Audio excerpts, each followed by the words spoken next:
not work if you switch your assumption. You haven't shown that. You've just stated it.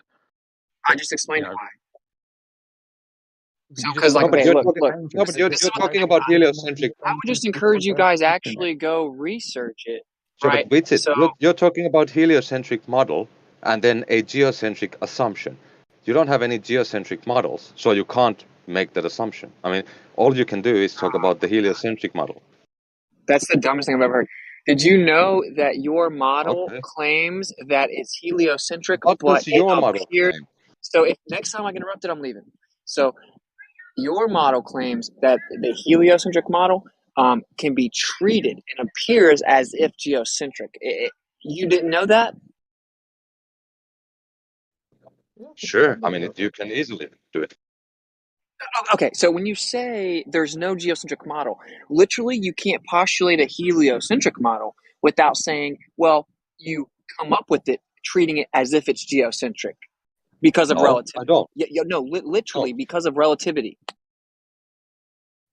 So if I want to know, if I'm in a train and I want to know that it's moving, I have to assume it's stationary first, and then just somehow know that it's moving. If you want to look at all the characteristics coming out of the window and predict it, and you're going to keep making the same lap and you want to predict everything, yeah, that's right. You have to just look from your position, look what's around you, and map it out. That's right.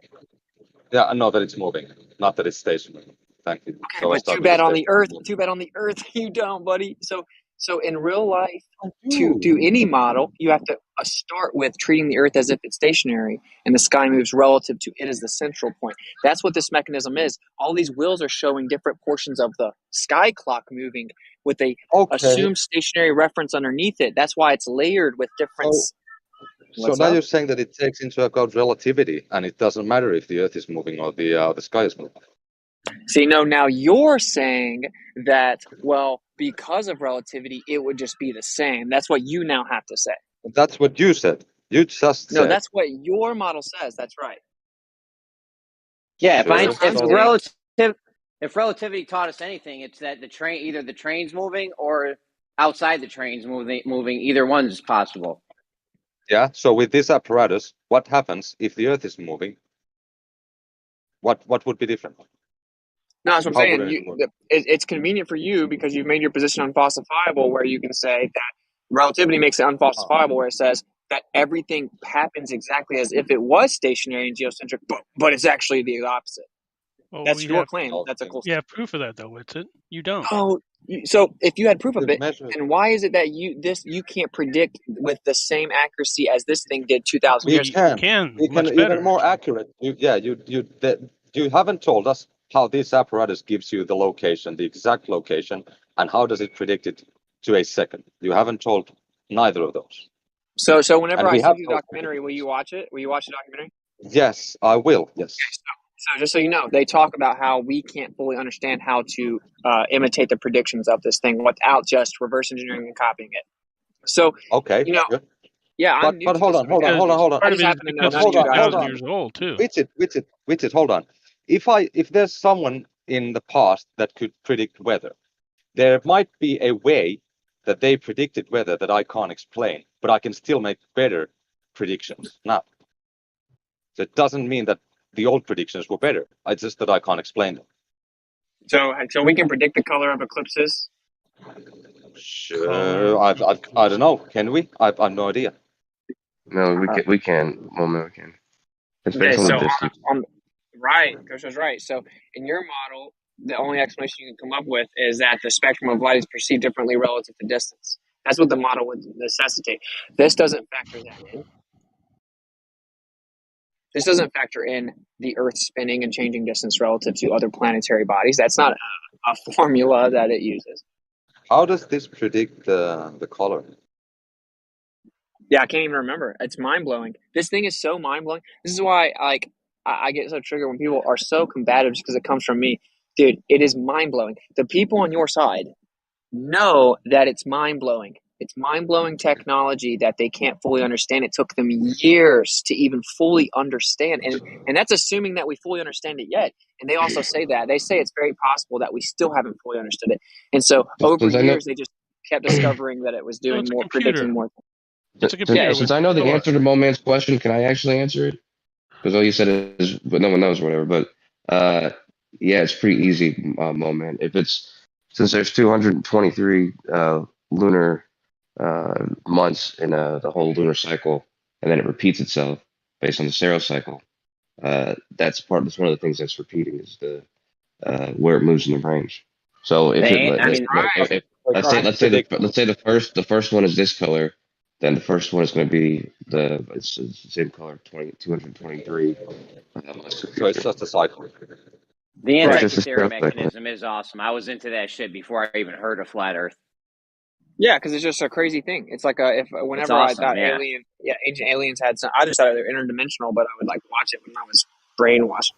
And this is one of those things that would be on there. Like, it's very obvious that modern academia was taken back by this thing. And to claim otherwise, especially preemptively prior to researching it, dude, it just makes conversation shitty, bro. Like, I'm just letting you know that this thing is incredible and you should look into it. And they admit they probably don't even fully understand it yet. No, and, I agree with you 100%, bro. This is an amazing piece of tech for the time. So what's your point, Witsit? So we knew how to do something 2,000 years ago. Okay, so what? We also knew the Earth was round 2,000 years ago. No, there's no. We knew that. We already talked about that. Actually, just a select group of people in mystery schools came up with the idea. Same way with your stupid mechanism here. You think everybody had one of these? I think they were probably way more common than we know of. Yeah. No, I don't think so. I think we found one. Okay. And so how many cities? Oh, they just found an ancient city last week, bro. What are you talking about? Like saying is how many? So, I mean, so you're saying that nobody knew that the Earth was a globe, but everybody had one of these mechanisms sitting on their desk. Except those were just straw men. I mean, it's impossible to know a lie, and I never said everyone had one on their desk. So. Well, no, that's what you're saying. You're saying that nobody knew the Earth was round, but everybody knew this freaking computer. Is that like is it presenting a cogdisk position for you or something? Because it's a cogdisk for you. You know, the cogdisk. You're saying, oh, everybody knew about this machine. Look at this machine. Look how smart they were. Oh, but they didn't know the Earth was round. Well, they knew it wasn't. Yeah. Actually, they knew it was. Yeah. Well, they could just see. They could see that about the same time they made this machine. If I go out during the winter, I can see way further, so the Earth doesn't. On the winter, you can see further. Yeah. Obviously, you've never tested the Earth. I have, actually. In the wintertime, you don't normally see further. Yes, you do. No. Oh, you do? Where's your... Yes. You got your data for that? Oh, yeah, you can see way further, certainly in Florida.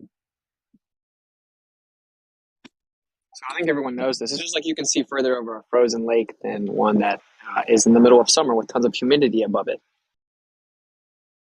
So what would you think then about adopting the kind of cosmology that the people of this era probably had, which was that the Earth's stationary and the sun, the moon, and the stars move about it, but the Earth is spherical?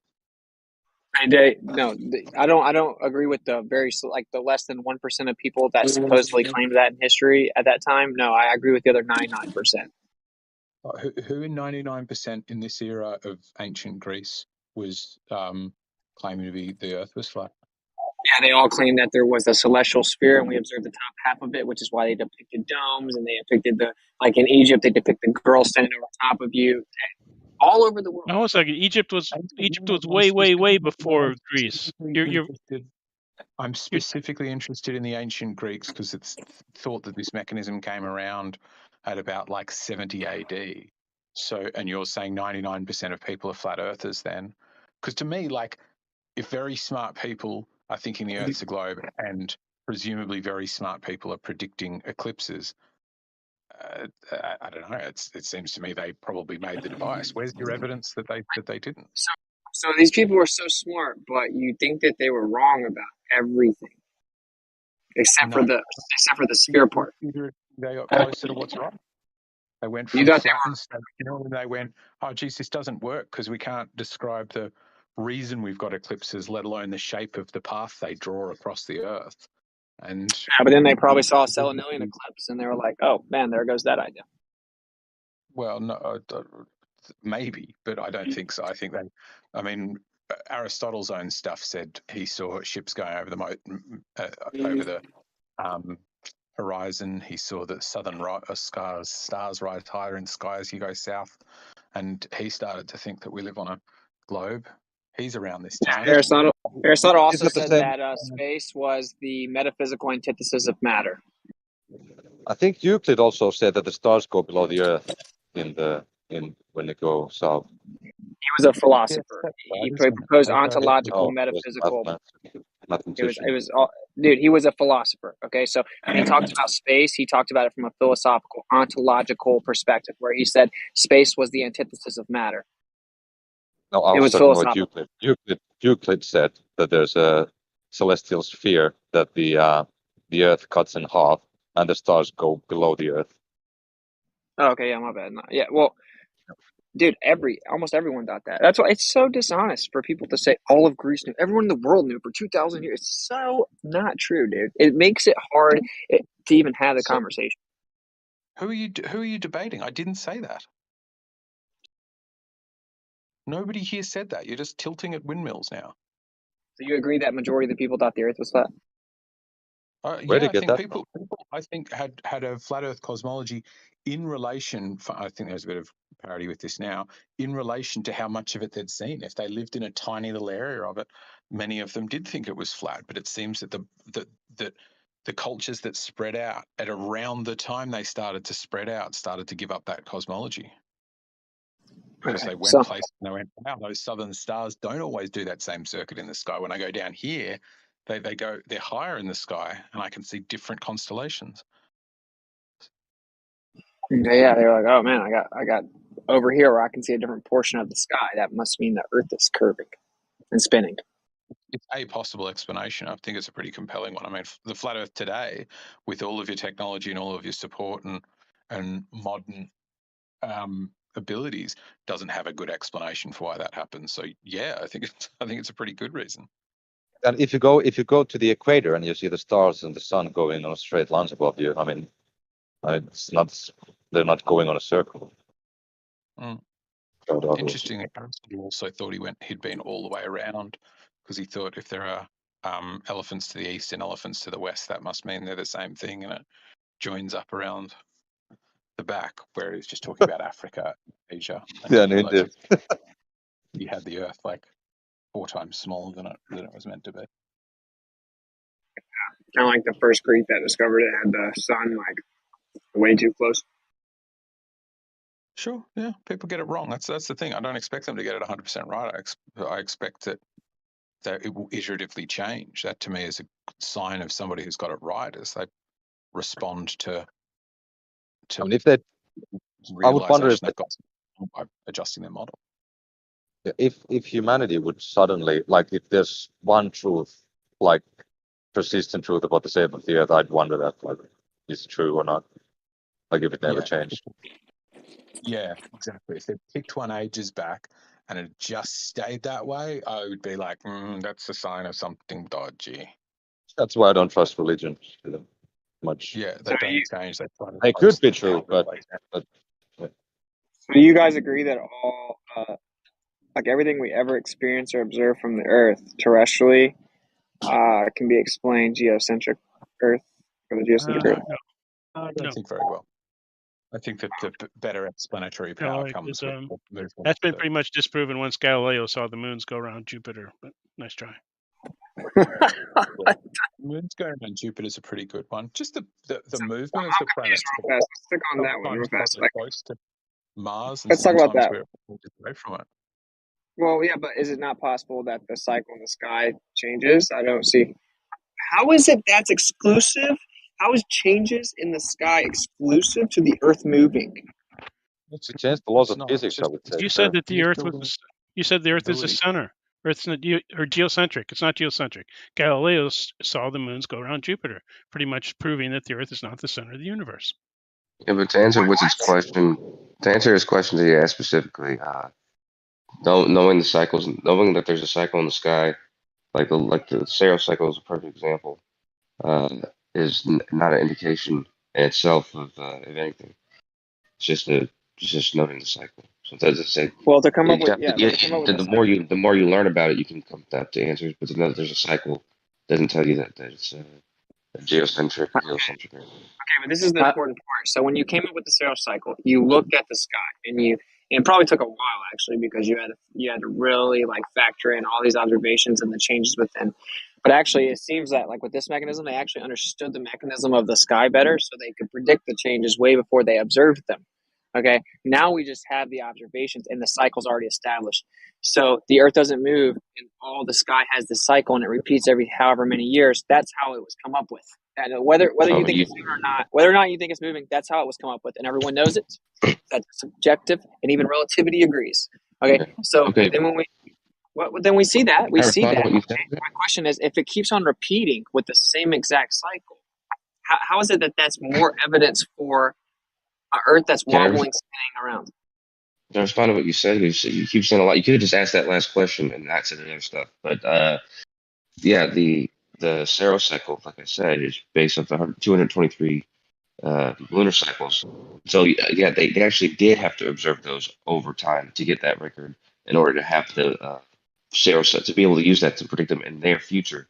However, we can still use the serocycle, but we can use the fact that we're in a heliocentric model of the solar system with everything included in it to get exact predictions that are more better than down to the hour.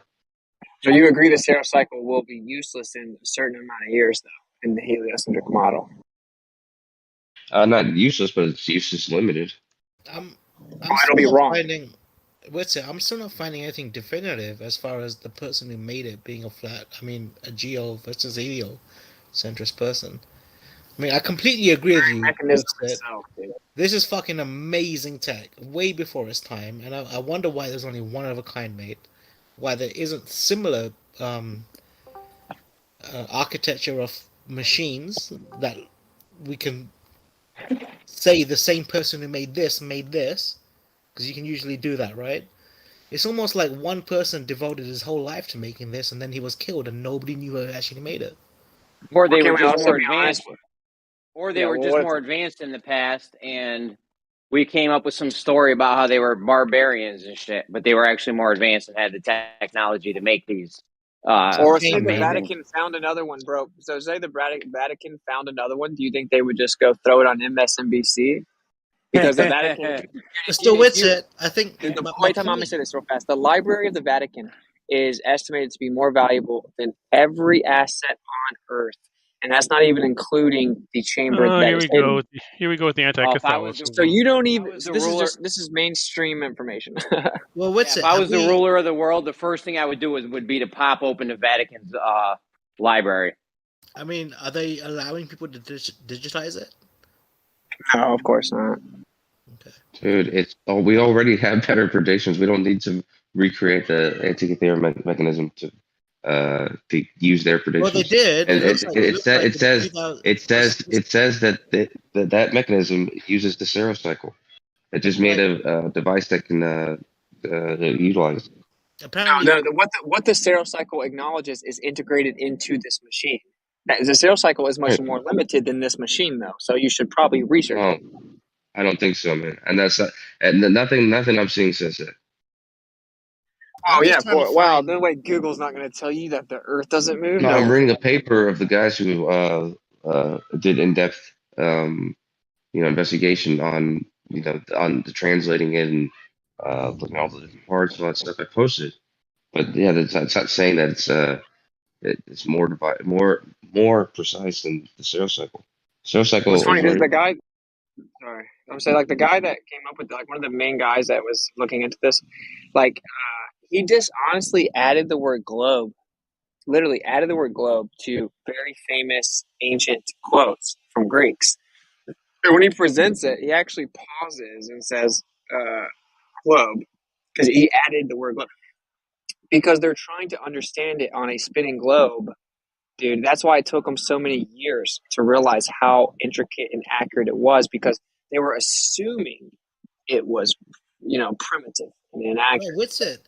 But the thing I'm finding a little bit odd is that the person who made this was obviously a fucking genius, right?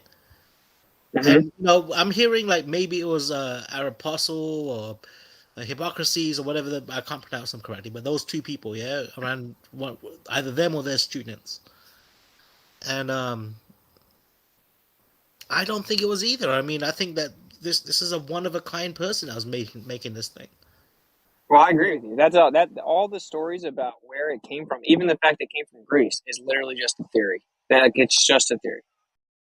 And based on the location of how close they think it was to ancient Greece, based on how old they think it is, they were like, "Oh, then it must be Greece." Based on the location they found it, they don't. It's not like someone signed it. It's not like a Greece philosopher signed it. That shit could have came from China, fucking Africa, anywhere. No, They have no idea where that thing originated from. Just because they found it somewhere. Unlikely, because it had Greek written on it. What? But Yeah, dude, it was written in Greek, man.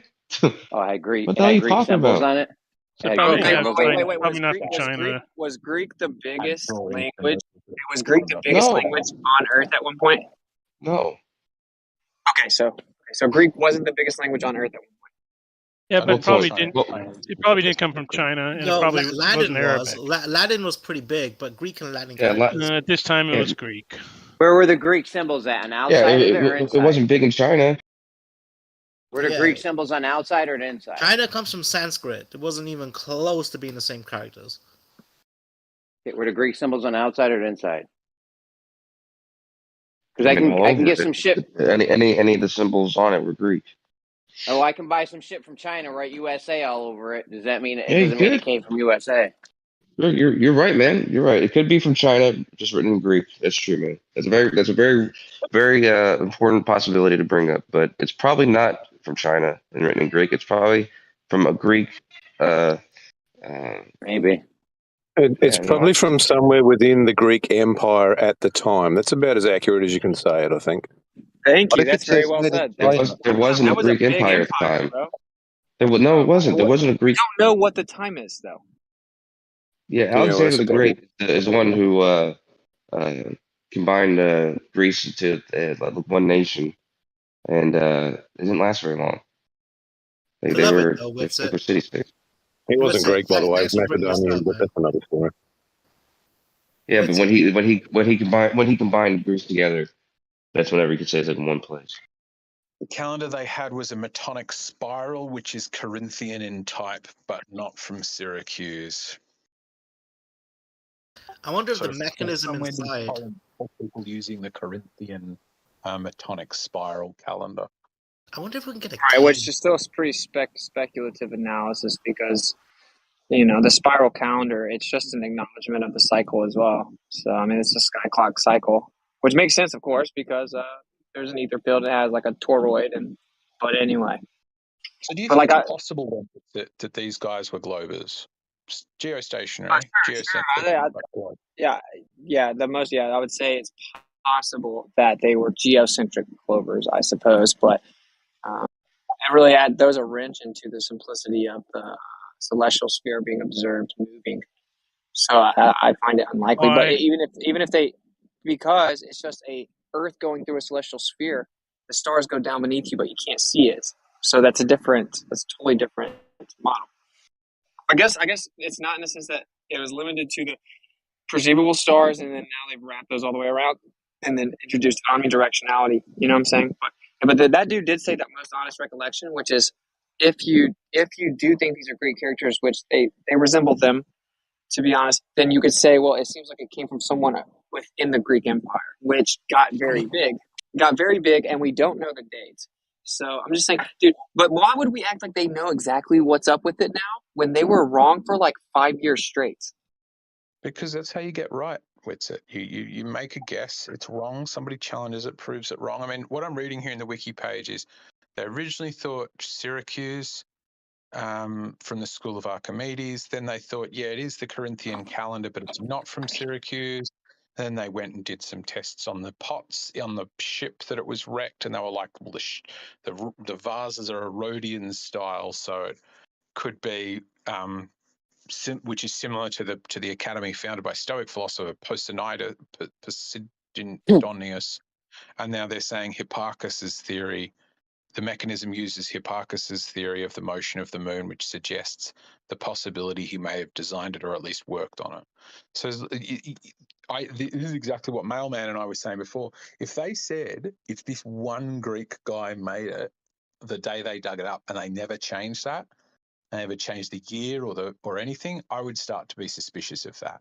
What I think good science does is adjusts, and it doesn't adjust by wild 180 degrees. It's like probably Greece, maybe this era in Greece, maybe this era in this region of no, not quite that region, but a nearby region with a different. It's like getting more specific. Sure, yeah. I mean, that's pretty reasonable assessment. I mean, that's how it works. But like, you know what I'm saying? They don't know, man. Like, it's not like they know now. Like, it's just they've eliminated certain inaccurate guesses, and that's why I think it's very ignorant to just preemptively pretend the current consensus is accurate. It's changed so many times, bro. Like, they didn't. I'm saying, and when I was specifically saying they were wrong about the mechanism itself, they didn't understand it at all. They considered just disregarding it at first.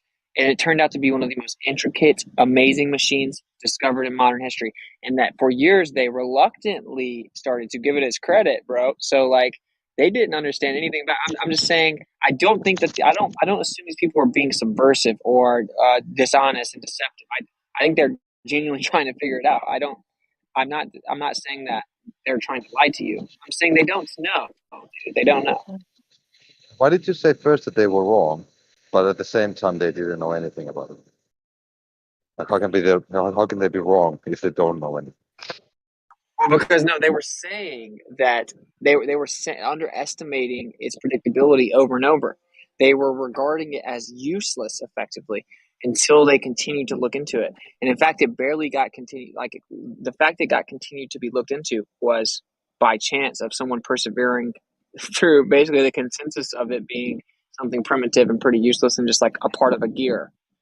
That's my point. Like they were wrong about like actual like the magnitude of its predictability. I would have to see someone say it, because I mean, or see the documentary, because if I found this, I wouldn't say it's a useless piece of shit. I mean, it's obvious enough. So no, I mean, I actually think it just shows the ingenuity of people that were back in those days. I mean, the one thing though with it is mathematically, when you start creating analog computers like this, mathematically, the cycles of when things occur wouldn't be different whether we're geocentric or heliocentric. So that's right, because the heliocentric model based on relativity is that it appears to our limited senses on the Earth as geocentric and stationary. That's what relativity is. Right. So if you're creating a computer just based on analytics of what you see in the sky, I don't think it really matters whether it's geocentric or heliocentric. You're basically creating a computer based on positions, and you're trying to reproduce those. I'm not sure if that makes sense, but like, I think it's an amazing fucking piece, and I actually think with it, like, if you guys go on a one-on-one debate, this would be a great topic for you to go on a one-on-one debate with someone like MC Toons on. But me personally, I don't see why the computer will be different based on it being helio or geo, because in the sky it's going to look the same. Right. So the only difference would be that over like long durations of time, it would become inaccurate. If the Earth is geocentric, it would stay accurate. And then if you were to postulate that they knew the Earth was heliocentric and moving, which they obviously did not, but if you were to say that, then you were saying that they basically understood relativity, thousands of years before it was postulated. And that seems a bit insane. What I mean with it is that the person who made it was purely predicting what he saw in the sky. So it didn't really matter whether we're geo or helio. He made a computer that predicts what he sees in the sky. That's right. Yeah, you're right. You said that you said that if it's heliocentric, it would be off, and they would have known it. But I mean, you're assuming that there is a geocentric model that never changes, and there is none. Okay, so every model, quote unquote, which is just a cosmological representation of the time, was that the Earth is geocentric. Okay. The difference is that over time, this device would be rendered useless due to inaccuracy because of changes in the sky. Okay, so if you can't acknowledge that, then you're being dishonest. I can, but how do you know that? Like, you're saying that there's a geocentric, maybe a model that nothing in the sky never changes, that it's a perfect cycle forever, and there is no, like, how would you assume that, right? You have no evidence for this.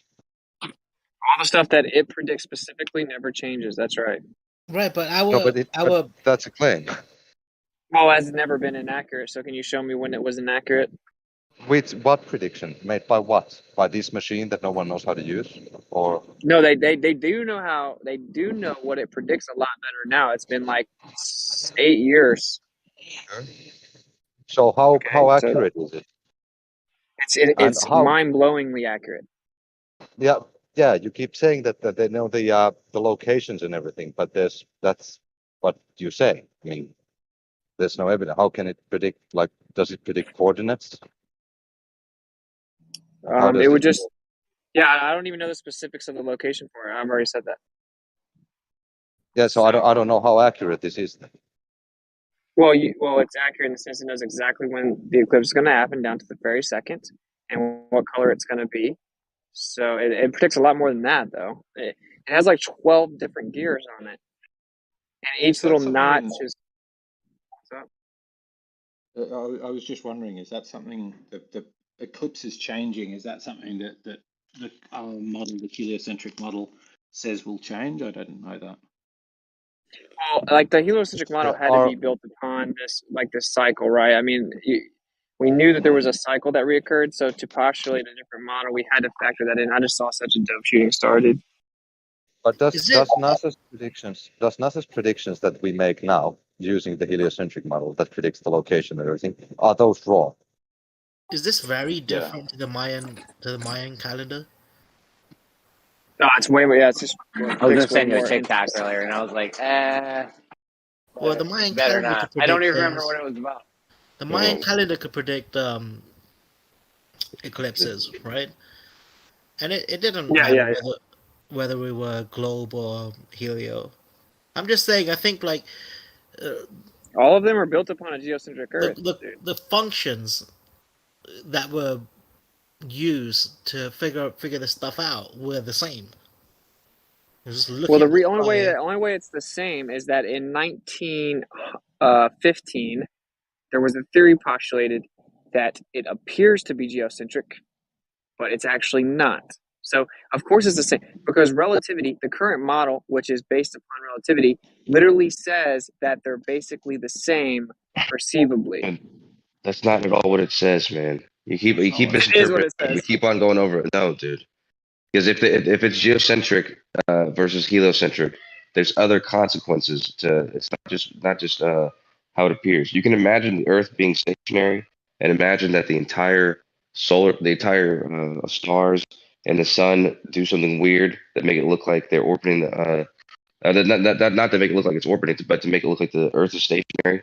But in order to actually make the predictions based on where the Earth's going to be, where's the moon going to be, where's the sun going to be, you actually have to know. I mean, you have to use it as if they're orbiting the sun and operating under what's it called, Kepler's orbital mechanics. Like you could use it as well, what I'm saying that you can use it as if the Earth is stationary, but there's no way to make sense of it, and then to use it to make these the refined predictions. You can make sense of it, right? So all the stars move in the sky, and their position is relative to the sun, which also moves in the same overall cycle. So, like every year, if you track the sun and the moon and the stars, you're going to see a relationship between them, and it's just a relative, location. So yeah, like you could easily just track the stars and the sun and the relative distances in our perceived sky, and you can either factor it on an Earth that doesn't move and all that happens around it, or you can throw the Earth in with it.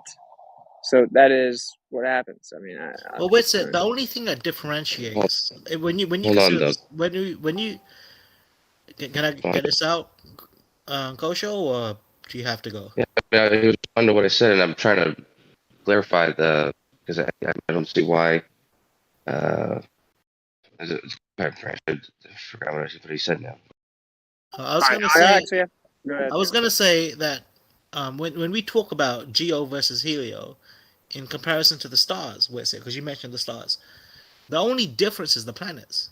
Because when we consider how we see stars and how much they move on an annual basis or a sub-annual basis, that's all due to us moving around the sun or the sun moving around us. The only differential factor between us being geocentric and heliocentric, based on what we see in the skies, are the planets. Well, the planets aren't exclusive to either, though, because like the planets do have a different movement than the rest of the stars. They have what people call retrograde, but they all move in a cycle relative to the sun, and that repeats. So, like, yeah, the planets are different than the stars, but they still all move in the cycle. I actually have to go because we're gonna go watch a movie. But yeah, anyway, nice conversation, man. Hopefully, I gave you something to think about. Whatever you think the Earth is, that device is very impressive. And Dude, I mean, that it's device just, is the shit, man. Pop that doco in the chat. I would, you know what I I'm would gonna really go like find it was right now. What movie you watching? People should start a GoFundMe to get a CAD made of that, an AutoCAD replication of it. That would be the shit. That would be interesting, yeah. I just like, from my understanding, even as of now, they're still kind of trying to fully understand it. But I'll drop the documentary. I gotta find it, and I won't be. Oh yeah, pretty cordial conversation. Thanks for keeping it cool. I thought that was interesting that where I'm at, the spring equinox, if you look at it as what the word means, which is equal day and night, then it was 12 hours and 0 minutes and 9 seconds on the 17th, not the 20th. I just find it interesting. Maybe you don't. And then I think that device is very interesting. And obviously, they had a very much more sophisticated understanding of the sky than we've been told or they were given credit for. But anyway, I'll drop the documentary. Hey, congratulations on your wedding. Yeah, congrats, bro. How's it feel to be a married man? What movie you watching?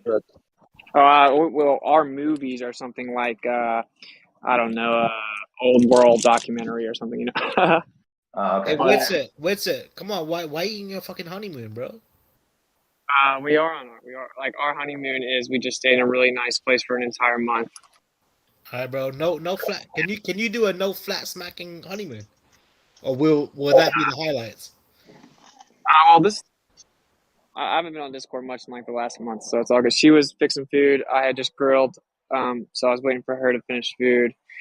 So now we're gonna go chill because we've had a crazy weekend. But anyway, much love, everybody. All right, later. Yo, stop following me, please.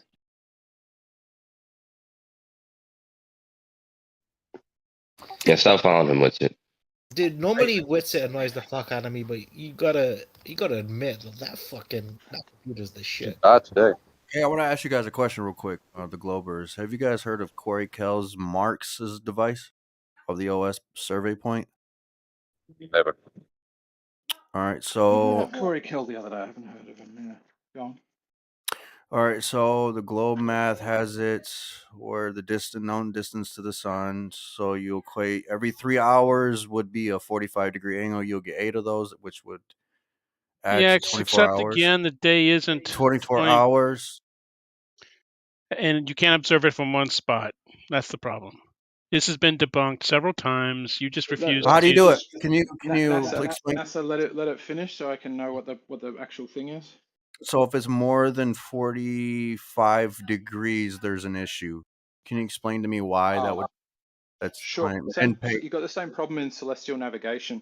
You want to take a noon sight, right? One of the noon sights of the sun at its zenith, but you don't actually know when it's going to be. You would think that should be bang at midday, right? But solar noon isn't the same as actual noon because some days are longer and shorter because of the eccentricity of Earth's orbit, was my understanding. So it's not correct. Always going to get. So it's wrong. The globe math and the seasons right. So the globe that's wrong. That geometry is wrong. Every 3 hours is 45 degrees from the point? I think it's 45 Not observed degrees from and a tiny little bit, depending on season. Not observed from one location. It's 45 degrees as the Earth rotates, which is something different. This guy's been debunked. I've told you where to go to see it, but you refused to. Oh, we've been debunked. Where? Dr. Bob did quite a good series. Oh my god. Oh my. Okay. Yeah, I know. He's only a doctor. He only knows a shitload more than you. So what is it? What are you saying? Have I got it wrong, NASA? Is it not based on the? No, it is. It's based on a lot of things. This guy's basically a whack job. Yeah, because he's a flat earther. You make the art. You could say that. That's all. No, I'm not gonna. I'm not here to teach these guys. They can look it up. I mean, he does it much better than I would. Translation, he doesn't know. You say he does it better than you would, yet you're making the claim as if you know, so you should do I know. better than him then, right? No, I'm not here to teach you. That's the difference between me and Dr. Probably Bob. because you're just talking out of your you know what. I'm not here to teach you. You can look it up. You've got Google. Do it. So what's this guy done? He takes 3-hour things to see how far the sun's moved within those 3 hours and shows that it's not perfectly 45 degrees. Yeah. From one place. Right. It might work. I don't get how one place would be different, because you treat, at least in sextant stuff, you treat your sun as infinitely far away.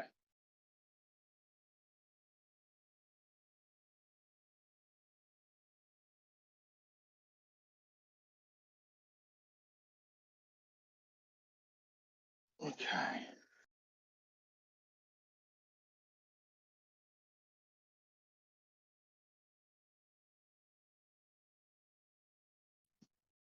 Ugh.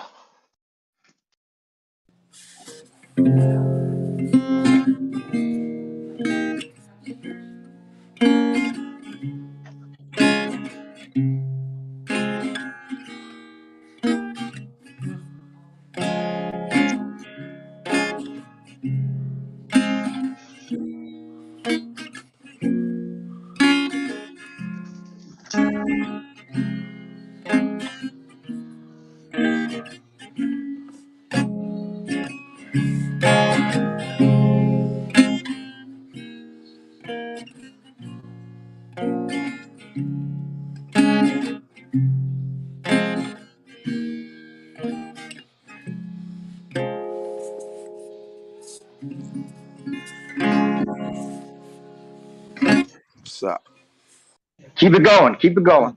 Shit, don't just tease us. Add in some vocals. Behind the buck I had a shot. quick question about the device. Or keep on going. Yeah, I think we want to hear this. Just shut up for a minute. Let's hear some music. Yeah. Man's gonna play for us. It's a privilege, please. Issa, continue. Man, I dig this. I've been just trying to find this one song. Let's see here. Let me see. Look like 100 guns held on me, hunted by the shed. A Detroit General Company. Calling, boy, come out. We have you jailed. Behind the buckshot door, I stood still.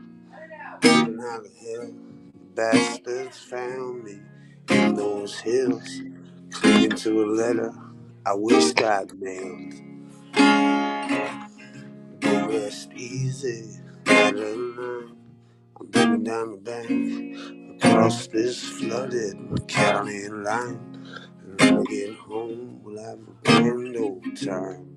But if you see no tear, I'll be surprised if you get the word that your wild man is up and out. Sitting up the stone on that high hillside. Wow, where is it now? Yeah. In the pouring snow, sad but swift, I headed down the highway, hoping that the burden of my blues was left, and praying that the whiskey would keep me brave. Oh, but I got caught in the cold, looking like home, without no mercy from the road. I feel like a dead man without a grave. I don't know the lyrics, so go rest easy. I'm bringing down the bank across this flooded county line. And when I get home, we'll have a grand old time. But don't you shed no tears, I'll be surprised if you get the word that your wild man is up and died. You set me up a stone on that high hillside.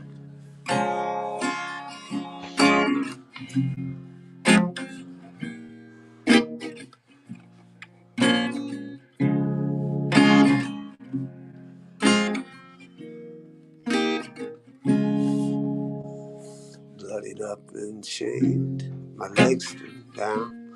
I woke to find my fate in the hands of foremen gathered around and cursed them for a bag they knew I'd hid. And the more they snung, the more I prayed, feeling every spark flying off that fire and the rusted blade. So that I can get through, this is your last chance, kid. So go rest easy, I'm moving down the bank across this flooded county line. And when I get home, we'll have a grand old time. Don't you shed no tears, so be surprised if you get the word that your wild man is up and died. Set me up a stone on that high hillside. Ah, yeah. Forgive me, man. I gotta work on this one.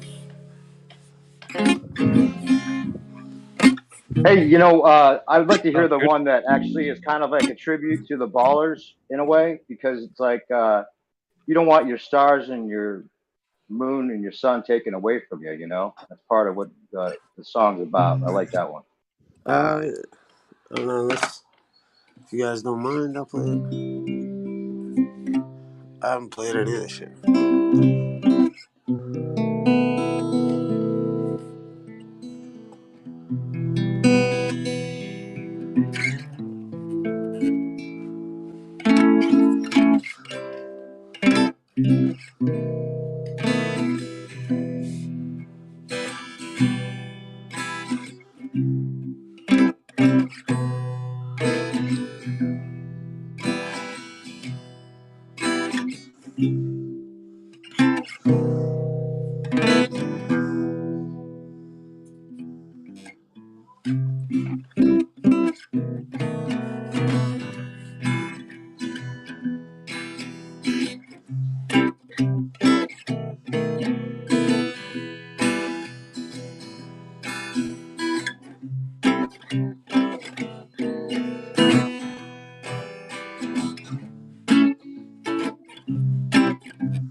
She walks among us in the rain.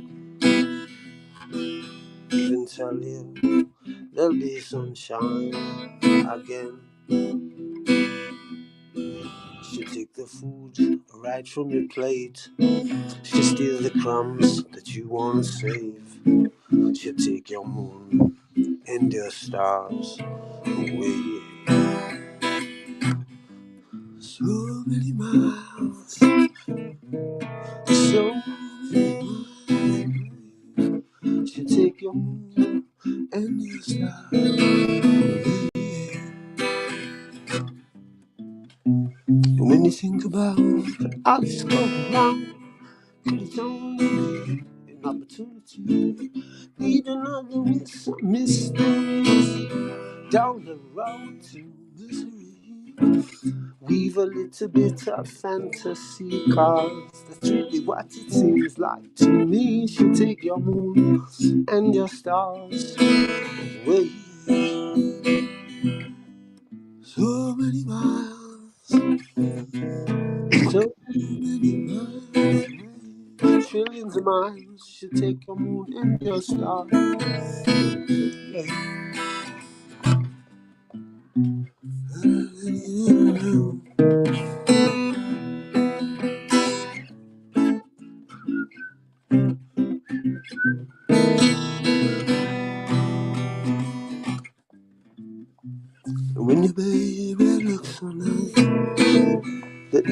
want to come and ask your price when you're lost on the avenue. Broken dreams, attitude. They'll even want to change your face. And at that point, baby, what's left to fake? To take your moon and your stars. So many miles, so many miles. Should take your moon and your stars.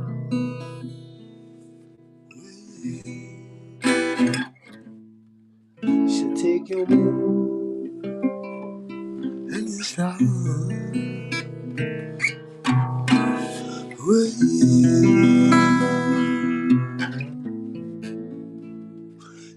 Yeah.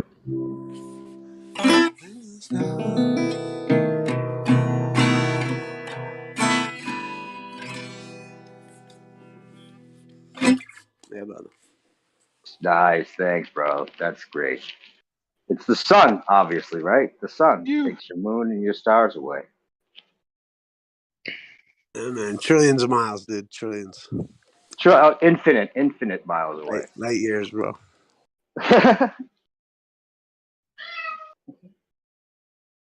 So far away. Just so far. I like my I got the new one, the interpodal neighbors. Yeah, let's hear it. I mean, you know, the antipodal neighbors. Yeah, I heard some of it. You're all upside down. I know I'm right while you're all hanging. Oh yeah, I got another song. Antipodal neighbors, you're all upside down. I know I'm right, and you're all hanging around. Antipodal neighbors on the other side. How did you get there? Have you lost your mind? So much spinning, I could understand why. You think you did wrong. Oh yeah. Antipodal land. I messed it up. When you think about it, you're all upside down. Have you ever really lost the found? Antipodal neighbors, you're all upside down. But how would you know with your feet on the ground? Antipodal neighbors just don't understand how my antipodal neighbors live on antipodal land.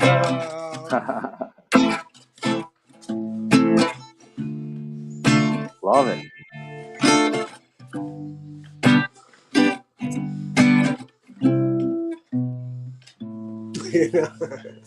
Nice.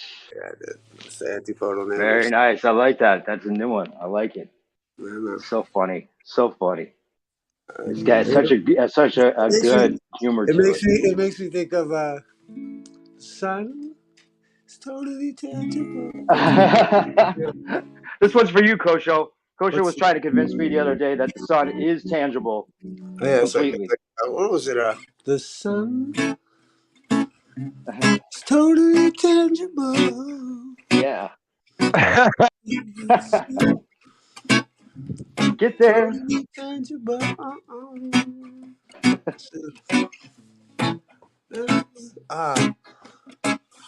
gotta think of the lyrics, man. This was Channel Q. I don't even know if she's around anymore, but Channel Q, when this hang up, was trying to convince you that he could join the military and become an astronaut and go to the sun. And that's all he needs to do is just join the military and go there. Actually, Kosho said the exact same thing to me, which is crazy. He said, just go there. I didn't say anything like that to you, actually. I didn't say join the military. You can go touch the sun. I said we have. You can become an astronaut and go there. I said we have things orbiting the sun that are collecting. No, you were kidding. You said you obviously would get burned up when you get there. You were kidding. Well, you asked me if you can go there. I said, can you go there? I was like, if you want to. You can die though Yeah, when you that's get what. there, but I mean, I don't know why you'd want to. All right, that's why I referred to this song. Listen up. Yeah. What is it? You can join the military. Yeah. What is it? Oh, damn it! It's the sun. Oh, hold on, Kosho. I'm still. Hold on a second. Go on, bro. Kosho, I'm still confused as to why the days of the equinox are changing over time. Well, wait for that Because after the the year song, real quick. After the song. Please. after the concert, Okay, after the album, right? After the next 5 songs. Hey, Jeremy, can you hold off Stay on that tuned. question real quick? He's Yeah, go ahead. ready to play this song. Come on. Go ahead. Go, please. Easy. I'm trying to think of the fucking Totally lyrics. tangible.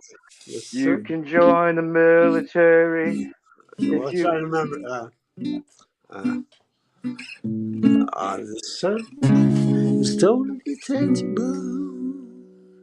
Sit on your head, running and playing about how things ain't that way. She said, because the sun is totally tangible. Because the sun, Get there you gotta if you be. really wanted to. Should have joined the military.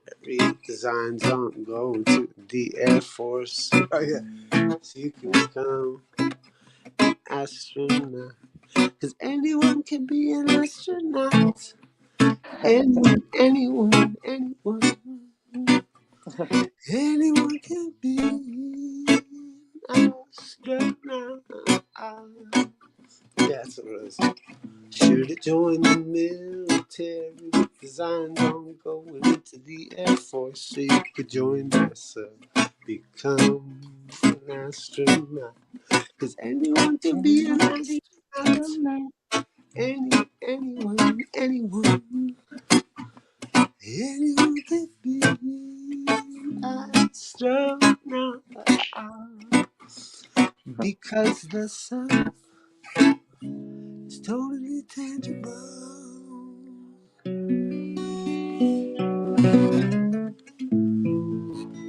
Hey, wasn't there a moon? There was a moon. There's a lost moon song that you did. And I can't remember what it was. I looked for it one time. It was kind of in the same vein as that one, but it was about the moon in particular, or Mars. Mars was it? Oh yeah, Jupiter. It was like yeah, we're all gonna go. Well, it was, we're all gonna go to Jupiter. That was the one.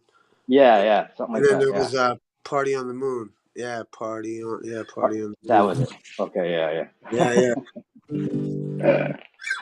Yeah, man. You got to do go on Globers. Just do that. Just you guys, just any Globers, just take it in good taste. All in good fun. But the ballers, go home ballers. It's cool. Blaze had brought somebody in there this one time, and I was just trying to go through it again, and I forget all the lyrics. It's like, go on home, angry ballers. Go on home, angry Globe. Go on home. Ain't you got no fucking home of your own? For 400 years, we'll fight you without fears. We'll fight you for 400 more. And if you stay, angry baller, if you stay, you will never beat flat earth with what you say. So go take a ferry, the curve has been buried. Piss off and leave us while you may. Just go on home, angry globe, go on home. What the fuck's Van Allen belts if not a dome? Yeah, fight you without fear. We'll fight you for 400. Rage, angry baller, if you rage. Don't you know that most of us have been on planes? So if you think it's funny that Einstein was a dummy, I'll show you the moon landing was staged. Let's go on home. got no fucking home of your own. 100 years will fight you without will fight you.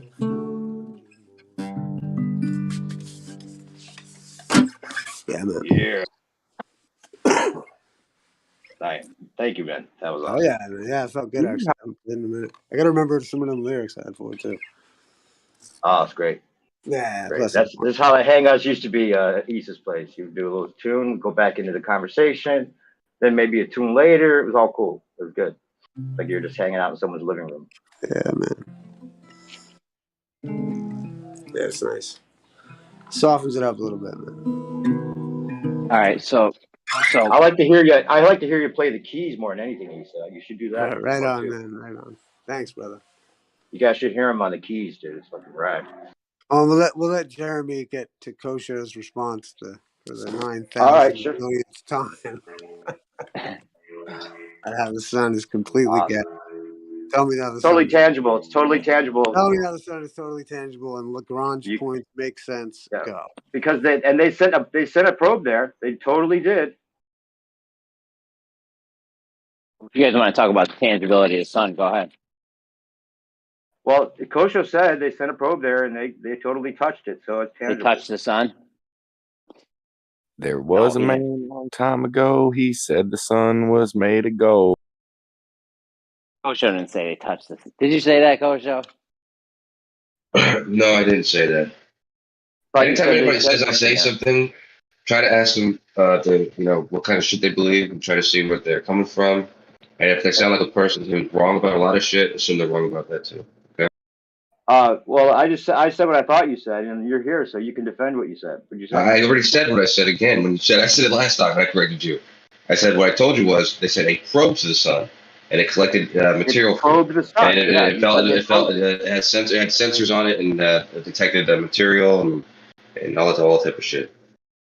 So when I said they sent you said they sent a probe to the sun. Why is that different than you saying they probed the sun? The part that you added to that you didn't add to it this time. Which was... Anyway, it doesn't matter. So they probed the sun. That's the claim. And somehow the sensor still worked once it got on the sun. We were able to get that signal back. How long did was it like time so that it didn't burn up until we got the signal back with the sensors on the sun? Did it destroy itself, or did it actually return from the sun and land backwards in its place that it took off from? I don't know. I'm guessing that's what they did, something like that, or what they said they did. More likely. But yeah, you did claim that the sun's tangible. Yes or no?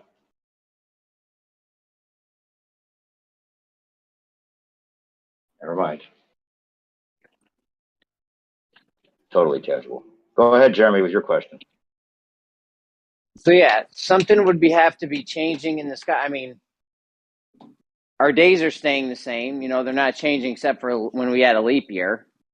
So other than us introducing a leap year, I don't see how the sun's days could be different. Maybe is it off by 6 hours every year, or like I don't understand why the equinox off by 6 hours every 3 months. I'm talking about the equinox. Yeah, I'm talking about the you're not talking about you're talking about the actual equinox. Yeah, that's what I'm saying. Yeah. 1 year it happens on the 17th. It says, every 6 months the equinox or solstice. Every 3 months they're 6 hours apart. They're 3 months, but they're 6 hours apart at the time of day. No, it would be 6 hours a year. Because every 4 years we had that day, which means it's 6 hours a year for the 4 years. It equals a day. Now every year. Let me do the math real quick. It's 4 minutes. Yeah, 4 minutes times 1440. Oh, no, I think, yeah, hold on. Give me a second.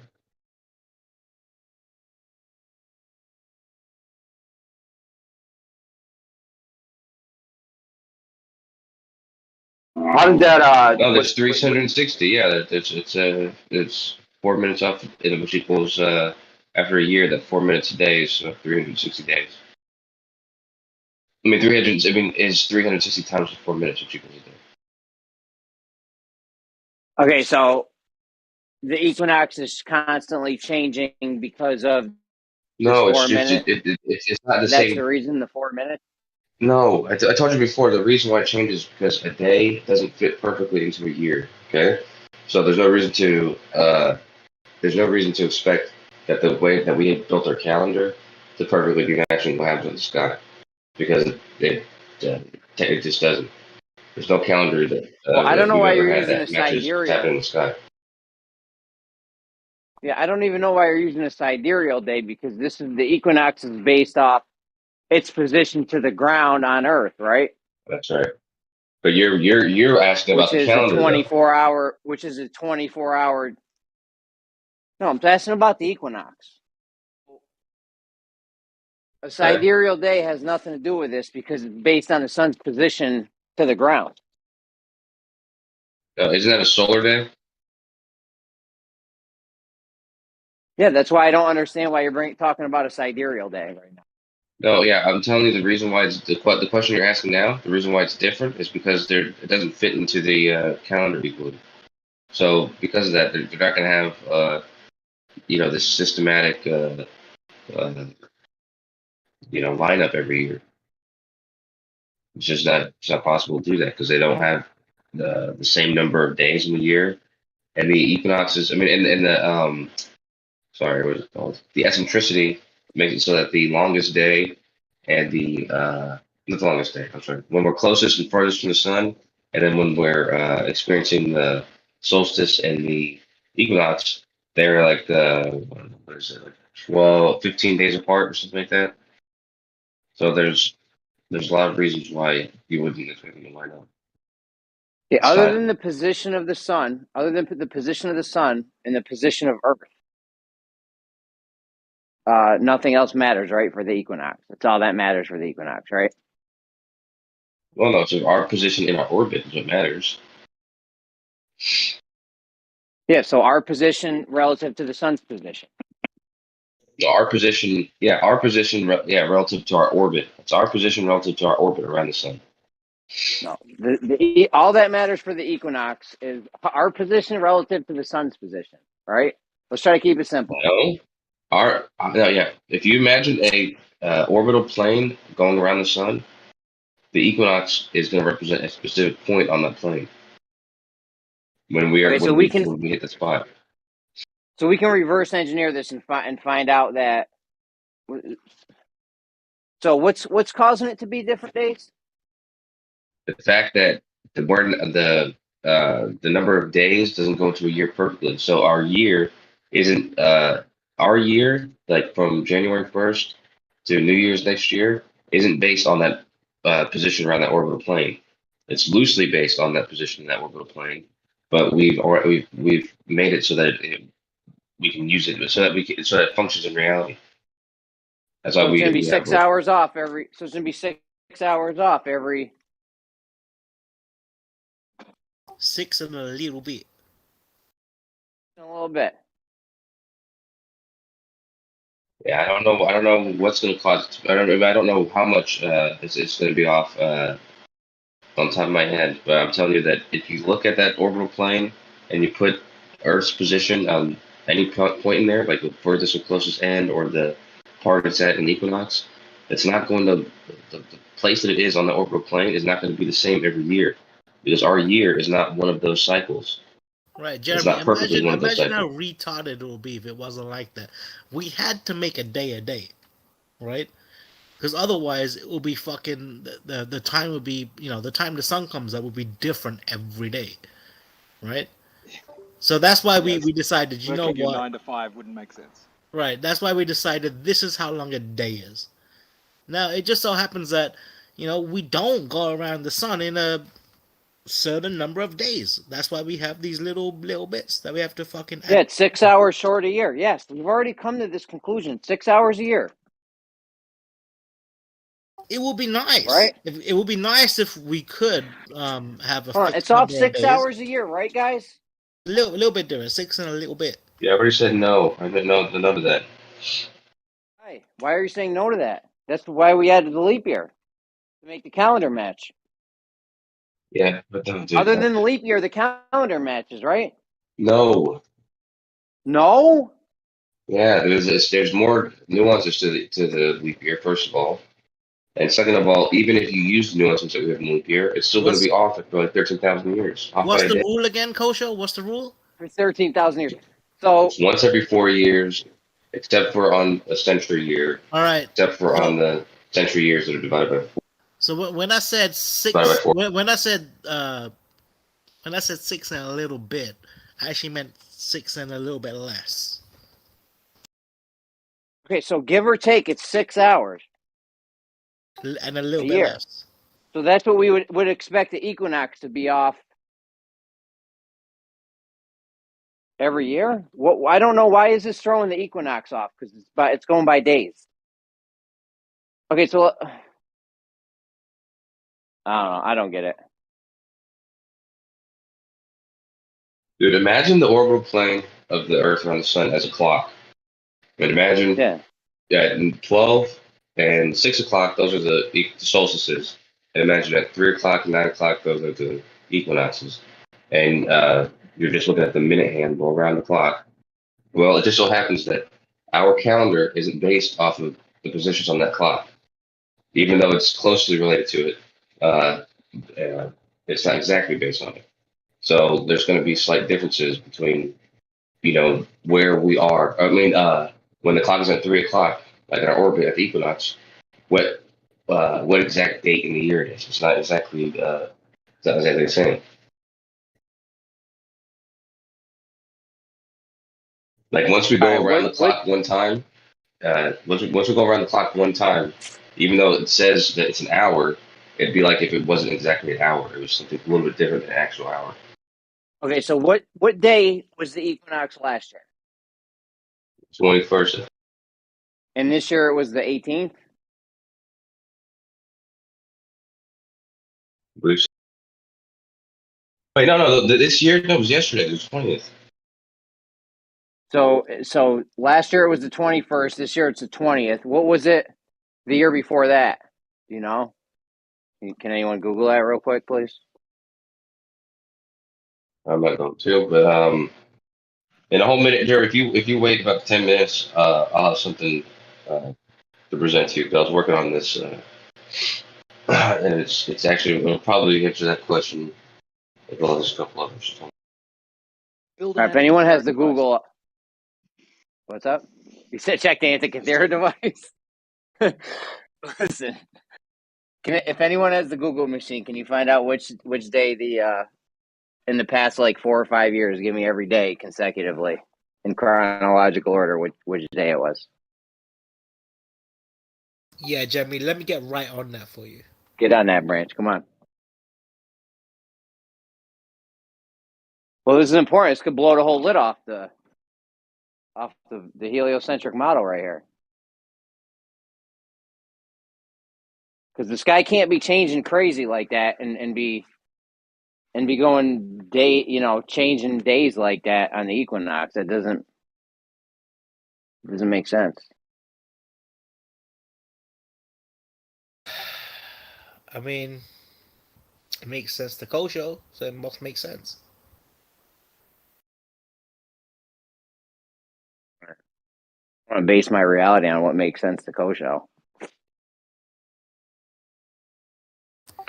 So, you being the person who, always says how untrustable Google is, you actually want people to Google it so you can trust your base off of the Google results?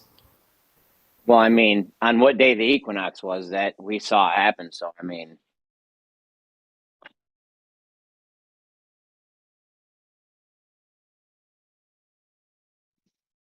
there's certain things I trust Google for, yes. I think you need to, draw a line, my man. You can't like say in one sentence you don't trust Google, in another sentence you say you trust them. I can trust people Do you for trust certain Google things. or not? Listen, you can trust people for certain things and not for other things, right? right? Like I may trust you with my money, but not my wife, right? Or I may trust you to leave you alone in my house, but not to handle my finances or something. You know, you don't have, just because you trust someone for one thing doesn't mean you have to trust them on everything, every time, always. I wouldn't trust these guys to lead a silent prayer. That's an all or nothing fallacy. Yeah, I think that's well called out, Jeremy. Thank you. Why would you not trust me or your wife? You're time bagger. You're always talking about movies and vaginas. Yeah, bro, you're the last. You didn't hear the rest of what you said. He got hung up on that. There you go. He's been working on this for years. He doesn't even care about flat Earth. This is all a big plot for him to get at my wife. Sloppy seconds. Triples, I guess. Or thirds. Percent, where you been at, bro? Don't let me catch you cheating on us over there at these other servers. Man, I've been busy. I was just fucking around.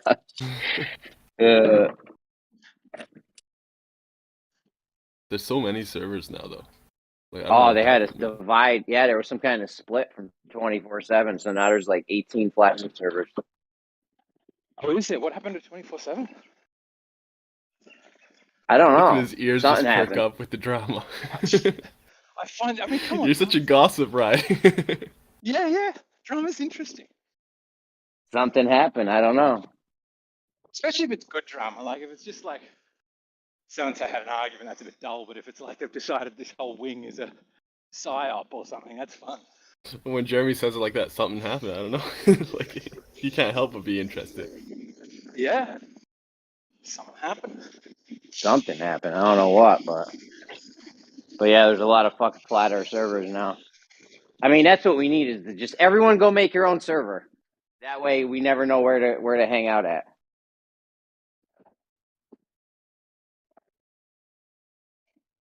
Just amalgamate them all to here.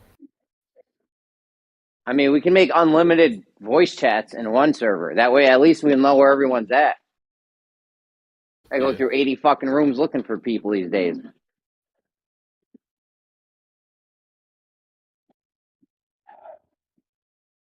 There should be a function in Discord that just hides servers if there's like less than 5 people in them or something, you know? Just make them invisible. Yeah, or a little icon that pops up that says this one's popping right now.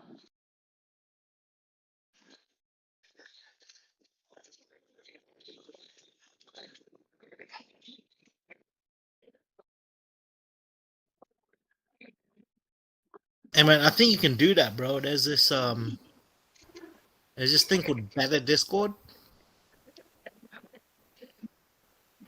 and it's basically like it's a way that you fuck around in the Discord GUI, and you can do shit like that in Better Discord. Only girls say GUI. It's GUI. I say GUI. Your girl does too. You make my insides gooey.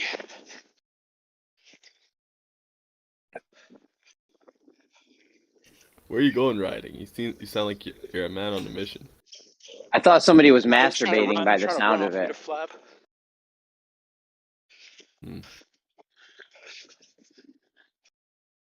Gotta lose some weight. Yo, Ramadan's coming up. All I have to do is fast, baby. Oh, I'm fast as fuck, boy. Not if you're talking while you're running, man.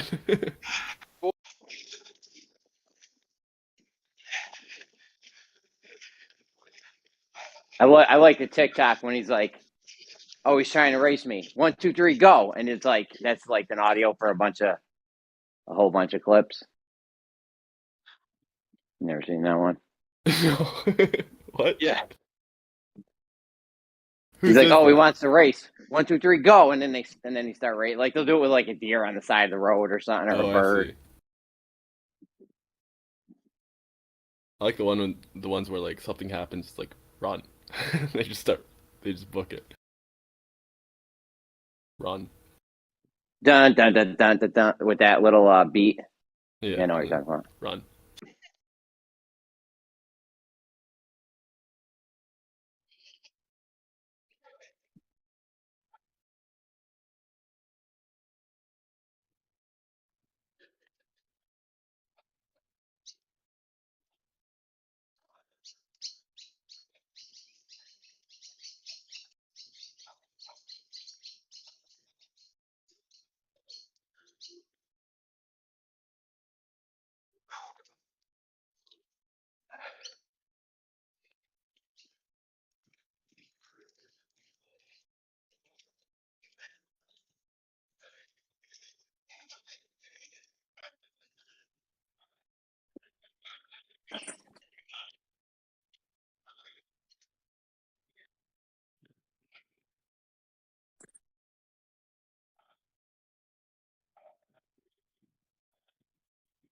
Yeah, we definitely got their balls to the wall, if that's a saying. With flight paths. It's interesting. Balls to the wall, as an expression, comes from flying, and your throttle. Yeah. I think the So it's a tilt of double your whammy. blades and other Double things whammy is for you like guys. are all on balls on the ends of sticks. When you push them all forward, throttle, mixture, and tilt, I think it is. And if you push all those sticks forward, that's balls to the wall.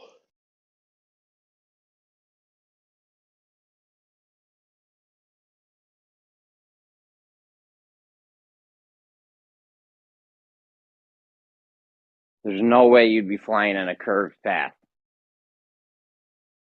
If You'd you're always flying want due to. east, would you be flying in a curved path? If you're flying what? If I was flying due east, would I be flying in a curved path? You'd have to be on the equator. Well, it depends on what you're. No, It anywhere. depends. It depends on what your path looks like over the ground. If your Right, but path I'm is a saying straight if I line just over. if I picked What's a up? straight bearing of due east, or due west for that matter, wouldn't that be curved in your model? You eventually end up on in his model. I don't know. Yeah, I think both you'd end up back where you started, right? If you're doing it right, if you did it on the equator, you come back to where you started. Did it on any other line of latitude? No, actually, riding on a globe, you end up assimilating into the equator. What? But if you had due east? Yes, Anywhere sir. you go anywhere you are on the globe, if you go east or west, you're heading at the equator. I'm saying if you keep heading that way, if you keep doing it, if you just point, obviously you make a great circle if you just point. Jeremy, the question I'm asking, Jeremy, is on a flat Earth, if I follow a bearing of due east, would that not become a circle? It depends on if you're correcting for your course or not. You're saying if you had a heading of east. Yeah, he said follow the bearing. Had a heading of east, and my nose pointed at 90 degrees. I don't know. If you had a heading of east and didn't change it throughout the course of the whole flight or whatever, then no matter what Jeremy, it is, Jeremy, if it's Jeremy, flat, I guess the other question hold on, Brand. to Hold on, add Brand. on to. Hold on 1 second. If it's flat or globe, no matter what it is, if you go east or west, you're going to be heading at the equator. Okay. My thought was this, Jeremy. Like, let's say if I'm in London, and I'm going to somewhere on the same latitude, Moscow, right? I'll be banking left a lot more than someone who's going from, I don't know, Chile to Sydney. Yeah, that's kind of my point, right? Which is if the problem is with curved flight paths on a globe Earth, you've still got curved flight paths on a flat Earth. Just they're curved left, right rather than up, down. No, I'm saying if Earth was rotating,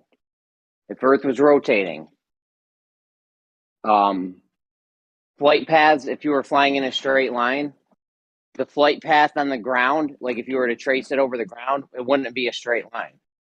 I mean, honestly, Yeah, I think that with the would be amount that accurate. you got to bank to go from London to Moscow, I wonder if you'd feel it a little bit. Dude, what? I don't know. The point is, we gotcha. It's over. Because, like, you know, when you're I on haven't a flight, answered the question, though, Jeremy. We're going London to Moscow. We're flying what should be roughly due east. Are we flying in a curved path? I don't. If you're not heading at it's on the same latitude line, Moscow and London. Roughly. Yeah, you're not flying east then. What are you flying? I don't know. East brings you to the equator. You're changing your heading the whole time. No. What's up? East would only bring you to the equator if you were already on the equator, right? No, east, anywhere you are on Earth,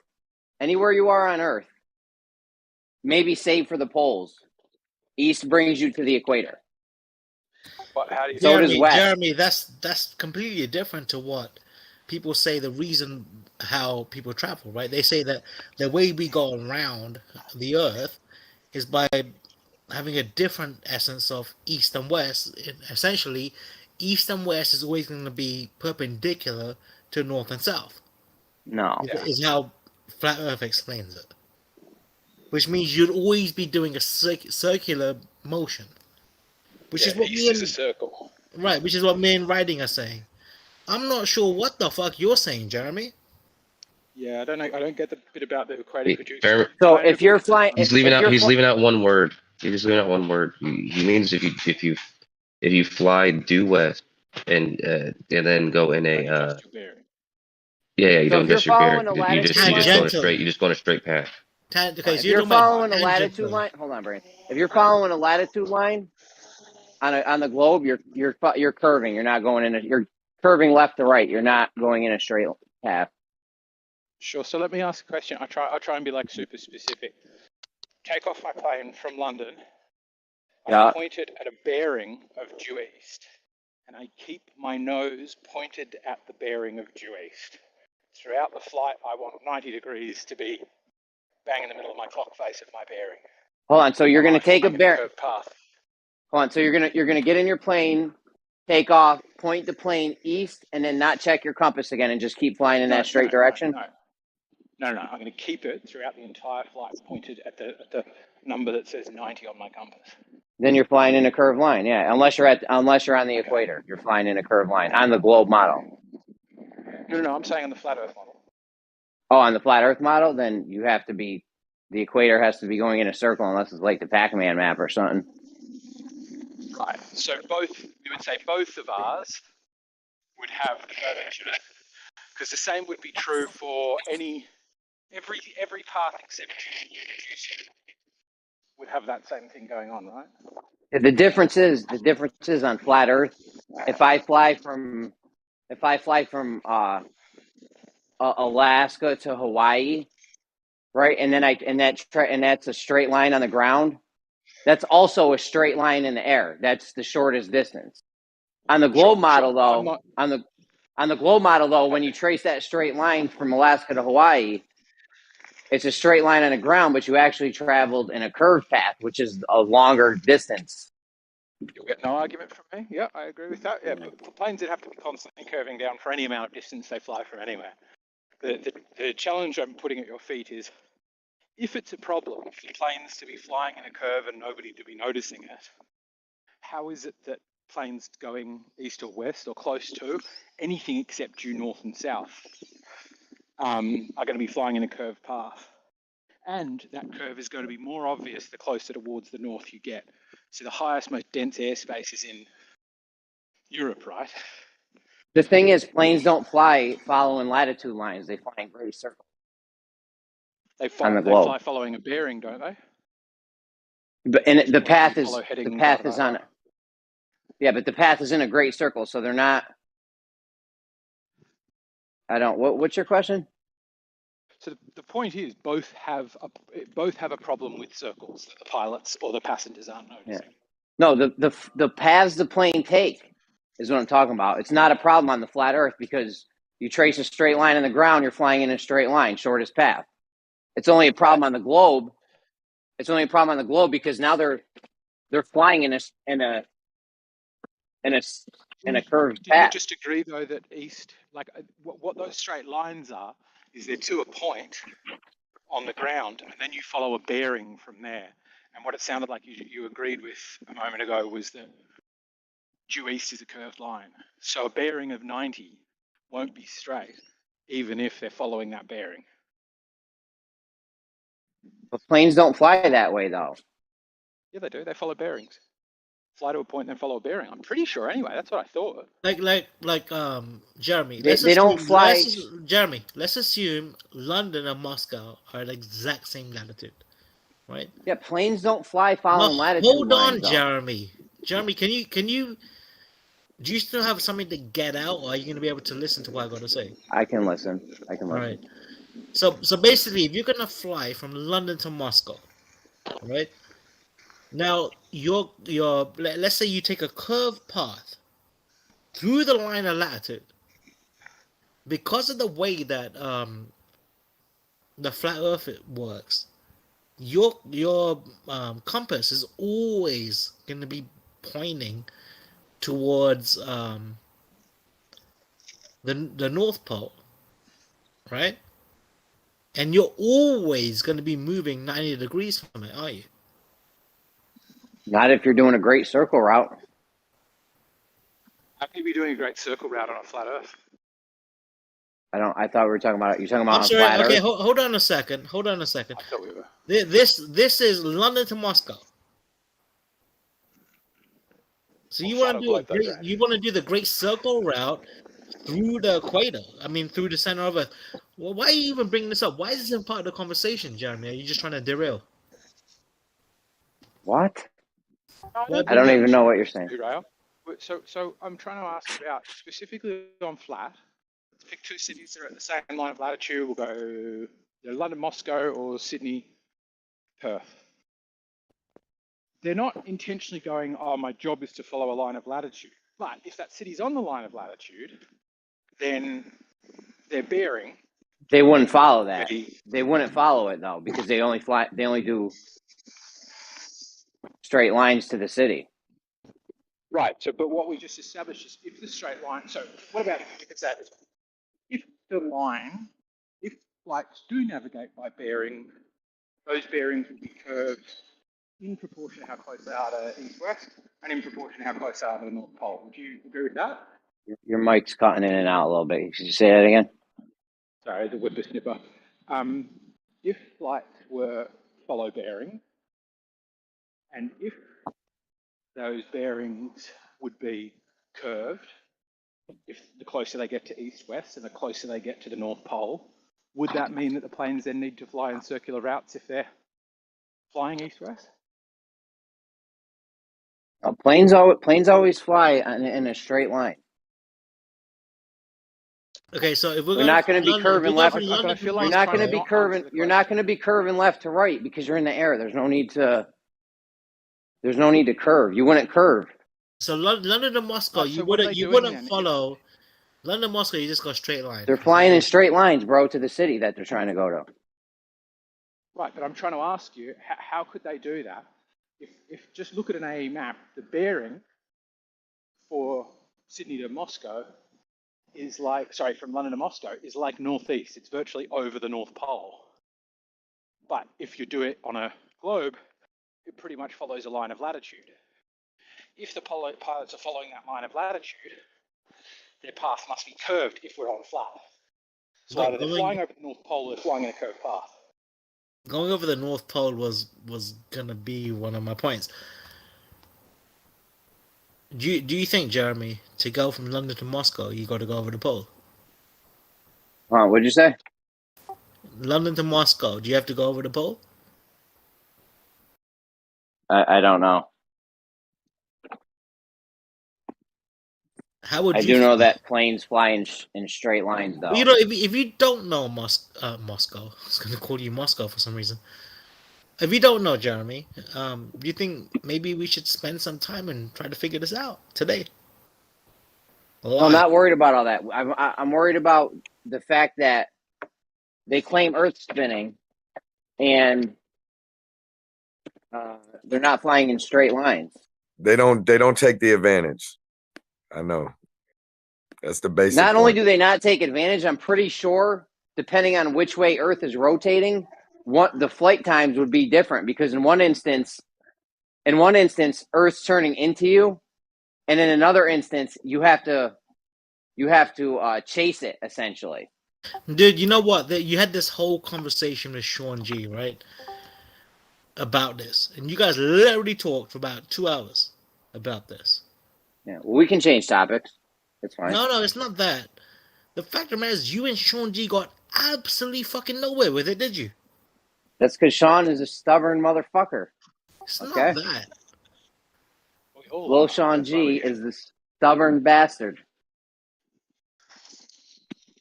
Do you think, Jeremy, if I was to explain it to you in a way that you would understand, that you would actually take for granted what I say instead of... Explain what to me? I understand how Coriolis works. I understand the flight paths, shit. Like, what are you going to explain to me?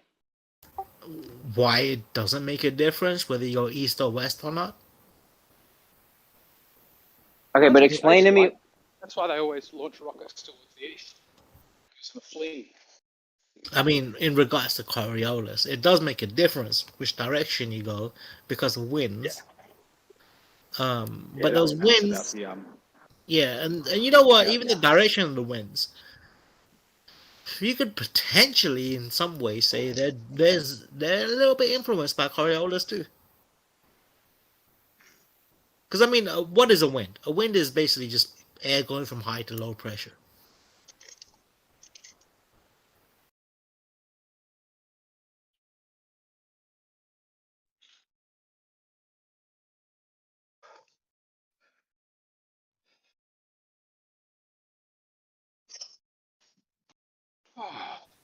I think Gio's getting pissed. Like, when I say something and nobody responds, I think that's cute for me to shut up for like 20 to 30 minutes. You're fine. I mean, I told you not. Yeah, I'm busy doing stuff. What was that to me, Branch? I was just trying to say, like, you was this whole thing came up about because you said if you're flying due east, you're always gonna hit the equator. Yeah, if you get in your plane, look at your thing, and it says east, and then you don't look at your compass again or whatever, and you just fly in that straight line, you're gonna end up hitting the equator. Absolutely. Yeah, that's on any model. I was asking though.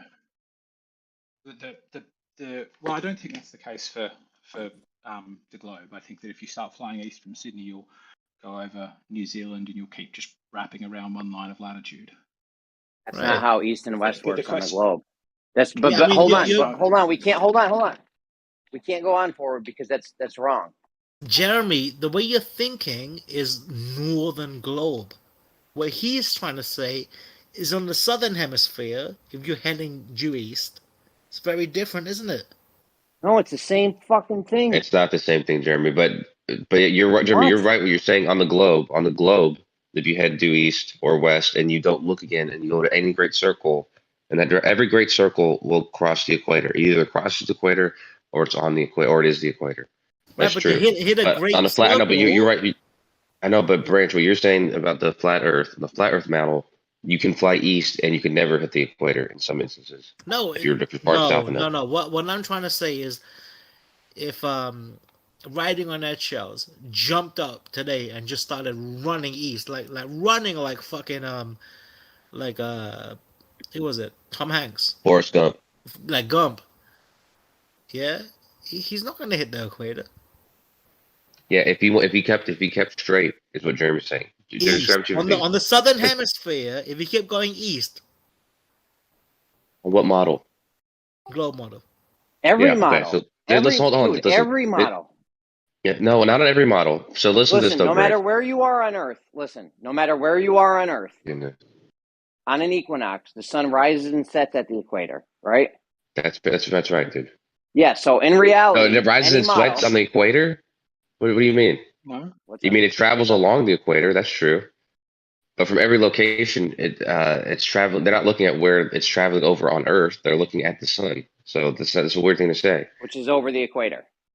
Yeah, but they're not looking at when you look at a star or you look at the sun and you see it. You're not looking at the spot. The spot it's above. The spot on the ground is directly above. That makes no sense. Well, Okay, hold bro, on. listen to me. Jer- East is the direct east or what? Kosho, I'm Go sorry. ahead, Brian. Once you This is take starting to off, get Kosho, incoherent. here's the one thing that You sound unwell, maybe Kosho. be changing our answers, yeah. Well, what I'm saying is, once you take off going east, you're no longer following a bearing and look at the compass no more. Right. You just continue in that direction. In a straight line, yeah. Right. So let's say you're in Sydney, and you want to go east. You're not going to cross the equator. That's right. Jeremy doesn't get that yet. He's almost there. All right, You're maybe way off, bro. You're way off. Listen, I'm probably way if you're in off. Sydney, No, Branch, you're 100% correct. If you're south of the equator and you go east or west, you're not going to cross the equator. That bro, doesn't make any that's sense. ridiculous, dude. That's ridiculous. Draw a cross, just like a compass on a AE map, and point north of the North Pole, east and west. If you're south of the equator, the east and west lines are not going to cross the equator. Bro, I'm not worried about the strawman AE map model. I'm talking about in reality. No matter where you are, you're going to end up crossing the equator. Yeah, but you said on any model. So that's why I said Yes, that. on in reality. Well, okay, let me change that. In reality, you're going to cross the equator. Yes, that's correct. Yes, because you're always going to be heading towards the equator. Because that's where east and west is. That's because on our model, at least, it makes sense. That's the reason why.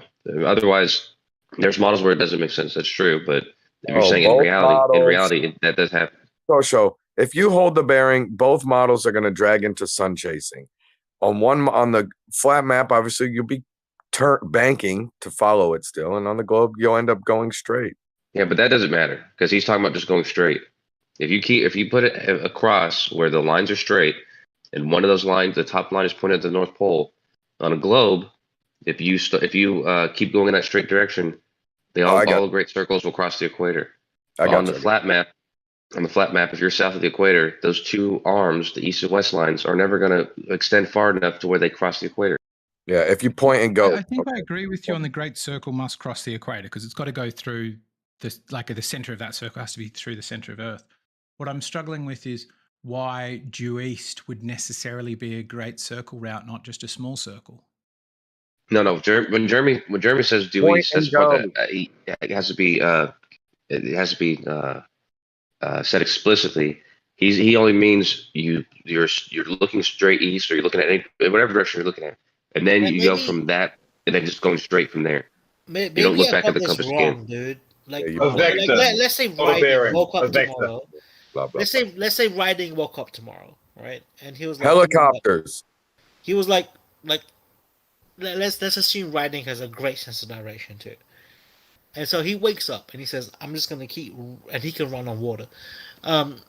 Let's assume he wakes up and says, "This is east," and I'm just gonna keep running east. And based on where he's at, wouldn't he spiral down to Antarctica? No, he's going to go to the equator the opposite direction. He's going to go to the east brings you to the equator, no matter where you are on Earth, maybe except for the pole. I think I agree with you now because you'd have to be the same problem I'm describing about the flat Earth map, east always being a circle. A small circle would involve if you're following a bearing banking. Yeah, no matter where you are, east brings you to the equator. So does west. People think you follow a line of latitude, but you don't. Yeah, but the reason people will probably get confused because you're arbitrarily saying east, but the truth is any direction that you start off in and then go in a straight line in will cross the equator. That's just general. Sure, you can go south, yeah. But specifically, it's going to bring you in a straight line to the equator. Is what I'm saying. Well, yeah, every line will cross it. So at some point, yeah, you're going to cross it. But that's what I'm saying. If Every you're line. standing on Earth, somewhere and you go east, you're going to have the shortest line than any other lines you could make to the equator. Oh, you're gonna spiral into the equator. But I think that, Jeremy, what the point is, You're sprinting for the ball at the moment, Jeremy. What's up? You're gonna spiral into it. What'd you say, White? I didn't hear you. What'd you say? Sounds like you're spruiking for the ball at the moment. No, that's just how it is. Sounds That's like just how it is. Hold spiraling, on, Jeremy. Brandon. That's just how it is on Earth, dude, because there's the equinox. No, Jeremy. Can I jump the back to shortest the point? path to the. Because now that I got home, I checked, and like this has nothing to do. Follows from beacon to beacon, following a bearing. Yeah, Most the funny thing is, planes right, fly right? IFR, not VFR. Okay, it doesn't matter. It doesn't matter what you think Earth is. No matter what you do, because of the equinoxes, if you go east and don't check your compass again, you will run into the equator. Yeah, because this has that's how already we been define. stated. I don't know. White act like No, that's Jeremy. But the question isn't if you're in about the South Pole, On a you're planet, gonna. that can't be the case. What's up? You're absolutely right. But hold on, what do you say? There's too many people talking at once. On a planet Earth, it can't be the case south of the equator, Jeremy. Yeah. Right. But it if is you went though. off straight east, you'd hit the ice wall. If you went off straight west, you'd hit the ice wall. The only east and west bearings that would eventually hit the equator would have to be already inside the equator. No, listen to me. No matter what Earth is, if you go east, you will run into the equator. You will. That's true. So that's premise number one. Premise number one is, regardless of the model, in reality, if you travel due west and you don't change your bearing, and you fly straight, you'll hit the equator. That's premise one. Unless you're now let's add premise two in there. On a globe that works. Already false. On a globe, all great Right, circles. hold on. Well, run to Whites the doesn't equator. agree to that. Hold on, Coach. Whites doesn't agree to that. Why, White? Okay, so is the equator in the middle, like the equatorial point? I don't. Wherever it is. Equator either at north and south extremities. Right. Therefore, south of that, if you take a true vector from any singular point and go east or west, you will not ever come to the equator. And if you state that that's what happens in reality, I'd like to see evidence of that, because every single great circle will cross the equator. Well, the but a great circle assumes a ball, and we haven't even verified that. East-west is a circle that follows the path of the sun, moon, and stars. So if you freeze the sun and go to where it is, you're going to reach a tropic and or the equator anyway, south or north. If you freeze the sun wherever it is and define wherever it is as east and or west, you're going to reach some sort of tropic or something like that, including the equator anyway. But if you talk about true east-west, it's a circle around the central North Pole. White, do we agree that the sun... You know what? Honestly, I thought about this a little bit, and my first inclination was correct. On the South Pole, if you are facing north, right? Let's say you're where Riding lives, and you're facing north. You take your eastern direction right from then, and shoot a bullet forward. Right? It won't like go up. It will spiral down to the south. You guys are completely wrong about this. I was right at the start, and I don't even know why I fucking doubted myself. Yeah, and this is all slightly different to the question I was asking was not about, I don't know if we've intentionally moved on, I just wanted to make this clear. The question I was asking was not about if you follow a ballistic trajectory, if you don't adjust. What I'm saying is if you constantly are at the controls keeping it following east, are you following a curved path? All right, I was talking about... You would have to go in a circle around the central North Pole to go due east. If you just cut straight across east, the compass will drift. And so eventually you'll be going east by southeast. If you go constantly in one direction or east by northeast, your compass will drift.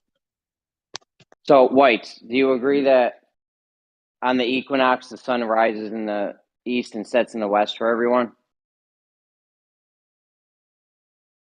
I do, but we don't know that that's a linear path at all.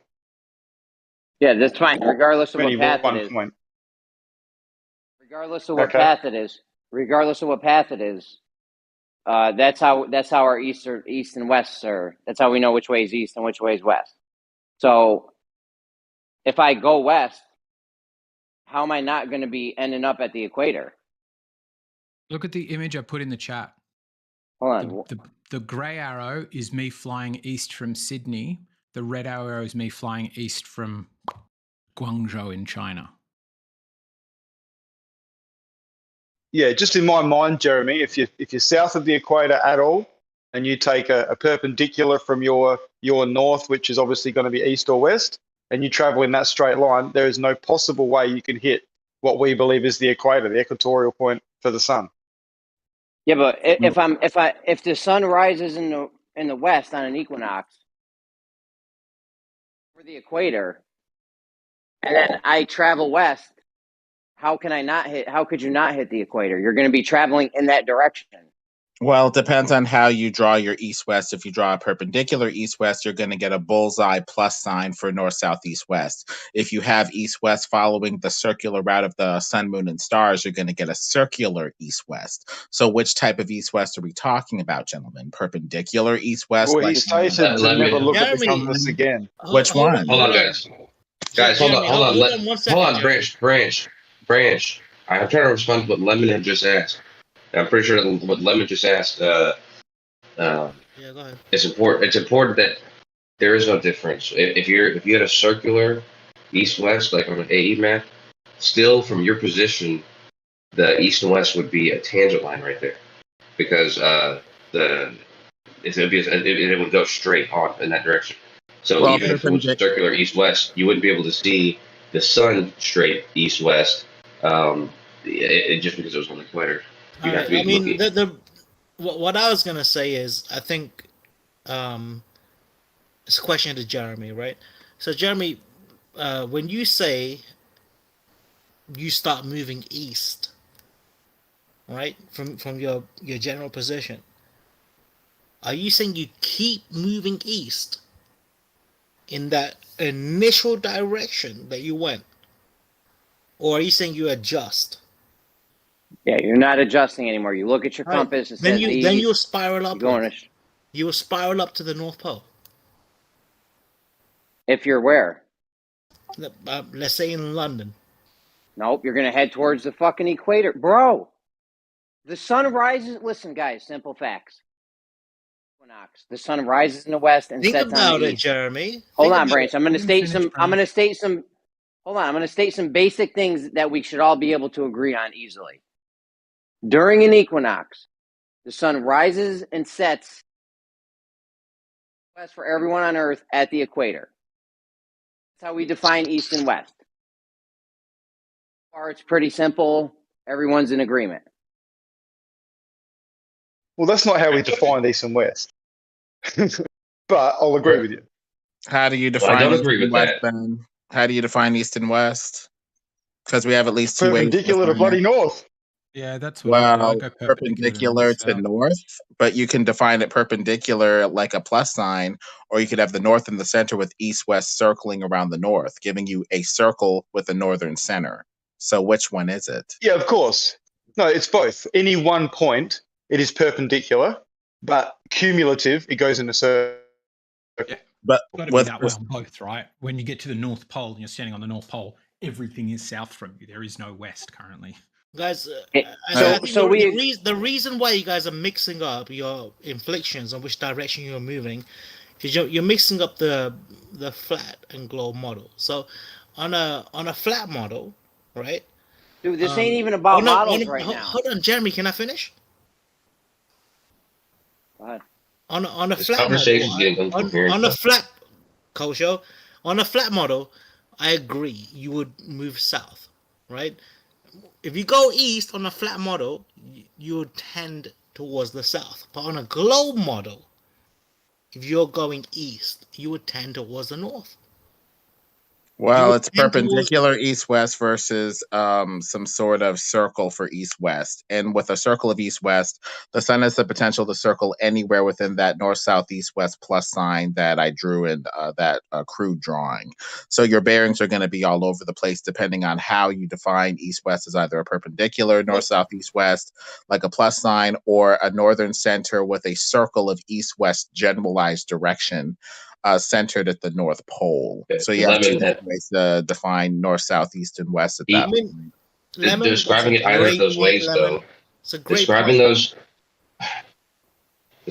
those in either one of those ways, it doesn't change the fact that for any singular point, the east and west is perpendicular to north, which Why am I is. the only one? But with perspective, Kosho, that can't quite be the case. The sun could pop in and out of east and or west at the horizon, anywhere potentially, depending on your local visual scene, your local perspective. And so we may want to draw this idealized perpendicular north, south, east, west model, but perspective is a hell of a drug. The sun could pop out of or just diminish into the horizon at any point, depending on your particular location, making north, south, east, west, preferred perspective different for each location even. Yeah, but that's what I'm saying. If you make it perpendicular to north, it's always going to be perpendicular to north from your position, regardless of if it's a circle. Lemon, do you mind if I ask a quick question? But is the sun necessarily going to go perfectly to east-west based off of your location? I don't know if that's going to quite hold. It could pop out of the horizon anywhere, go towards the horizon anywhere, depending on your particular location. Lemon, can I ask a quick question to the Globers in the room? Am I wrong? Because you guys all, to the Globers in the room, right? You guys all agreed with Jeremy's. If you move direct east and keep your direction, you will hit the equator. I think that's bullshit. This is what I mean about. This is what I mean about it being incoherent, though. Wrong. I think you'll spiral upwards. Dude, Brent, this is what I mean about it being incoherent. He asked. His first premise was stating that does that happen in reality, not on a model. Once you bring up the models, there's a distinction. On those models, one will always do that, and the other model doesn't do that. The reason I asked Kosho is that I might be wrong right now. You're wrong, Branch. If I can help Branch, the reason Jeremy said yes was being like I don't know, not trolling, but like slightly provocative in that Jeremy was saying you'll fly back through east, and Kosho's like, yeah, you will, because that's what happens on a globe because we live on a globe. He wasn't saying that's what would happen on a flat A map. So you guys do agree that if I leave London due east, I will spiral upwards? No, sorry, I yelled no. That's wrong. Well, the best thing that we can do, gentlemen, is at noon take the position of the sun. I think you'll spiral upwards. Well, can somebody please tell Branch he's fucking wrong so we can get over with this and move on? Yeah, I want a Glober to tell me I'm wrong because I'm pretty sure I'm right. I don't know. I don't fully get it. I would have thought a line due east would have not been a great circle, and now I'm thinking it is. I'm thinking that if you leave London, basically, if you're in London, like basically what we're talking about. Branch, I understand your question. I'm asking what model are you talking about? On a globe. Just in reality. On a globe. If I look at a compass and I fire a bullet exactly east, it will spiral up. Let's assume I gave it enough velocity to circulate. If you're north of the equator and you fire anything due west or due east and it goes in a straight line, it's going to go to the equator. It's going to go towards the equator before it goes. No, it's going to go up. Oh, you're wrong. It's never going to go toward the North Pole ever. It's going to go up to the North. No. Branch, I told you to stop drinking like 3 hours ago. Starts on the South Pole. I think I'm right about this. Well, getting back to the east-west thing, at noon you need to get the position of the sun. Most people assume that the sun is taking on its truest position and closest to you then you can draw your perpendicular north, south, east, west quadrant. Then the sun will circle in and out of those quadrants that you arbitrarily draw off of your idealized map. But you're going to have two ways of looking at north, south, east, west from that point. The perpendicular north, south, east, west that's like a plus sign, or the concentric circle east, west with the North Pole as the center of that east-west circle. In both models, they're both concentric circle east, west. But go ahead. So But everyone agrees, though, that the sun rises and sets in the east and west on an equinox, and that is the direction. I agree with that way that you said it just now, but you said it differently a minute ago. You added in it rises and sets east and west above the equator. I disagree with that. Above the equator. The subsolar point is at the equator. Yes, it's above the equator. When I look at the sun rising or setting east and west on the equinox, yes, the sun is directly above the equator. But when I look in the direction of the sun, I'm not looking in the direction that it's directly above. Yeah, but you are looking in an eastwardly direction or westwardly. Yes. Okay. What's so hard about that? Like I just said, do you agree with that? Hold on a second, because I'm trying to get Whites on the same page. I mean, Whites, do you agree with that? Maybe you left. Anyways, what were you saying, Coach Joe? I had no problem with that, except the way you said it the first time. The way you said it the first time included the over the equator part. So that's one part that I have over the equator. Yeah, but that has nothing to do with where you're looking. That has nothing to do with where you're looking on. If you're in the northern hemisphere, when you look at the sun, you're looking over the equator. When you look at the sun, you're looking at the sun. Yes, which is over the equator. So you're essentially looking over the equator. You're looking toward the equator in toward a southwestern direction when the sun sets over the equator. No, west, not southwest, just straight west. Well, Jeremy, the problem with saying straight west is east-west appears to be a circle. So looking straight in that direction, you're looking away from the North Pole Center, number one. So that means you're looking south, technically, number one. And number two, you're looking toward where the sun, moon, and stars tend to set, which is toward the west. So technically, you're looking toward the southwest. No. Jeremy, just for his sake, to move this along, Jeremy, just say perpendicular to the north. That way you can move I don't even know what that means, dude. Why? I know. Because it is, but it means the same thing. But for some reason, he's throwing it in there because it's a circle. It's not. You're not Jeremy, looking. What do you mean by due west? What do you mean by due west? Because there's at least two ways to define due west. What do you mean by due west? West, the place where the sun rises on an equinox. West. Okay, so you're basically looking west for everyone on Earth that day. That's on an equinox. Okay, by that definition, sure. But if you're west for everyone on Earth, right? Anyone that's looking at the sun anyone that's looking at the sunrise on an equinox is looking west, right? Yes. Do we all agree on that? Holy shit, guys! Yes, I don't know how much Jeremy, we agree. Sun rises in the west. In the so if we freeze frame and head in a straight line at that point, we're going to end up at the equator, right? Yes. On a flattish model like I drew in the chat, in the north, you would eventually reach the equatorial circle. Yes. Right, White? Only in the north. Only in the north. Guys. Whites, we're gonna so if we froze frame on the sunrise and an equinox and started heading at it, that's west, and that's gonna bring us to the equator, right? No matter where we are on Earth. North or south, that is correct, Jeremy. If you freeze the sun, we would all walk toward the equator and walk to that triangulated subsolar position. Yes, we would, Jeremy. Yes. Oh, so we're following the sun now. I'm asking a specific person, though, Lemon. Hold on a second. Are we following the sun? I'm the only one that disagrees with you, Jeremy. Nobody else does. Let White answer. You guys, Jesus Christ, guys. Jesus. What's up, White? What'd you say? So are we following the sun now? So let me just get the vision. We're on the equator and we're looking east and we're watching the sun rise and we're facing directly east. East, if we froze that frame and walked directly east, we would hit the equator. Given that we're already on it, seems a bit weird. So if we were north of the equator. No, we're not on the equator. Okay, where are we? Australia.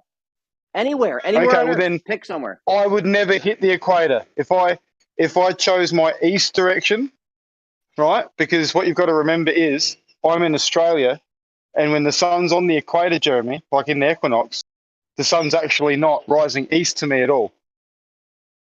So the sun doesn't rise east for you on an equinox? It rises in the east, but not directly east. No, because I'm not on the equator.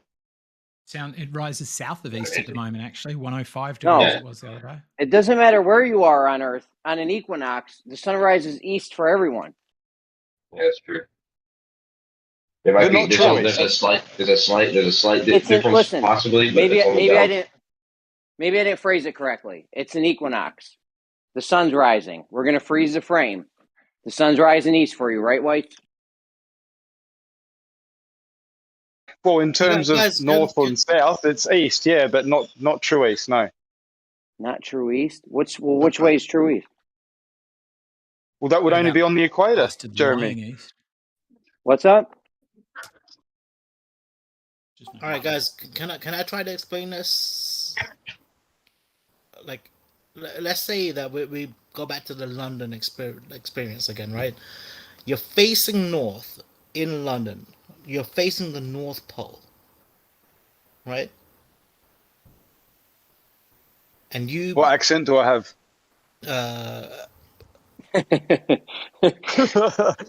Well, assuming the sun is an object that is able to bro. be triangulated, we would walk toward the same sun circling over the equator, whether we're in the north or south, like Jeremy is saying. No, hold So on. we would all end up at the equator at the subsolar point over the sun, under the sun at the equator, if we were all walking toward it after we froze the frame or whatever. No, the equator would be a circle of latitude that is centered at the north, where the sun passes directly overhead on a flattish conception, or the flattish conceptions we normally talk about. Anyway. Jeremy. I can't believe we've all got different visuals here. If you're in London, Let me jump in. Listen, look, if you're let me in... quickly jump Hold in. on, I haven't said anything, Branch. Hold on, Branch. Just let me jump in. Jeremy, right? Look straight ahead, right? Now, directly 90 degrees. You're on the equator, right? Directly 90 degrees, put a mark on the wall, right? That's where the sun is rising, on the equator.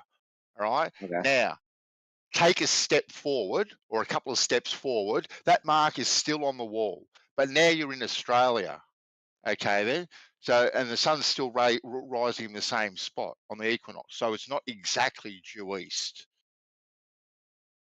The sun doesn't. I thought the sun rose east for everyone at the. And it does. It does. That's why I don't understand what there's.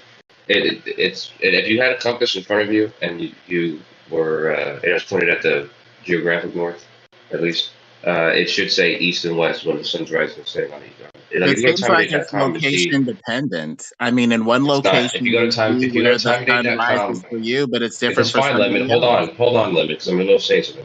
If you go to timedate.com, you can see that it's this is the case for any given position. Give or take a few decimal places. It seems like it's location dependent. In your particular location, you see where the sun rises at equinox for your particular location, and that's due east and west for your particular location. That's it. The sun would migrate to the left and right of that point throughout the year for your particular location. That's all. But if you check time and date for Sydney at the moment, it's rising south of east. It's like east southeast. It's 105 degrees. Yeah, so it's south of the equator. Yeah. That's in between the Not tropics. really, no. That's where it's supposed to be.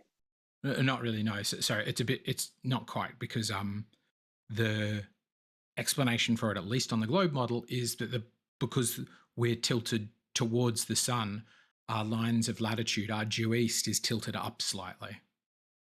Yeah, but I ain't worried about even models though right now. Even though the sun's GP never gets anywhere close to the latitude of Sydney, because our latitude is tilted upwards, it appears south of due east. Okay, we're not worried about models. We're worried about what's happening in reality. It's rising south of east because it's south. It's rising south of east because it's south of the equator right now. So of course it's going to be rising south of east. It's south of the equator. And east is at the if east is at the equator, anything below it is going to be south of east. It's not south of the equator though, dude. It's officially north of the equator now. Yeah, and so it's probably you're just trying to model it. It's probably some sort of perspective warping. I mean, look at how those star trails rise north of due east and south of due east, with the star trails, the true position of the star trails being like due east. There you go. That's probably what's happening with the sun, where it appears to be deformed by atmosphere, glass, or refraction, and appears to be rising south of due east when it's really just, circling east west and is just a little, refracted or something like that. Refraction. Through the dome or the atmosphere, basically. Or Yeah, but something the like arc, that. but its arc travels from south of east to south of west in a certain path, which is a straight line. So And look at those circles. They look like they're going south of east and going south of west, curving outward. So it's probably some sort of refractive effect. See, Meister, you missed it before. We were talking about planes. Okay. Yeah, you left the other day. I didn't interrupt you, and I wasn't spiraling. I was calm, cool, and collected. Somebody else interrupted you, and That's a nice cope, you Jeremy. left. That's a nice what? So that's a nice cope, Jeremy. Coke? Let's be friends. No, we all take. Yo, Mike. I don't know I what was you yelling said. when you was here too. Cope. It we was all a just cope. yelling at you at the beginning. Cope? You left so fast. You didn't have to. It was gonna settle down for you.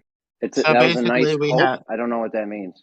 cope. It's like you're coping. You're trying to tell yourself something false to help yourself feel better about the flat Earth by coping. Basically, cope, COPE, cope.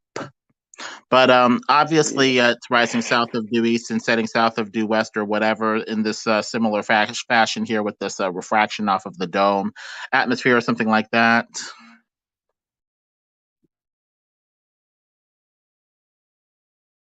Does that make sense to you, Jeremy? What let me just say? I did. Would you I say that- wasn't even listening. I can't get anything done. Fair So, I mean, you guys want to chat? Go ahead. I'll just moderate. I would love to chat to Kosho and. I'll be honest with you. I mean, actually, it's becoming it's harder and harder to have a coherent conversation because it's like I don't know, people are saying random stuff and who knows Yeah, I what. mean, So I'm sorry. you never expect to get to a conclusion that way.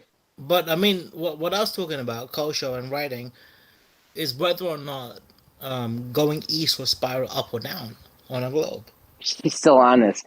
Branch, you're wrong. Nothing goes spiral Get a great upwards. circle calculator. I'm trying to. I've tried to find one to help you with it, but I can't. I think I see now Jeremy's point that like a great circle route is a straight line across the surface. If you followed a straight line, let's say right next at 1 degree south, at 98 degrees south, pretty much next to the North Pole, you'd do a tight little circle. You'd be noticeably curving right. So that's not straight. So any line that's straight must follow a great circle route. Yeah, any great circle I don't think route you guys are thinking must about either this. be the equator or cross the equator. I don't think you guys are disagree with thinking Jeremy about this first, in but I've 3D. been thinking and figuring on it, and I think he's right. Like Sorry. But you can define a great circle in another way over a flat plane. A great circle would just be a hula hoop band of latitude. That's 24,901 miles in circumference. You could move that hula hoop to the left, to the right over a flat surface, and you just have a circle of 24,901. That's it, moving over a flat surface. This is what I mean about not having a coherent conversation, is because Branch is talking about something specifically different than that. And I mean, I literally wanted to argue with. Well, Kosho, did you have something else that you wanted to? Yeah, I had to respond to Branch. Yeah. Lemon, can I just Branch? Okay. Yeah, well, the thing he just said, the thing he was asking about. I was going to say that the easiest way to confirm or whatever is to think about the antipode. If you think about any point's antipode, and then try and connect that going both ways, creating the great circle, you can see what it's going to do. It's always going to be on the other side of the equator. Yeah, that's a well-made point. Yeah, if you go straight, you'll always end up in the point antipodal to you, and if the point antipodal to you is sort of definitionally on a great circle route.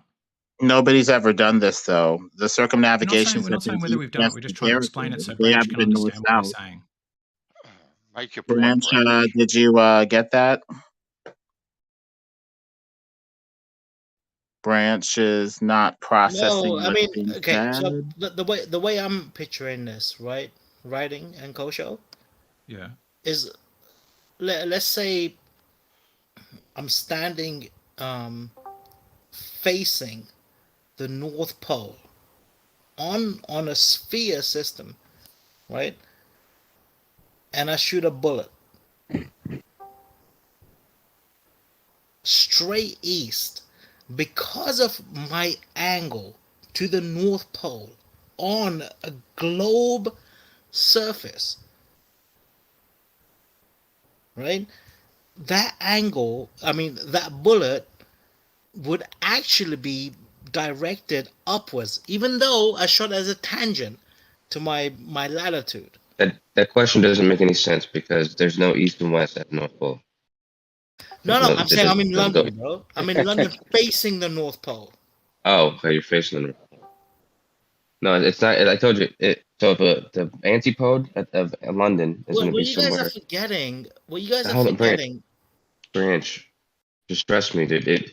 What you're describing is it's easy to understand, but you have to think about it like the freaking antipode, dude. Like if you think about the antipode being in Australia, let's just say somewhere in New Zealand or something is the antipode to London, then that means that they'll make a line from London to New Zealand and then back to London on the other side. It's never going to go north of London. Grant, you're making me look bad. I always go around telling people you're one of the smartest globers. Why are you doing this to me? Oh, dude, I'm not even wrong about this. I'm not even wrong about this. Like think about it. Like if you're in London, right, and you draw a straight line up from the center of the earth up to you, right? That's the angle you're standing at, and you're looking north, right? So now, if you shoot a bullet while facing north, and assuming that you're standing upright, Branch, you're being fake, bro. You're doing aristocrats right now. I'm calling you out. bullet was spiraled You're just upwards. doing No aristocrats, doubt bro. about it. You done. You done. It ain't funny. Well, most people define up or down as being able to make contact with something that's lower than yourself. If you're going due east in this globe conception, most people assume that you're going to maintain elevation and just go in a hula hoop around the ball. They assume that up or down is relative to the center of the earth. So if your bullet is not getting anywhere closer to the center of the earth, you don't have anything that's going up or down in the deflected globe conception. You need to show how the bullet is getting closer or further from the supposed center of the earth. Otherwise, there's no up or down in their conception, or at the very least, coming closer to the earth, which is below it. Well, it's not that. I think the people are thinking about this in a two-dimensional way instead of assuming that you're going to be standing. Branch, are we allowed to talk about real things again?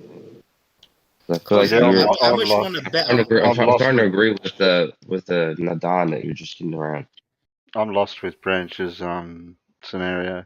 Because if you're talking about legitimately, then you have to. If you just think about it with antipodes, there's no way it's never going to go north of Maybe London. I'm just having an enormous brain fart right now, but I'm pretty sure I'm Well, just right. think about a brain fart. Think about the antipode thing again. Think about any position's antipode. If you're in Hawaii, the antipode is going to be somewhere at 24 south, wherever that is. And it makes a great circle going both ways. That great circle is going to be it's going to cross the equator, sure, but it's never going to go north of Hawaii, and it's never going to go south of 24 south. So it's the same for any place in the world where you make a great circle. If it's in the northern hemisphere, it's never going to get further north than that. Well, on a flat surface, there's more circles possible than this great circle. There's That's circles true. of 24,901 possible, 30,000, 40,000. There's greater circles. It's true, Lemon. It just doesn't answer any question that we were talking about. So if this helps at all, Branch, I've just been trying to Google. This is a question in the ATPL thing, and it uses the phrase great circle bearing, which is just the initial direction along a great circle path. Right. I mean, I get what you guys are want to saying. Google to solve I mean, this. The way you guys are looking at it is this, right? If you shoot, we are talking about shooting a bullet to the east, right? So if you do shoot a bullet to the east, the way you guys are looking at it is you're gonna do a tangent to your latitude line, right? Which is why you think it would. That's if you keep east, it'll stay along that line. Well, I'm talking about the moment you shoot it.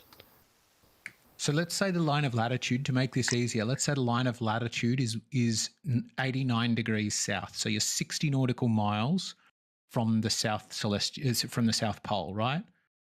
And what that circle is, that's a circle with a radius of 60 miles curving around to your right. Right? It's a tight circle. If you shoot straight ahead, the bullet's not curving right. You with me? I mean, if you're shooting straight ahead, it's gonna hit the North Pole, right? I'm saying if you shoot east, shoot due east on a line of latitude, that line of latitude's going to hook right to keep a Right, tiny but little. do you understand that you are standing at an angle to the North Pole, and because of that angle, sure, right? Because of the angle you're standing at towards the North Pole, that tangent would swerve up instead of down. Like when you shoot anything off at an He's right. angle, You're right about. it You're right. either You're go right, up dude. or down. But You're right because about you're that. at Guaranteed an no angle, point. Guaranteed 0 point. Yeah, you're right about that, Branch, but I don't know what that matters. Yeah, Branch at this point. Branch at this point is saying that if you're pointed north, anywhere north of the northern hemisphere, then the tangent line you're pointed at is eventually going to be veering upward as you go further as you because travel of along the your Earth. angle, because of your angle. That's the old aeroplane that flies into space scenario, Yeah. isn't it? No, it's not. Similar to it. So, Branch, you're thinking of the North Pole as absolute up, and anywhere And away there's a from good that chance being I'm wrong. Like downward. all the other globers think I'm wrong. You got So- 2 more minutes on this, Branch. Your misconception of the globe model can't tie up this whole room. Yeah, absolutely. Let's just kill it right now. Can I ask a question then? Because I'm not sure if maybe I just heard you wrong, but what did you say earlier about Sydney in the direction of the sun's rising or setting? Eggshells. Say again? Did you earlier you said something about the sun rising or setting in Sydney? Oh, It that's verified. rises at 105 degrees for us in Sydney at the moment, which is south of, like, it confusing even on a ball, but it's vastly out of position for a thing doing a circuit circularly in the sky. Yes, I don't know. Maybe I'm seeing something. Maybe I'm looking at something different. I'm looking at it wrong. But time of day, it says 90 degrees east. I don't know. Let me just check again. I was saying like from a week or two ago. It should have been moving up now, right? Because we're moving. Yeah, it's changed, slowly changing at the moment. Yeah, you're right. You're right. Though at the beginning of the month, it was about 100 east. Yeah, it was like 105 when I last checked it. Let me see. Altitude direction. Sunrise today is 89 degrees east. Yeah, but it's if you go back to, how do we do that? Current time. You can just I just go to the sun calculator and then where it is, and it has a whole month, and you can just click on the day and just pick that. You were talking about 2 weeks ago when we were talking earlier. You were talking about 2 weeks ago when the sun was rising south of the equator, and you said it rose southeast. If you're on the equator. No, listen. No matter where you're looking at, if you're looking west or east or whatever, you're looking at the equator. That line crosses the equator. Yeah, but that's what I'm saying, dude. That there's no reason to state that like that anymore, man. Because it doesn't make much. It's that question or that statement. I mean, is basically the same thing that Branch is saying about the tangent line that has to go up or whatever. Like if you're looking east or west anywhere in the world, and you're looking at the sunrise or set, and it is true that the sun is above the equator, but you're looking at the sun. You're not looking at the thing where it's right below that's on the Earth below the sun. Okay, you're looking at the sun, which is directly above the equator. Does it make you feel better if I phrase it like that, or can we just say you're looking at the equator? No, you can't. You can't phrase it like that. Wait, how did you can't phrase it that if we look east, we're looking at the equator? No, you're not. Your line of sight is not crossing. Is going to cross the equator. The equator is a great circle. Yeah, go ahead, sorry. The equator is not a fixed point. It's an actual great circle around the globe. So there's no actual fixed point for the equator. Yeah, and how's that relevant? You're go ahead, Jerry. Well, you're not looking How at is the that relevant? equator. If you're looking at the equator, you have to be looking at a fixed point along the equator. Which point along the equator were we looking at? Wherever point the sun is above. No, but Terry's making exactly the point that I'm trying to say to you. Like the way that you're saying, when you say that you're looking at due east at the sun, you're looking at the sun on the equator. Like you're looking at the equator. It doesn't make sense because every single, if you're just talking about the entire line of sight that you are looking down, continuing on forever, going around the Earth alone, then that's a great circle. And so yeah, it'll cross the equator at some point. And if you're talking about, hold on, man. If you're dude, just 1 second. How many times are we If you're talking about the where you're actually looking, then you're not even looking on the Earth. You're looking at the sun. You're not looking at what you're not above the looking on. equator. Will it help everyone if I phrase it so that I say you're looking at a spot above the equator? Does that make everyone feel fuzzy inside? No. Sure. Maybe the way maybe what we should do is think about the small, right? Let's if we take a I step think back, it would help everyone if we all understand that we all understand. Yeah, thanks. I don't even. I'm not sure, Don. If Anybody you're misunderstanding it at all? So why is it still being talked about? Well, we've covered important ground here, gentlemen. We know now that the sun rises south of due east and sets south of due west due to refraction and deformation off of atmosphere and glass, like in that Spanish dude's video. So I think we've broken key ground here, gentlemen. Congratulations. All right, well, hold on just a second. Hold on just a second. I know that I'm right because I am right, and so now we can move on. Yeah, Can I just say one thing? What if we take this from a perspective of basketball, right? So instead of thinking big, let's start thinking small, right? Now, if I'm on a basketball and I'm facing north, and let's say I'm like 4 inches tall from a basketball, and I shoot a bullet that is gonna get pulled down on a basketball, and now when I stand up. Again, I'm going to be standing up in reference to the center of the basketball, right? Now, if I shoot something directly east on the basketball, it wouldn't go down towards the equator; it would go up, right? If you went You're very close. This question now, Branch. You've just You're been very saying the close same to getting thing for an hour now. Yeah, you're very close to getting muted, Branch. Just so you know. Yeah, I've been listening for 20 minutes and I ain't got a damn clue what y'all talking about. Branch is talking about going tangent to the sphere and a west line going off into space upward, basically, on the sphere. He's talking about going tangent on the conversation. He's talking about the old plane that takes off and flies into outer space. Pretty much.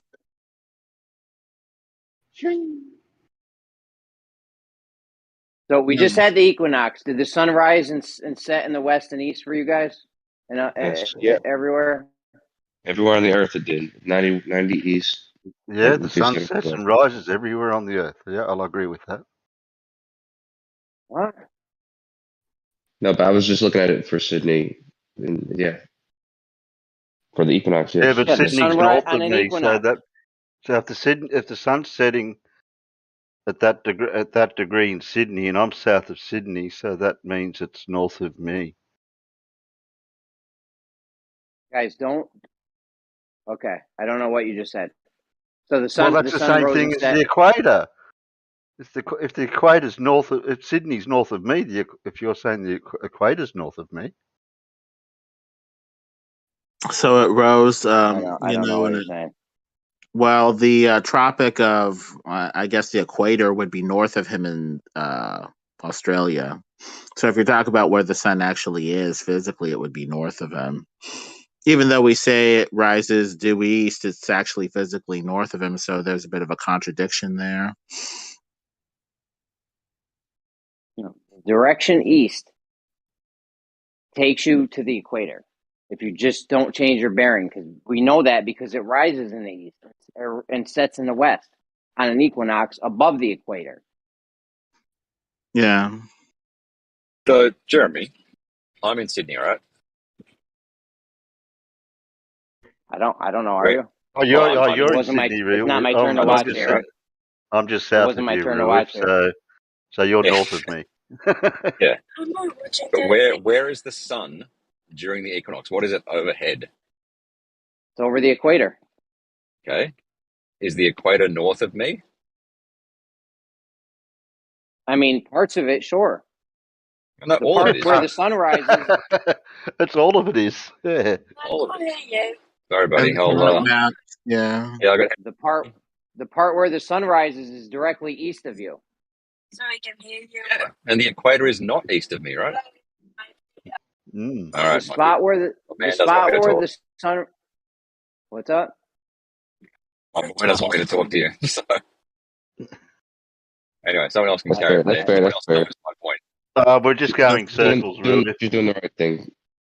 Well, the circle of the equator would be north of Ruhif, and people in Australia, yes. We definitionally say it rises due east and due west, simply to confound the flat earthers, but technically that's not quite true.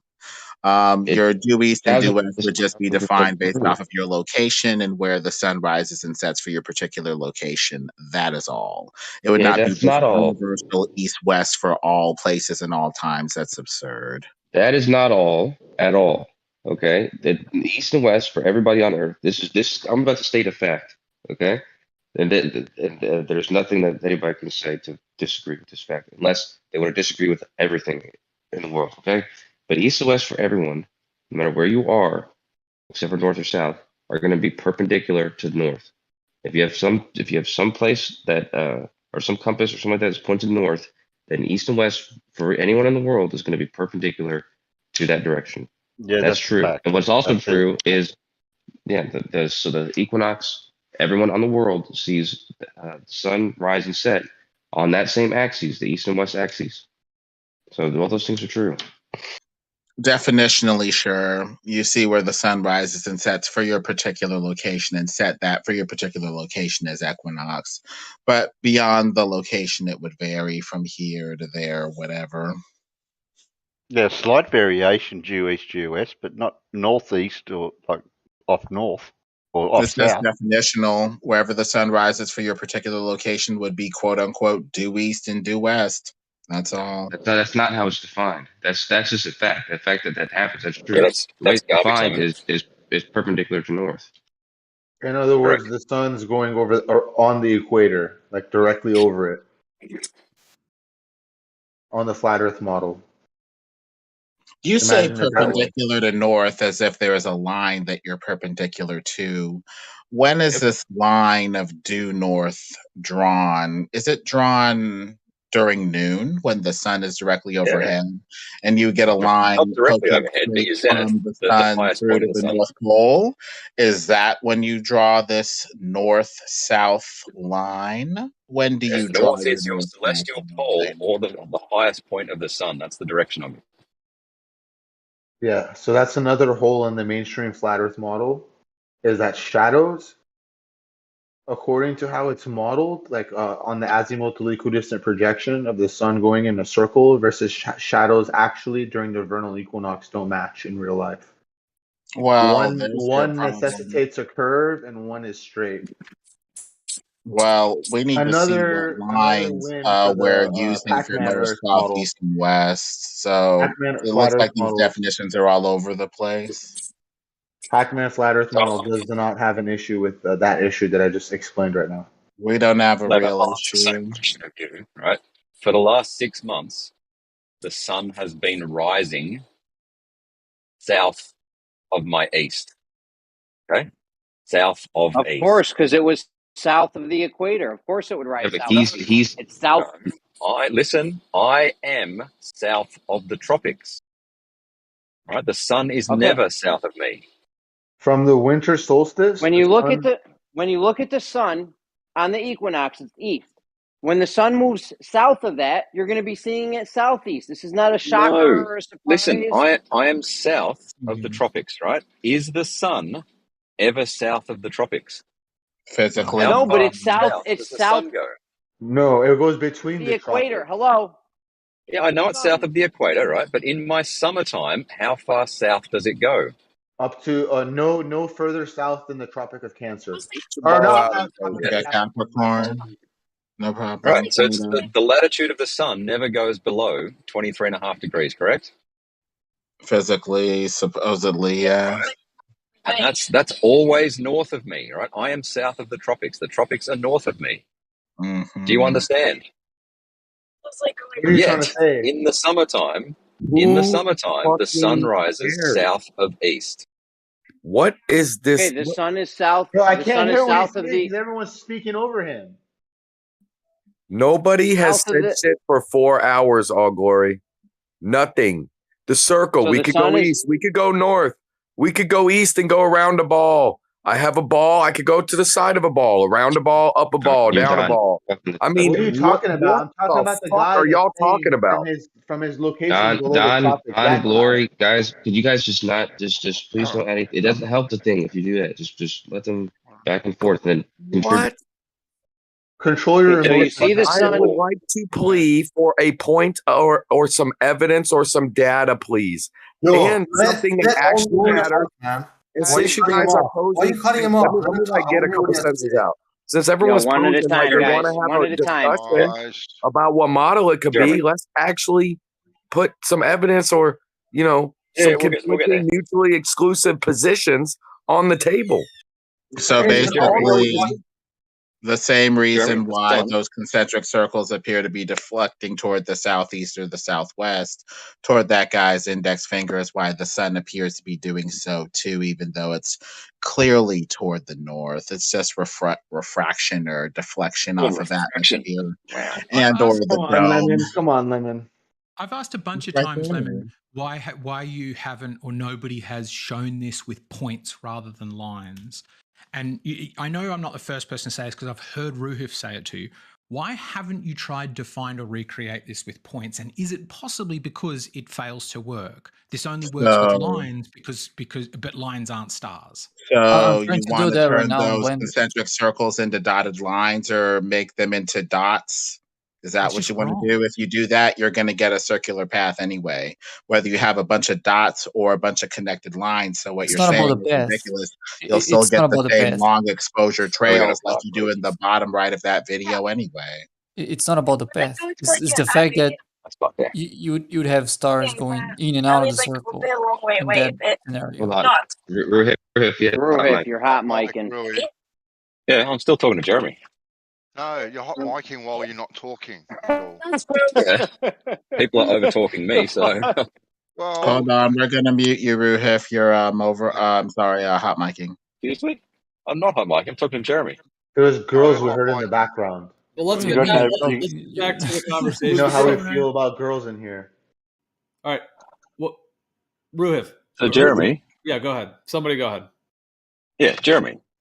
At all times, the sun is overhead a point on the Earth that is between the tropics. Is that correct? It always stays between the tropics, yes. Yes. Okay. I'm in Sydney. Are the tropics always north of me? Is the Tropic of Capricorn north of you? Jeremy, they won't let me. I'll drop down to another room with you. You can't get anything. Jesus Christ! There's a lot of people that want to talk. Questions, if man. you want to have a one-on-one with me, if you want to have a one-on-one, I'm glad to jump down to another room. All right, no, just let's keep going. I'll mute anyone who interrupts. Yeah, go ahead. It's a really simple what's question. the point on the table? It's a quick question. Go ahead, Jeremy. Go ahead. What now? So you've agreed that the sun is always overhead a point, and that point is between the tropics?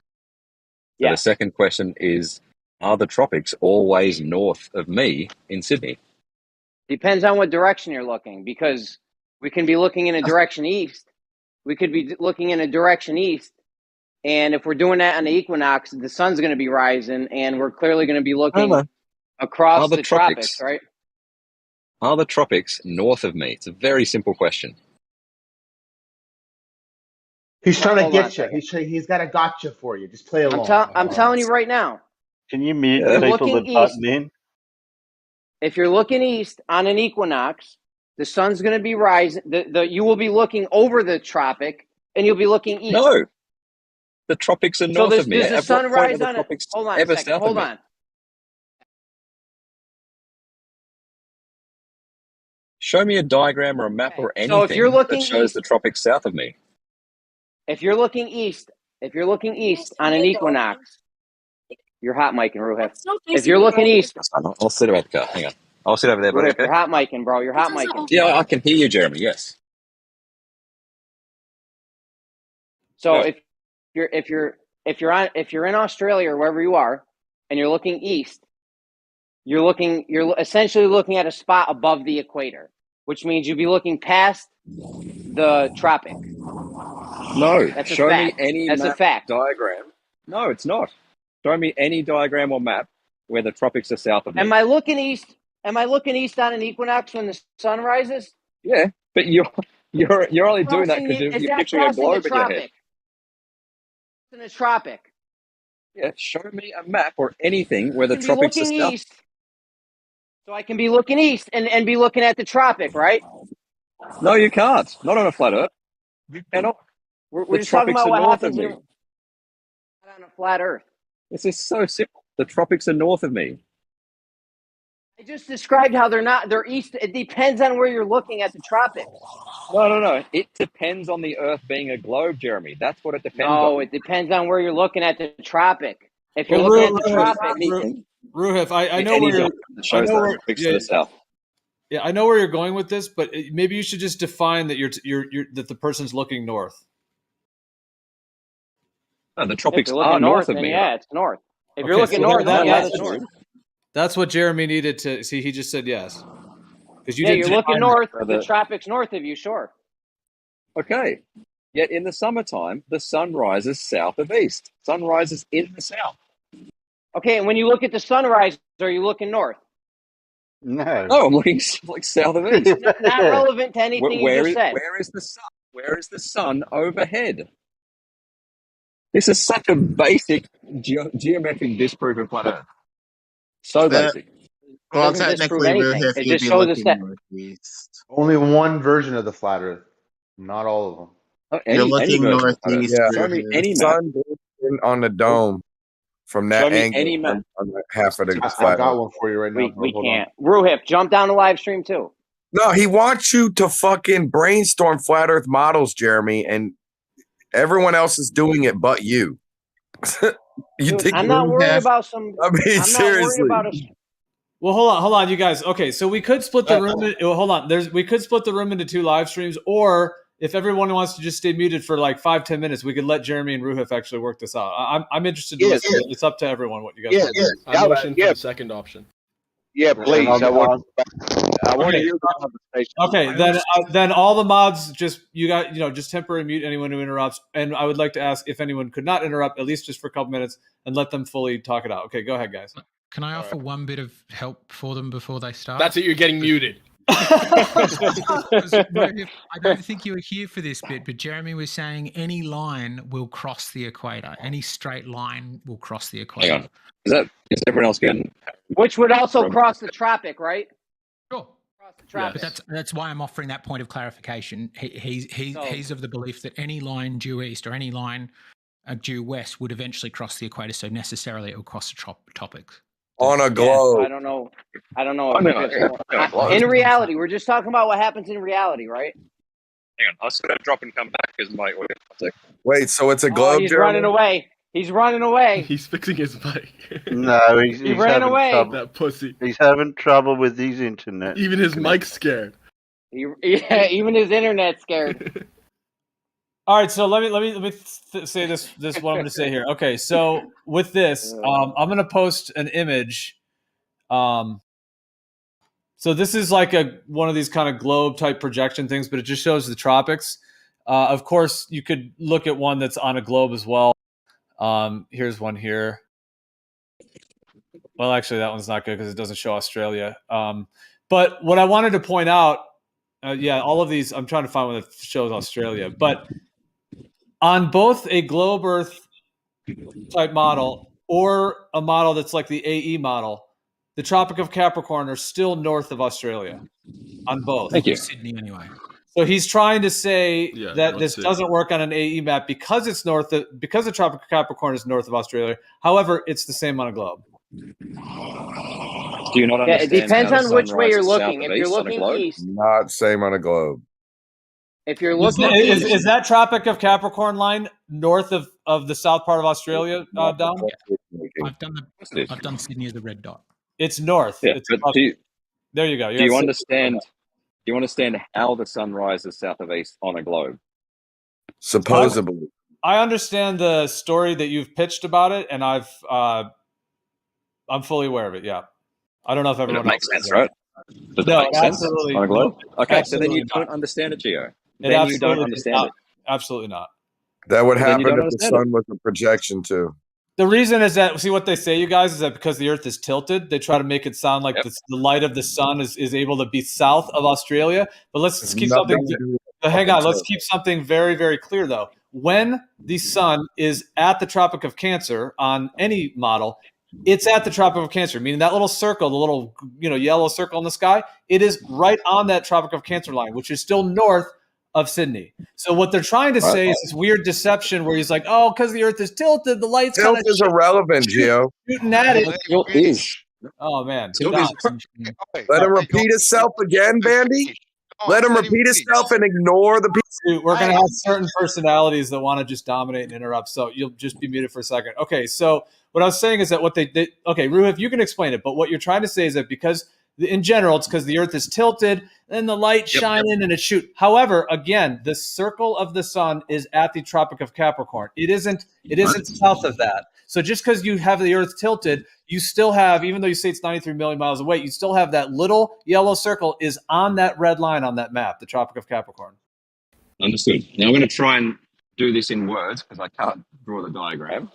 Right. So we are going to be looking at the Earth tilted. Right. We're looking at Australia. The Earth is tilted, so the northern hemisphere is tilted to the left, and the southern hemisphere tilted towards the sun, which is way over to the right. Right? Can you imagine that? So it's tilted, the southern hemisphere tilted towards the sun over on the right, and Australia is in front of you. Right? That is sunrise. Because the sun is over to the right, that is sunrise for Australia. Does that make sense now, still? Yes? No? I'm going to have to draw it then. Yeah, So- I've been trying to find something that shows it, and then we can modify the drawing like the one I just posted. So Ruhif is saying that because of the tilt of the Earth, it appears to have kind of a southeast southwesterly tilt that explains this southeast southwest rising and setting. Australian sun, but we have a counter to that, at least with this refractive dome model with the Spanish dude or something visual and refractive, making the apparent path of the sun deceptive. So I think we have two different explanations, possibly at the very least for what's going on flat or round here that are worth exploration.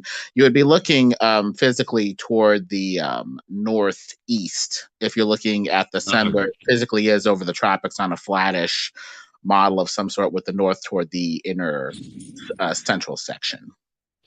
On an AE map, yes. On an AE map, yes. The sun You guys have to the northeast. Well, Rue, if you guys have an image, maybe you have it. You've probably got it locked and loaded, ready to go. But I just posted one that sort of shows it. Yeah, That's so a good demonstration. yeah.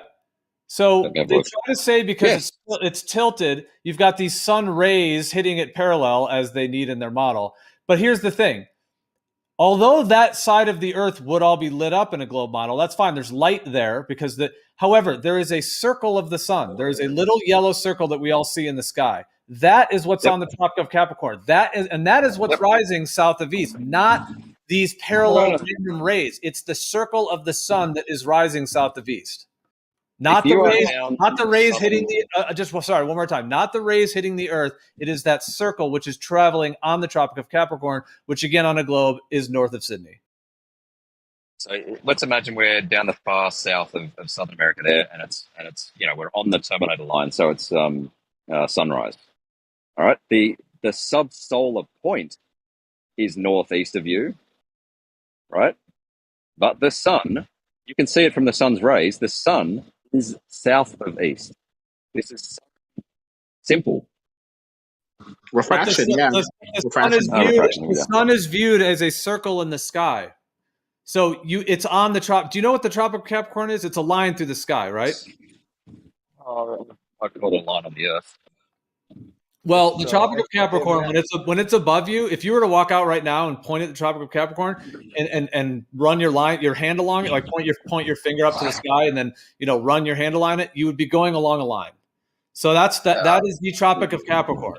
And the sun even on the globe model, the sun is a little circle that is, think of it like a train track. It's a little circle on that track. Even on a globe, it's the same thing. It's just a track, meaning it's a line around a globe, or it's a line over a planar Earth. Either way, it's a line. And that little circle of the sun is on that line. Just because you're trying to say it's tilted and these sun rays are all blasting through outer space doesn't mean that it makes that yellow circle all of a sudden be south of the Tropic of Capricorn, or south of east, rather. It will still be on the Tropic of Capricorn.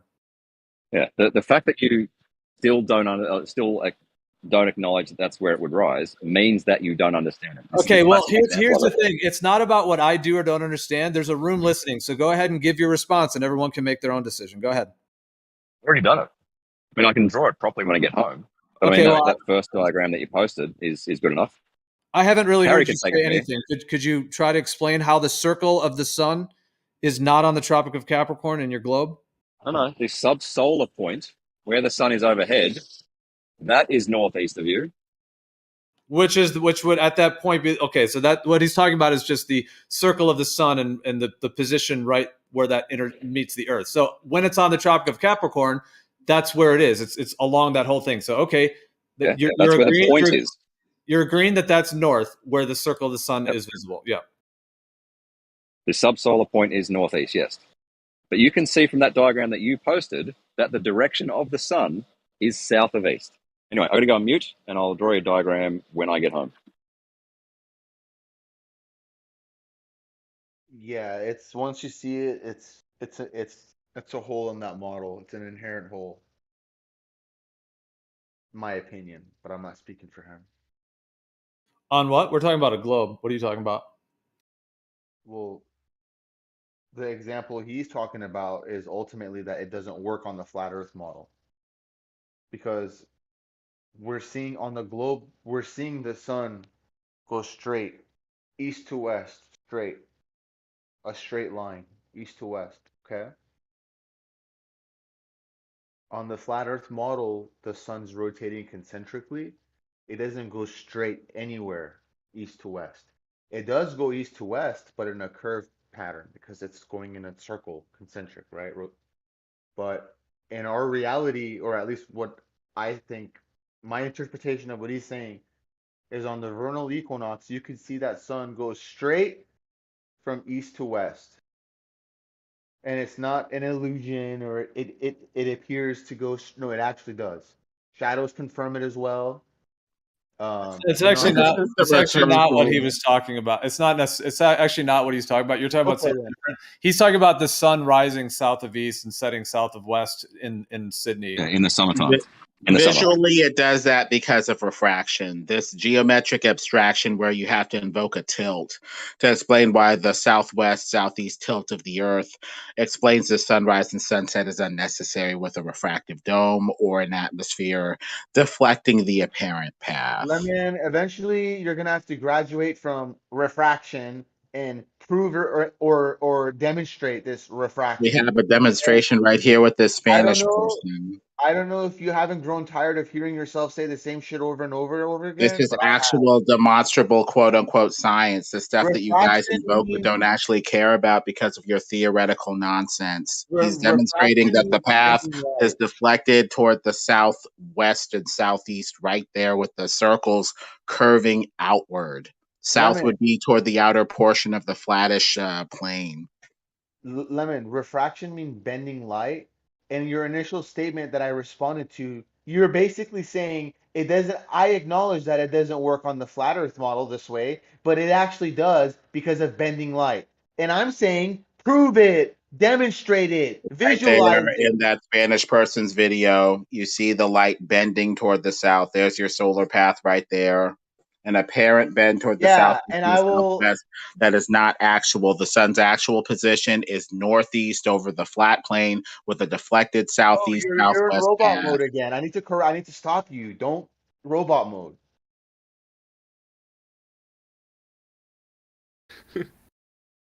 Well, I don't see any reason to attack Lemon for his viewpoint on it. Seems like you're being very aggressive and trying to force things where he's just sharing what he thinks it is, and I think it's very interesting. I mean, it's simply taking a lens and running it over concentric circles creates that. That's very interesting. The environment has, I think, magnetic fields to it, magnetic qualities to it. So,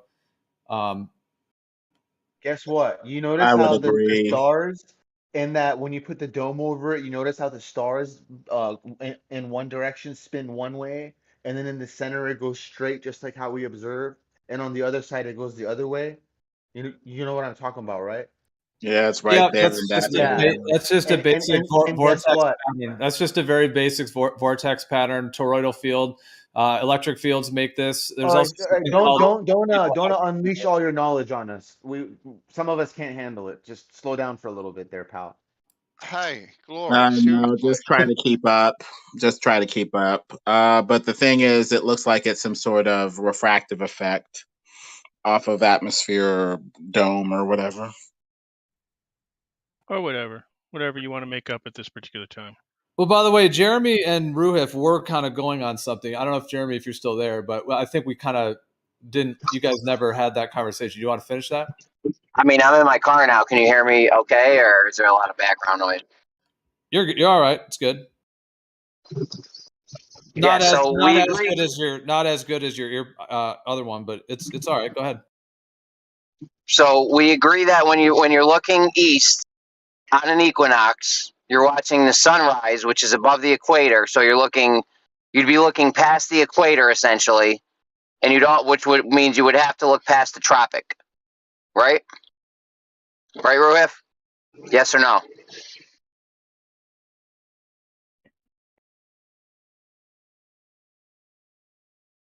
I think he's busy or something. You look east everywhere. This doesn't break it. This doesn't break any model. This south of east thing. It's ridiculous. You look east everywhere on Earth, and it rises directly east of you. He muted and then he unmuted, but so I don't know if he's there or not. But yeah, but the thing is that on that topic, somebody had posted that picture. It looks like B-Ball actually posted a picture of a tilted globe and then a light, and then it looks like the light is kind of reflecting off of it. Well, that's what Ruhif was talking about, would be the subsolar point for the sun, and if it's at the Tropic of Capricorn, then it would be somewhere along the Tropic of Capricorn if you freeze frame the sky and then took that GP point. So essentially, what that means is that the Tropic of Capricorn has a physical location under it, which means if you're directly above it, you'd be pointing directly above it. And that tracks along the Earth. On the globe Earth, they claim that it's that ring, that's south of the equator, that Tropic of Capricorn ring. So just because you've tilted the Earth, the whole point of tilting the Earth is to get the sun to go from the equator to the Tropic of Capricorn. That's the whole point of it. That's why it's tilted 23.4 degrees. So that's where the sun is. It isn't south of east on the globe model. It's not south of east, but exactly as your drawing above shows, because the line due east is tilted up, it's east for us in terms of north. It's east of us. It's east, it's parallel to the equator, but the equator is pointing sort of to way above the sun. So our due east line means that it comes in. Your one showed it really well you can kind of make sense of it at the winter solstice one. Earth is Life is posted at 25 minutes past, but also your one of 24 minutes past shows it pretty well too. Listen, what I'm saying is real simple. The sun, you're looking at the sunrise on an equinox, east. Then the sun, after a few days or a few months or a few weeks, the sun gets more southerly. So now when the sun rises, you're not going to be looking east anymore. You're going to be looking a little bit south, right?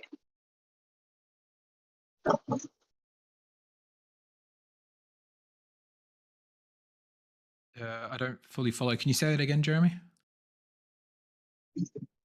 It's an equinox. The sun rises east. You're looking east. Now the sun moves south over time. Say now it's a month later, the sun's moved south a little bit. Mm-hmm. What direction do you expect we would be looking? Like roughly the same direction, but a bit further south than we were before. You'd be looking a little south of east, since the equator is a little bit south of east. Yeah, the declination. Yeah, Yeah, exactly. The declination of the sun will change as the sun moves between the tropics and over the equator. This is happening on any model, anywhere. It's a reality. I have a question. Hey, what's up? Go ahead, your mic's a little low. You got Estrella. Let me get closer. I literally have my laptop like on my face. How come when the sun moves across the sky, it seems to me to be like arch shaped? Like, how would a flat earther be able to explain that? Yeah, so if we have the sun circling above a planar Earth surface, let's like a concept where, you know, the continents are coming out like spokes of a wheel. You have the North Pole in the middle, then the sun would be circling around it, sort of like the hands of a clock. So from the above perspective of that, you'd have this huge, you know, planar Earth, and then you would have the sun above it that would be making these, you know, this large sweeping circuit around above the Earth. But when you're on the ground, you're going to only see it in your local region, your local little visible area that you can view. And so as it comes into your range and you know, as we call it, rising, and then it's at high noon, and then when it sets, that is going to look like an arc to you in your sky because you're in your own field of view. So as that's circling, it's going to do that, and that changes. That's what the word I use, declination. So that the declination means, you know, at some points of the year, the sun is higher in the sky, which means it's probably your summertime, and other points it's lower in the sky, and it makes a different arc all those times. So like, let's say you're at the equator and the sun is right at the equinox, which means it's right above you. It would be right above you. And then as it keeps going towards the Tropic of Capricorn, which would be further south of you, every day it's going to be making a little bit of a lower arc in the sky, which is called the declination. So it's going to be a little bit low, and it kind of like starts making a frowning face, you know? So sort of like in the winter time, like if you're in the northern hemisphere, you look at the sun in the winter, it's making this like very shallow kind of, you know, frowning face. And that would be because it's so far away and it's only coming into your field of view in that region. So yeah, that arc will change throughout the year. That's a good explanation. I also have one more question kind of related to it. So I noticed that anybody could notice, I suppose. During summer, it appears that the sun is much closer, and during winter it seems like it's very far. And as a glober, they would be able to explain it as, you know, during our revolution, we are farther from the sun when we are on the winter side as the northern hemisphere. So, like, how would a flat earther be able to explain why the sun seems to be getting closer during summertime and then farther? That's not the explanation, by the way. Oh, it's not? Slightly off. Back They say that it's from the tilt. Yeah, the other way around. Closer in winter. Yeah. Oh, yeah, other way. Sorry, I'm tired. But you know what I mean, right? No, Like, not even closer or further away. Tilted. yeah. Come on, like, Eric. There's also northern hemisphere winter. They're like 3% or 5%. I forget the exact number. Closer to the sun, because they're at the perigee of the orbit and we're at the apogee or something. Vice versa. So Flatties would just say that the sun is cycling closer to the central northern section and further out toward the outer southern section. And so it's actually physically getting closer or further. The globe basically says we're tilting closer or further away Yeah. from the sun for some. Okay, so like when we do a revolution around the sun, as glober is considered, right? Our like path around the sun, it doesn't get like wider on one side than the other, right? It's even on each side. Like It's a couple million miles wider and north, south, up, down versus left, right, if you will, or on one axis versus another axis. Yeah. So it's more like a fattened ellipse. It's slightly fattened by about like 2 or 3 million miles. Yeah. Nothing to do with the seasons. Okay, that's what I was. Somebody told me that, and I was like, that doesn't like. They told me it was like a really big difference, and I'm like, I don't think it would be that large of a difference. I'll be I think it's home in about 20 2 or minutes. 3 million miles. Yeah. It goes from like 93 to 95 million miles from nearest to furthest, something like that from the sun. Lemon, I think it's more intuitive to work in the thinking about a perfect circle versus not a perfect circle instead of millions and millions of miles. I'm not sure why you're doing that. Well, but they if you do the consider different. give me 1 sec, Lemon. A perfect circular orbit, Estrella, would have what's called an eccentricity of 0, exactly 0 would be a perfect circular orbit. Right. The eccentricity in reality for the globe Earth orbiting the sun is 0.016. So it's almost exact. It's almost a perfect circle, but it's not. Well, they get that eccentricity. That gives us seasons, right? Like that's why we're separate from the other ones. The distance to the sun does not cause the seasons. I'll be home soon. No, but like basically they put a little bit of both in the model. We're tilted closer to the sun when we're further away from the sun in winter, and we're tilted furthest away from the sun when we're closest to it in our orbit. With that eccentricity of a difference of 3 million miles divided by 93 million miles to give that eccentricity of 0.01% to basically take the difference of the perfect axes of a perfect circle in our elliptical orbit of 3 million miles and dividing that by the total to get a eccentricity of 0.01 or something like that. Oof. Or just say it's almost a perfect circle, but it's not. That's way less words. Perfect enough to go with a circle, but not so perfect that you start getting suspicious that they're faking the globe model. So you know of the credentials here, Chronix, Estrella Chronix, a astrophysicist. That doesn't mean I'm any more correct than Lemon, though. Just keep that in mind. So. Well, Chronic does have the credentials. That is true. That's why we have to put our heads together, ladies and gentlemen, just in case we've been bullshitted. He's more correct than Lemon, but not because he's an astrophysics. Yeah, I studied physics, and it was kind of a lot. And you'd think that I'd know more considering the fucking questions I just asked. It was kind of a roller coaster. Some of the concepts are not extremely intuitive. Are not very intuitive. So yeah. Yeah, it's hard. So I honestly, that's one of the largest, one of the biggest things I contribute to flat Earth actually being a thing, and some people legitimately thinking it is.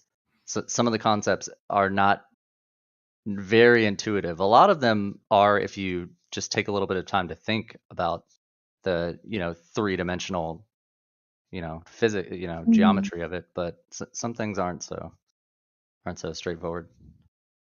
It has to be intuitive enough for a common sense person or layman to investigate whether it's BS or not. Otherwise, it's just confusing people to keep them from investigating by making them give up because it's so esoteric and so far removed from reality. Put your seatbelt on, Lemon. Yeah, put your seatbelt on. Please. This is very annoying. Momentum will smash your skull. Observations is the key. I'll be fine. I believe in God, and one of those angels will hopefully come down and rescue me. It sounds like Lemon's saying some things can't be confused. If things are confusing, they're not a true representation of reality. I disagree. It depends. Flat Earth's position is like you can hear it even conversation when we're having these conversations where the refrain will be, that doesn't make any sense. And I'll feel like, well, it's not really required to make sense. Yeah. Well, it needs to make enough sense so that we can investigate it. Estrella, what are you saying? Oh, I was going to explain. There was a Glober who gave an argument, and I didn't mean to like debunk them, but like kind of makes sense. One of the things that they said was like, so you're person A and you're standing on the globe. Any point that you are standing at is the highest point on Earth to you. And then I said, okay, if that's true, if person A is standing and then this person B 6 feet away, how can person A be at the highest point and then person B below them if person B is supposed to be higher than person A too? I was like, what the fuck?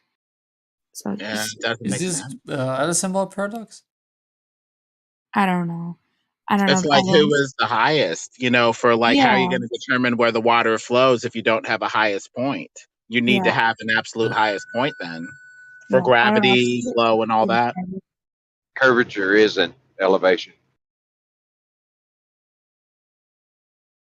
It's like with the Nile. The Nile, flows down a foot over its 1,000-mile stream, but technically one part of the Nile would be going over a big hump of earth curvature that would technically be higher than the other part. It's very contradictory.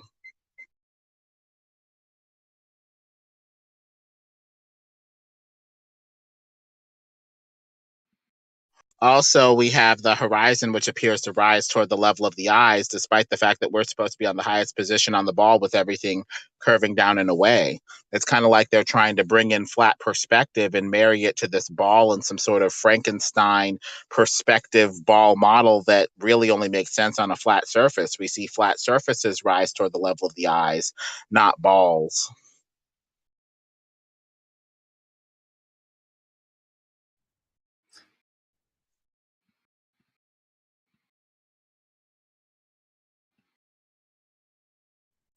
Damn it. I thought my laundry was done.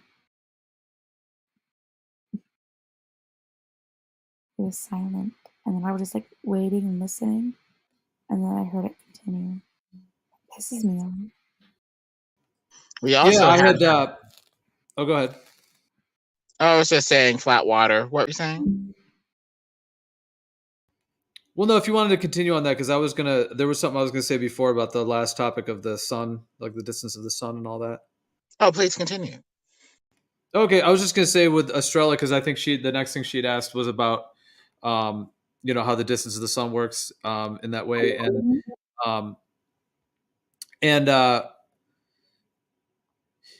yeah, like there are some interesting inconsistencies in the globe model because they do have to have the Earth has to be 3 million miles different throughout the year, and it's actually the opposite. Like when it's winter time is when it's actually 3,000 miles closer, and when it's summer, it's 3,000 miles further.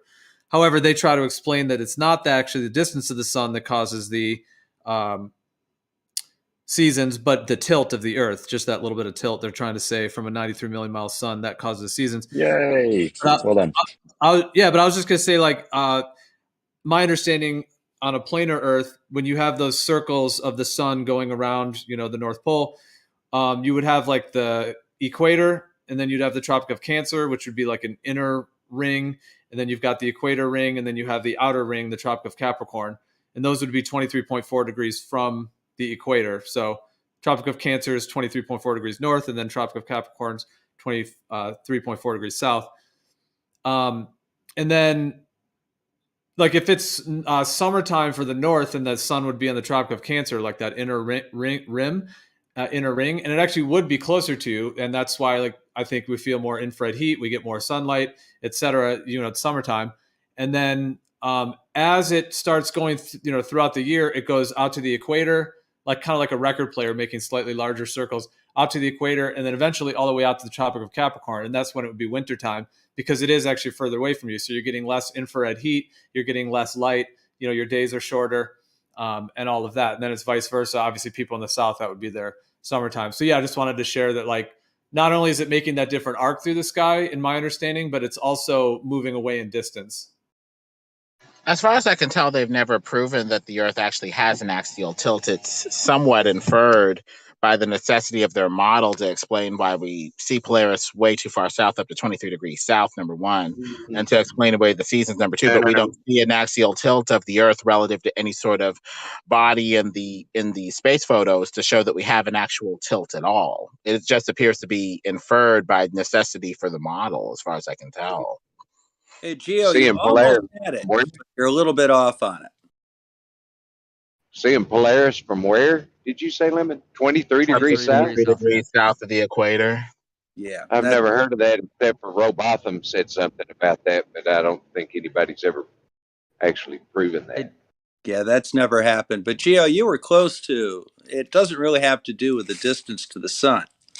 It has to do with the surface area of the Earth that is the sun's radiation is spread out over. Yeah, I was gonna ask you, Gio, if you're familiar or you're read up with what the concept of insulation or the angle of insulation. Yeah, for sure. I mean, on the globe Earth model, you've got your atmosphere, your gravity, you've got all that going on, and they're gonna claim that because of the tilt of the Earth, you're getting a slightly different angle of incidence, as it were, of the light hitting the Earth, which is in their claim model is and the way that the heat and light spreads across the surface, in proportion to how much of it is facing the sun versus this slight amount of tilt. They're going to try to, claim that is what actually causes the dramatic differences in weather of the seasons. Yeah, and so you would posit that on a flat Earth, in northern summer, the sun physically comes closer to the flat Earth, to the disk of the flat Earth. I'm actually not saying it changes altitude right now. That's a different topic. I'm not actually talking about the sun changing any type of altitude. It would just be the positioning. So like, on like an AE type map, if you have the Tropic of Cancer, that inner rim, it's closer to you simply because it's right above you. And then, as it goes out further, making its wider and wider circuits for you in the north, it will be physically further away from you, not because it's raised altitude in terms of its position to the Earth, above the Earth, but just because it's moving away, larger and larger circles away from you. The problem with that theory, Gio, is that you would get a different temperature if you crossed a room based on where the sun was. Because if you get that much of a drop off on the temperature over that short of a distance, you could literally cross the street and measure a different temperature. Oh, no. I mean, throughout the day, of course, like when the sun sets, it's going to go from being 70 degrees down to, 50 or 60, or, so certainly throughout the day, we're getting that infrared kind of heat lamp effect of, heat, and then it goes away. But throughout the year, the seasons, that's a very slow effect. So the inverse square law denotes how infrared travels and how light travels, and that fits with the distances the sun would be moving away. Did you do the math to find out how much that drop off would be based on being over the equator versus over the Tropic of Capricorn, for example? So if you had, during the summer, say, during the summer, you have 70 degrees here in the Northern Hemisphere, all right, or 80 degrees. Now, simply moving from the Tropic of Cancer down to the Tropic of Capricorn, you're not moving that far, yet the temperature drop is rather massive. Have you done the math to see how that would work out? Because what I'm saying is that literally at noon, if the sun is south of you, you could measure a temperature on one side of the street, run across to the other side of the street, and you would measure a lower temperature even on that short of a distance.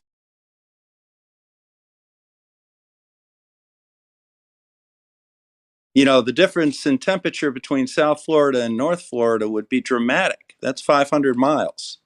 You've got to do the math to kind of back that up a little bit.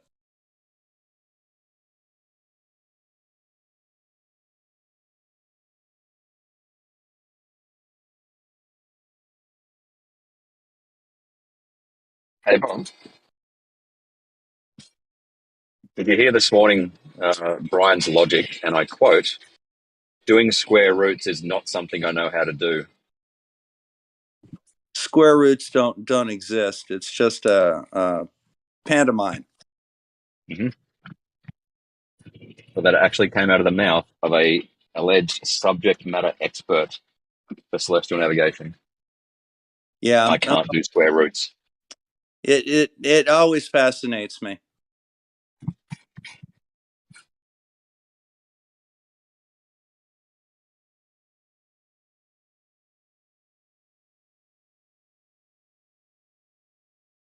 I think one of the biggest problems you run into with a flat Earth is if you think it up, it therefore must be true.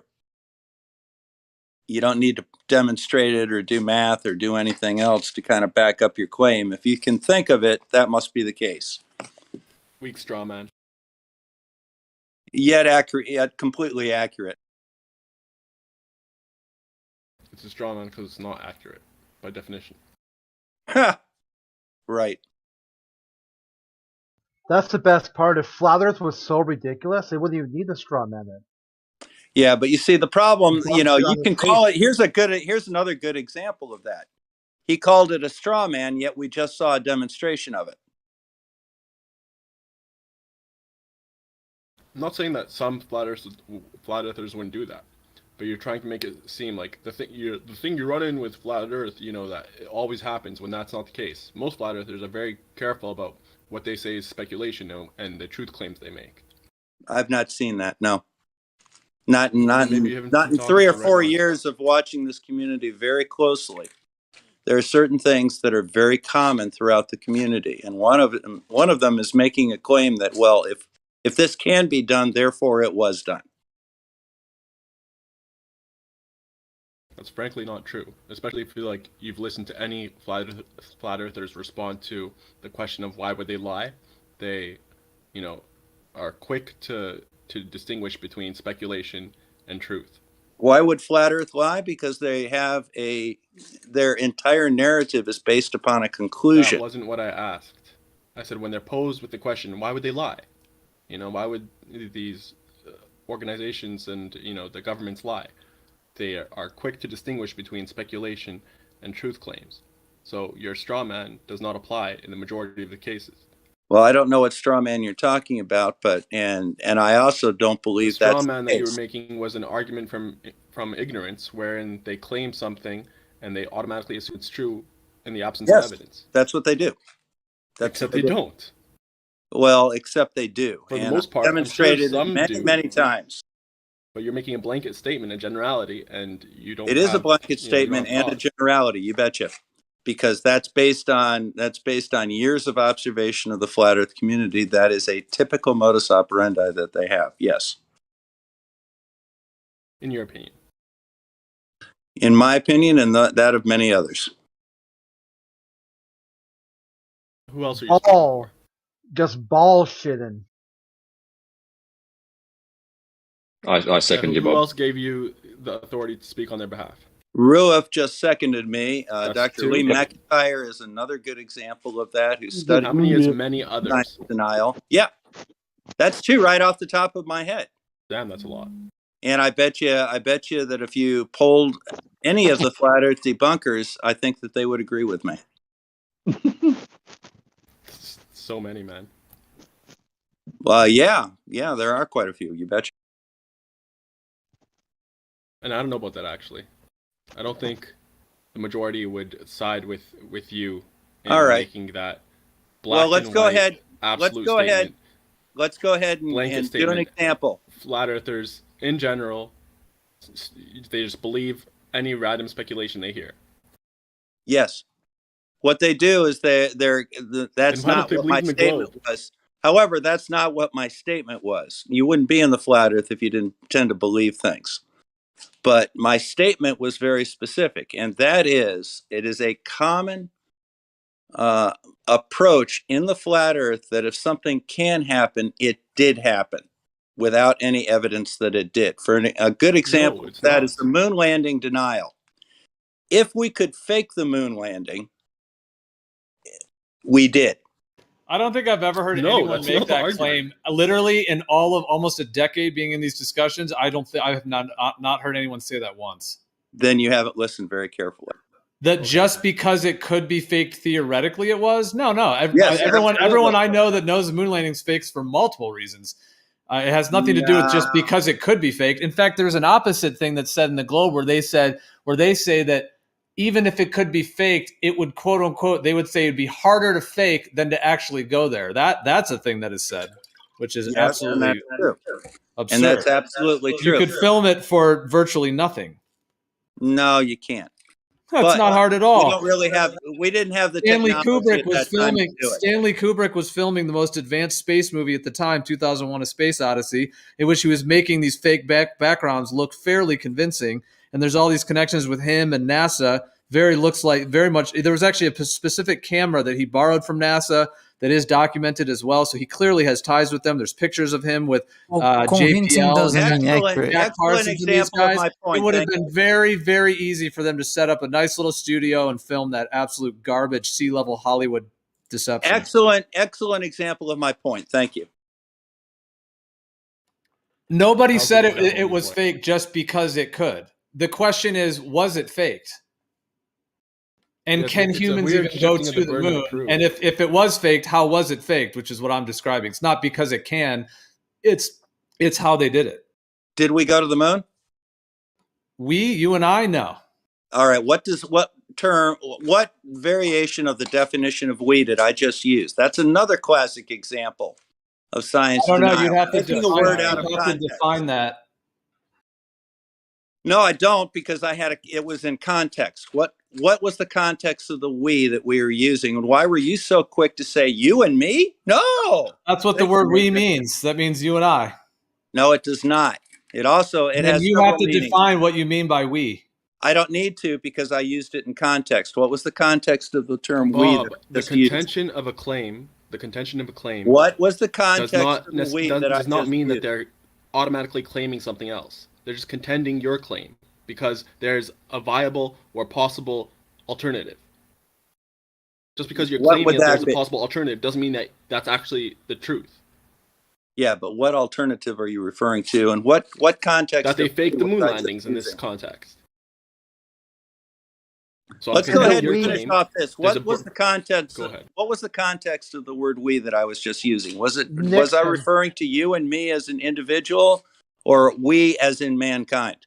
No, Nixon. What was the context that I was using? Nixon used the word "we." You're talking about the Apollo astronauts and Nixon. That's the context. There's a quote when he said, "We go to the moon." We, as in mankind, yes. No, he did not refer to all of mankind. That's fine. If he wants to say, if Bob's speaking for himself, if he's saying, I meant this by we, that's fine. We can move forward. The point is, Nixon contending it doesn't make it a claim, that you think that's the only thing that I have to back up by saying we went to the moon? I didn't hear what you said because you were interrupting the tail end of what I was saying. Do you honestly think that's the only evidence that I have that we went to the moon by saying we went to the moon? You think that's the only thing that I have to offer? That's another straw man. That's why I was asking you specifically. So why are you implying that my entire conclusion that we went to the moon is based on the statement we went to the moon? No one said that.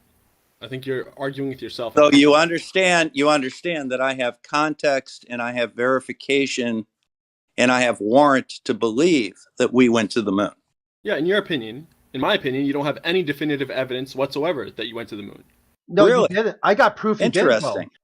Because they said we came to the moon for peace for all mankind. You are not about peace. You are constantly at war with people that you disagree with, that you don't even understand. So even if you did go to the moon, you don't care about it. You don't care about the peace part. So you debunk you with you. You did not go to the moon even metaphysically. You can't even get your mind to that space. So when you talk about interesting turn of events. Yeah, so when you talk about you went to the moon and we did this for peace, and you spend years of your life fighting a war against people who just want to be left alone. Even more so. What on earth are you referring to? You can look at the plaque. They tell you why they went to the moon. Yes, I know that. The first thing that happens in the conflict, the first casualty, is the truth. That's why you're constantly at war with Flat Earth. You're trying to kill the truth. What makes you think that I'm at war with Flat Earth, and what makes you think Flat Earth represents the truth? You said so earlier. No, I don't like science denial, and Flat Earth is an example of that. But I'm not against Flat Earth. I really don't give a shit about Flat Earth. It's inconsequential. So go research your flat moon then, and go have fun with it. Already did. Because the first thing you just debunked yourself. You say you don't like it, and then it's also inconsequential. The Flat Earth is an inconsequential aspect of science denial. What I don't like is science denial. And then because you it's a deny bad your way own of thinking, and it's a dumbing down of mankind. Yeah, where did the big bad Flat Earth man touch you? That's what I want to know. That's the best. We came in peace for all mankind. Armstrong, signed Collins, signed Aldrin, signed Nixon. Nixon's we, that group of people, their we was a very small. They did not include liberals hippies, communists, Democrats. None of That those is people. amazing. None of those That people leap were of included. logic is just amazing. He had an enemies list. Okay, Do you those honestly people were think not part of the Nixon, by we. signing that plaque, indicated that he went to the moon? He was part of the little group of 4 that went to the moon? Yeah, he's a group of 4. He's a shot caller. Yeah, I gotcha. All right. He's got a better case for him being part of a we than you do. You've got no case. Even more so if you try to ropey-dope flat earthers into it, who you also claim are part of humanity. Yeah, the only we you have is a small one between your legs, Bob. Autumn. Classic. I'm losing the argument, so I'll make the personal attack. That's another classic tactic. No, Kurt's whooping you. I just made it funny. Yeah, it's trying to diffuse the situation because you are ramped up right now based off content you Ramped added. up? Yeah, based off content you added to someone else's argument because you don't understand it. You don't get it because you deny science. You can't even start the very beginning of humanity and follow the logic to where they say they are today. You don't understand flat Earth. That's the starting point. I probably understand flat Earth better than you do, kid. Yeah, that's Dunning-Kruger. Illusionary superiority. Oh, really? So, what are the characteristics of flat Earth? Also, Bob, Crit may be older than you, just so you know. So calling him kid is a little bit off there as well. No, not necessarily. When I first heard Crit's voice back, met him years ago, I thought he was like 28. I thought he was 28 years old. Like that's what I would have said. So he has a youthful spirit. Yeah, you're only as young. You're only as old as your heart is.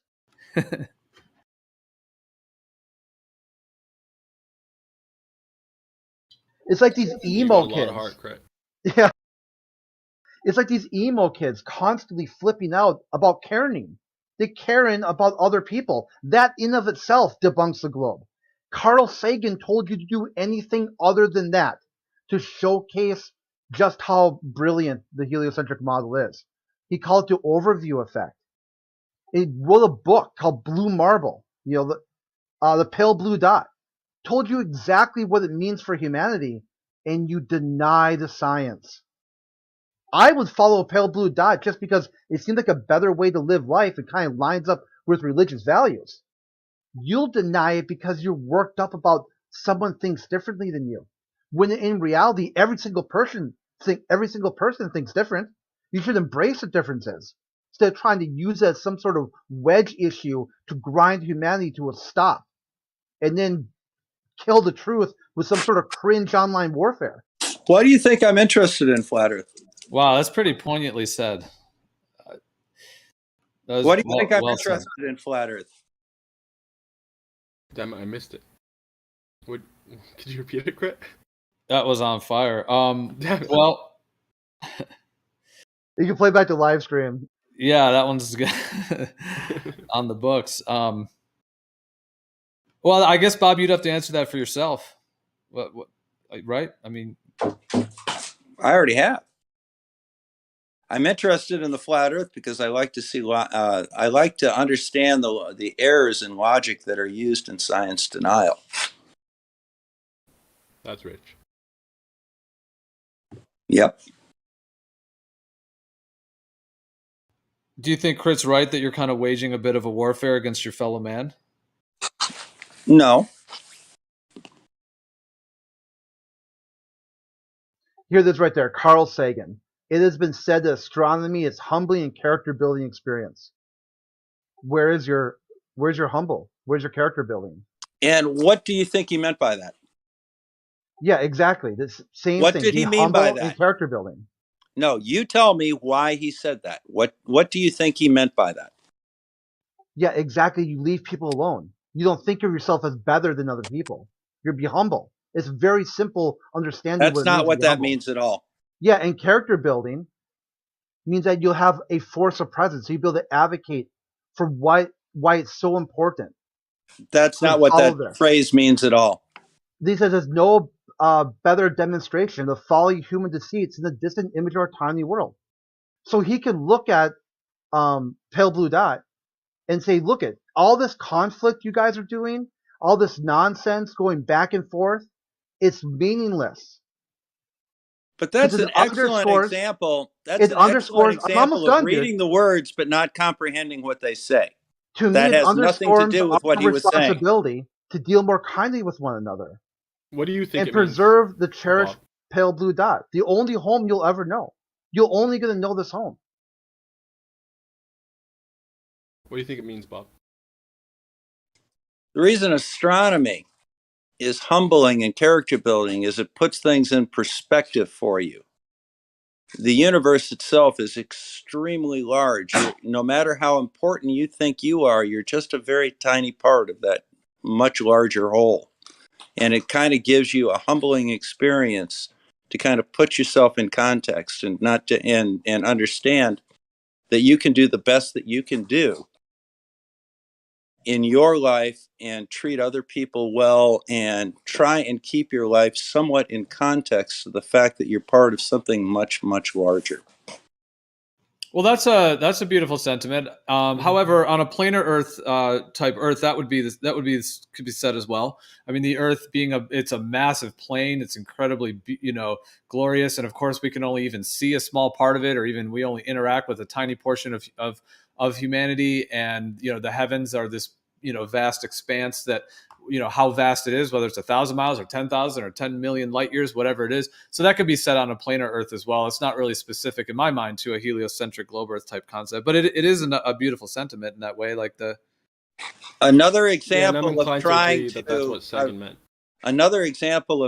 to make facts and statements fit your narrative and your conclusion. There's nothing about a planar Earth in that. All right, nothing whatsoever in it. That's not what I was saying. Hold on, I didn't say there was something about a planar Earth. What I was saying is that the sentiment that the cosmos is so large and humbling, I'm saying that could be said on a planar Earth model as well. That's not specific to heliocentric. I didn't say that he's saying anything about planar. I'm saying that sentiment is not exclusive to some heliocentric light years vacuum globe Earth universe. It could be said. So you're saying the planar Earth is infinite. Okay, I got you. I didn't say that, but what I said is that it's very, very large, and that's all right. What's very, very large, if not infinite? My dude. What are the dimensions of the planar Earth? The whole point is that the original concept is that the concept is that Carl Sagan. What's the magnitude of the planar Earth? Okay, we can go on that, but let me just give me like 10 seconds just to at least just summarize what my understanding of what he's generally saying is that, and I know that it's kind of this main, this kind of universe globe discovery Copernican thing where they say, oh, it's so vast and the light years, the tens of millions of light years, and we're just this humbling little, thing, which I think actually it displaces our significance and actually is a demonic deception, but that's a whole nother story. So they're trying to isolate, but there's also a beautiful side to it, like you were describing, that, it's kind of humbling because we are just one small part of it. And, the fellow man in the universe is much larger. All I was saying is that concept, like the positive parts of that, could also be said to be on a massive planar Earth system as well, with the sky clock being above us, even perhaps more so because the grandiosity of it is absolutely so profound. And here we are, we're all in this together, as it were. So I'm just saying that specific, some of those sentiments are not exclusive to heliocentrism with a vacuum of outer space, and could be said for a massive planar Earth as well. Carl Sagan did not mention a heliocentric Earth in his statement, did he? Well, he said astronomy. In that one, he said astronomy, he was just offering it. Okay. Yeah, pale blue dot. He wrote it in the book. Yeah, so basically, you're trying to hijack his statement for your chosen conclusion, which is the planar Earth. I got it. What? Oh my gosh, this is painful. Oh wow. Well, it's called pale blue dot. So he's talking about astronomy, which is the Copernican revolution, Galileo, and the vacuum in the globe Earth. That's what he's referring to. And all I'm saying is that why would you interject this planar Earth idea? Okay. Right. What I'm saying is that sentiment could be said for a planar Earth as well. He's basically saying it's a bipartisan sentiment. It's not hard to understand. Yes, Carl Sagan said it with the heliocentric kind of thing, and I'm inclined to agree that the way you interpreted it was more accurate to what he meant. But it's still That's the apply to either difference model. between reading the Is- words is- and understanding what they say. No, Which is see, this another is the difference problem between that you listening run to what I'm saying and just hearing me and waiting for me to finish. Gio wasn't contradicting anything, or he was just saying as a digression that this thing applies regardless of who you are. That sentiment, it's bipartisan. Right. It could be applied to a massive planar Earth as well as a heliocentric globe Earth with a massive universe. That's all. That's the only point that I was making. Anyways, here's another quote from the same book. This would do you good to actually study the topic and actually understand where people are coming from. All right. After I just got done explaining your misunderstanding of the words, you want to give me another lesson? Okay, go ahead. Yeah. So this is later on. He says, "For me, the most ironic token of that moment in history is a plaque signed by Richard Nixon that Apollo 11 took to the moon. It reads, 'We came in peace for all mankind.' As the United States was dropping 7.5 megatons of potential explosives on small nations in Southeast Asia, we congratulate ourselves that we could do no harm to a lifeless rock." That's good. Yeah, it's breathtaking. It's letting him know that the people, they didn't care about the lunar mission because even the motivations behind it was complete bullshit. It was just propaganda. People didn't believe it at the time. The people at the time was completely bipartisanship. Why did we go to the moon? For world peace. Why did we go to the moon?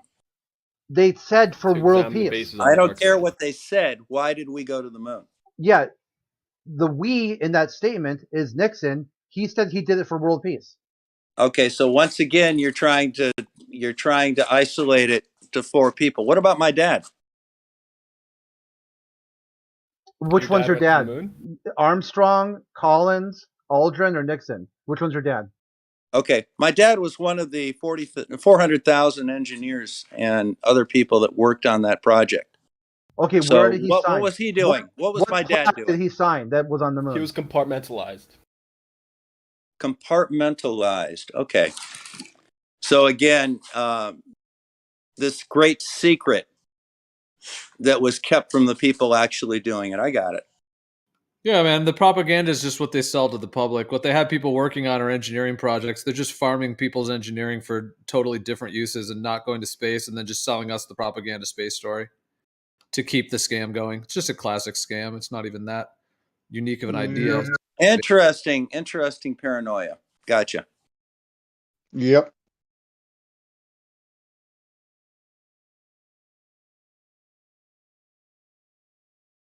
Yo, have you read Ender's Game, Bob? Or anyone else? Yes, why? So, towards the end, not to spoil it, but he's running simulations to train for like the final battle, right? Ender's running these simulations to train for the final battle. And he has this final test, before he takes on the buggers, the enemies or whatever. He has this final test. And he and his, his teammates or whatever, they run through this final simulation and it's a success, right? Only to find out that after that was actually him battling the enemies and wiping them out and stuff like that. And why do you think they did that? 1 second. So he couldn't distinguish between what was a simulation and what was real. Why do you think they did that? And they say actually, I don't know if it was NASA or maybe Jeremy or someone else can cite it for me, but they say that I think it was JPL, that the level of their simulations is that they can't even distinguish between what's real and what's simulation. Again, an out of context quote, but what do you think? Why do you think they did that in Ender's Game? It's irrelevant. The point is that it's irrelevant. It's irrelevant to you. Are indistinguishable. The entire context. So your father, whether he worked on, whatever he worked on, I don't know about your father, but if he could have been working on something and it could have been real or it could have been a simulation. We won't know. He probably doesn't even know. Do you have any idea what that statement about the simulations came from?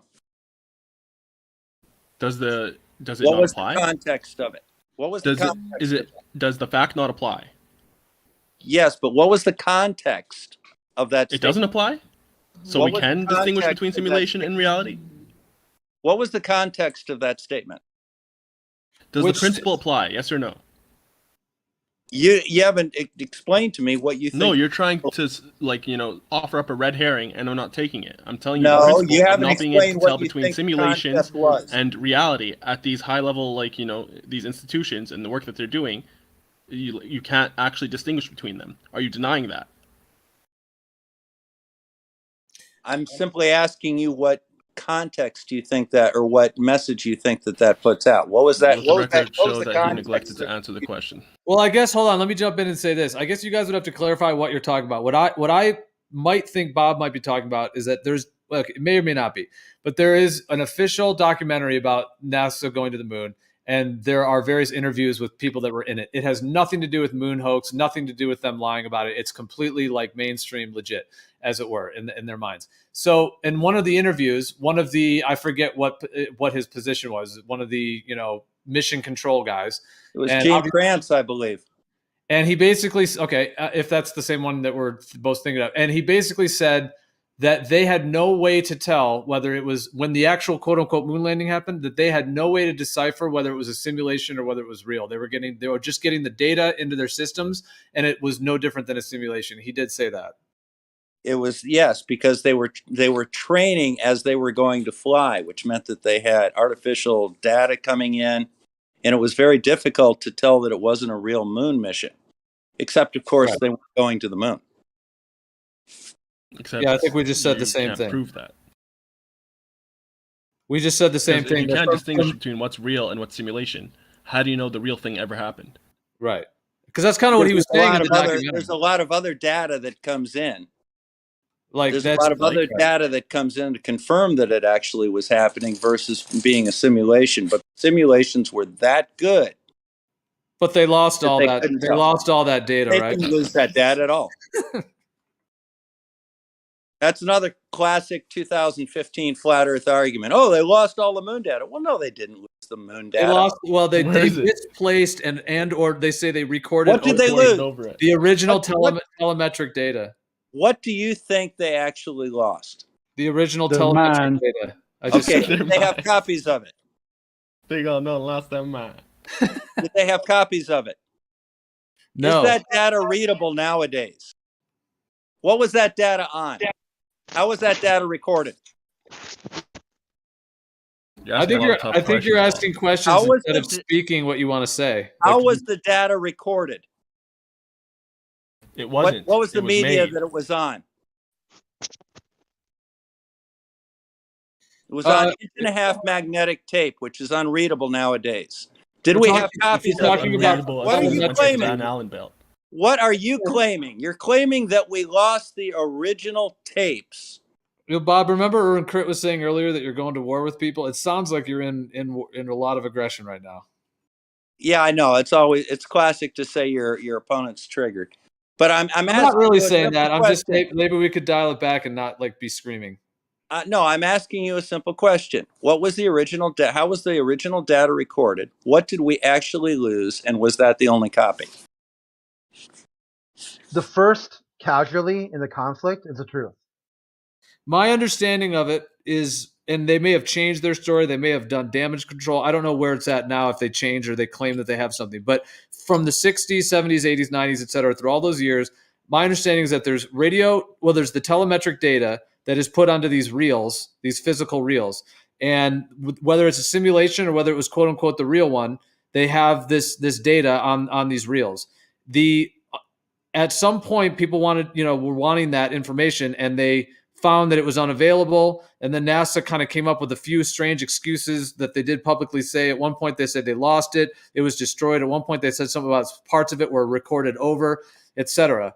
And it's, so that's the basics of it. In my mind, I mean, if they're faking the simulations anyways, like, why would they even have to eliminate that data? However, there could be components about that data that could have been verified, and therefore they had to get rid of it, because if they verified it, people would realize it was fake. But that's my general understanding of it. That's a They classic. recorded all the Wheel of Fortune episodes on it. So you see, that's a classic science denial argument. Now, let me go ahead and set you straight on it and give you corrective information. The original data was on 1.5-inch magnetic tape, which was the technology of the late 60s. Now, the idea that they got rid of it somehow without copying it is absurd, because we've all seen the data coming from it. All right, it's available to us. It's on new media right now. We don't even have the machines necessary to read 1.5-inch magnetic tape anymore. You know, it's like trying to find an owner's manual for a Model T. Claiming that somehow they lost the original data is only done to try and imply that the data that we have is somehow not the original data, because we don't have provenance for it. And that's simply not true. There were multiple examples of that data that were recorded.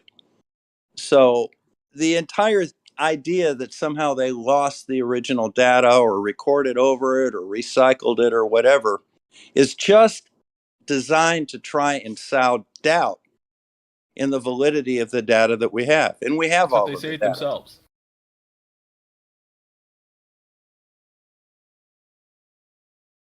And the fact that we don't have they say this stuff themselves. It's not necessarily somebody just making a YouTube video. They say these things themselves. Your implication and your assignment of importance to that data is conspiracy based. It has absolutely nothing to do with data. You're not interested in the data at all. That doesn't make sense to me, because the radio telemetric data is the actual data that is supposed to be the actual path, the tracking path that they took to the moon and back. So that would be the most important data if they wanted to claim that they did it, even though it doesn't prove it. I mean, they could fake that as easy as anything. But you somehow think that if we don't have that data, we don't know the flight path of the Apollo missions. We certainly do know the flight path of the Apollo missions. That's not the only place that information exists. Listen, you can't say that because we think the data is important. What are we conspiring to do? You're conspiring to sow doubt into the validity of the data that we have, which is all of it. It's important data. It got recorded over, apparently.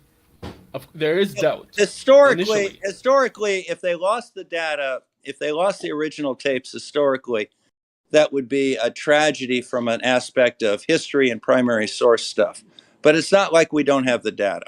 We do have the data. We have multiple copies. How do you know? Because How do you know they didn't lose it and just make it up? Yeah. All right. First, before you ask me, how do I know they didn't make it up? You provide me with adequate evidence to show that it was made up. You've been making stuff up the whole night. You show me evidence that the data was made up. Shifting in the burden of proof fallacy. Don't use logic fallacy. We know what they said, which is that. Listen, we know what they said, which is that the data was recorded over, right? Then they come out with. First off, even that original data, we don't know if it's actually true, right? You've provided no evidence to show that it wasn't. Hold up, they come out with replacement data, right? We don't know if that also, just like the first one, is true. We just have to take their word for it. Well, first of all, you haven't shown that it is actually true data from these so-called missions that they allegedly did. Well, first of all, you haven't shown that the data is incorrect. Second of all, you've completely ignored all the collaborating data. It's not my burden of proof. Yeah, you also have not demonstrated all of the collaborating data is false. No, but and finally, you haven't demonstrated why the original tape is necessary. You're the one claiming they went to the moon, so it's on you to prove that that data is accurate. No, I'm stating they did go to the moon. You're claiming they didn't. That's a claim. That's on you. No, your positive claim has the burden of proof. Me rejecting it or denying it doesn't carry any burden of proof. You're the one that's making the claim. Sorry. You see, that's where you don't understand the basic burden of proof issue. All right. Okay. I'm stating that it's a historical fact that we went to the moon. You're claiming that it is not. That is a positive claim on your part. It's not, actually. Not means negative. Yeah, Jeremy posted about the data being deleted. He posted 2 images.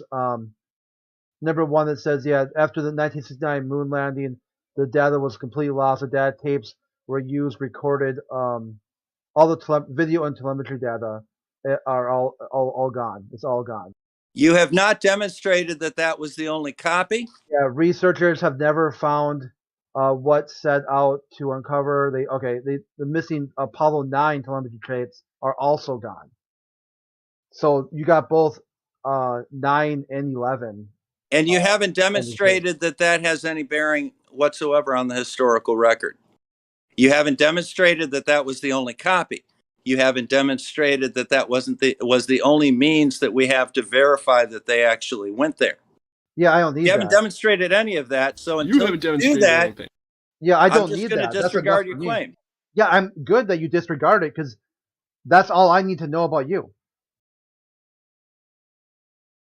The rest of humanity will move forward from the I era have of no Richard warrant Nixon. to believe that it has any bearing whatsoever on whether we went to the moon. Yeah, and use that. That's the best part.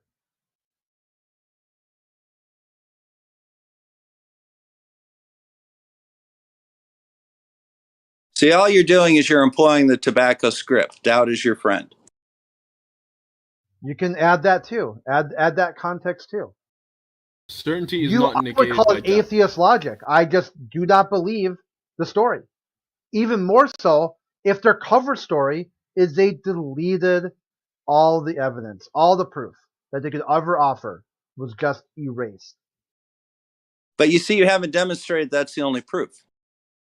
That's something. I don't think you he. latched I don't on think to. he ever claimed that was the only proof. All right, so that's a little thing that you latched onto, and somehow you're twisting that into. Therefore, the moon landings were fake. No, no one even said that. It just the topic came up. That's all. I don't think anyone even made that claim. All right. Well, the telemetry is irrelevant. The original telemetry tapes are irrelevant. We have copies of them.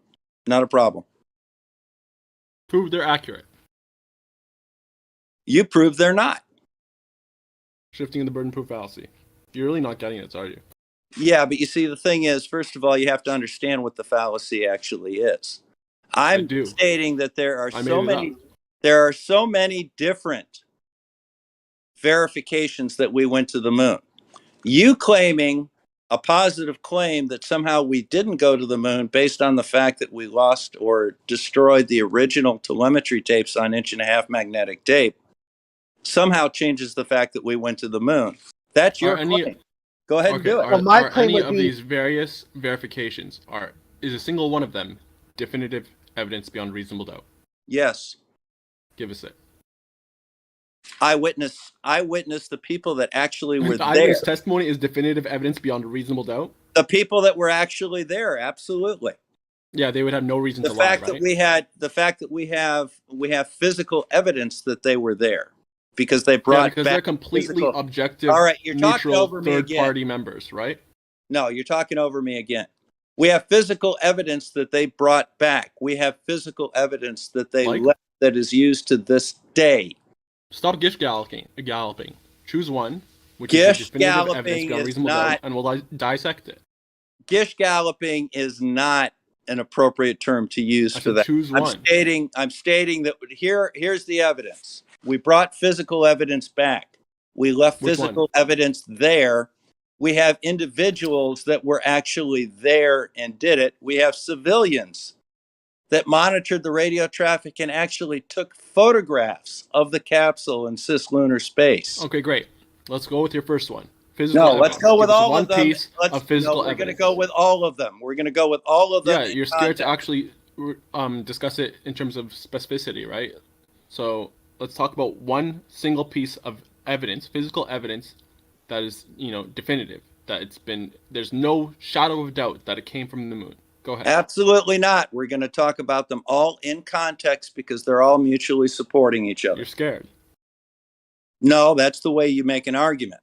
No, you don't rely a bunch of non-definitive, unproven things together because you have a house of cards. You need to have at least one definitive thing that you could base it off of, right? You don't have a single one. No, you don't. What's a single piece of definitive physical evidence from the moon? Congruence of data. Congruence is not physical evidence.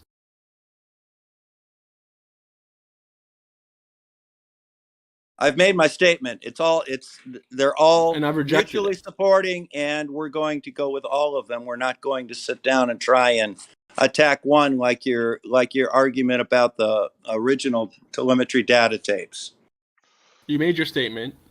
I found it wanting because you're not providing what you claimed, the physical evidence that's definitive beyond reasonable doubt. I don't care. And I've dismissed it. So what? You're dismissed. That's fine.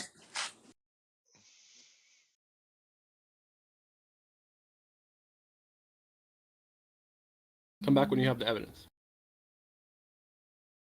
Come back when you understand what evidence actually means. He's here every day. You're the one who comes here. No, I don't mean when I say you're dismissed. I don't mean like that you have to leave the server or anything like that, or come back to the server. I'm saying like in terms of rhetoric, in terms of this dialogue, come back when you have definitive evidence. Come back when you understand arguments. And then we can address every single point of that evidence individually, one at a time, and go through it like you would.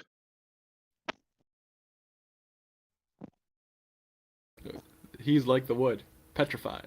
Yeah. There's only one thing I would need to see to prove the lunar mission was real. Show me this peace part. They did it for world peace. Where's the world peace? They lost it. They left that and there. And you think that is the definitive evidence we went to the moon, that there's world peace? There's not world Characteristic peace. number 4. Science Nothing. denial. Thanks. Nothing changed. No change. There could be a claim made that if by going to the moon, they finalized their mission to get the world to believe that the universe is infinite and that we are on a spinning ball and that there might not be a God, and therefore we could have non-secular societies, and it was just like a freedom from having to claim a religion other than what this one is. Isa says this sometimes. It gave men the permission to be non-secular, not worry about any judgment over their religion, because they can claim that it's it's a Big Bang. Classic science denial, attributing a result. Classic science denial, attributing a result that you desire to something that is completely unrelated to it. I was giving a scenario that they could claim world peace because they was like, it could be like it's the one world religion. We know that. So that is kind of like a world peace type thing if we're all on the same page. Did you ever listen to Kennedy's moon speech? Actually, I have. Great. Did you understand what he was talking about? We can go to the moon and do the other things. What were the other things anyway, by the way? What was the entire thrust of the speech? You just did the curly shuffle on that one. Yeah. The whole switcheroo. What was the entire thrust of the speech? Why did he want to inspire us to go to the moon? Why are you so fixated on Kennedy's thrust? I don't know. Ask Jimmy Carter. World peace. What's your objection, Bob, to going through all the pieces of evidence individually? Good question. Because it takes away a lot of the meaning of the evidence. So, for example, you can have a finding that you can attribute a cause to. However, if you have 12 findings from, take the radius of the Earth, for example. There are at least 6 different ways to find the radius of the Earth that are completely unrelated to each other, and they all come back to the same radius of the Earth. The strength of that is much stronger than making an argument about refraction with Al-Biruni. The fact that all 6 ways come together and come back to the same number is very strong evidence that number's correct. Whereas you can sit down and argue against, well, there's refraction, and this, that, and the measurement inaccuracies, etc., with the Al-Biruni. You guys tend to fixate on one particular measurement and try and chop holes in it without looking at, you're losing the forest because you're looking at a single tree. No, You don't understand the entire forest. And that tree ain't moving, and neither are we. I think it would be very important to analyze every single piece of evidence individually, scrutinize it, right, and see if it stacks up. Okay, so if you take all 6 different ways and find a problem with all 6 different ways, how do you explain they all come back to the same number? Well, what happens if you flush one of them down the drain? With all of them, right? That's not my issue if there is a problem with all of them. Okay, but if there is a problem with all of them and holes can be pointed in all of them, well, that is an issue. And how do you explain they all come back to the same number? Well, if you reverse engineer something well enough, you can make anything happen. No, of hold up. course, it's reverse each of them engineering. specifically, We made it all like, up. We made up if the geometry. Gotcha. Hold up, Bob. If each of them individually have holes in them, which will make you doubt the number that they give, then you can't just say, oh, they all come to the same number. Well, because it's possible that all of those numbers are wrong and they don't agree, right? And they all come back to the same number, even though they're all wrong in different ways. It could be that it's correct, but it could also be, since none of them are definitive evidence, since none of them are actually like proven to be reliable, that they're all wrong. What does the fact they all come back to the same number tell you? Do you agree that it could be possible that they made each number it that do they that? come from, each number that they come up with, could be wrong if there's holes in each one of them, and Each one of them will have will have a degree of accuracy and inherent errors. However, well, I mean, that goes, even if it's definitive, it'll have a margin of error. The same number. Even if it's definitive, it's going to have margin of error. We're not talking about whether it has a margin of error. We're talking about whether or not it is what they say it is. What conclusion can you reach by the fact they all come back to the same number? They thought about it a long time to make sure all the bullshit said the same thing. That is one of the possible options, yeah. Yep. So they created the math. They created geometry so that it would account for refraction with Al-Biruni. I got you. Straw man. Straw man. Again, you don't know what a straw man is. That's not a straw man. We said they created geometry. That's a straw man. Okay, what you're saying is it was reversed engineering. Did you not say that? Did you not say that? It could be. We said it could be. We're trying to figure it out with you. You're saying it could be reverse engineering. Set in your ways. By saying it's reverse engineering, you're saying that the error that you get in Al-Biruni, for example, refraction, was somehow reverse engineered and covered up in the geometry of Aristarchus, which also was incorporated into the trigonometry of Eratosthenes. Possibly, and Kepler took it into account. Make it clear, like Kepler took it into account. Hold up, let me just say, errors you're not, and refraction. You didn't fool anyone by moving it to the radius. Motion. All right, you're just talking about the moon and all of the different pieces of evidence that you said you had, and that's what Bansal was talking about. And then you moved it to the radius of the Earth in 6 different ways. So maybe that is more reliable. I'm not sure, but let's not forget that this started with your so-called definitive evidence of the moon landing. And you struggle with the idea of an analogy, right?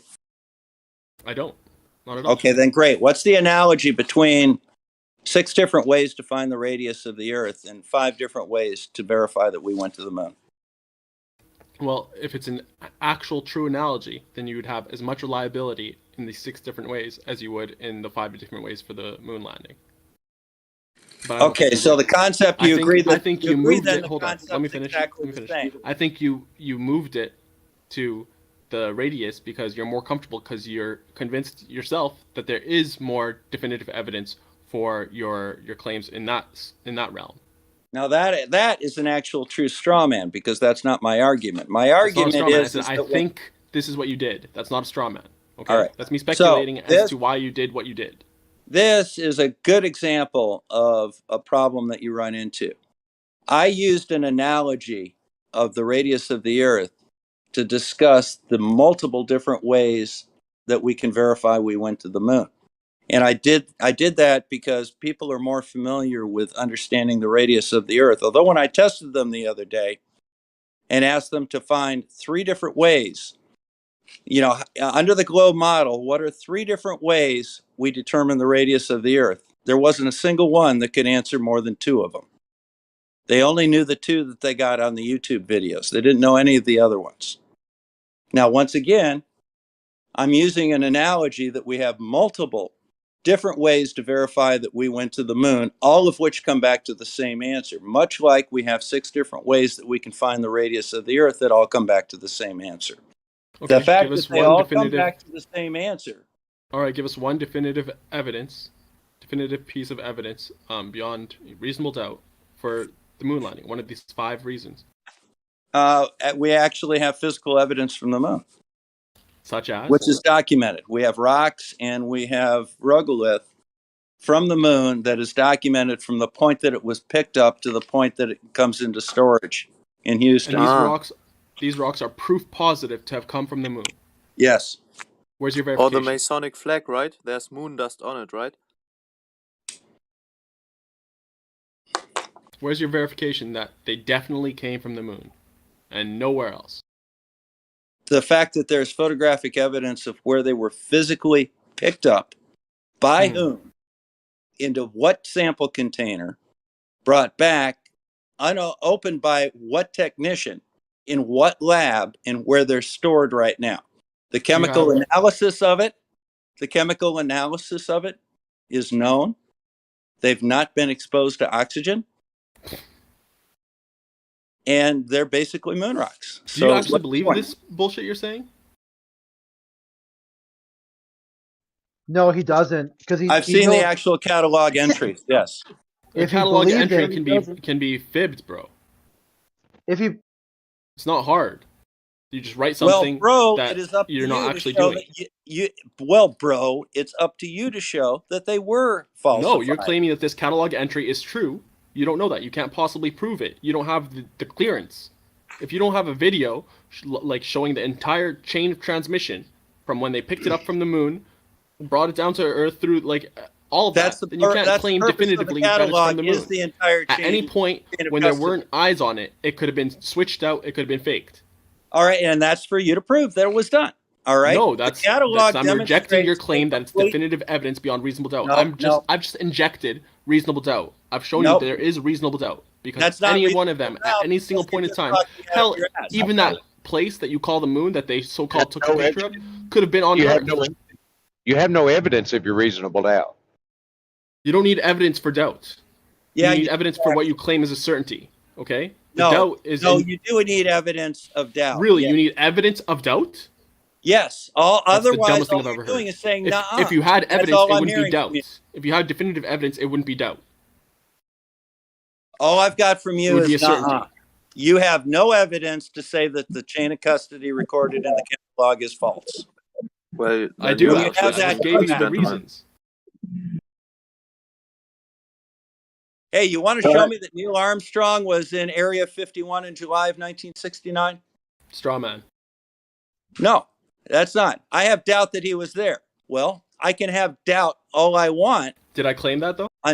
Yes, you did. You claim that we didn't go to the moon. So did I claim that Neil Armstrong? Did I claim Neil Armstrong was anywhere?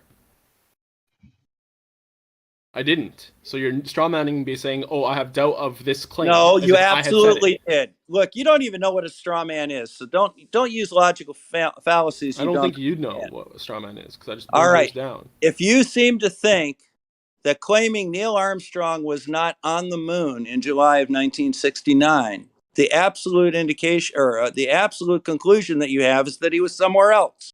Show me where he was. Sure, I don't know where he was. I'm not making any claims to that. Then you don't know that he wasn't on the moon. He definitely wasn't on the moon. That's your positive claim. Don't. I'm rejecting it. Where's your evidence? Dude, all you have to say here, percentage son, all you have to say here is he was on the film set known as the moon. That's where he was, right? I wouldn't even go that far. That's where, dude. No, that's where he would have to be. Hold okay, up. so no, look, the percentage. I'm just saying. I'm just helping you out here, dude. If you're claiming, right? If your claim is that we didn't go to the moon, where was Buzz Aldrin or where was Neil Armstrong? Then consequently, he would have to be on a fucking film set somewhere. Okay, that's just like logically where he would have to fucking be. I'm not making that claim. Because that would be the actual. That would be the actual reality. Hold up, let me say. Bob Dole, I'm not talking to you. Okay, I'm talking to percentage sign here, so I'm Citizen, just, it's I'm just sort of possible that he helping did him go to out the in moon. this It's equation. not out of the realm of possibility that whatever they're saying is true. It's possible. I just want like some substantiation. I want evidence. That's what I'm contending the claim. I'm not saying he was anywhere else. I'm not making any claims myself. I'm contending his claim, and I'm rejecting it because he doesn't have definitive evidence, even though he claims to. Your claim that the catalog entry and chain of custody is untrue awaits your verification, awaits your evidence to say You know that. what untrue means? Means not true. That's contending your positive claim that it is true. A negative claim does not have the burden of proof. You really need to brush up on your logic, man. Oh, I'm fine with it, thanks. You're claiming that my evidence is the catalog entry. You're claiming that that's not true. It's up to you to prove that it's not true. No, it's up to you to prove that the catalog entry is true, which you haven't. You just showed that that one exists. Whether it's accurate or not, only God knows, and whoever, possibly made it up and doctored it.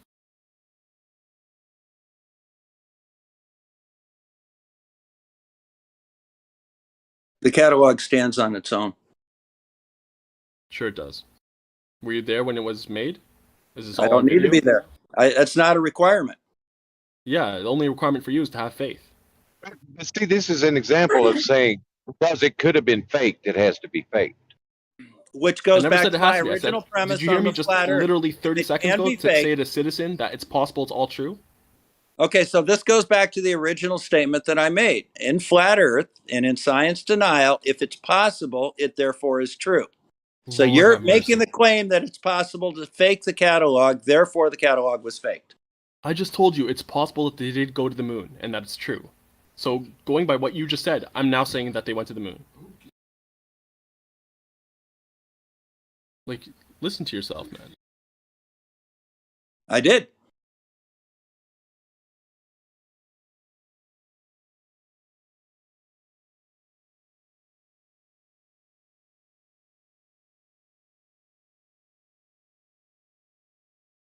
But thanks for proving my original statement. I swear, man. So because I said it's possible that they went to the moon, and it's also possible it was fake, now what do I believe? Since I automatically believe the possibilities, what do I believe now? He paid Yeah, Bob, himself there's a difference in saying that, hey, it's possible the moon landing was faked because of this, and that reason, versus somebody saying that just because it's possible is why it's faked. Those are very different things. You're assuming that because you think that it could be faked, it was faked. Nobody said that. All right. I swear, man. Then no one ever said that. You're just making that up and then asserting it as something someone said. Then you have to present at least no one in this evidence no one in this room. At least no one in this room said it. Well, now, okay, so now with that, so here's the thing. If that would be equivalent to me saying, hey, Bob, the Earth is planar and stationary, and you say, no, it isn't, and if I said back to you, then prove it's not. Okay, and then I do it. And then I do prove it's not. It cannot be a plane, and I have demonstrated that by several different means. Well, you think you have. That's Why fine. in hell? I'm just saying absolutely have. Yeah. Right. I was just saying that it's an invalid, like, okay, if somebody in my viewpoint, if somebody is asserting that, hang on, that's the difference between real science and science denial. When I say you say the Earth is flat, and I say no, it's not, and I've demonstrated that. I actually went out and demonstrated. Okay, that's fine if you think you have, but you want to come here and talk to us every day. I guess that's your choice. Whatever you think you're doing, or however you're spending your time, collecting information is your choice. But what I would say in general is that if someone is going to make a positive claim, something like we went to the moon, for example, in my viewpoint, if someone comes up to me and says, "Hey, man, I went to the moon," in my understanding of it, I would maybe perhaps say to them, "Oh, really? And." Do you have evidence for that, et cetera? And then it would be up for them to do that. It isn't up to me to somehow prove that it's fake in terms of the validity of that claim. Now, whether I think it's fake or someone else thinks there's evidence for it's fake, that's a separate question in and of itself.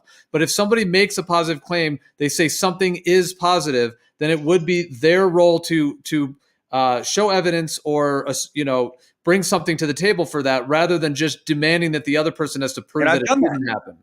And I've done that. You asked me to provide evidence that we went to the moon, and you wanted one specific thing. My evidence was that we brought back material from the moon, and that is backed up by the catalog where it shows chain of custody from the time it was picked up on the moon to when it was analyzed in the lab.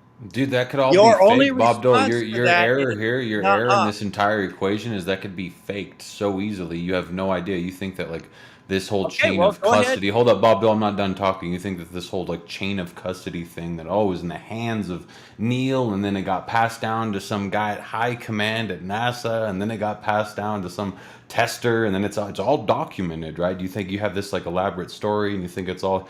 But it's so easy to fake all of that nonsense. It was just done on a film set, and they got a rock on the film set, and it was passed down on film set to Neil, and then it was done. And it was all done in accordance to exactly how you think it was done, but it was all just done on a film set, Bob, and you have no way to distinguish between either or. And again, it's just an elaborate story of, oh, we brought back like an item. You haven't verified any of that. You haven't seen the item. You've heard a story of someone verifying an item and some chain of custody list. So you're just a tool, okay? And that is your claim. Definitive evidence. And that is your claim, and you get to prove that. My claim is, here's the moon rock, here's the chain of custody, here's where it is right now. That's my claim. You haven't proven anything, Bob. You haven't proven fuck all, dude. Incorrect. You haven't proven fuck all, dude. You talking over me or what? If you claim that's incorrect, you have to show that it's incorrect. Not that it could Bob, be is it correct. possible? You is have it possible? It doesn't matter if it's possible. That no, I'm simply asking you, is it possible that they faked it? Is it possible they faked the log? Bob, you ended with what I said by you have to prove what? I didn't make a claim. There was nothing that I know, nothing that I. Okay, then what do I have to prove? What specifically? What do I have to prove that I said? Because you after what I said, you literally just picked out. You didn't literally say anything. You just said you have to prove that. So what specifically out of all of what I said do I have to prove? What specifically do I have to prove? Because I didn't make any definitive claims. Yes, you did. You claimed the log. You claimed the log was falsified. You have to prove that it's falsified. Otherwise, it's admitted. What are you talking about? Is it possible that it's falsified?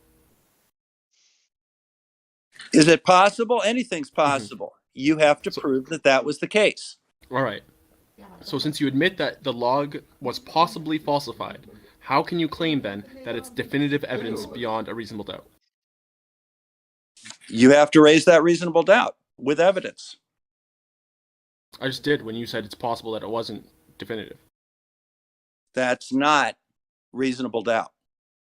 That's saying that it could be possible. You have to prove reasonable doubt. You have to demonstrate that we have reason to doubt it. If there wasn't reason to doubt it, we wouldn't even be having this conversation. Hey, Bob, you said you were here collecting information. Collecting information on what? Watch the videos. Yikes. What did I say earlier, Bandsaw? I said very specifically, I like the reason that I'm interested in science denial and flat earth is I like to find what the problem in reasoning is. And that's what I listen to you guys for. Here's the reason. You've given every reason not to believe you, and not one reason to believe you. You're just not trustworthy. That's an interesting hobby you have there, Bob. It is, actually. My take would be that society said that you were kind of a scumbag, and now you've targeted people you think are scummier than you to make yourself feel good about yourself. So again, a personal attack rather than an actual argument. Gotcha. Dude, well, Bob, we have to first analyze your argument and the fact that you actually have none. You've heard a story about some people who did something on some moon that you think that they went to, and basically the only shred of evidence that you think you have, a shred of proof that you think you have, is a story of an item that you've never seen, you've never verified even exists. You just have this idea in your head that, like, again, that they brought back this rock and everything, and it's just so easily could be faked beyond your just wildest imagination. You can't even comprehend. It's like, wow, really, they couldn't fake that. You don't think that could be faked? It's the most like basic rudimentary thing. Go ahead, show me and it so was. again, and so they've done a sample on this like item or this moon rock that you apparently brought back. It's petrified wood. Well, go ahead and The go ahead and sample of the present your rock is evidence. petrified wood, Bob Dole. So you have everything going against What's you. the catalog Again, number like the of the burden of proof petrified is wood on rock? you, dude. You just have a story of some item that you think that they brought back. All You right. haven't verified any of this, Bob. All right, classic Yourself, 2015 literally, you're just. argument. No, it's not Classic even. It's 2015 petrified wood argument. Show me the catalog number for that rock, please. the catalog number. Look, you're playing the stance as if Show you me the have me as catalog some sort number of for that gotcha. petrified rock. It's like, dude, that petrified Bob wood. Dole's got me in a gotcha because he's asking for a catalog number of a Give me the rock. catalog number for that petrified wood. Listen to how You can silly get it you from sound, Bob. Christie's. You can buy Listen to moon how rocks silly on you sound. Christie's. You know, the jewelry. Go ahead and show The me the online catalog store. number for the petrified wood that went to the Yeah, nether. you can do it at Christie's, Bob. It's about, I don't know, $100,000, I think, for one of those little rocks. Go ahead and show me the moon rock I have a quick catalog number question. for that petrified wood. Listen to your Bob, argument, you Bob. seem Like, very confrontational, especially with like how you respond to what Gio said earlier when he was like making that statement about Carl Sagan's comment and stuff. You seem very like, you know, ready to throw down. Is there a reason for that?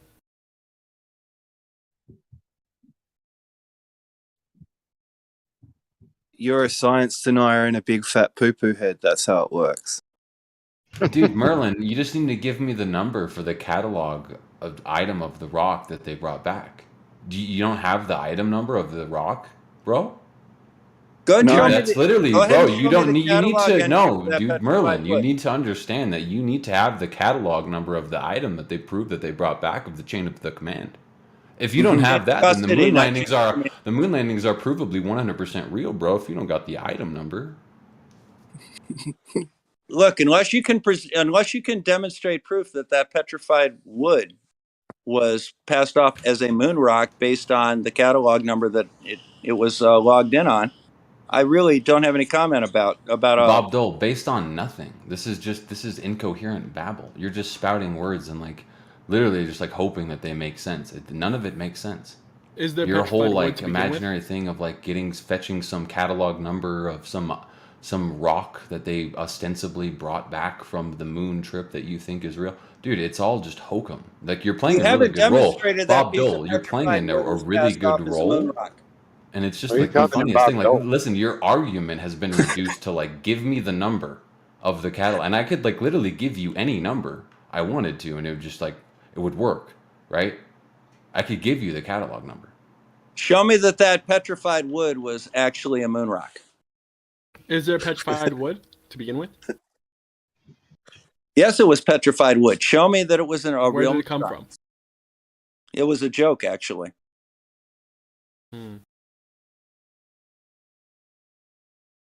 Did you laugh though?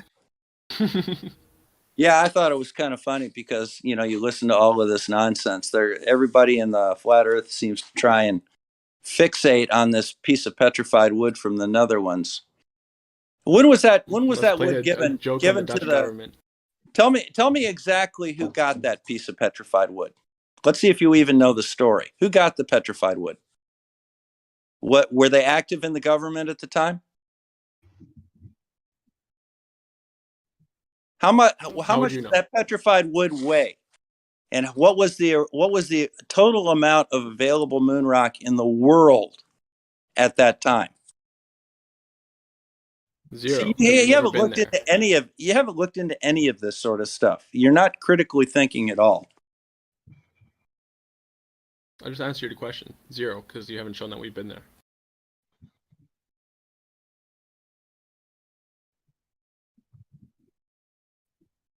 So what? You think the moon's flat, Bob? Your Is that what you understanding of this is based on the last YouTube video that you watched. You've never looked into it at all. How long have you been researching flat moon?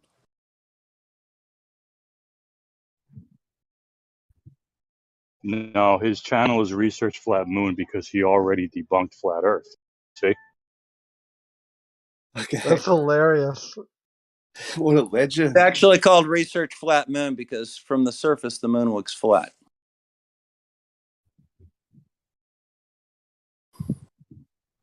The surface. Does it though? With the texture? That's one of the weirder things I've heard you say. Well, but I think the moon looks flat to me. I think you need to hang What about out the with texture? us more and like loosen up, like get a leather jacket, buy a motorbike, take some risks.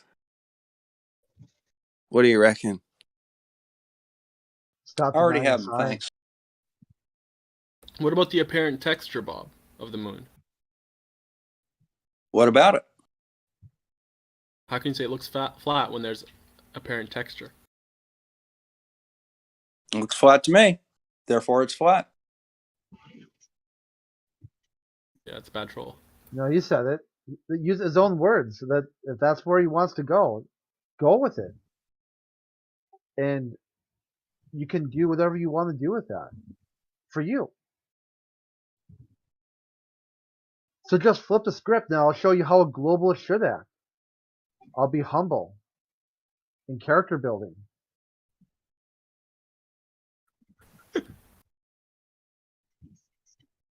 Relax, Carl Sagan. Prit Sagan. Yeah. Perhaps there's no better demonstration of the folly of human deceits than a distant image.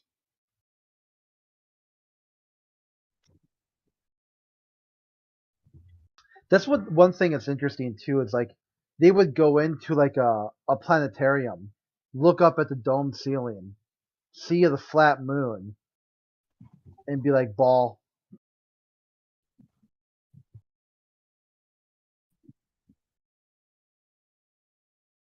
It's like the level of science denial is amazing. It's like you actually got a walk-in flat Earth model, and they would have to deny it.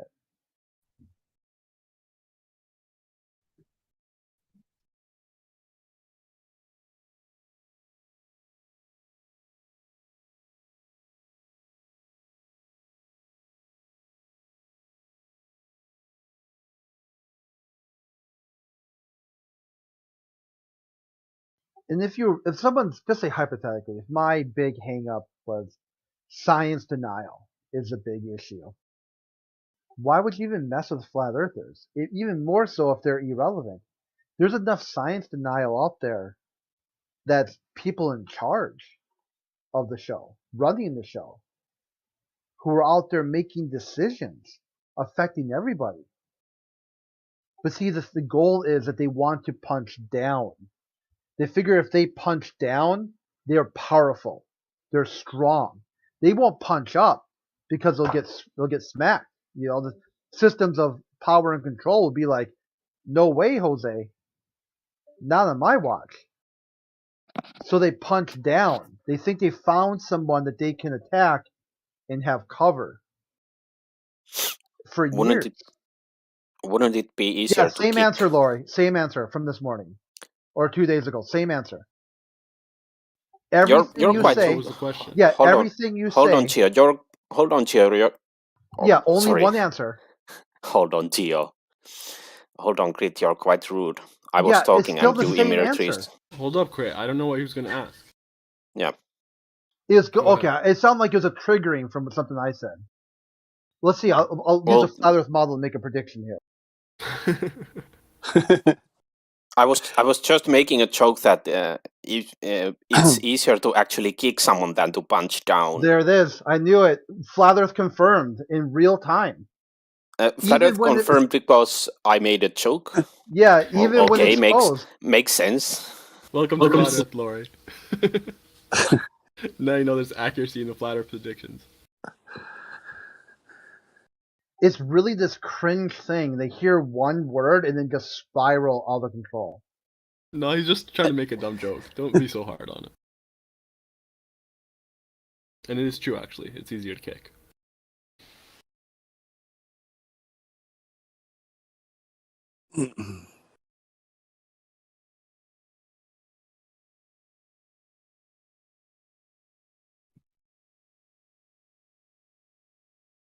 How about I got a question for you, percentage. If I said that recent or right now could be plus or minus, say, 5 months or a year, in the context of an event that's been going on for like 7 years, would you call that recent or would you call that a lie?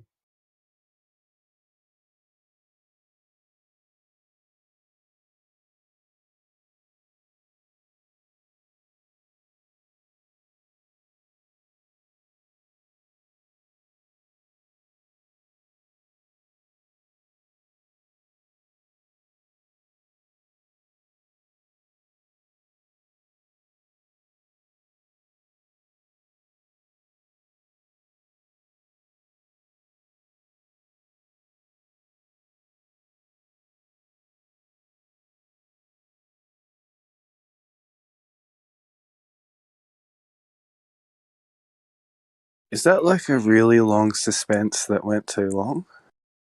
No, I think you went AFK. Okay.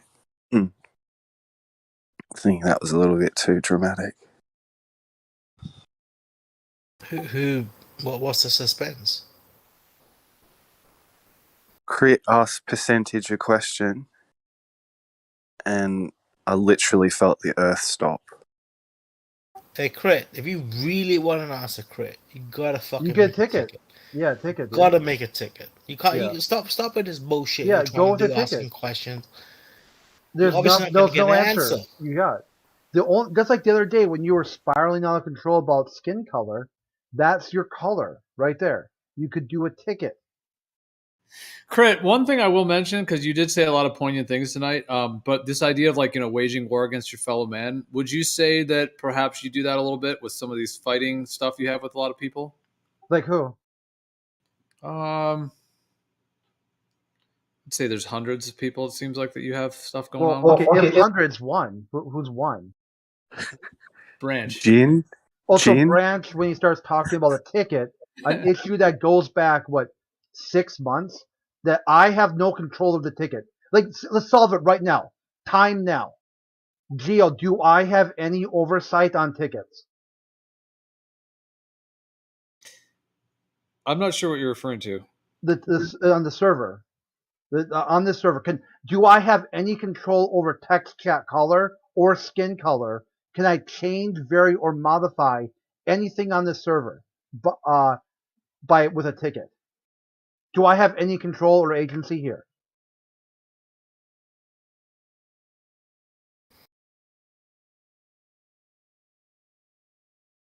So Branch wants to know that somehow I've got some ticket process here.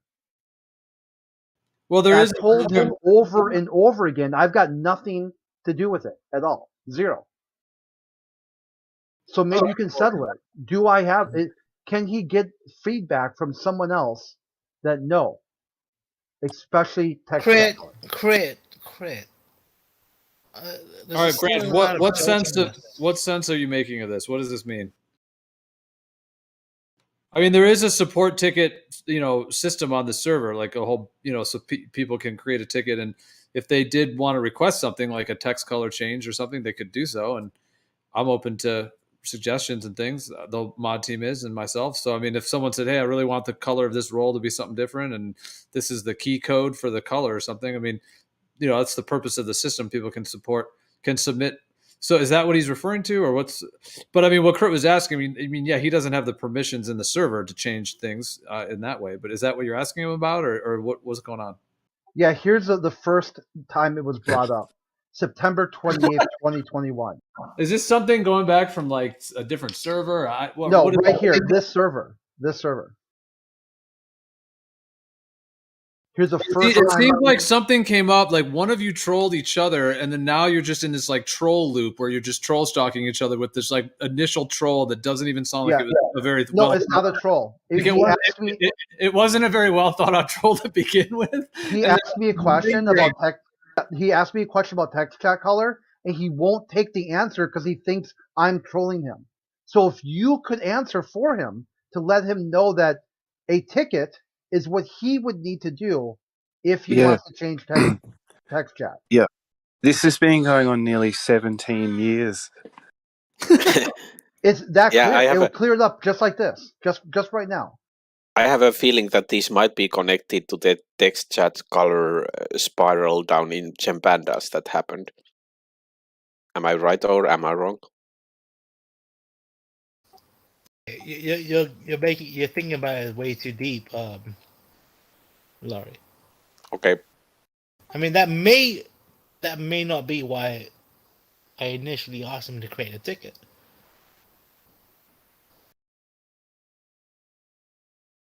All right, so Branch, what do you have to say for yourself? I guess we're hashing this out now, apparently. So what? Oh well, Crit, I'm just fucking with you, bro. Okay, so if I give you an answer, how could you not realize? The whole room realizes I was fucking with you.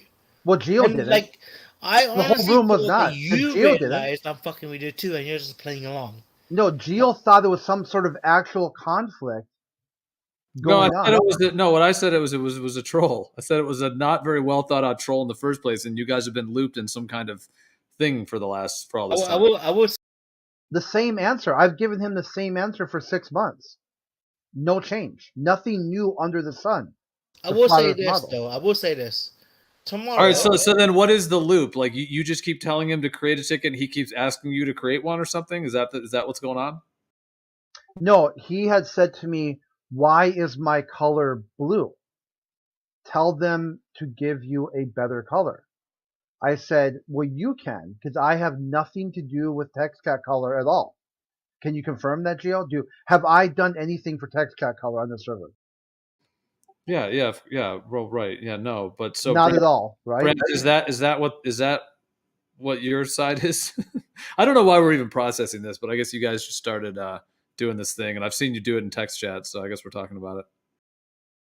Although we were on much more interesting actual topics. Well, it's the other thing too. He used to say to me, "Shut the fuck up." I think he should get his own color. That's what it's about. I mean, this has got nothing to do with what Laurie said. Where this isn't expanding from Gempanda's room where he spiraled because of his color. It's got nothing to do with that. Okay, I spiraled because of what now? That boring yellow color. You know, that generic conspiracy banal Santa. I'm color. very sorry, dude. No, this really. If you want to change my text chat color, go, and I'm gonna still fucking say make a ticket because it's funny. But yeah, if you want to change my text chat color, you can open a ticket for that. All right, is it all settled? It doesn't sound like either of you care about anything like about tickets. Yeah, but Gio, can we give Conspiracy Center his own color? How about open a ticket? I just opened a ticket. There it is. That easy. If you want to change someone's text chat color, you can be a triggered Discord mod and just randomly change people's text chat colors for whatever reason you deem so, or you could just open a ticket, Branch. You pick which one you want to do for you. You don't need me for that. All right, well, the thing I don't understand is how do you open a ticket? I've linked it to you multiple times. Don't get it. You can actually type !support here. I'll do it in the chat, and it should link you because you got to scroll down. But there's the support center thing down underneath the chat rooms. Let's see if this command works. Hey, it still works. Oh, it did it twice, or 2 people did it. Yeah, there it is. It just gives it. You can click on that thing to the create a ticket channel and whatnot. But yeah, I found that bot. Thought it was cool, so I customized it and added it in. It's basically like a Discord, like a support thing. It's pretty cool. It works pretty well. It creates your own like private channel, that the mods can respond, and then you can have a whole like chat. You can like post stuff or like add, any like attachments or whatever. And then it's pretty cool too. When you close it, it actually like it DMs you a transcript of it. It's kind of cool. Hey, Crit. So there you go. Like you see what Geo just posted. If you want to get your name color changed, just go there and make a ticket. You can. Because you said you wanted that, not me. It sounds to me like, Crit, you just need to get good, bro. Yeah, Discord mod effect. I personally think that this is good entertainment for COVID times. Like, I most likely have corona currently. Yeah. So Can cheers you for imagine Lauren cheering me Hardy up. type of entertainment, right? Can you imagine someone standing up in a room saying, I'm a spiraling I'm a recovering spiral addict, and I used to spiral out of control on the internet, but now I've found my way and I don't spiral anymore. I mean, wouldn't that be a celebration? Did that person make a ticket? Well, if you saw me spiraling out of control every day, and then one day everybody tried to trigger me, troll me, and it was just like water off a duck's back, and I was fine, and I didn't get phased, and I didn't lose my cool, wouldn't that be amazing? Yeah, You know? it actually would, but some oftentimes with people like this, like they need to hit rock bottom, so they are driving under spiraling or something, and then they cause a huge mess, and then that's the rock bottom that finally gets them to sober up. Yeah, I used to live to spiral, but I don't know.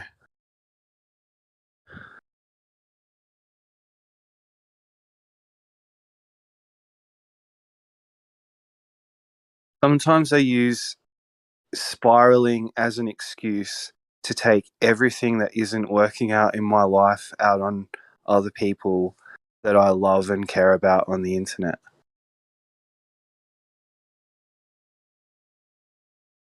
Most likely there's some of that in each of us every time we spiral.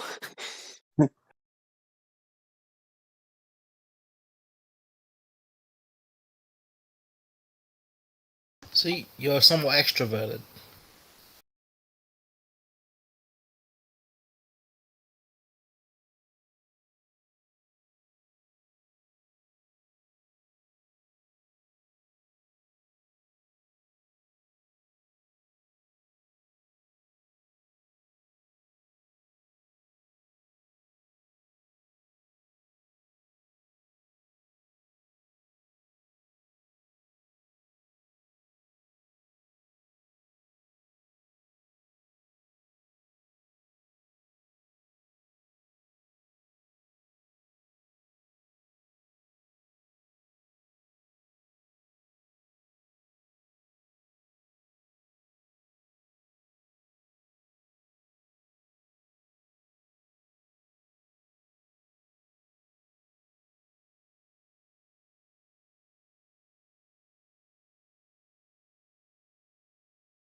Well, the reason I say that is because I generally take like hatred inwards. I don't express it to other people. You know what I mean?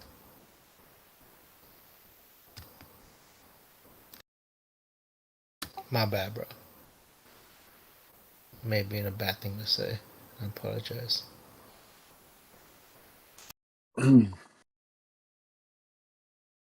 Just do a ticket.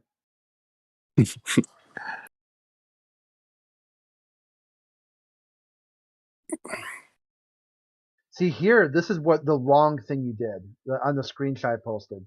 You tagged CB asked him who effed with my rolls on gems. He's gonna see that as a sign of weakness, and then use it to trigger you out. Yeah. See, Yeah, that's he when does you it to messed pay up. Nessa Shaw. See, that's when you messed up. You should have tried to just do a ticket. Yeah, he does it to Moyoc too.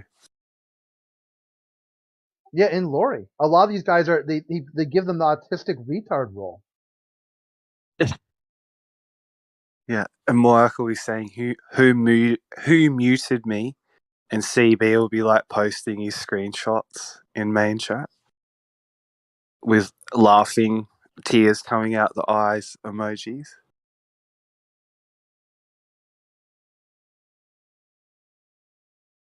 Yeah, it's really quite funny because even in global, they make it seem like flat earthers are unfair to them. They don't get their say, and they go into a globalist space and get the same feedback, and then think it's still somehow flat Earth's fault.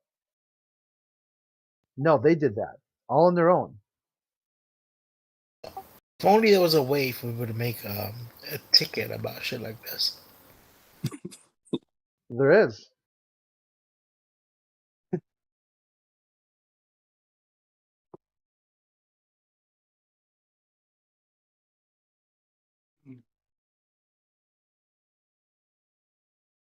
It's right there. You just gotta click it.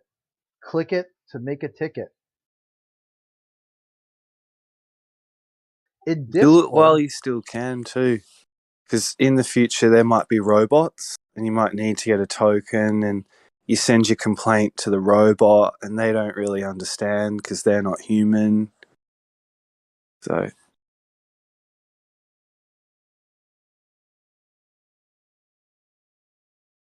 Sorry.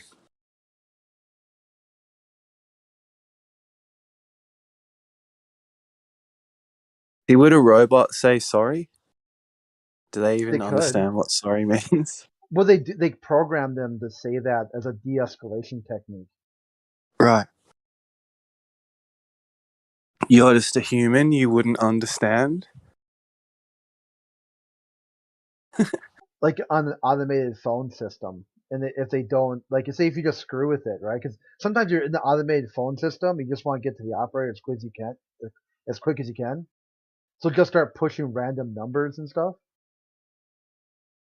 And the computer will say, "Oh, I'm sorry, I did not understand your last input."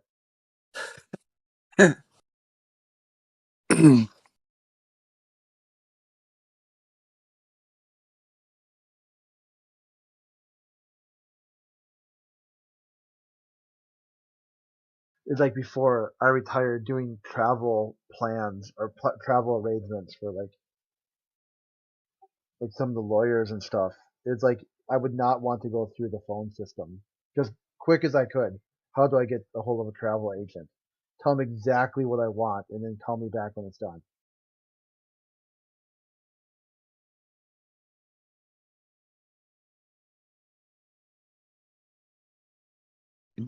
Do you have hold music in America? Like when you're on hold, they Yeah. play like.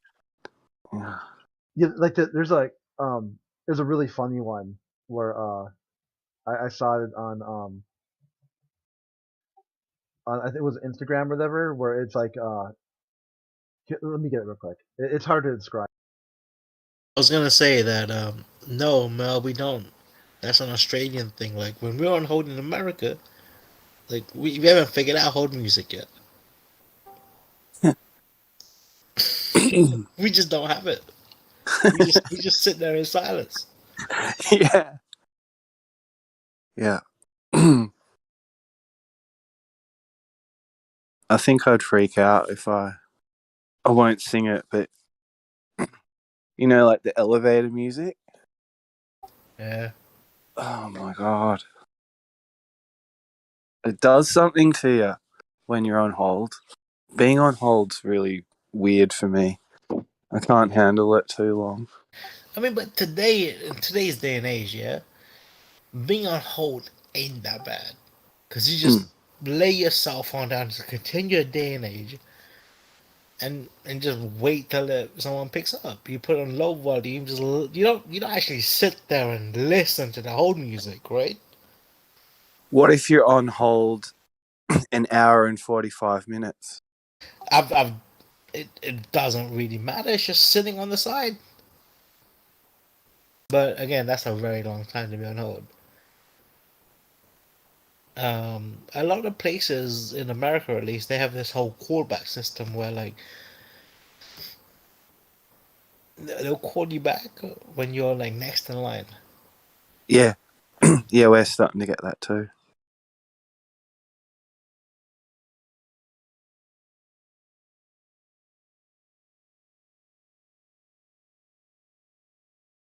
I remember back in the days where I used to sit on hold for like hours. I haven't had to do that for the last like what 20 years? Not 20 years, but 10 years. Like, when was the last time you sat on hold for over an hour? Hey, 2 or this. 3 weeks ago. That's crazy shit. There's this one here, the Opus #1. I was gonna say, no, you should have made a ticket.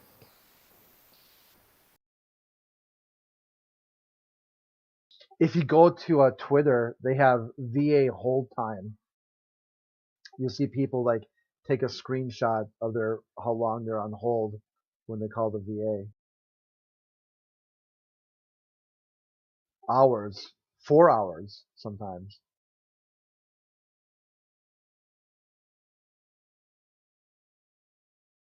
I can see people in the afterlife now with a ticket. Yeah, that's from was it the not Drop Dead Fred and Beetlejuice. Yeah, Beetlejuice. That's where they see the guy with the little head. ball head. Yeah, the pinhead. And their ticket was like the one guy had like a number 5, and then Beetlejuice looks at his number, and it's like 300 gajillion. yeah.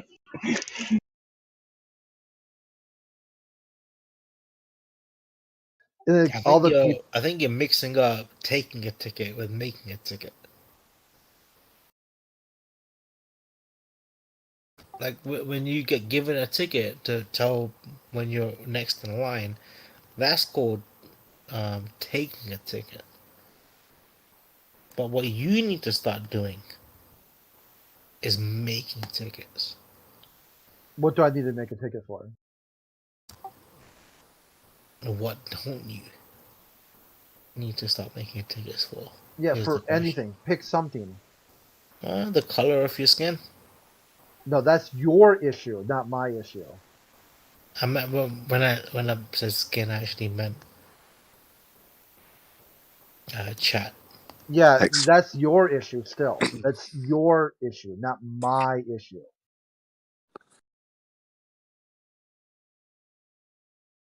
There's even a screenshot right here. You tagged CB, who effed up my rolls in gems.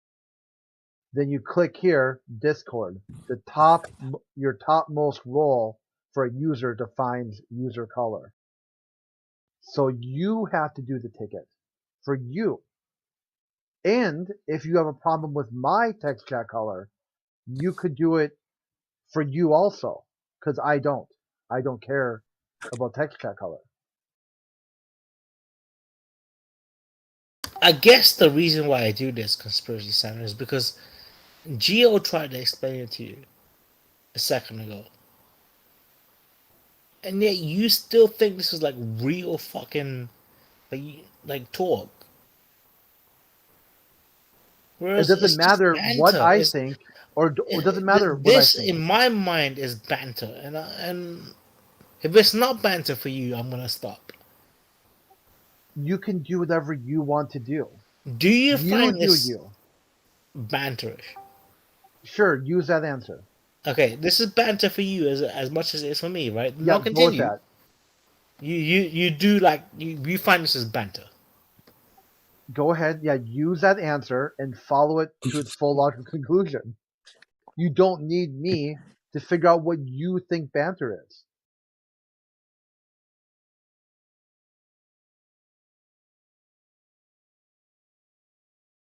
What do you say, Branch? I gotta go take a shit. Oh, I'm just saying this is banter, right? Like, but if Crit's not seeing it as banter, I should stop. You could do both, okay? Follow either answer to its full logical conclusion. So you don't want me to stop? I don't care what you do. You do Do you want me to stop, or do you not want me to stop? If you stop or if you don't stop, Okay. I care. If you want me just to as much. stop, just say Branch stop. Okay, listen, okay? If you stop or if you don't stop, it's the same result for me. It doesn't matter either way. It's a pointless thing that you do for you. All right, how about like you guys just don't talk about making tickets anymore between each other, and all is good. Just no more tickets. Or just find out who's responsible for tickets and solve the problem. Well, I think he just said it, dude. It was a troll in the beginning, probably taken over from Gem Pandas. He's trying to trigger you because that's what a lot of people try to do, and it sounds like he's feeling a little bad for doing it. So perhaps he'll stop. So whether he wants something to like some sort of win at the end of the day, just take it. Just pretend you won something. You won the internet, and use that if you need to. Okay, that sounds good. You guys both won. I think the real win is just being able to move past this, whatever it is. Yeah, I'll say Conspiracy Santa won. You won, Conspiracy Santa. Did you make a ticket? Gio, he knows exactly what's up. No, I'm just saying a real win for me would be a growing event.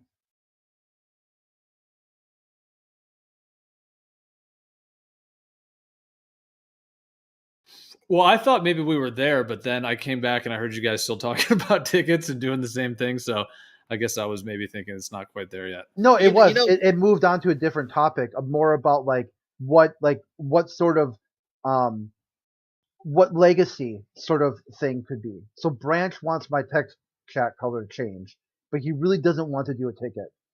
So could he just tell you what color he wants me to be and change my color, and then that would be the end of it?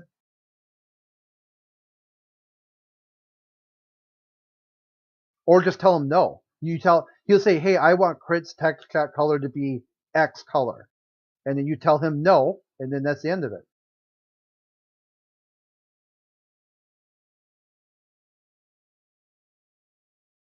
Or tell him to make a ticket. Well, I don't even, to be honest, it just doesn't seem like it's even about that. I think that whether this is hanging over from that other server that you guys had something about colors or whatever, because I've heard you talk about this before with some other people, whether it's about that or whether it's just something new entirely, I don't think Branch is even serious about any actual text colors being changed.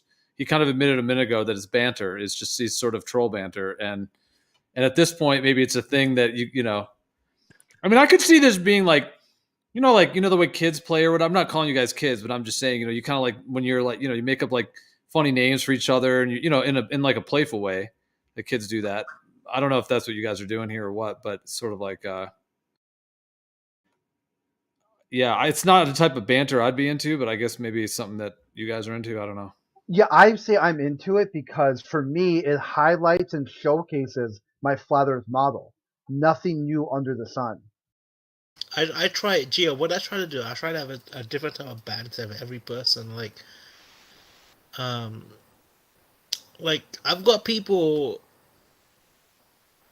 who I would make mum jokes with. Just think about one person that just said something in the chat, yeah? And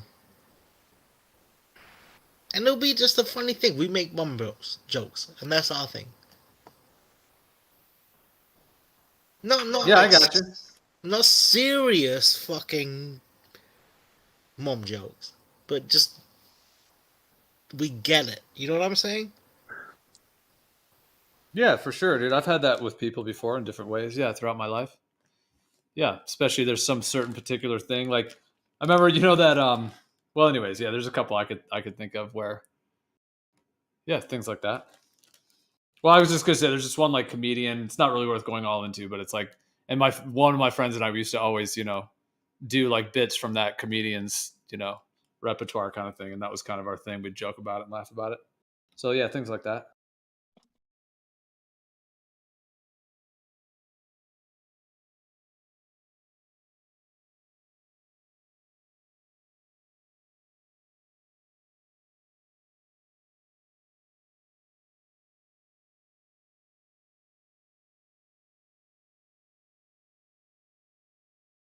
But it seems like in whatever way with this ticket thing, I don't even know why we're still talking about it, but it seems like in some way it's irritating crit. So maybe that one's not really working out. No, I Yeah, but I use it. honestly, Gio, that's more a reason for me to not stop. Yeah, it doesn't irritate me. It's proof of the flat Earth. Nothing new under the sun. Even more so by people who claim it's so stupidly new. harmless for me to do the whole ticket thing, but it annoys him that it's funny to me. It's harmless.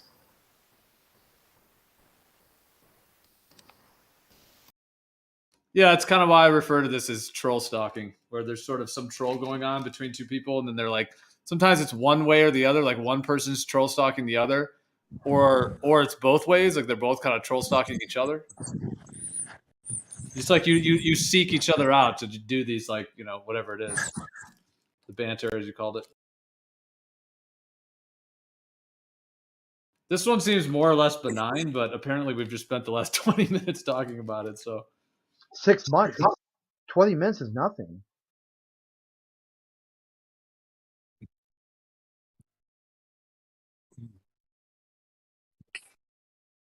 I mean, is this kind of like linked in with the like globe Earth, real shape of the Earth, like tension? I feel like there's something underneath. It is. They used to post a GIF in the text chat as well of someone spiraling, like, and although it was digital, when you keep seeing that and just see this person spiraling in text chat, it does something. Everything's spiraling out of control. Are you saying I'm spiraling? It is funny though, right? Like the fact that we had this whole 30-minute conversation about this shit. Yeah, I guess it's time to advance it, huh? This is the Earth awakening.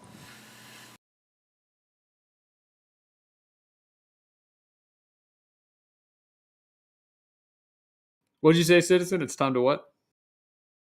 Yeah, I was saying I guess it's time to advance the topic. I mean, but I don't know what to talk about, so I should have probably had something in mind. Nothing new under the sun. All the topics have been discussed. It's just kind of like rephrasing them in some sort of other version that will maybe make sense. Here's a question. Do you guys think that in this lifetime we'll get to the North Pole? And when I say we, I guess I mean the capacity for, you or I or family friends to be able to go there. Yeah. Yeah. I think Winston nails it. It's going to be some sort of, biomechanical or biomagnetic field. Your body physically can't pass through it. The North Pole is easy. The South Pole is the one that's hard. What do you mean easy? Like go to the North Pole. Yeah, that's not. The South Pole is a lot harder to get to than the North Pole. I mean, technically speaking, yeah, but both are rather difficult. I mean, there's icebreaker ships that go to the North Pole on expeditions all the time. They don't go all the way to the North Pole, but they break the ice all the way up, and then they have some other way to get to the North Pole. But those type of expeditions are occurring all the time. Do you know what they use for a river, the Red River up here, to break the ice? Up here in Canada. It's actually like an icebreaker ship that this enormous thing in the front. It just breaks the ice? It's a spider-looking machine. So you're in the center, and it looks like a spider, and each leg is like a steel ball full of air, so you float. But like they have a spike on them or some shit, and there's 4 of them. And before the defrost, they go along and they smash up the river so it doesn't break our ancient, antique, oldest standing drawbridge. No, the way the icebreakers work is they use the momentum of the ship to just break the ice.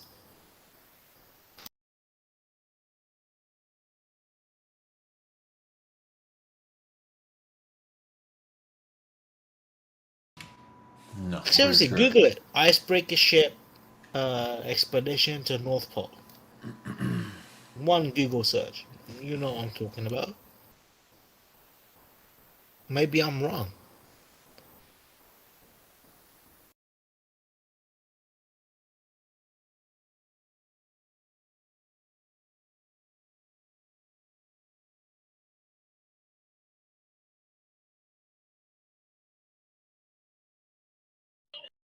I guess they've updated their machinery because this looks a lot safer than what they were using before.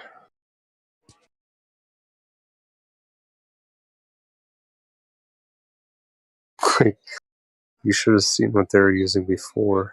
I wonder if I could find it. Well, isn't it a bit strange that nobody that we really know of, like anyone, seems to have verified? Like, you know, if this claim that some people make, oh yeah, you can just go up to the North Pole and you can just wander around, it's all good. All you have to do is have the equipment. I mean, with all the billionaires in the world, millionaires, you know, wealthy people, corporations, businesses, the whole 9 yards. I mean, we don't have any reports or any footage of the way the stars look up there, or the pathway up there, you know, the journey up, the journey back. I mean, that would be an absolute marvel to be able to do. With all the money that certain people have, you'd think that would have been done. I don't have, and it's pointless to bring this up because I don't have any proof I could just put in text chat or whatever, but I got a friend who's married to a geologist here in Canada, so every day she basically hops in a helicopter and flies around to the most remote locations, doing readings and tests and all that crap. She's been to Greenland, and she visited the North Pole too. I got to see the pictures and all that shit, but I got nothing to prove, so this is just a story of a story. But I do know someone who's been up there, and I haven't seen her in like. I mean, fucking 8 years. when she went up there, did she meet Santa? I wish, man, I would have taken that North Pole back home with me. Were Right? there elves up there making presents? No, but legit, if you ever go up there, wouldn't you just have the urge to steal the North Pole?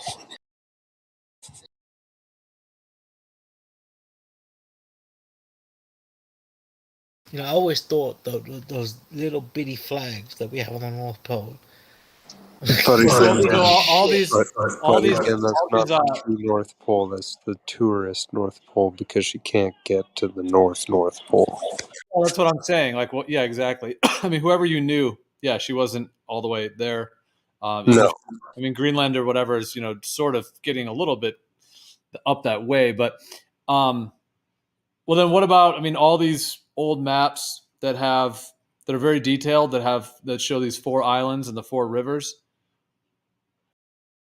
What about that?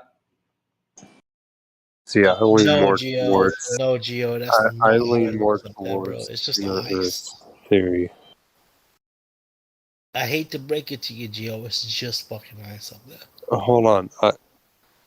So then those old maps, were that just made up? Or, I mean, what, you know, why are they showing? Maybe they're frozen over. Maybe back in the days they used to be something. Wait, you're saying the North Pole is frozen tundra? Is that what you're saying, Branch? That it's The North Pole, when you get to the North Pole, it's just ice. It's ice. Well, then how come that's not what it shows on any globe? Well, it's not like there's a division of 4 pieces of land, and I mean, I know exactly what Geo is talking about because I've seen pictures of that. No, it's not a picture. It's an actual map made by Gerard That's not what's on the Mercator. North Pole. No, do you know who Gerard Mercator is? Branch? My bad. No, I'm just asking you. Do you know who Gerard Mercator is? My bad. Why you getting something bad at me, bro? Branch, I'm not flexing, bro. I'm just asking you if you know who Gerard Mercator is. This is surely a name you know. You familiar with? I really don't. Okay. Well, he's an expert level master cartographer who basically was responsible for mapping out a large percentage of like the Earth at one point in time. Maybe not even a large percentage, just some specific things. Anyway, he was a master cartographer. And he's responsible for some of the projections we actually still use today too, in schools and stuff. Like we use the Mercator thing. So he's like a famous name in the map exploration and stuff, right? He made a map in the 1500s or whatever around that time. That was. I mean, that okay, that showed that there was a land in the North Pole that was what Geo's referring to as like separated. There's 4 lands separated by like a river. Or Could whatever, I add something to that? Yeah. You can definitely add something to that. Yeah, so my first point would be that it can't be this area on the North Pole and even on the South Pole can't be shown on a globe because it's always attached to a device or like the globe hangs in a device which is attached to the North and South Pole to display the tilt, right? So the area of the map isn't shown because there's this device. Right. Okay, so my understanding about stuff that's in correlation to this. I mean, when they talk about the North Pole and what Geo's referring to as the North Pole,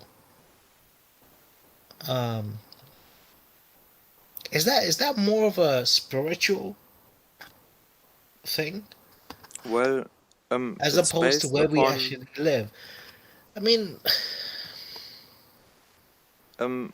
I think it's based upon this depiction which Mercator gave, and Mercator gave his depiction based upon the evidence or like the observation of some 12th or 13th century guy. If you look up the map which Mercator has drawn, there is this black mountain in the middle of the North Pole, and there's a Latin inscription which says like Big Black Mountain or something like that. And if you look up this Latin phrase, this exact Latin phrase in Google Books, you will find really, really interesting results from like the 18th and 17th centuries where this is discussed and where the sources get clear from. So if you're interested in that, just do it. Maybe look out the map or someone can post it in the chat and we can do it together. extremely interesting pictures which Geo just posted, where it actually does show the North as being split into 4, with a central bit in the middle. Yeah. Being the pole. Yeah. Like I said, the most important part about this is that what you're looking at there is a map from a made from a master cartographer and explorer. This is not just some phony. This is not just some yahoo, some whack-a-mole. Well, if it was made from a master cartographer, no, this is Gerard Mercator, bro. This is like the Michael Jordan of fucking map makers. Okay. Yeah, I mean, you're talking that's about got to be better than the maps we have today, which are made by using technology and science, as we know today, that measure shit to the fucking millimeter. Mercator maps and projections are still used today. This is how accurate he was. This is how master level he was. So why is it then that he has a map of the North Pole like this? What is this all about? Well, I have questions. Like, I I will have be honest with questions, you. Like, and there's no answers. And this is where the there's globe okay, is. but like when you say it, I don't like. But when Geo says it, I would agree with Geo because like he talks about the spiritual side of shit. Well, this And is honestly, a, this from the is a spiritual spiritual side of realm. stuff, Yeah. So have none of you thought of I like can the understand inner why you earth? can envision the North on a spiritual side, but on a scientific side, fuck no. On a physical side, fuck no.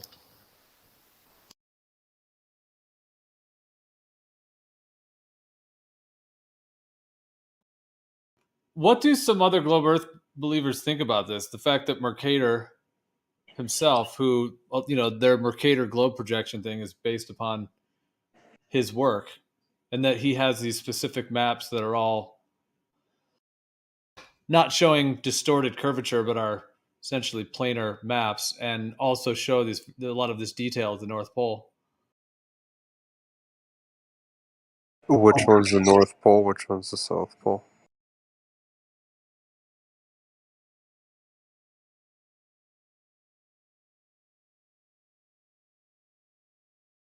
This one is the North Pole in particular. The Black Mountain thing in the middle is really interesting because also in the Ayurvedic traditions they have this entire part of their cosmology which is called Mount Meru, which is this massive magnetic mountain that's at the north, and they would take pilgrimages to it. See, if anything, that'd be more of a inner Earth theory. What do you guys think's up there? You don't think it's frozen?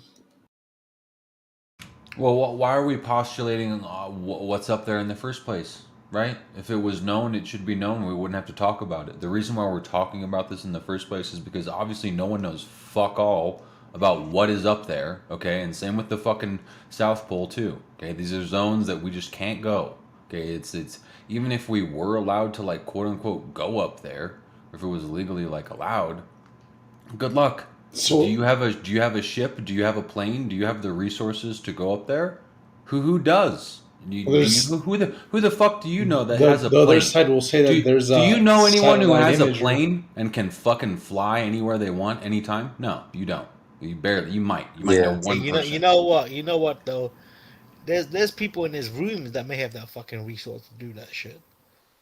Sure, there's pilots. Yeah, there's pilots in this community. Sure, people that fly close to it all the time. Right, isn't there? Like right. Well, then great. Well, then why? Then again, why isn't he at the North Pole showing us us what's fucking up there? pointless. No, it's not fucking. Yeah, it's pointless. No, you think it's pointless, right? You think it's pointless that.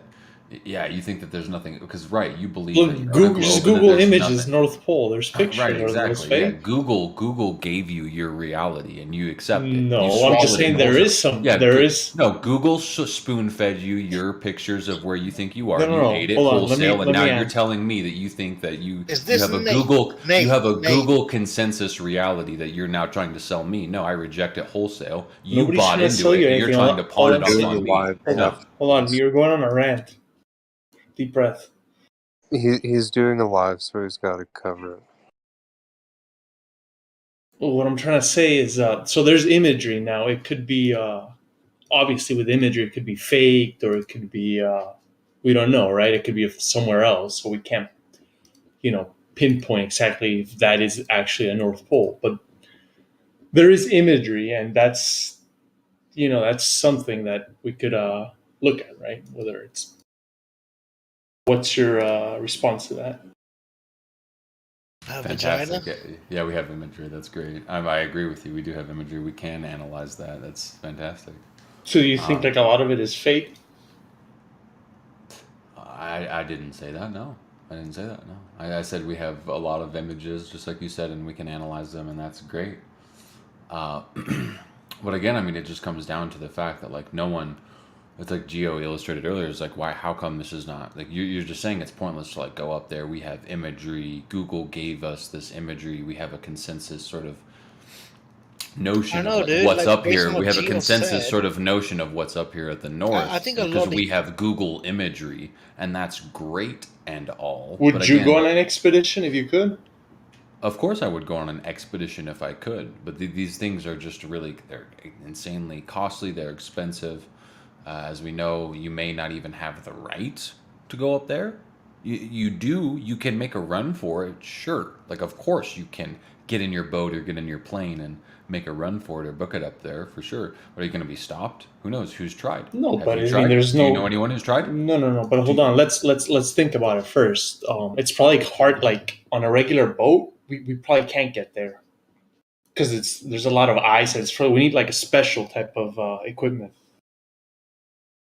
not just regular boat. Oh, great! So then the equation even becomes more insanely harder. more difficult, right? Exactly. Right. So it becomes insanely more expensive because you need special boats that cost $500,000, right? So who's actually Is there going up marinas here? over there? Like where do they Right. dock? Right. Like So there's who's a lot. actually going up here and exploring it? No one, right? Well, So there's this research, actually right? Supposedly, right. there's research being done over there, and there's supposedly, right? There's scientific parts,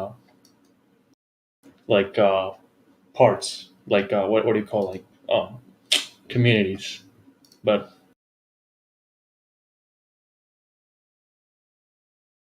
Collecting ice samples. yeah.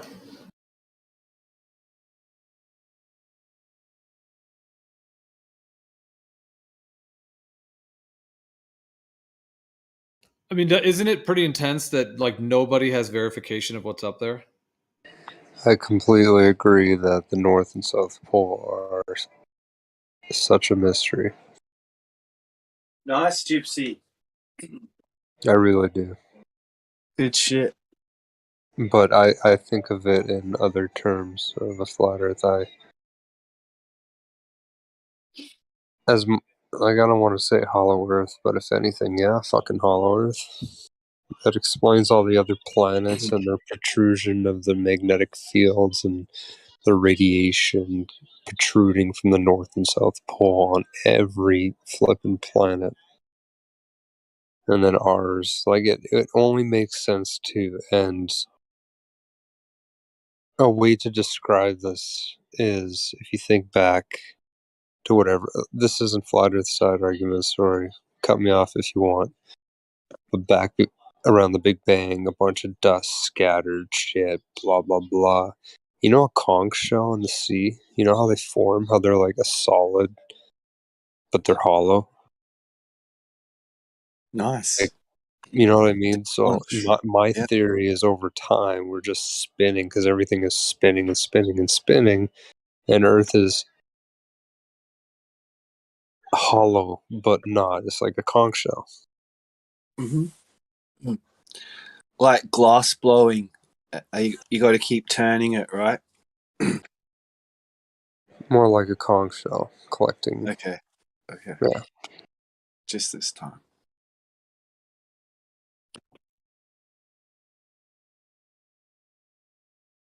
Conch. And that's why I say those maps. I mean, if you're with how big the Earth is and how big this claim of this North Pole hole to be, if you're in a plane, you're not going to notice anything drastic. You'll probably, like, imagine that. Imagine like a video game trying to be in a small speck of dust on this massive ball flying into this hole in the North Pole. You wouldn't really notice. I guess you would, but like at some point. So I found some stations. Now we could look them up.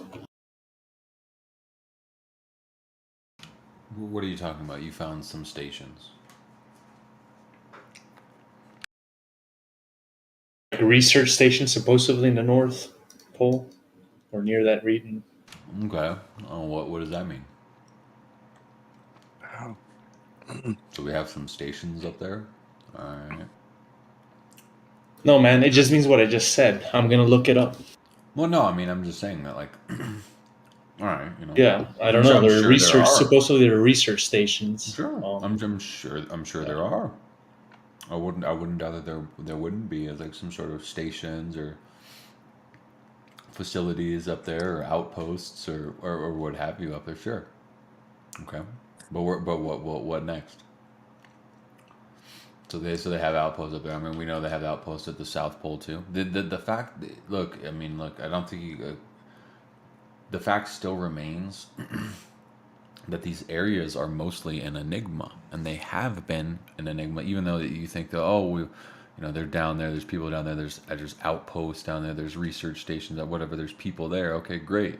But why is it that we're still arguing about this in the first place, right? About what is exactly up there or not, or what goes on down there, why we're not allowed down there, okay? Why it is so difficult to get down there in the first place. What is really going on with these areas?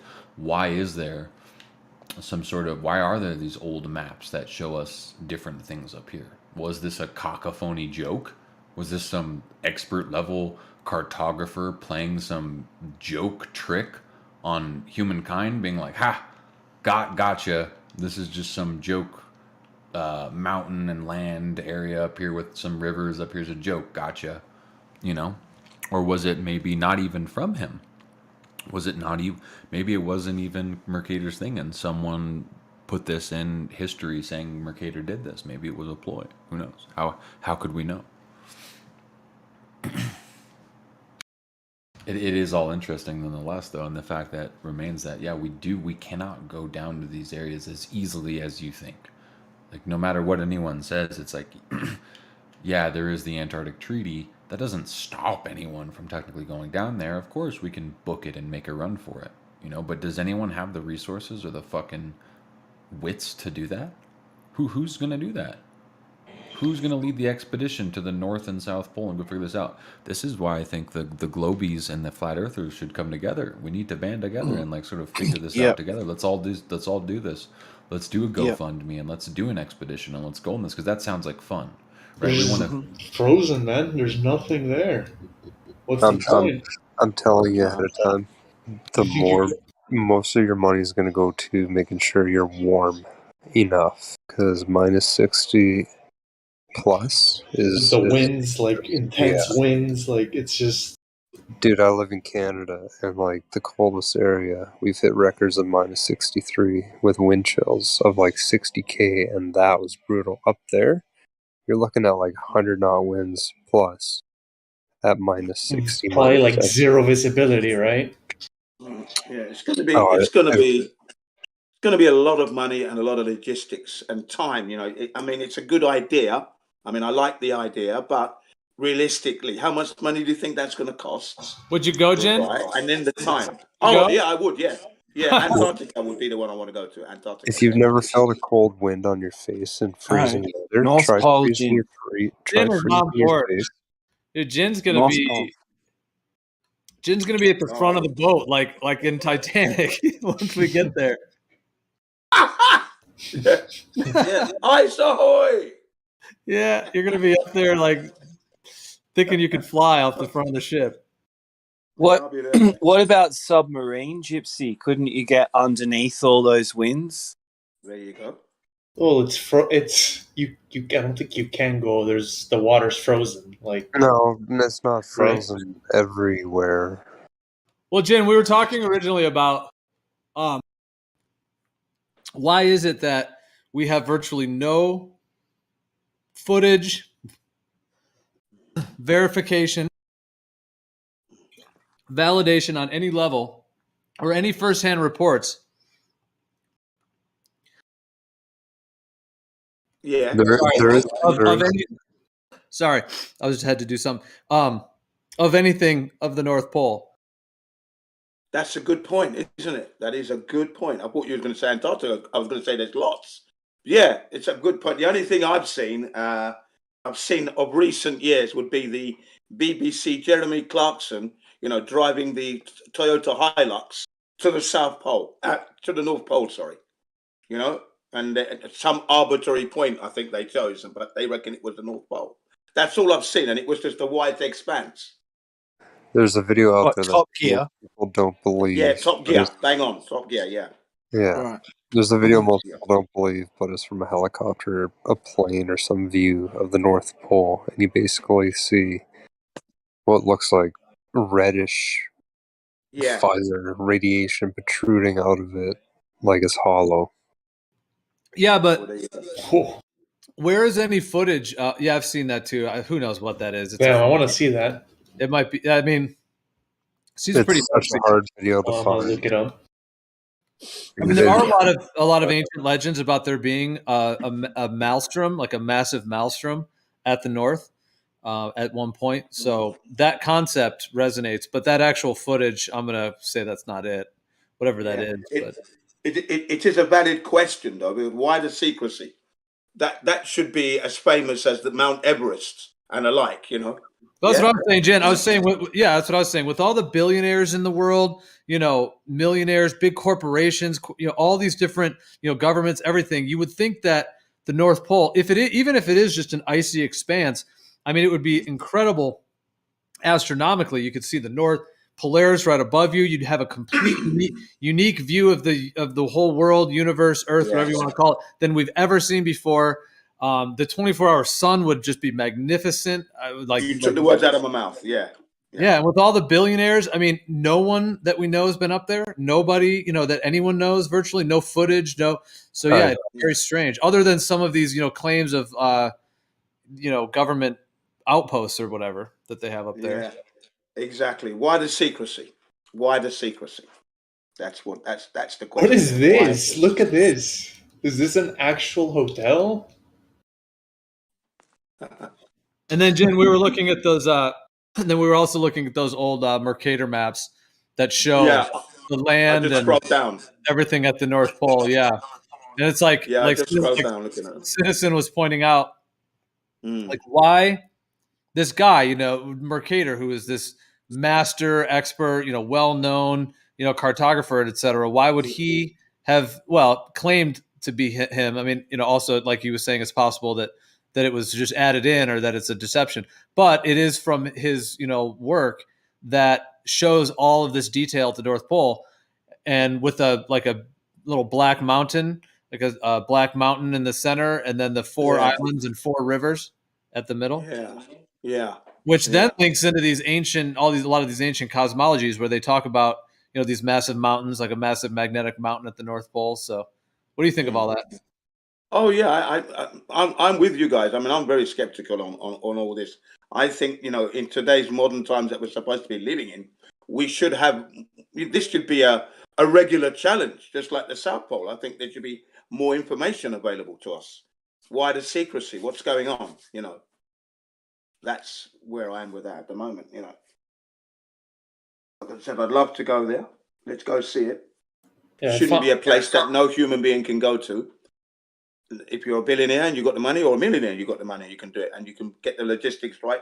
You should be free to go and do these things and go and visit it. It should be like Mount Everest kind of. It should be a place we can visit, tourist. It should be organized so that we can go to these places. It shouldn't be cut off from the whole of the rest of the world, and and we don't know what's really going on. I found a hotel. It's just expensive. Yeah, go on. How much? 105,000 euros. Silly. Yeah, I just found a video from 2014. You get a good view, but you don't really. Yeah, I don't want to spend Like, that kind of money. It's very expensive. Yeah, that's what is this hotel? What is that hotel? North Pole Igloos. Yeah. That I linked in the chat. Can watch the Aurora Borealis up there. That would be what a sight that would be to see. I was in Churchill. I had to repave the airport, one of the longest airports in the world, and I got to experience the 24-hour sun for, I think it was 5 days, and then it was just bright skies. The sun would go down, but barely. Sky's still bright, but at night, because I was up there for 4 months, at night when the northern lights started really coming out, we were we're in Churchill, so we're at the most south of the Hudson's Bay in the town. You just go a little north, you walk north to the bay, you look up, and you can see, like I was saying before, every planet has that ring of radiation coming off the sun. The North and South Pole has a ring of northern lights. And from where I was standing, you can literally see the curve of the North Pole ring of northern lights. There was a continuous that never went away ring. You didn't see the whole ring, but you saw you could see it curving off in the distance. It was unreal. And I saw about 6 polar bears. There's one in Antarctica too.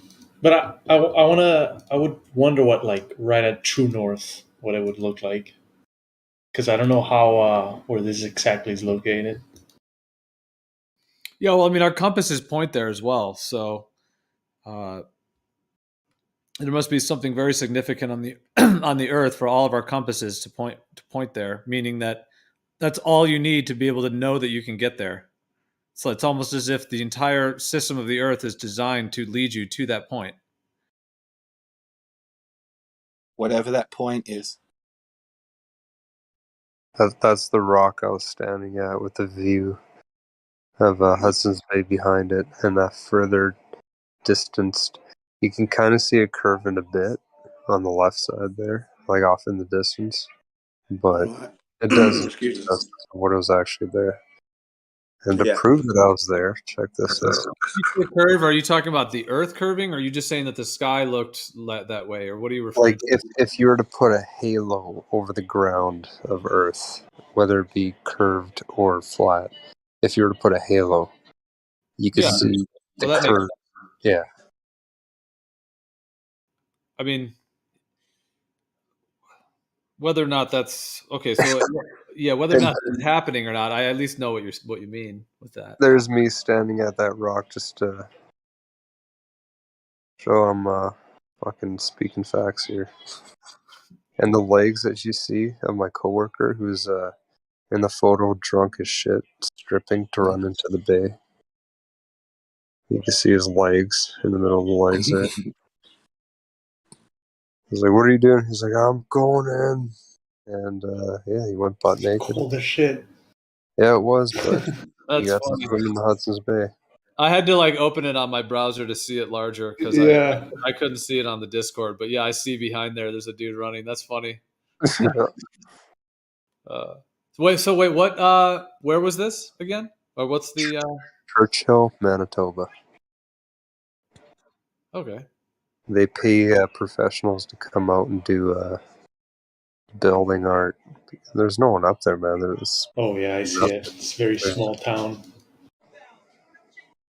I mean, that is like north a bit, but in terms of the North Pole, it'd be quite far from that still. Oh yeah, that was far, but I still got to witness the 24-hour sun. Did you say that this hotel cost $105,000 a night? Is that what you No, I think it's for a week for the whole expedition. Let me look at it again. The North Pole one, the Antarctica one's set like 85,000.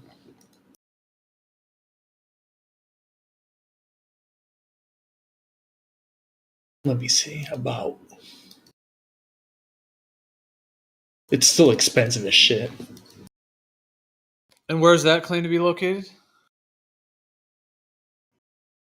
says North Pole.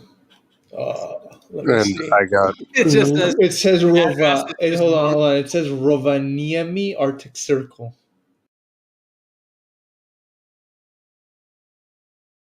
I'll link it again. I was just looking through it on the about concept photos and about. What does it say their latitude and longitude is? Not that I even think that those. Let's see. Latitude longitude systems are correct, but what does it at least say within their Let me see. Because they could actually be hiding the size of the northern region as well through the latitude longitude manipulations. So we also don't quite even know how large it is.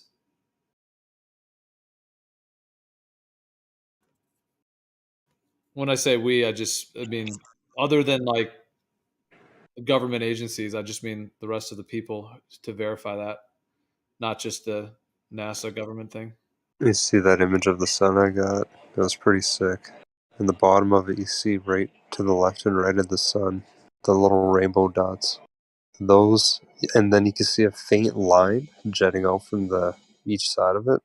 That line circled all the way around, and then directly on the other side, there's another rainbow as a reflection of the sun. And if you look at the very top, there's an upside down rainbow. Yeah. It was absolutely spectacular. Yeah, I might have another one. That's Yeah. amazing. You saw that, dude. That's incredible. Not everyone gets to see those. Yeah, I saw love it. them. They're Whoa. amazing. They're beautiful. Yeah, it's awesome. You actually saw one in person. Is that rare to see? Actually, I've actually seen it You see it here where I'm often. living right now in southern These Manitoba. are sun dogs. Yo, check out this professional photo I took, and it took 2 seconds. Someone came out with a professional camera. I was like, watch this. Boom. It was like, holy fuck. This is another good one. Check this one out. The actual like dome-shaped thing around it are rainbows. Yeah. Oh, that's a good one. Yeah, that's what I saw. I saw a triple ring. The most I saw, Beautiful. I didn't get it on photo, but the most I saw was a triple ring around the sun. Yeah, you see the lines jetting left and right? I saw that, but solid all the way around me. Yeah. These are incredible. They are. Yeah. Being in I mean, person. that's beautiful, isn't it? Mm-hmm. Look at this. So you see, so there Then it must be starts some to kind of dome. I mean, look at that. Look at right, the shape. Look at the and lines. I mean, look starts at to. that. It looks mystical, right? Yeah. Divine. Yeah. That one looks like an angel. Beautiful. The one you posted, Joe, is just magnificent. Look at it. Wow. There must be something like a dome over our heads to have this kind of geometric view. Let's see what else you got. It's like a cathedral. I mean, yeah, that would indicate we had 3 I mean, look layers at of that. dome.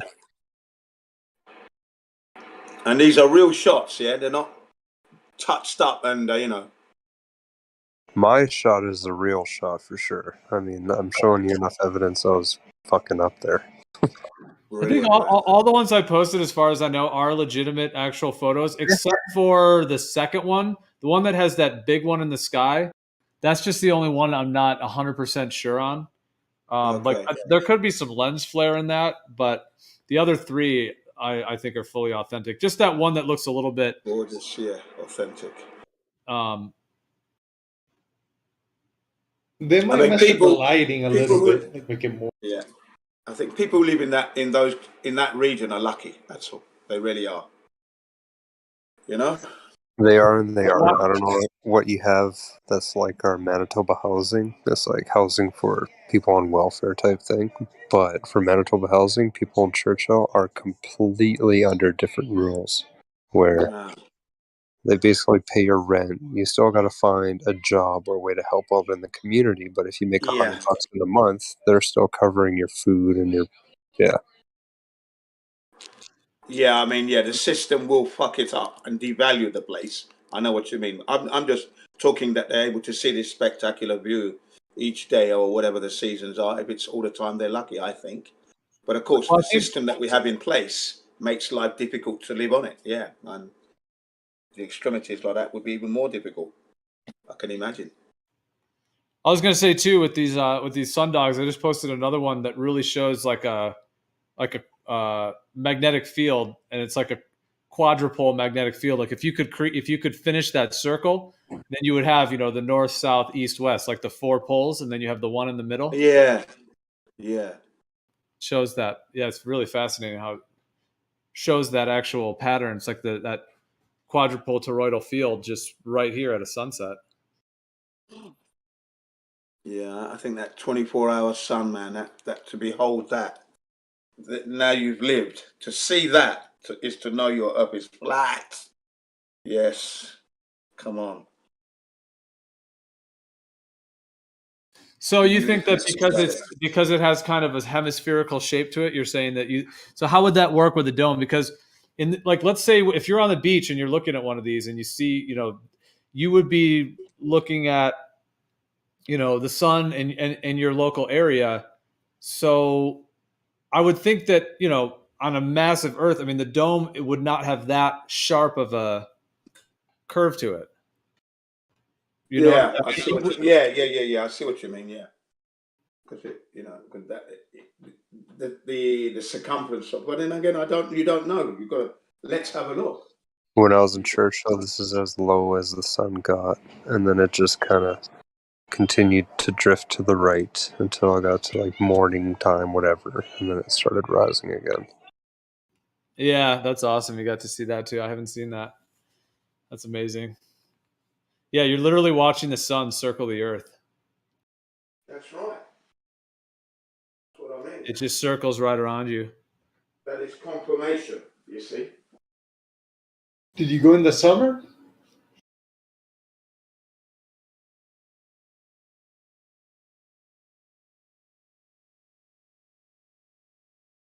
Or what, like spring? When did you go? You might have stepped Sorry, away. I was digging deep into my photos trying to find more pictures. When did I go? I went January, February, March, April, May, June, July. I think it was end of July for about 3.5, 4 months. Wow. What were you doing there? I was repaving the The airport. You said the airport, yeah. Dude, imagine in the winter. Holy fuck. Dude, you know, it's the main attraction is the winter because of the polar bears and shit. And when we first went up there, they weren't around, so we got us crew drinking, walking around, being like, "You guys are full of shit, fucking polar bear capital of the world, my ass." And then we finally got to see them. How did you manage with the temperature? Well, it's seasonal, so when we first got up there, it was like summer, so it was pretty damn hot, and the bugs were atrocious. But coming to an end, like these great pictures I'm looking at now, here's the sunken boat that rusted, that during low tide, you could actually run out there and climb, but you got 10 minutes. And then if you stay for 20 minutes, you have to run back, otherwise you're fucked. Because high tide will come back in. Comes in that quick, really? Oh, yeah. Well, it's far out there. That's pretty damn far. So you walk out with low tide as it, drops, and then it'll drop drastically, and then the quicker you are, the more time you have on the ship. Yeah. How long ago was that for you? How many years ago? That was 2 summers ago. Ah, you're lucky, man. That was recent. You lucky person, man. Yeah, dude, I got to see so many funky things in the sky. I swear to God, I saw like 20 plus UFOs. Oh, here's me trying to take a picture of the Northern Lights. Brilliant. That was recent. Yeah, my camera sucks.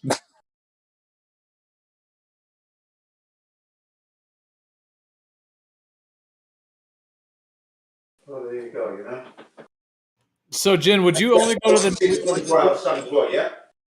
Yeah, I got to see the 24-hour sun. And See? When should that see that? There's no doubt in your mind that you're living on a flat plane. Is there? Is there now? oh, no, I definitely live on a globe. What? And not because of any terrain or anything, because either way we won't be able to compare and judge when the surface area of what we live on is 198 million square miles and we're reviewing like 14 square miles. To me, my proof that we're on a globe comes from other means that is completely not in your guys' script or list of questions or any of that, along with my follow-ups. But we're not talking about that. We're talking about some cool-ass shit. I mean, I didn't hear what you said. So you still think you're on a globe, yeah? Absolutely. You lost. How can that be? It's simple. Crazy. No, we're not getting into that. Crazy. Jin, you know my argument. Is that Jin? Jin's gonna go off, yeah. Jin knows my argument, and he can't even come up with an answer nowadays. Jin is the gypsy, if you don't know who it is. You know my 3 arguments that you guys have never heard. You don't get it. I've shut down Flat Earth so hard. It took me 3 days to understand the foundation of it. Wait, what is that facility, that last picture? That's the ocean. So back in the day, that was like a huge port for, I think, Russia and other ships and shit. And huge port. I have a better picture that shows just how big it is somewhere. It's just abandoned, huh? No, it's still in use. When we were out there, we saw a ship that had to wait for. Oh, the facility's abandoned. That big structure. No, it's still there. It's still working and functioning. Yeah. Holy fuck! How far back in my photos do I gotta go? Jesus Christ! I don't know how you can be in such a beautiful location and still think you're on a board. That is just beyond me. Jen, I know. Beyond me, that is. I know. Complicated. Jin, how can you explain the stars and their movements with the flat Earth? Like where every star is located, and like it just in the South Pole and the North Pole. Dude, literally, the same exact question could be reversed to you. On your heliocentric model, how do you explain the stars and their positions? Because as I understand it, you know, we're moving millions of miles an hour through the galaxy and whizzing through this. But throughout all of recorded history, all the stars have always remained the same. See, this is like sort of like wizardry these people try to do to you. The same questions that they ask you, you can just ask right back to them, and it doesn't work on their model as well. Exactly. So, yeah, my answer is exactly how you observe it on the flat Earth. Exactly how you're observing it. That's what my answer is. And we're supposed to be moving at 622 miles per second. Yeah, 622 miles per second. But that's because that's really slow when you think about the scale of the Earth. No, like hey, that's and the scales that we're looking at. Those speeds are very. They seem like very fast speeds. Like when people say 1,000 miles per hour, the rotation of the Earth, that's very slow considering the size of the Earth. It's faster than the speed of sound. That's almost double the speed of sound. Yeah, but when you take a small object, it seems like it's really fast. No. That speed can never be considered slow. Miles per hour is a human-made measurement, and we are nothing but specks of dust on this massive thing. For us to have any that's what we gauge our speed. We're able to gauge that. If we were to have let's just condense your argument. The size of the Earth is a human-made measurement. Your only argument is to say that the scale of everything is just so big that the Earth is so small and the universe is just so infinitely vast that you can't notice it, and it just doesn't matter how fast you go and how long you go. The universe is just so big, and the scale is just so big. That's literally the only response you have. Okay, so it doesn't get any more complex than that. But the big problem in this whole thing is that you have literally no proof of any of that. You haven't been outside of the Earth system. You haven't seen the Earth move. You haven't measured the Earth move. You haven't seen it move through space. None of this has been verified or proven by you. You just go with what you've been told by your uppers at like NASA or like Russia or whatever. And we use man-made speed relative doesn't make it slow. Go ahead. Saying the speed is relative doesn't make it slow. That's right. Thank you. Well done. Yeah, but bottom line, miles per hour is still a human-made measurement. So are revolutions per minute or per day? You know, any measurement per day is 1 revolution per 24 hours. If we were to go planetary size and planetary measurement, then our only source of measurement would be the speed of light. Well, if your model was correct, that still means the surface speed would be 1,000 miles per hour. You can't get out of that. It's not like it's not a literal speed. Right, but it seems like it's fast, right? In humans' terms. It would be fast. If we were spinning, it would rip us apart. We wouldn't be alive if we were spinning. Well, no, because we're at a continuous spin. Oh yeah, so smooth, right? You really believe that? Did they give you the whole line that like if it was the size of a clock, then it would be twice as slow as the hour hand? Is that what they convinced you with? 15 degrees, that minimalizes it too. One revolution per day. Doesn't matter how they try to minimalize it. The speeds are the speeds. So how about like question to you guys in like flat Earth model, like flight plans, like let's say you're flying from Australia to like South America or any of those places, like how would it work? Again, the flight problems, the flight paths on a flat Earth are perfectly fine. The fastest way of travel between two places is like a straight line. Right? So we always know this, right? So the big problem comes with the flight paths on a globe Earth. This is the big problem. How come north to south circumnavigation has been uncharted for what is it? There's like maybe three people who have ever done this. No, they haven't done it. How come the They've never done north-south it. flight paths don't make any sense on the globe? It's never been Yeah. done. How They've is never. that? They How is that dip down. Yeah. They How dip is down. that They the don't case ever in your do it. model or whatever? And how would the plan land on a moving runway? Guys, come on. These are all like first grader arguments. Yeah, but you guys still have no answers for them. No, we got answers. How do we know it's not? Okay. How It's does not the plane? How concave does the then? plane? We've How got does the answers. plane accelerate You're- sideways as it lands when it's going on a north to south runway? How does it accelerate sideways? I don't think Gypsy or me are here to like argue or anything really. Like, Okay. I don't Never know mind then. what you guys are trying to Yeah, like get at. if We were I thought just you guys looking were. at pictures. I thought you guys were trying to. No, It seemed like you guys were trying to. No. Okay, cool. You said you had three. You said Jen knew your arguments, and you had three things that proved it to you, but we never heard that.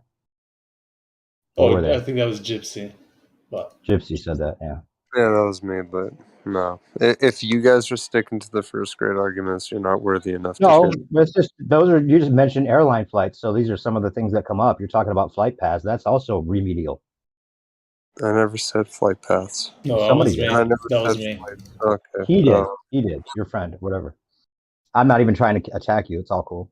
You don't have to argue. I was just wondering what your three things were. Nice pictures, by the way. And I wondered what the green thing was. Did I miss that? What the sea monster thing looking was? The green iridescent thing that you posted above the facility. Looks like an underwater shot. Oh, I think that might be the sky. Oh yeah, no, that was the Northern Lights. That's my shitty camera. Oh, cool. Except Yeah. like if my camera was good, the whole screen would be lit up in that night it was purples and blues. It wasn't until it started getting colder when like the pinks and the violets were coming out. Fuck. Gorgeous up there. You ever heard the idea that there's a projector kind of effect going on from the North Pole, and that's how they're maybe even like beaming up to like a disco ball type thing that's maybe causing the illusion of two star trails on the dome. No, But absolutely not. Projector. You never heard that? You never heard it? Okay, well that's one of the theories that's Well, I've gone around. heard it, but like it's just. I'm not trying to ask if you think it's true, but I thought the other day about the Northern Lights being kind of like when you know in class when they use the projector, the 16 millimeter projector. Maybe I'm showing my age, but they used to show film sometimes in class that way. Oh yeah, And, that too. Yeah. and in the light, you know how in the light you would see the smoke or kind of like the dust along where the beam of the projector as it goes up. I thought maybe if the projector theory were right, which I don't claim. I'm just saying these northern lights could be kind of like a illumination of the beams of light that would be projecting onto the disco ball. Then maybe I know it's not. Like Antarctica, they have like a flow, like a plasma flow, which is like purple and blue and stuff. Mm-hmm. So I thought it was just in the north, but in the south, there's more of like a river of gas and stuff like that. So there is something down the south. Now and again, you can get a bit of footage, and it looks pretty awesome. But like a plasma toroidal field that surrounds us, and this is just like the concentration point that we're seeing at both sides, right? Is that what you're saying? Yeah, but you know what? I'm at the moment. I'm like I was thinking about this last night. It's no. Like, yeah, I haven't heard that before, but I've imagined it before. Yes. Almost like we're in a vase. The vase just keeps on coming up so many times mathematically and stuff like that. And if there is a light at the bottom of the vase inside, then it can illuminate and do that shit. Ish. But obviously, if north and south is very, very close to each other, then there might be actually doing a similar field. One that's sorry, man. Sorry. That's it. No worries. Cheers. Yeah, as far as the first grade arguments, we're not trying to argue first grade theories about anything. We're just trying to suss it out. If you don't want to give your 3 points that convinced you that it's a ball, that's fine, but it'd be interesting to hear it. I mean, you're in keeping with the integrity of the subject matter, because at the end of the day, that's what it's all about. What are we really talking about? Where are we? What are we living in? And can we learn that using the scientific method? That's all we got to do, you know? I'm being honest, really, at the end of the day, because it is what it is. If there's no curvature around, and the Earth, the surface we see, lends itself to being level, as water always does. I mean, who am I to argue with that? What evidence do I have? What is the globe? What's the globe's explanation for the northern lights again? What's the is it The from radiation the sun? coming off of the sun, especially when Yeah. we get warnings of mass sundogs or shit hitting us, and then you get more play in it. But yeah, Why only at the poles? because the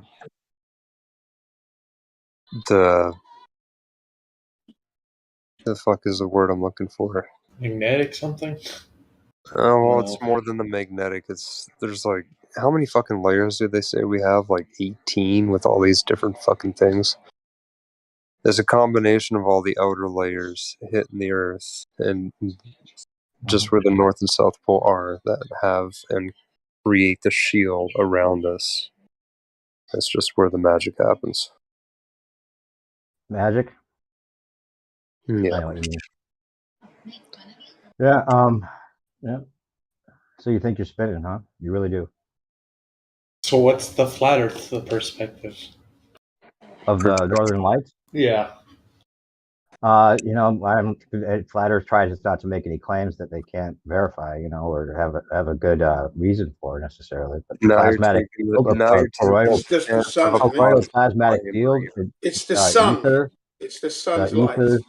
You know, I mean, there's a magnetic field for sure, and Yeah. you know, toroidal field around the equatorial plane would make sense. The sun's light probably as well, having some effect on it. The magnetic field, yeah. So this field causes when the light hits it, it causes that effect. No, your guess is as good as mine. There's lots of things we can theorize about, but you know, just having an answer that we're given that isn't necessarily the answer isn't any better.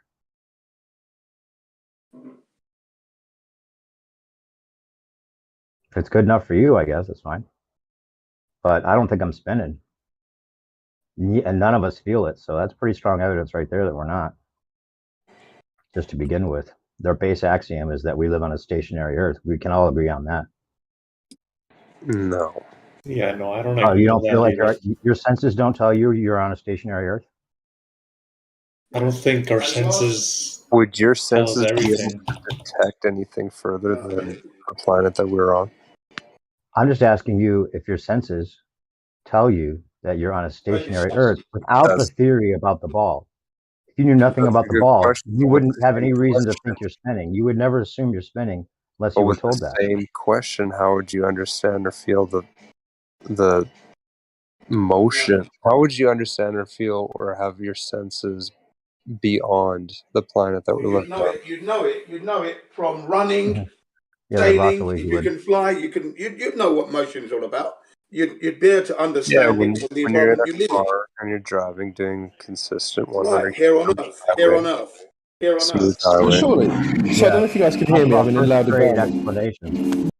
Oh, One linear plane direction does not account for all the different spins and speeds Yeah, we and can hear you, Crypto. revolutions and orbits. Sorry, go ahead, Crypto.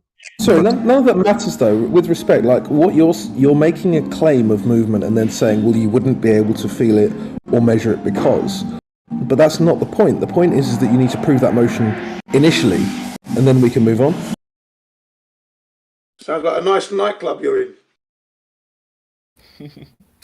I think he DJs. Easy, I man. wish it was a nightclub.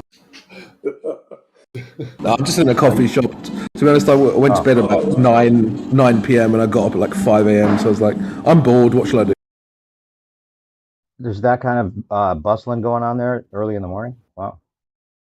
I'm in London, so yeah. Cool. Are you DJing at that? You're not DJing at that place then, I guess. No. You do that, right? Though. Yes, I DJ on a flat stationary earth. Yes. Right. That's Why the only guys way you diverting can from do. his question? I heard it only works. DJing only works on a flat Earth. That's what I heard. Well, it depends. If you're using digital, it can work on both models. If you're using vinyl, we would have to calculate the Coriolis as the vinyl speeds and the RPMs. That's true. Yeah. Nice. It's an Analog. Can you DJ in a plane? DJ in a plane or on a plane? Oh, on a plane. You gotta be The only in way you can do it. Or is it going too fast? You can't. Yeah, my decks do have Coriolis, by the way. I wonder why LPs have to use a 33 RPM for the smaller LPs, 10-inch. They have to use 33 RPM.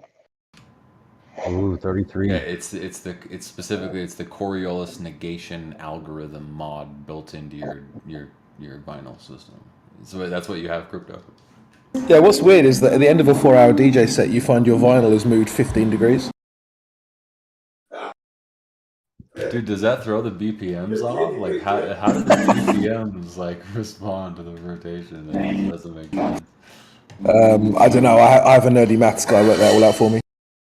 Is that why they're kind of like securing their turntable so they don't move? If there's no 24 hours in the day, then does that mean that it's moving 15 degrees per hour? Or is there a loss of roughly about 2 degrees over the entire path that it's taking? 4 minutes. Yeah, you see, this is what happens. We have this amicable situation, but it always goes to that area where we want to know the truth. You see, you got to iron it out because the truth must come out. The Big Bang story is just ridiculous. And Jen, it already came out. You talk about. Yeah, exactly. What I'm trying to say is that where are we going at these breakneck speeds if we were indeed hurtling through the universe? I mean, for 60 years of my life, we've just been going in that direction. And where are we going?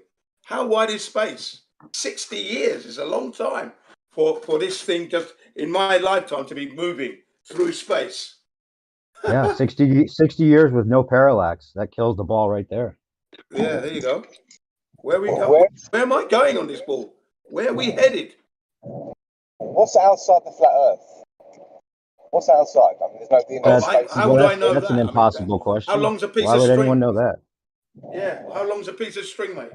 What good would a claim do? It's not making a claim. It's having an answer. Yes, it's not going to be the right answer. Speculation. How would we know that? I mean, I don't know that. Speculation. My speculation is it's more infinite plane. Yeah, I don't know.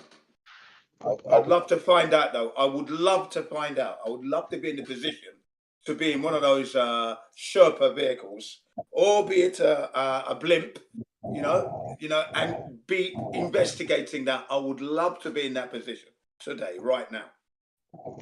I like the shape of the blimp. I was making my rugby ball type of shape. You know the gherkin in London? The gherkin in London is my representation of what our actual map looks like. Oh yeah, the gherkin. That's right. Yeah. So whether it be outside or inside, it's going to have flatter sides, etc., curls of the poles, which means that everybody is witnessing pretty much flat. Also, the other thing is that our lands have been lived on for millennia after millennia after millennia. So much land has been flattened out for construction purposes. It's been covered in water. It's done all this, and it's construction-wise that maybe make more sense. That a lot of what we see, yes, we see water straits, but also we've seen. I'm just trying to think. I was just thinking of stuff. Just trying to get a flat shape, it's curved. It's curved in one direction, but very slightly, and it's pretty much level and flush in another direction, like north to south being pretty much flush. And then you'd have to do an east to west. Sorry, east to west, and then. But and that's where everyone lives. Everyone lives like up until 50, 60 degrees either side of the equator. But past that, people don't go. So is the curvature of the poles where nobody goes? That sort of shit there. What is going on? You could be flat all the way to the poles, and then you could have a rapid incline at the poles in areas that who knows. Yeah, I was just going to say that. I was just going to say who knows, because all I see is a level plane wherever I've been in my life so far to date. See nothing that resembles any curvature, any movement of Earth, apart from earthquakes, which we had one up the other day, 7.3 the other day. Okay, I knew the Earth was moving there because my house was moving. Fine, but yeah. But like if you take the gherkin, for example, and that gherkin being flush on one side, and then the other thing is that if it's flat at the equator, then we are only seeing luminaries in the sky going from east to west. We don't see anything going from north to south. We do. Yeah, but you would notice that you're on a gherkin of anything because of the curvature shape. I mean, that's a distinctive shape again that has to register through my senses somehow, some way. Visible through my body. If you're flying, you're going to feel it because the aeroplane's attitude has to be of such to follow the curvature of that gherkin shape. You understand? I mean, it's just nature. You see, natural law is pure in its integrity. That's all I've got to say. We have an error in, always appreciate you and I love listening to you. We have an error of 1 in 1,000. That means that it doesn't matter what you do, you're always out of 1,000 is going to be an error. That's why they put 40 kilometers on 40,000 kilometers, because the mean distance of polar and equator is 40,000. So 1 in 1,000 difference there means that for every 1 kilometer, you have a 1 meter discrepancy. You don't know whether it's going up, you don't know whether it's going down, or indeed it's doing both, right? So again, it's not in the realm. It's not in my realm of my reality. When I get in a plane, it takes off. I know I'm moving upwards because the nose of the plane is up. Okay, and now it gets to the allotted altitude for that flight from the control tower. It levels up. Let's say it's 35,000 feet for today. So now it levels up at that, and now I'm heading to Hawaii, and that plane attitude is level all the way because I'm enjoying all of my entertainment, the movies, stretching my legs, the refreshments are coming, yeah? And then I can go to the loo, stretch my legs. This thing is level. It's not following any curved path at all. Then it comes to, we're nearing my destination, Honolulu Airport. It starts to nose down slightly, and you notice it because the nose is down. You notice it because it was level at first. Now it's nosing down. So it noses down towards the destination airport, and as it starts to approach, it begins to level up again, and then it's bum first as it lands, yeah? Bottom first. That's the reality I experience. I don't experience any curvature at all in flight. On a ship, 2 weeks. Nigeria, Lagos to Portsmouth, 2 weeks back in the 70s. I remember the cruise, all of it. The little chimes they had for your meals, little songs, the play I took part in, and that ship's deck was level all the way.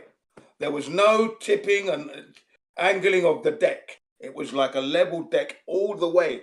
Lucky for us, we had sunny days every single day of the week. Didn't have any rough seas or anything. And my dad showed me, what was it now? The Canary Islands, which we shouldn't have been able to see. At that time, I wasn't sure anything about the flat earth. So when he said it, I asked Daddy, what was that over there? He said, that's some islands. I said, so we can go there? Because no, we can't go there because we have to go to, we're going home. Oh, okay.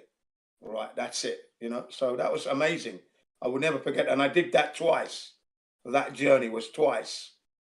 First time by British Overseas Airways from London Heathrow Airport to Nigeria, Apapa, and then from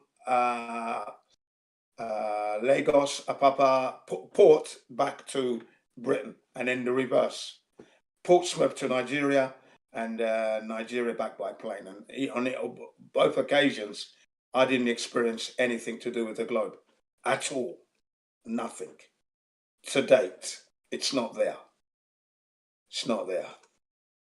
And the fact that we can see over great distances, and I'll tell you who really did a good job of that for me was Jay Tolman Media, one brilliant, with his Canon infrared lens, showing us Hudson Bay. All of that expanse was just breathtaking. I was moved. I've never seen the Earth looking so beautiful and flat. Flat. What created this place? That's what it left me with. What created this place? Wow. I don't get that from the globe. I don't get moved. It's funny that, isn't it? I feel emotionally ripped off when I think about the globe, because I'm not experiencing the spin. I'm not experiencing the curvature. And of course, when we work out the second law of thermodynamics, that, you know, if the globe is indeed in space, where's the container to contain the air? Because we have a vacuum there, we need to have a barrier between that. Otherwise, our air would be sucked into the minus 10 to the 17 torr. It would be sucked up into space, but it's not. So with those three factors, I do feel ripped off.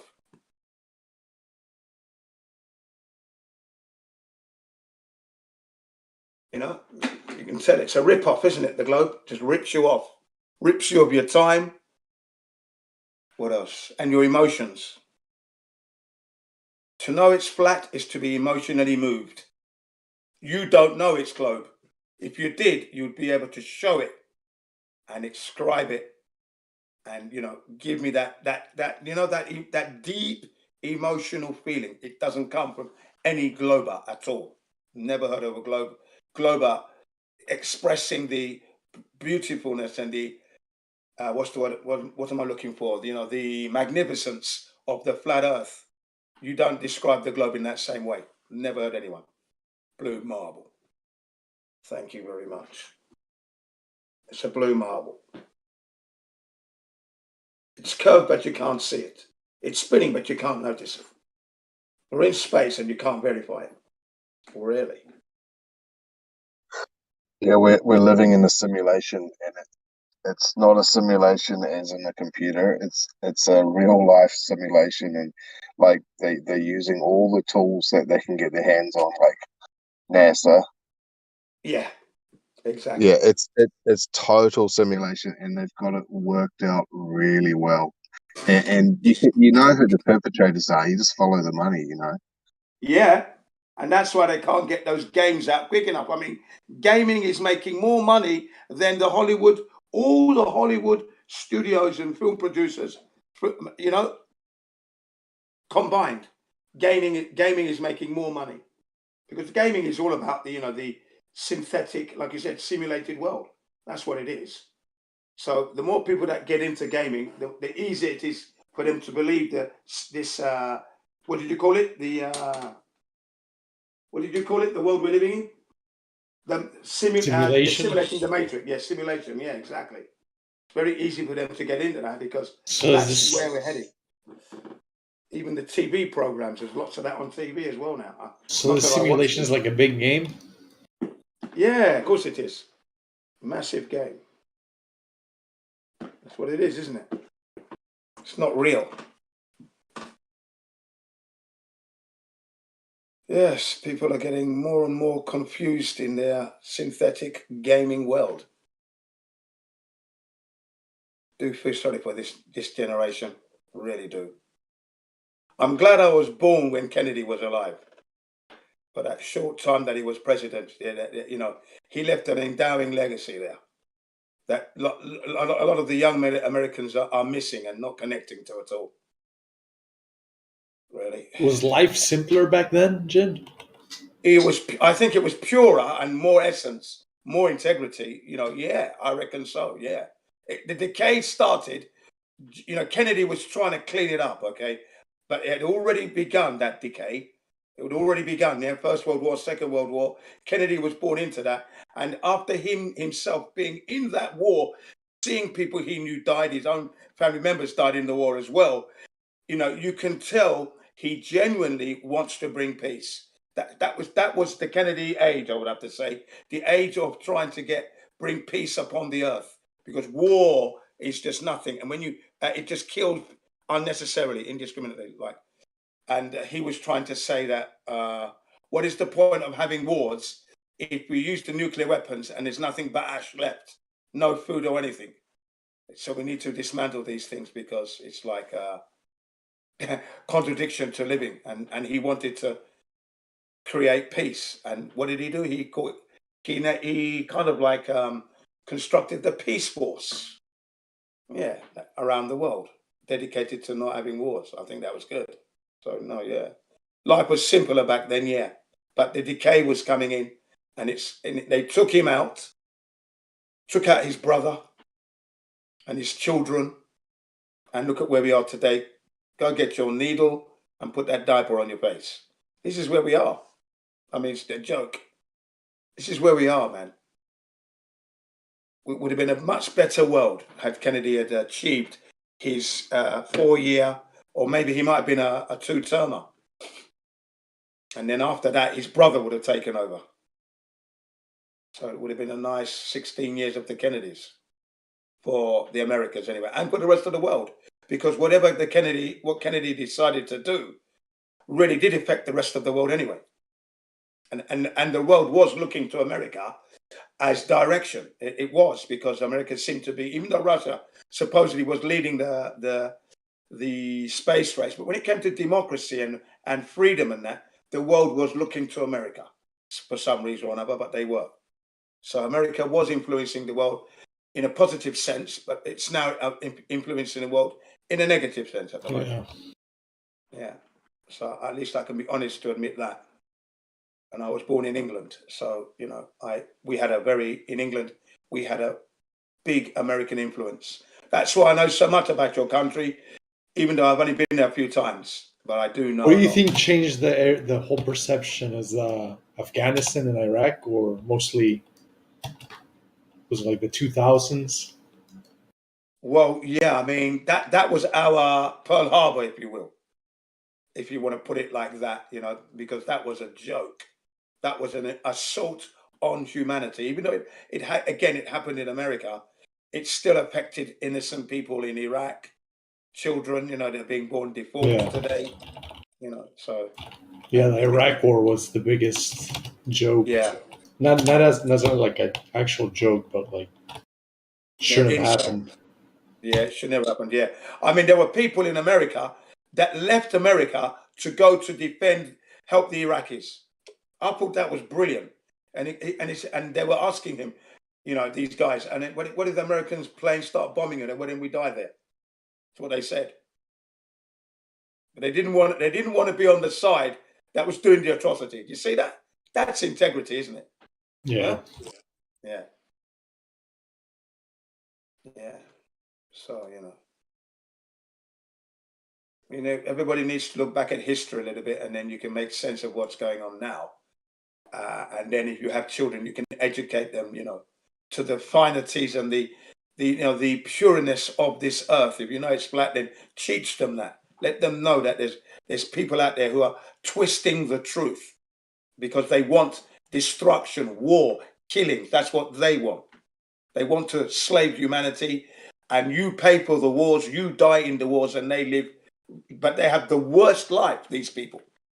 They can never be as happy as me and you on a picnic on the beach. Their happiness cannot even begin to measure, because their happiness has come from destruction, whereas your happiness is coming from people trying to destroy you, and you're rising up. That makes your happiness leagues ahead of theirs, or billions and billions of years more valuable than their happiness will ever be, ever.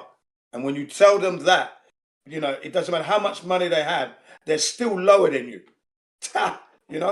because they've lost their humanity, and you can't put a price on that. Humanity, you cannot put a price on. Your humanity, your humaneness, you can't put a price on that. It's priceless. Yeah.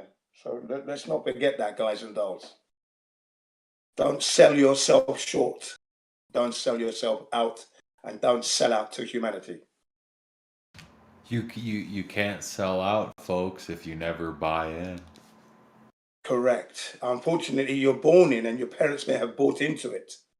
And if that's the case, then you have to find that straight path. So you have to move around the world. You've got to move around to be able to compare. So, and I'm lucky that my dad was that kind of person. So I was able to move around the world, and I've done that for my children. So now they've got a good understanding of what's going on. Yeah. I showed my sons, two of my sons yesterday, a documentary called A Shot in the Dark.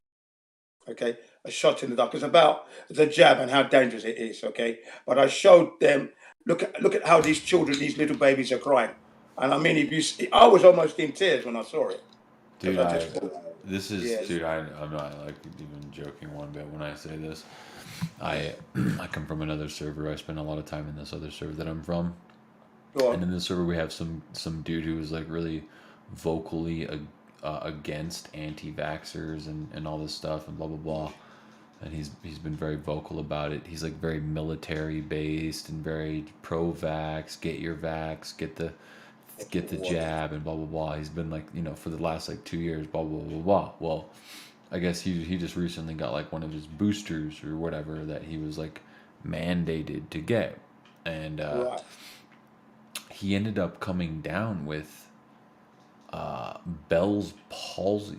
I know what that is. Yeah, Bell's palsy. Wow.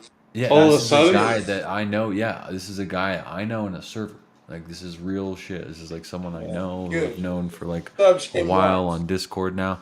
And so he went to the doctor to get diagnosed, or like what, because he was feeling some like pain in his face or whatever.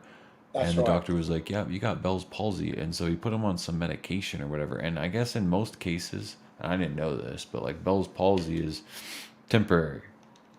And it's like an inflammation or like a blood clot in your brain or whatever. And like there's some medication, blood thinners that they can give you or whatever.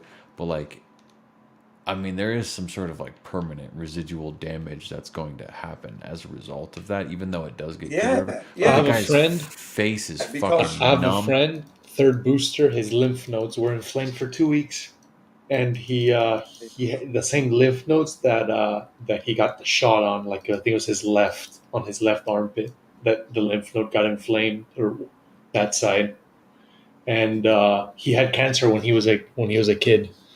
So what the fuck is a booster like doing, inflaming your lymph node and lymphatic system basically? But anyways, yeah, sorry to interrupt. Yeah, it was good what you were saying there. That guy deserved what he got because he was totally giving it the large one with, and you're trying to warn him that these things are man-made. They're not, a child is born perfect. There is nothing wrong with that baby when it comes out of the mother's womb. Well, you never know 100%, but it's still kind of like, holy fuck, somebody that was perfectly normal, it makes you question. But yeah, with lymph node, that was definitely direct. Yeah, that's terrible. Well, I was going to say the saddest part about the whole thing, too, is that, well, I mean, it's not even really sad. Well, I mean, it is. The whole situation is actually sad because, like, right, like, a lot of these people were, like, forced, and not really forced, right? They weren't, like, held down and, like, coerced. At gunpoint, Coerced. but, like, I mean, these people have jobs and stuff, so in a way, it made it, like, seem that they were sort of, like, forced, and so I have sympathy for a lot of these people in these situations and stuff, so it really does suck, and it really is some sort of, like, an unfortunate situation, but, I mean, at the end of the day, these people could have said no, but even if they didn't say no and they ended up, like, having to take the vaccine, this guy who got Bell's palsy, he can't do anything.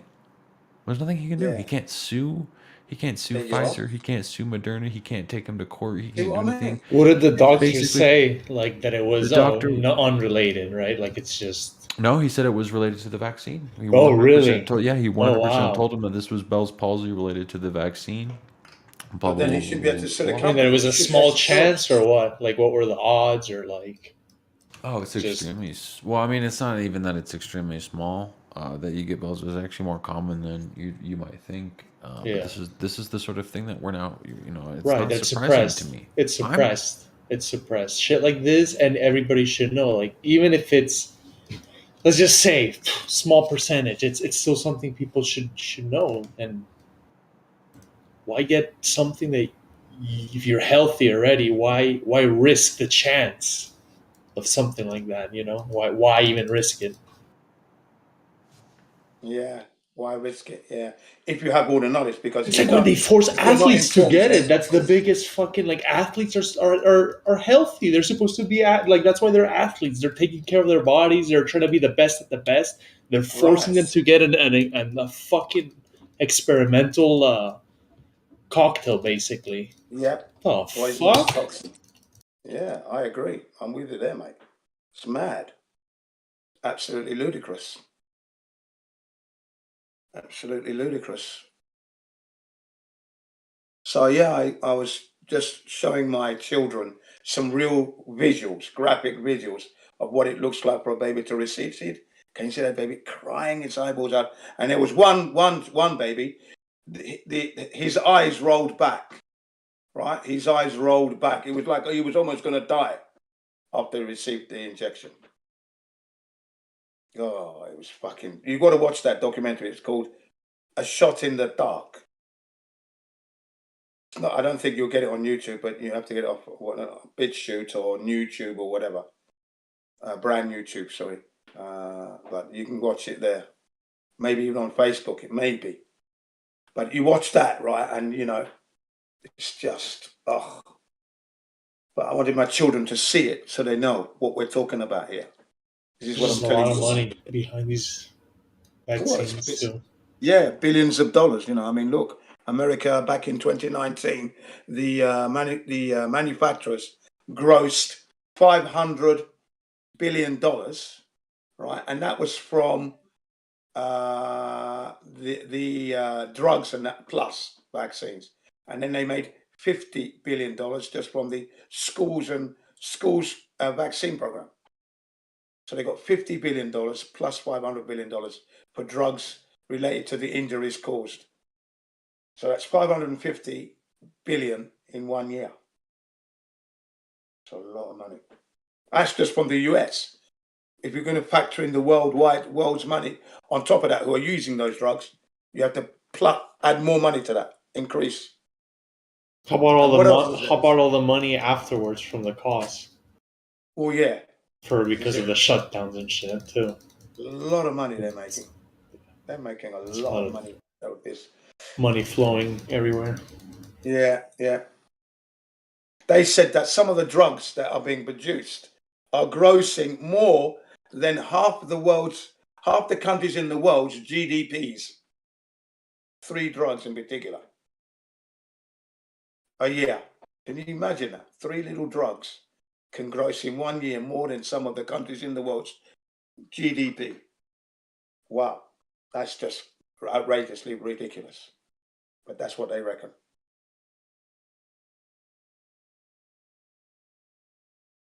That snippet is from a documentary called Making a Killing. agree with Citizen here. Like, I think these people, they self-proselytize, right? They kind of convince themselves that this is the thing to do, and they'll get aggressive and violent with people who don't conform. So I can't have any sympathy for these people. They brought it on themselves. They didn't do the research. They didn't have the mental fortitude to actually fight the propaganda. And this is the result. I'm sorry, mate. You have Bell's palsy now. You made this happen. I love you for saying that, Christo. I love you for saying that, because that is exactly my sentiment. Not only that, I would slap him as well for even coming with your Flintstone. I'd slap him as well. Get out of here, you cunt. Fuck off. You toxic. You are the problem that's making this world a fucked up place. Slap, get out of my vicinity. Fuck off. I mean, he does deserve. I will agree that he does deserve it. I just Boot him out of the fucking gap. It's not that I Wherever feel he like is, he's not going to be in the same vicinity.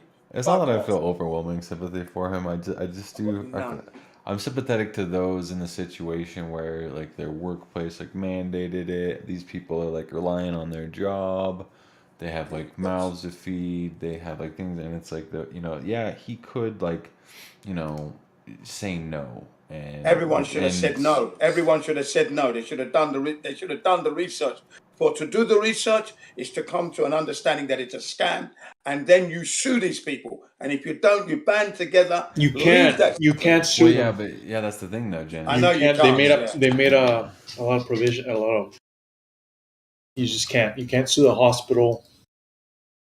Yeah, you can't sue the doctor. Actually, in Britain, the legal profession have been going around during this last 2 years, especially towards the middle of 2020 and then all of 2021. They actually went around giving people legal advice as to what to do. And the advice was, it was on YouTube as well. The advice was, stand your ground, do not give up, because there's laws. We're going to sue these people. You've got a right. No matter what they say, they cannot make laws up that take away your rights to choose. So this is it. So there's lawsuits pending now. Whether they're going to be successful or not, I don't know. But you got to try. You don't just give up. And this is the legal profession. Lawyers, in particular, were going around, barristers and lawyers in Britain, going around handouts at demonstrations and protests around central London. Anyway, if people lose their jobs because of not getting the shot, imagine what they would do to people that sue for questioning it. Yeah, you see, the thing is, you would get ridiculed if you're in a professional job or anything. You would get fired immediately too. That's right. Yeah. There's a lot of repercussions that can happen. Well, no, I mean, but I do generally agree. I do agree with the basis of just like, look, if the government offered some experimental toxic, vaccination or whatever, and like you were just like so inclined to just jump on that bandwagon, you pretty much deserve that. Like, that's ridiculous. Like, there should be a choice too. But there should be a choice. At the end of the day, there absolutely should be a choice. There's no workplace. Well, there was a choice, wasn't there? No there work, was, but or it's you like, do work. yeah, no, there was. I mean, I can't argue that there wasn't, but it's just, I think it's wrong when an employer tells the person that they need to be vaccinated because they could be a threat to the others. That is fucking wrong. Well, this is what I'm trying to say, that the company doesn't have any legal right. And if they do want to pursue that, they need to provide the scientific information for them carrying that policy in their company, because without it, they're going to be fucked. Because if they've got no scientific evidence for the protection they want these people to undergo and take, and they get injured, they're going to be sued. This is what's going on now.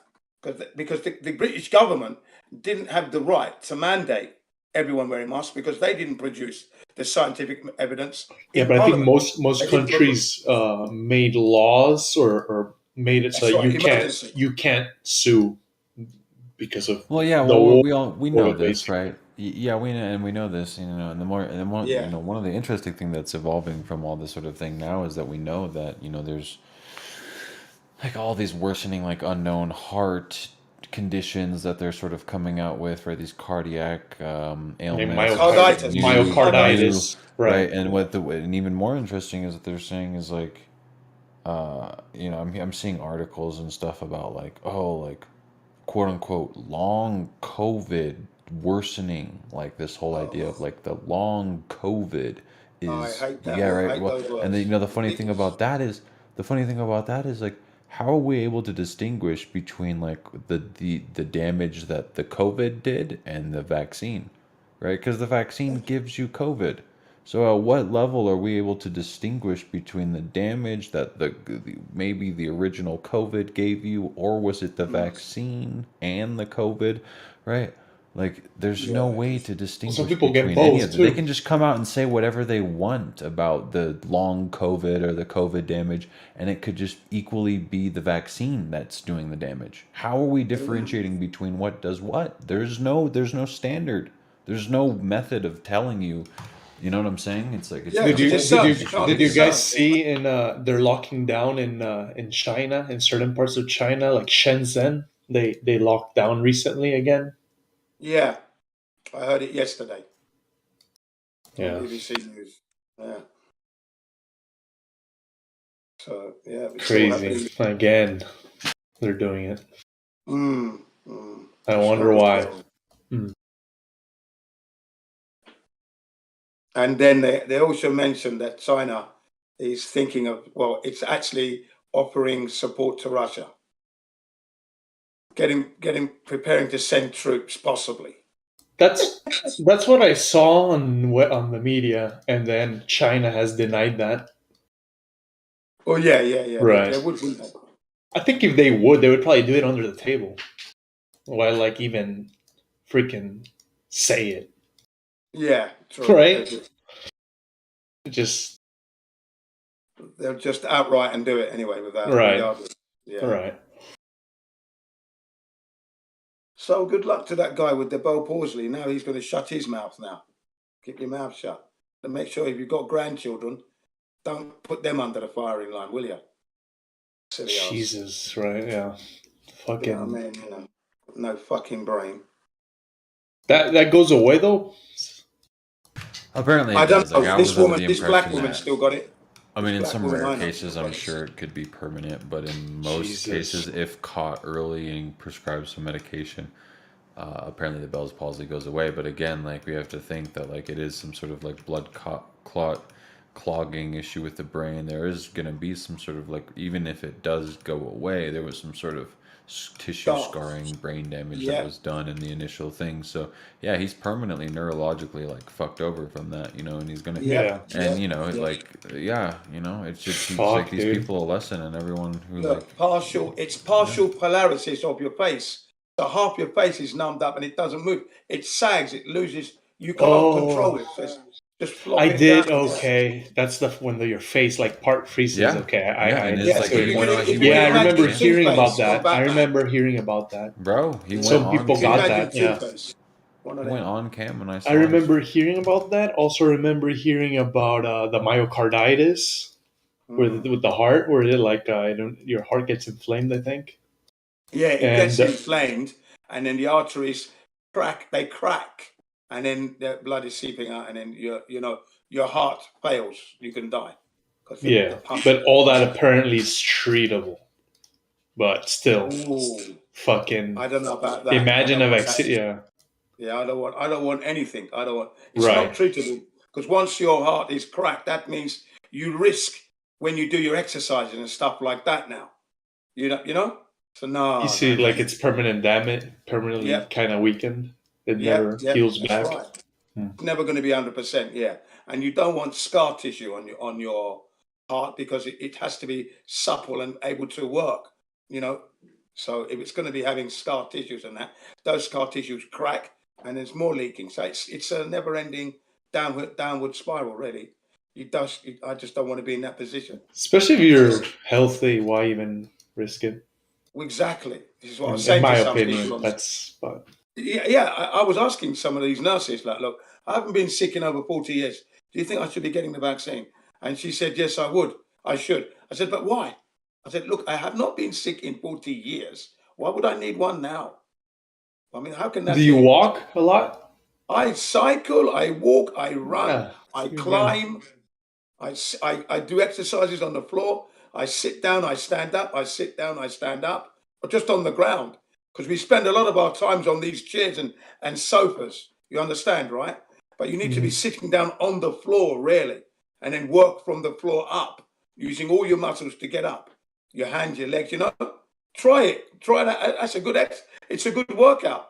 You know, get up on your left side, right? You know, using your hands, and then get up on your right side. Even sitting down on the floor as well. Getting down on the floor. You always favor your right or your left. So you've got to do the other side. You know, it's a good workout. I'll do it all. All those little intricate little exercises. It should be a personal choice to get it at the end of the day. Yep, it should be your personal choice. Yeah. Informed, and then you can choose or not. But you should be informed fully of the dangers. Informed by who do you say? Like a doctor, or get like all sides of it, like doctor, your own personal like. Well, in reality, you're going to have to look for personal those judgment, your own health, like. Right, you're going to. It's a good question. So basically, you're going to have to listen to the experts, those that are warning you of the dangers. That's the one you need to listen to. If it's safe, let's look at that. If it's dangerous, let's look at that. And then your own personal experience, your own anecdotal experiences from your family and friends, all that is going to be brought in, should be brought into your decision. Everything. Yeah. And then you decide. Yeah, definitely. No doubt about it. And for me, I will always warn against it. I mean, the experts are saying that this vaccine program should be stopped, they said. Stop it. Stop it now. No human being born, no child born today should be going under any of that stuff. That was crazy. It was like a 1 year, basically three shots for something that proved to be not as deadly as thought. Incredible. That's right. That was crazy. In that documentary, A Shot in the Dark, yeah, it states that there's a guy there, a doctor, I think, explaining that from 2003 to the present time, that would be the present time when that video was made, okay, there were only 2 deaths from measles, right? Measles deaths, naturally occurring measles deaths, there were only 2. And then he said, but in that time, from the vaccine, there was 127. Right? And he said, if we're so concerned about 2 deaths that we want to vaccinate everyone, well, what about the 127 deaths from the vaccine? Are we not concerned about that? You know? So it's like the natural occurring. If you just leave it to nature, you probably won't get it. It's a safer bet than going with a vaccine, basically. So, you know, I was just like flabbergasted. I thought, yeah, do you see that? They don't document that in the news. 2003 to the present time, he said, right? And that would be 2000 and something or other, you know, right up to now probably. Only 2 deaths from measles. And if you look at worldwide in that whole period, I think there's probably about 400 odd. Not a lot to warrant this programming of, you know, the scheduling of the vaccines that they do. I think it's over the top, myself. In my opinion.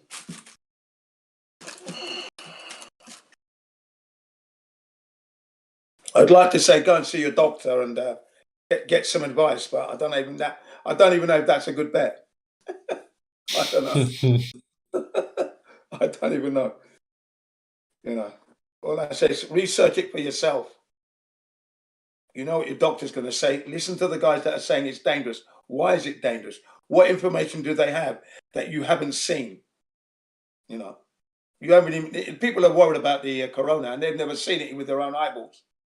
No one's. Yeah, the chance of getting it, honestly, like, I don't know. I guess everybody's different. If you like work from home and, you know, it depends what your situation's at, but.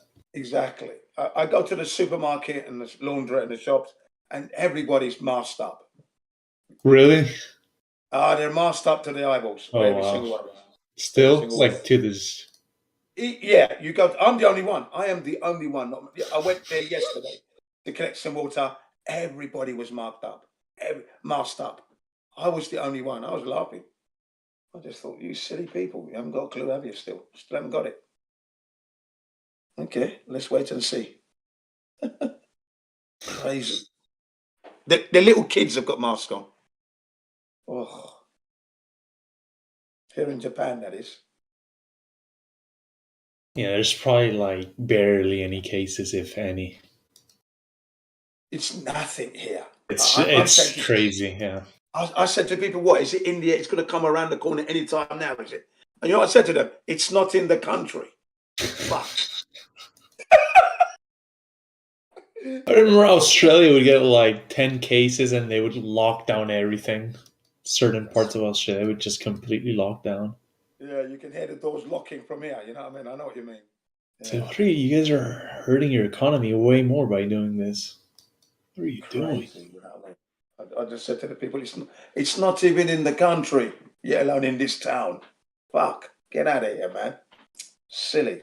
Do some research. Learn, study. You haven't studied this thing. It's like it's too difficult for them. It's not that difficult. You don't need to be a professional. The truth is the truth. Look at the information. Look at the data that they bring to you. Look at the graphs that they bring. I love it when the information is actually coming from the CDC or the WHO, Right. where they've overlooked certain things. They're telling so many bloody lies that they're leaving a frame of The truth data as well. just right. Yeah. All the previous models were so Yeah. off. Yeah. And then the experts have taken all that data and then this is what you mean. But look at all this stuff then, and you think, yeah, well done, thanks, because I would never have searched it. Fuck. That's why, shout out to all those virologists who have educated me in the last, from 2006 until today. I love you all because, I'm never going to have my grandchildren, they're never going to get one. They're never going to get it. And it stops with our family. Our family, no more. That's never going to happen again. That's the end of the needle in my family from now on. I've said it to my kids as well. Make sure. Don't worry, anyway, when your wife is pregnant and that, I'm going to be there anyway. I'm going to be there. Make sure. I'm going to make sure. I'm going to have eyes on all the time. When that child is born, hold it right there. What are you doing next? Are you washing? Okay, you're going to wash the baby. Okay, bathe it. Okay. Yeah, I want to hold it now. Yeah, it's okay. Thank you. I'm going to take it to my son. Thank you. There you go. Get out of the hospital. Come, let's move out. It's okay. I know how I brought these children up myself, so I can do it better than you. Bye. Get out of that hospital double quick. Whew. Because they like to sneak the injections in when you're not looking. Hepatitis B. If that isn't an insult. The hepatitis B vaccine. The vaccine that was formulated for drug addicts, homosexuals, and prostitutes. And they didn't want it. The three named group totally did not want that vaccine. So the manufacturers went back to the FDA and the CDC and said, we've got this vaccine, but it's not selling. No one wants it. What do we do with it? And they said, give it to the babies. Just like that. Just like that. Give it to the babies. Fuck. The last 15 years, the mums have been checking and been asking questions. This is why the anti-vaccine sentiment increased, because mums were asking the doctors, why are you giving my baby the hepatitis B vaccine? It's not going to be a drug user. It's not. You're doing it without the parents' consent? Yeah, they were doing it without the parents' consent. It's only in the last 15 years that the parents have been scrutinizing because they're scared of autism. So they're asking the doctor, why are you giving my child a hepatitis B? Why? What's the point? Because the baby is not going to be a drug user. Do they ask? Not a prostitute. I mean, what's going on? Do they ask the parent nowadays, like what vaccines to give the child, or do they automatically give them? No, it's automatically scheduled. But in recent years, I mean, okay, last 3 years, 5 years even, the parents have been scrutinizing, heavily asking questions. Why do you think we're in this situation now? This goes with every vaccine. They can, like, a parent can opt out the kid from any vaccine. I think they can. I think they can if they're aware of it. Yeah, they can say no, thank you, we don't want it. Yeah, of course. But that's only started to happen, if I can say strongly, in the last 10 years, let's say. But in the last 15 years, it began 15 years back or so, that people are beginning to ask questions because what's going on? Autism, right? Yeah, that was the connection. So people started to ask, and then that number has grown. This is why we're in this situation now. Flat Earth and anti-vaccine. That's why we're here today, right now, in this situation. Wear your mask. They had to stop it because the manufacturers were, and let's not forget that Robert Kennedy Jr. had a landmark win, which really broke the back of the manufacturers because they haven't been checking for efficacy or safety for the last 32 years. Okay, that would be up to 2018. So it was 32 years at 2018 that the manufacturers from 1986, when they got legal immunity by Ronald Reagan, who gave them legal immunity, because they said for every dollar that we make from the vaccine, we're having to pay out $20 in lawsuits. So we're going to move out the industry unless you can give us protection. So they got that, but they were supposed to submit every 2 years a report showing the improvements that they've done on the vaccine and all the safety. And they never submitted one. They didn't submit one. So for the last 32 years, up until 2018, they were just making poisons and they're not checking to see the effects, efficacy or safety. No report. It took 8 months for the industry to admit that after a freedom of information request, right? And then in the court, you heard this: we can sue them to bankruptcy now. That's what was said. We can sue them to bankruptcy, and anyone who's asked to take a mandatory vaccine can challenge it on the validity of this case, this win. Okay, this is serious. That's why they were worried now, because they knew that the lawsuits were going to be coming in. 2018, 2019, 2020 lockdown. Strange virus. Can you see how quickly that was? Oh yeah, there So would Robert, be, if it wasn't for that thing that they did, there would probably be a lot of lawsuits right now with the COVID vaccine. Thank you. They would be. There probably would, yeah. There would be. Yeah, that's right. There would be. Because, back in 2018, they said we can sue them to bankruptcy.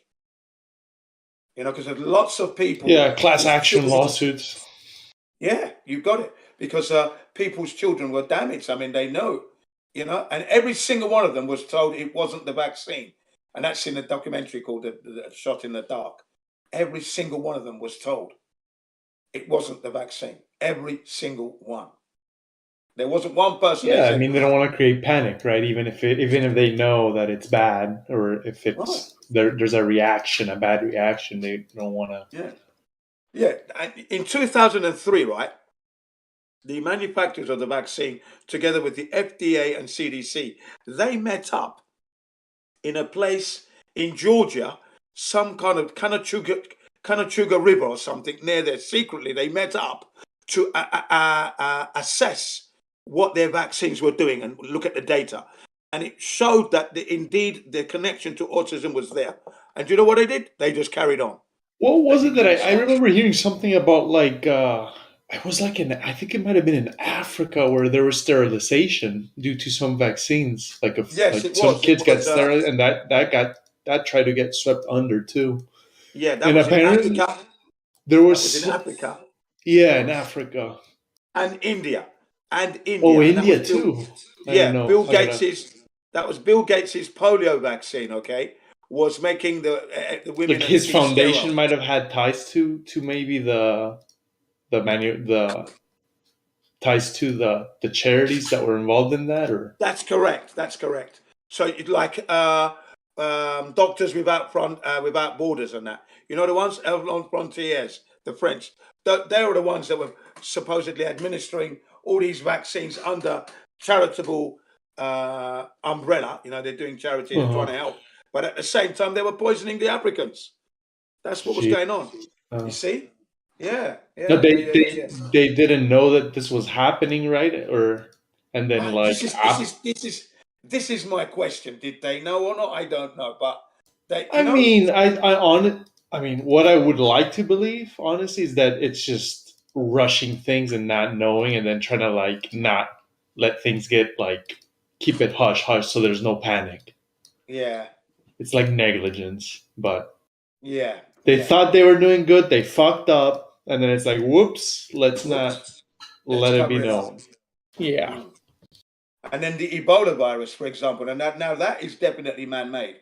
That's not from nature at all. Nature doesn't make Ebola. And it turns out that from the 1970s, 75 or thereabouts, the Americans had a lab in Congo, because that's where it started, in the Congo. And I discovered that just by thinking out of the box for myself, because I kept hearing about Ebola. And I thought, why is Ebola I remember hearing coming about back? that. Yeah. Yeah, why is Ebola So you think coming back? it might have come from like a lab or something? It was leaked or definitely something? it was definitely lab based. This is how I knew. This is how I came to that conclusion, right? First of all, when you see these people dying from Ebola. It's like blood is seeping out of every Yeah, that was orifice. horrible. They're leaking. Now, nature doesn't make that kind of poison. It doesn't, that kind of illness. And they said it came from the fruit bat, okay? And and when I looked on the internet, 1976 is the date. Is it from the guano, the poop? Well, I don't know. I don't know how they fucking. I don't So know. They said it apparently, was coming like a from the lot fruit of. bats. Okay, so I'm thinking, how is it that what happened to the fruit bat for that for it to produce this Ebola virus? Because all they eat is fruit. That's all they're doing. They don't change their habit. They don't start suddenly eating meat or anything. So Maybe what happened? their Why didn't it- why guano did it- or something they like leave that gets into like a plant, and I don't know. Who knows? Who knows? I would Right. say, but what happened? How could that be? Because it didn't happen in 1975 or 74 or 73, 72, 71, all the way back. It never happened. But suddenly in 1976, right in the middle of the Congo. So when you look at where Congo is in Africa, it's right in the middle. So if this thing was going to spread, it would do devastating, impact because it would spread north, south, east, west, right in the middle. I said, again, nature would not do that. Why did nature choose that point to have this Ebola? Why? Okay, and then I kept on looking, and it came to my attention, kind of like Ebola Gate, it was called, right? A site called Ebola Gate. When I looked at that, it stated that Americans had a lab in there since the 70s. I said, there you go. It's lab made. It's man made. There you go. So the laboratory was there, and the Americans together with whoever, other Europeans together working and making that virus. It's definitely a man-made thing. It's not a naturally made thing. Yeah, that's a scary virus for sure. Yeah, like it that's is. super deadly. Yeah. I did all that research myself because I was fed up of hearing about it. So I thought, let me look into this using my head, looking at the dates, and I said, well, that doesn't make sense. Yeah, if Right there was an 1966. outbreak of that, I would definitely wear like a hazmat suit. Exactly. You would have to. Yeah, Yeah, you'd be scared to leave your house. I would wouldn't you? be scared to death. Yeah, so would I. I'd be scared to leave the house. I would be scared. I'd be scared for my children as well. You know, Of course. your Right. life would be 100% fear, 100% all the time, every second. Right. That's the reality. With Ebola, you would be 100% scared. With this corona thing, we're scared. People are not dropping down like flies. People are not leaking blood. Well, at the beginning, there was, I believe there was a reason to be scared, right? Because there was a lot of uncertainty. Not for me, there wasn't, because I'm going back to the SARS virus and the swine flu, the Zika. There's been so many. But when in November of 2019, when they said there's a virus coming out in China, I said, not again. Why China? That's all I said. Why and why China again? So I wasn't. I was. But you don't remember there was realizing footage like, coming from China, people dropping on the streets, and like but there they was weren't. there was mass, basically mass panic in a way. There was. What it was the guy who actually warned us. He died. Right. Yeah, there was a And then doctor. after that, 1 or 2 deaths started to happen, and then before we knew it, it spread to Italy, India. Yeah, Italy got hit hard, very hard. Yeah, right. But again, no. I don't trust those numbers. They're just lying. They were just pumping the numbers up, man. No, I think some places. I think some places got hit harder than others, and I think, like in Italy, certain areas that are remote probably could have had like. I don't believe so at all. They were just pumping up the numbers. For me, I'm adamant that there was no such thing going on, and you know why? Like, Because even if they were pumping the numbers, like if you would just do numbers by cases, by deaths, the deaths were kind of low. The deaths were low compared to the amount of cases that there was. 900 deaths a day. 900 a day. 900 a day. And in one case, 500 doctors died, as well as their cases on top of that. Chinese propaganda. Yeah, that's what it was. That's what it was. Could not believe the numbers. I saw those videos. Yeah, it was definitely propaganda. Yeah. You know, like Iran. people falling over in the street and like Well, you convulsing guys remember blood. during those times before that, like China had a lot of pressure. They were being sanctioned by United States, and they were also having a lot of protests in Hong Kong. That's correct. Where it was That's getting correct. it was getting out of hand. That's correct. That's And then absolutely boom, correct. Yes. suddenly this happens. That's right. That's what they In look. This is Paris what, let me too. give you a scenario. Let me give you the scenario. You had Hong Kong fighting for its autonomy. You had Italy protesting against its rigged elections. You had the Yellow Vests, which were on an everyday revolution every day for 6 months. Then they moved it to the you're weekend. right. France had your Paris. Yeah. You're right. There was some. Then we had Heaps listen, of people, heaps of listen cities up. were. Yeah, listen up. Then we had brick exit. Okay. Then for 2 years, that was 2017 and 2018, 2019. We had the Globe Lie Tour, where they did the whole of Britain, talking about the flat Earth, and then the following year they did Britain again, and then they went to France, to Europe, and did all of Europe. So now they're waking up to the flat Earth. Then factor in 15 years of anti-vaccine sentiment. The powers that be knew that people were waking up too fast. Okay, so then 2018, Robert Kennedy Jr. win against the vaccine manufacturers. 2019, bang, there you go, November. Little flu's coming, little virus. 2020, lockdown, there you go. Stop everything. Stop, because the flat earthers were going to go to America and do a globe live tour of the Americas. See? So there was What's lots next? going on. World War? Yeah, and now we've got the World War going on, you see? Exactly. Like, is this gonna? You think this could escalate? It could. It's the potential is right there because that's what they want. It's right Yeah. there. It's like cracking the whip. Yeah. It's exactly it. Well said, Mel. It's just like cracking the whip. Making sure that we, the public, are scared. The slaves. Public is too nice a word. The slaves. Keeping us enslaved in wars. Fuck. Yeah. Showing us how powerful they are, how intricate the web is. You don't think more people are waking up though? Like the more let's just say this is going on because honestly anything's possible, and I like to Yeah. keep I'll tell everything you what open. we're going to notice. Let's just We're say going to notice on the elections. Let's see how many people run up to the fucking election ballot board and go and put their X on for more of the same punishment. That's when you're going to know. You know? Because the elections are coming soon for each country around the world. So we will see how these people behave. Dumb fucks. That's going to be one of my gauges on as to whether or not the people are woken up or not. Because if you're awoke, you're not going to vote. You're just not going to vote. You're just going to sit back, say fuck this for a game of soldiers. There's no one worth voting for. To do so means you're going to get more of the same. and you haven't got democracy because all your rights were taken away from you. You know, you have to take a jab or you lose your job. How's that democracy? So let's see. It was really bad with some companies. And exactly. Let's see. Hospitals were mandating, at least in the United States.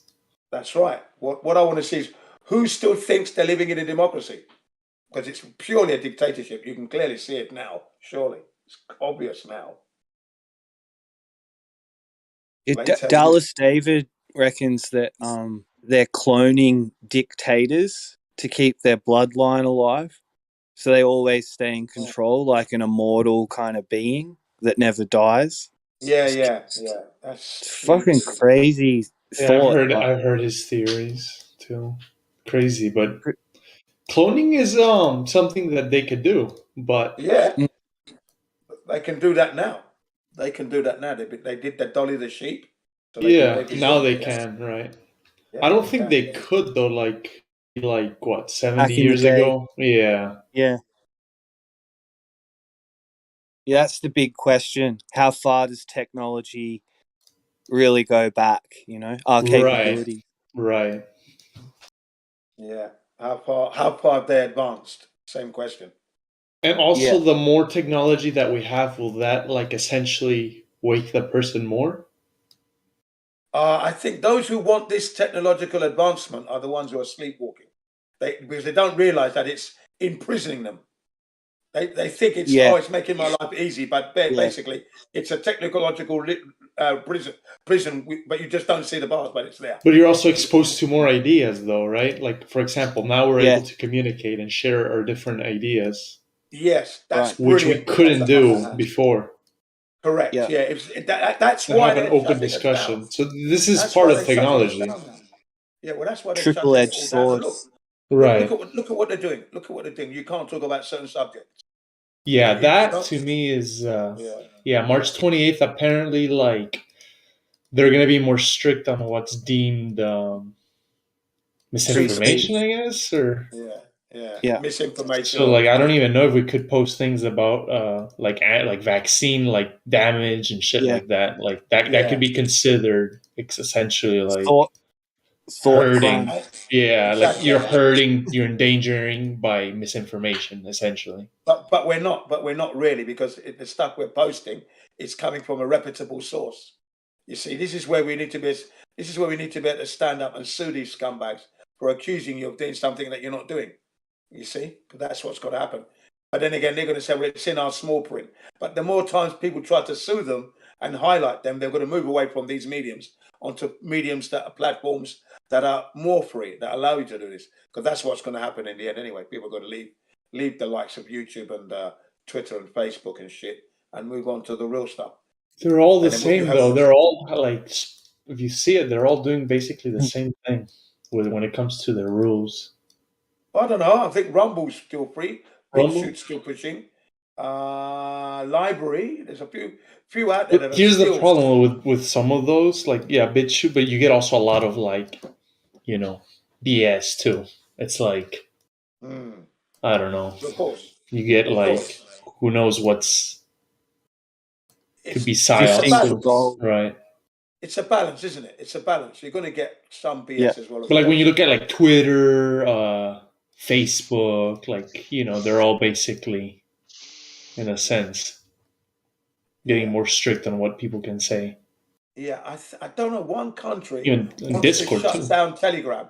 There's a country shutting down Telegram. I think it's Brazil. Yeah, Brazil is going to shut down Telegram. I think because it's something to do with protests. Yeah, they want to shut down Telegram because they're saying that people are using Telegram, are moving from the main media stuff to Telegram to spread the news, but they're saying that news is misinformation. So Right. So shut down Telegram. Yeah, that's so silly. Yeah, well, this is what's going on. You see, so although the technology is there for us to communicate with, it's always been a tool for revolution, and I discovered that in 2009 when I sat down in the living room and I was looking at my iPhone 4. I was thinking, because of, like you were saying, how we could communicate with everyone. I said, this tool is a revolutionary tool because look at what I have in my hand. I have the library right here in my hand. I don't have to go to the library. The information is here. Plus, if you want to gather everybody together and have a revolution, and you can do it with this thing. What happens? You remember the Egyptian protest and the Libyan protest? I remember that was organized through might have been Twitter, right? Yep, through the internet. Or one of those outlets. Yeah, exactly. So it proved my point. You see, and the powers that be seeing that happen, and Obama winning his election through the medium as well. 2008. He was the president who used the technology to. Yeah. Then Trump used it too. Yeah. So there you go. The powers that be suddenly knew that this instrument, the iPhone, the iPad, is dangerous for inciting riots and getting everyone to. That happened here in Australia. There you go. At a beach one day, like a couple of people had an altercation. Next thing you know, there's people just descending on the place, cars, motorbikes. This huge crowd emerged. All organized through social media. Yeah, people just texting each other like fight, and grabbing weapons and it's ridiculous. It was scary. Yeah, I mean, even JFK.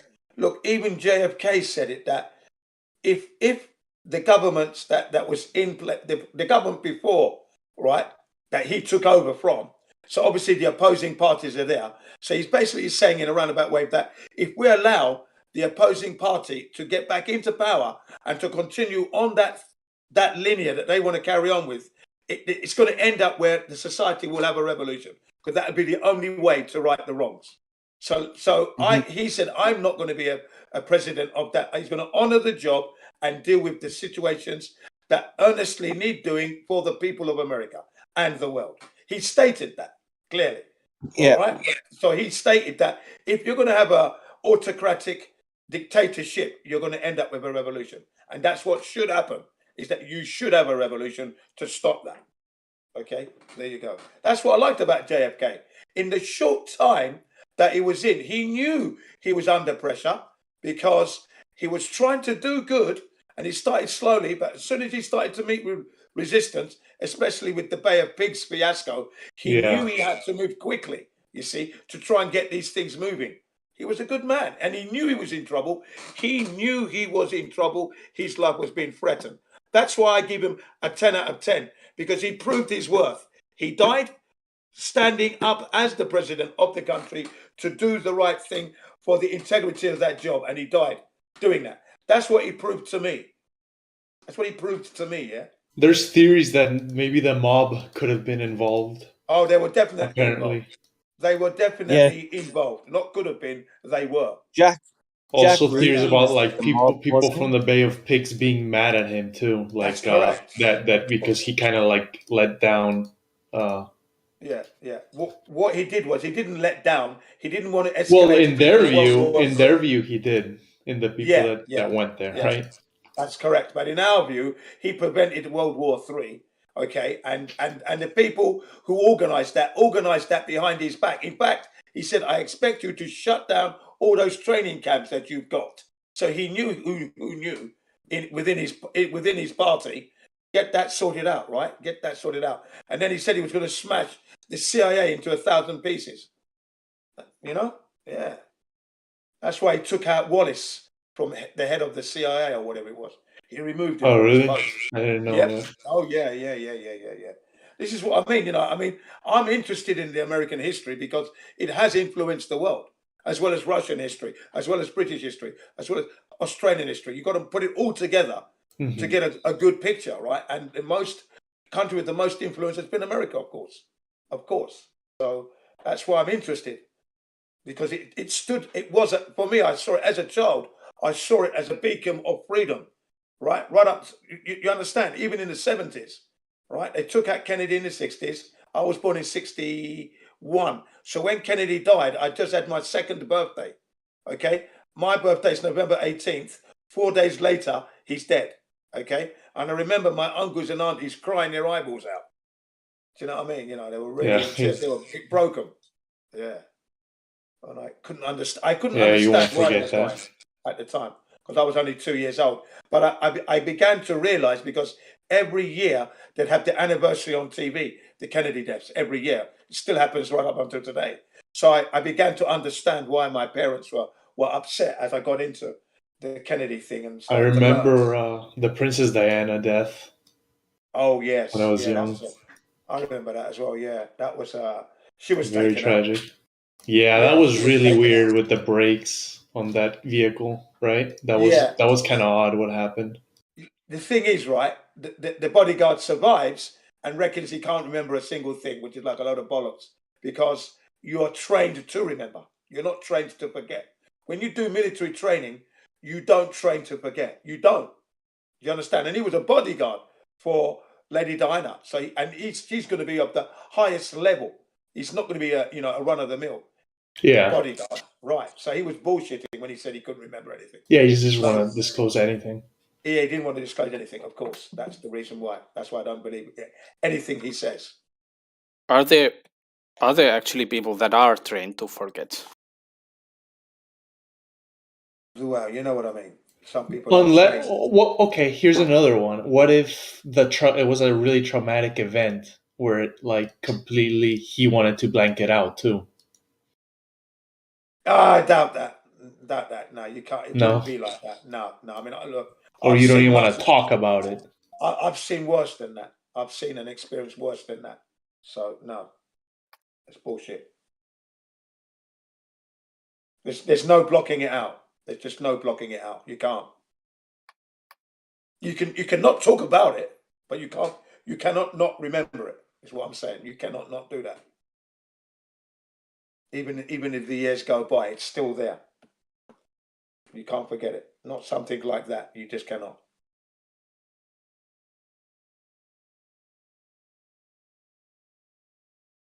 You'd have to have drugs and that. You'd have to be drugged up, drugged up. Then you're not thinking of that because you're in a drunken state. You see what I mean, yeah? Then you might be able to forget it that way. But if you're conscious and all your faculties and that, you're not going to forget that day. You're just not. You're just not. You know, you get in the car and you're going to remember. You know? Get in any car. Yeah. Yeah. So come Probably on. doesn't want to speak about it, or doesn't want to Yeah, disclose you know what? anything. Because he was told not to. He was obviously advised by the powers that shouldn't be to shut his mouth. Remember, he's part of them. You know, that's why he was chosen to be the bodyguard. But in this case, it was a strange death for Diana. He survives, driver dies, and then she dies. I mean, come on. And they tried to say that the driver was drunk, right? But the driver's a Muslim man, and they don't drink, not allowed to drink alcohol. And he didn't have a single drop of alcohol. He didn't drink. He wasn't a drinker. The bodyguard died like years later? No, I don't know. I thought he was still alive. I thought the bodyguard was still alive. Is he dead? I don't know. No, I think he's still alive. I think the bodyguard is still alive. You know, I think he might have even put out a book. I think he may have even released a book, perhaps, if we check it, if I remember right. Yeah, I think the bodyguard is still alive, I think. Just that he had to wait a number of years before he could speak. And then I think he had an interview and that, and then a book was produced, you know. But yeah, she was bumped off. No doubt about it. It broke a lot of... Yeah, that was always shady. I remember. Yeah. A lot of British people were already broken-hearted because of that event. And then you had Elton John dedicating one of his songs, Goodbye Norma Jane, to Lady Di. He dedicated that song to her. You know? He had a song about Marilyn Monroe, didn't he? Elton John. Did you ever see that conspiracy of Elton John had a partner, like a boyfriend, and some people were saying that was Princess Di? Oh, I never heard that. That's never heard that one either. That's so Oh, it was strange. They were trying to match the teeth, like the guy's teeth with her teeth. Oh, fucking hell. It's ridiculous, I know. Yeah, it is. I do think that people come out with these kind of mad associations. But yeah, even Diana's brother, he knew some foul play took place. You could see it in his face, written across his face, that his sister was taken out.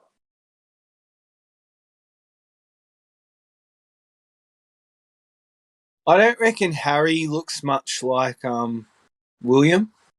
No, they don't look alike at all. Do they? No, they don't. They don't look alike at all. It could be from different. Yeah. Could be. That's a rumor too, that she had an affair. Yeah, and he doesn't look like his dad either. Harry doesn't look like his dad, and he's got ginger hair. Yeah, and she apparently had an affair with a guy who had ginger hair. There you go. Yeah.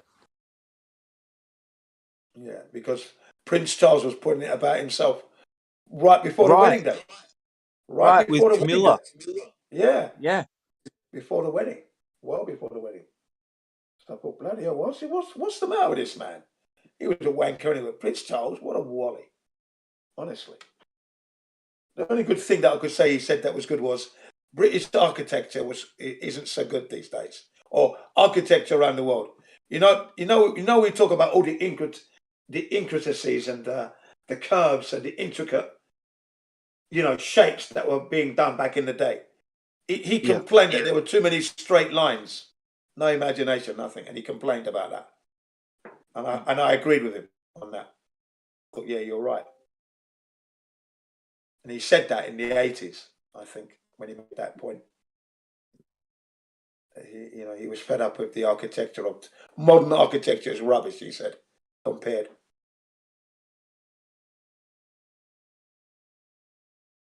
But that would be the only thing that I agreed with him on.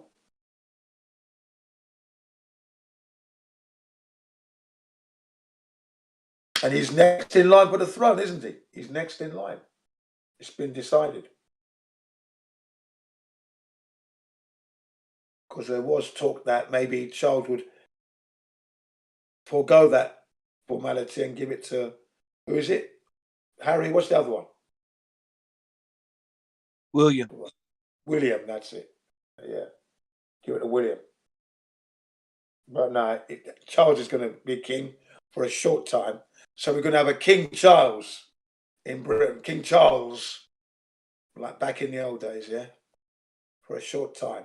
You got to watch the ceremony when he gets sworn in, like knighted almost as the king. That would be interesting. Because that's that old link to all that old tradition, the old world. That's correct. Yeah, the inauguration, yeah. Mm-hmm. Yeah, it's going to be... if you ever look at the Queen's inauguration, it's wild. It's wild. It's amazing. They still do the same like people. rituals or and they all dress up. Yeah. Man, it's like going back in time. Yeah.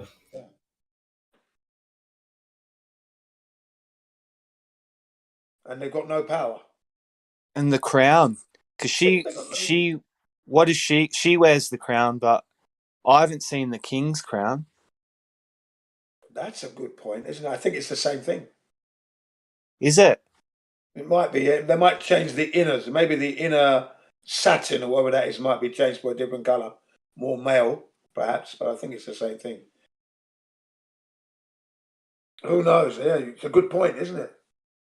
It's got a big diamond on it. Yeah. Huge one. From India. I think that diamond's from India, I think, as well.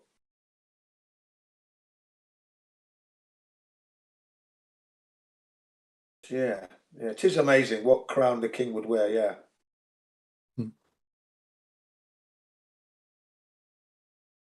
I reckon Prince Charles would love that, being the king. Yeah, I've heard that as well, actually. Too much pressure. He'd pomp around on a horse or something. Yeah. So they're a mad bunch. I wonder what happened to Fergie as well. Remember Fergie? Prince Andrew's wife. Is it Prince Andrew's wife? Is it? Mm-hmm. Yeah, I wonder what happened to her. She was very flamboyant, wasn't she? She'd go out in the clubs and stuff. She's out. Yeah, I think she's not part of that royal scene anymore now. She does her own thing now. She produced a couple of children's books and that, and yeah, it's kind of like she thought that I think they're a bit too stuffy for her, or or maybe now what it was. That's it. Andrew had an affair, didn't he? The very one that was caught up with the Epstein thing. Is it Andrew?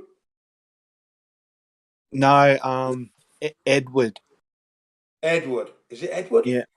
Yeah, he's more low key. He hasn't really been. There's not much scandal attached to him. But that other guy, Andrew, you mentioned. Well, that's the youngest one. Then it's Andrew. Then so it's Andrew. Then so it's Andrew. Andrew is the one who's recently been. Some girls accused him of raping her and that. Yeah, so it's Andrew. So she left him because he cheated on her, didn't he? Cheated on Fergie, you see. Yeah, that's why she left him. Because he's a bit of a wanker.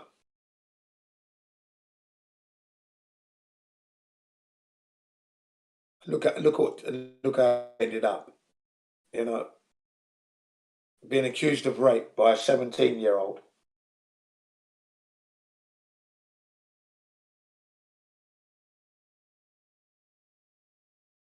Definitely falling from grace there.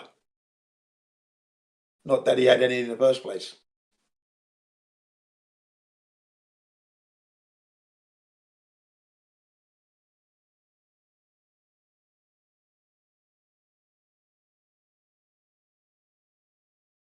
What a life we've had so far, eh? What's coming next, I wonder? What's coming next? Justice. Yeah, good word, my friend. Good word. Yeah, that's what we want. Justice.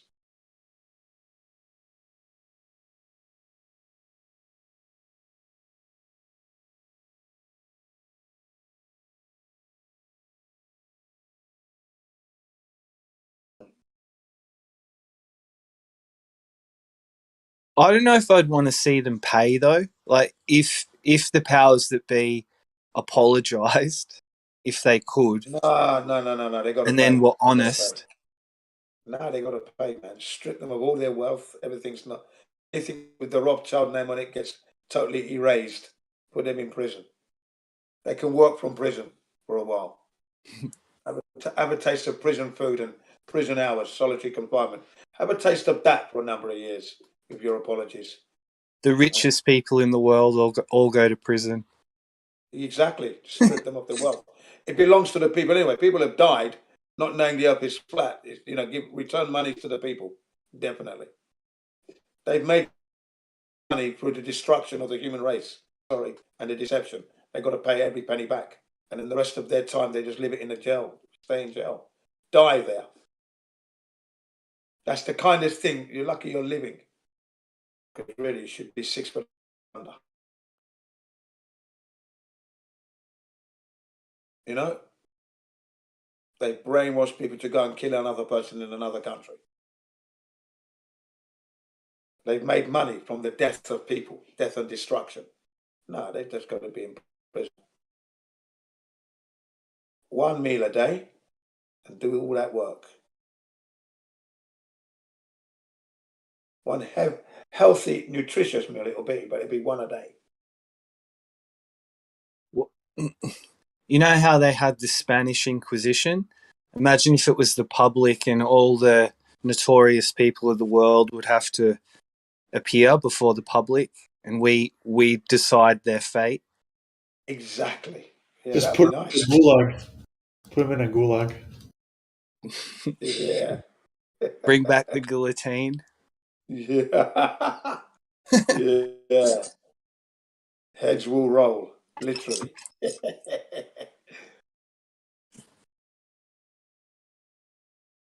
See, I mean, it's got to be said about the public, like, they're not starting the wars, are they? For the most part, people are pretty well behaved. That's right. That's exactly right. It's not the public. The public never say, let's go get India, let's go and get the Ukrainians, let's go get the Japanese, let's go kill off the Koreans. The people are not doing that. The leaders are doing this nonsense, which they decided when they had their Bilderberg group meetings. And alike, one of these secret meetings where they sit down and decide how they're going to carve up the world.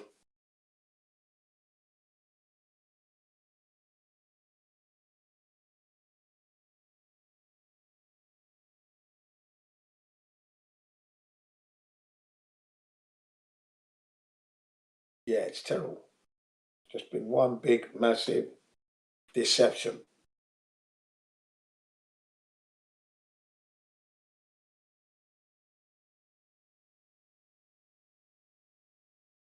You reckon someone could own the Earth? Well, it is being owned at this point. The Earth is owned, isn't it? Come on. It's owned by those Rothschild bunch and that lot. They own the Earth. Coca-Cola, Walt Disney. Yeah, they own it. Yeah, but one big natural disaster could wipe them out. Well, yeah, that's always there, but they're not concerned about that. They're not concerned about that at all. The Earth has been hijacked. That's what's happened at the moment, and we're all slaves on it, paying to live on it.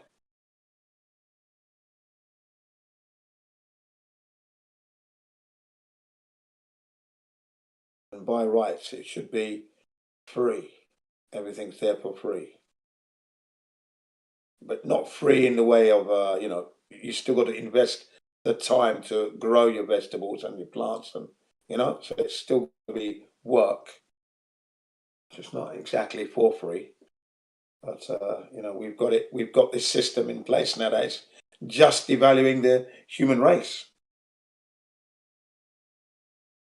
And the earth itself as well, because, look at it. Look at the mess we're in. For the 1%.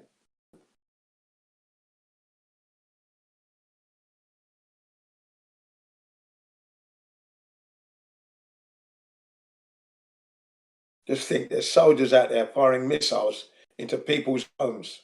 Fucking idiots.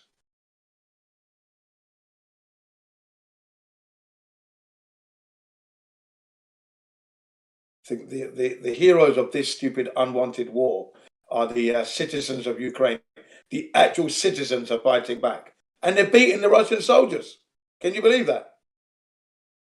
They're actually giving the Russian soldiers a good kicking.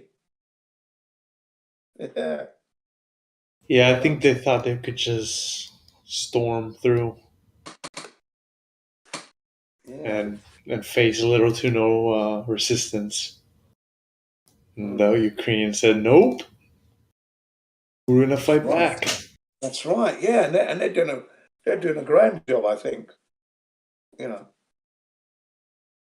Yeah, there's also a lot of propaganda, though, because I was looking at some images from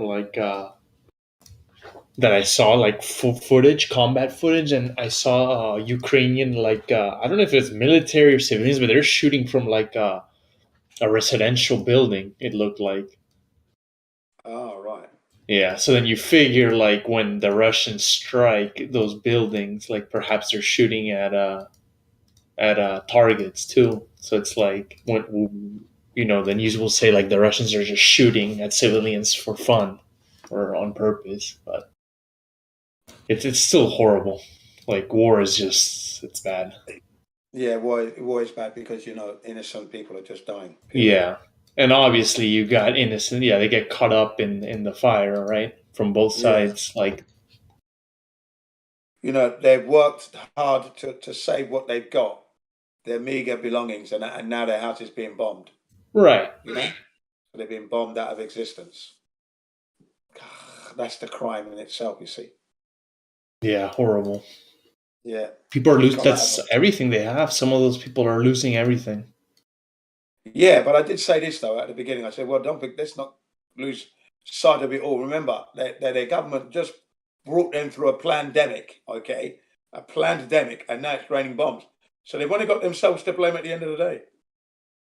Because you haven't got democracy, really. So let's see who really is awake now when all this settles. So these refugees, they left everything behind. They basically have to start a brand new life, right? Somewhere new. That's right. That's right. Yeah. Yeah. But I'm sure they're going to go back, of course. Yeah, eventually. Yeah, they're going to go back. As soon as it stops, they're going to be wanting to go back to see if they can salvage anything of their past life. Terrible, though. Yeah.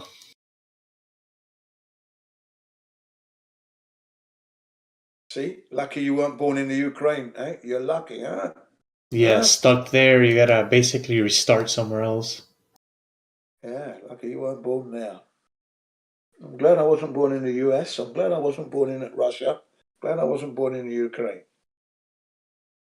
I'm glad I wasn't born in Korea as well, North Korea, or South Korea for that matter. Glad I wasn't born in China.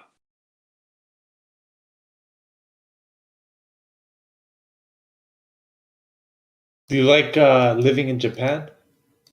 It's okay. I've enjoyed it so far. I've done what I want to do, though. I've done it my way, and I've enjoyed it. Yeah. So I've enjoyed being in Japan, yeah. I mean, look what's happened, yeah? Everyone's had a lockdown. I never had one. My children and my family. Was it strict over there? No, It wasn't that bad. Nothing. Nothing has changed.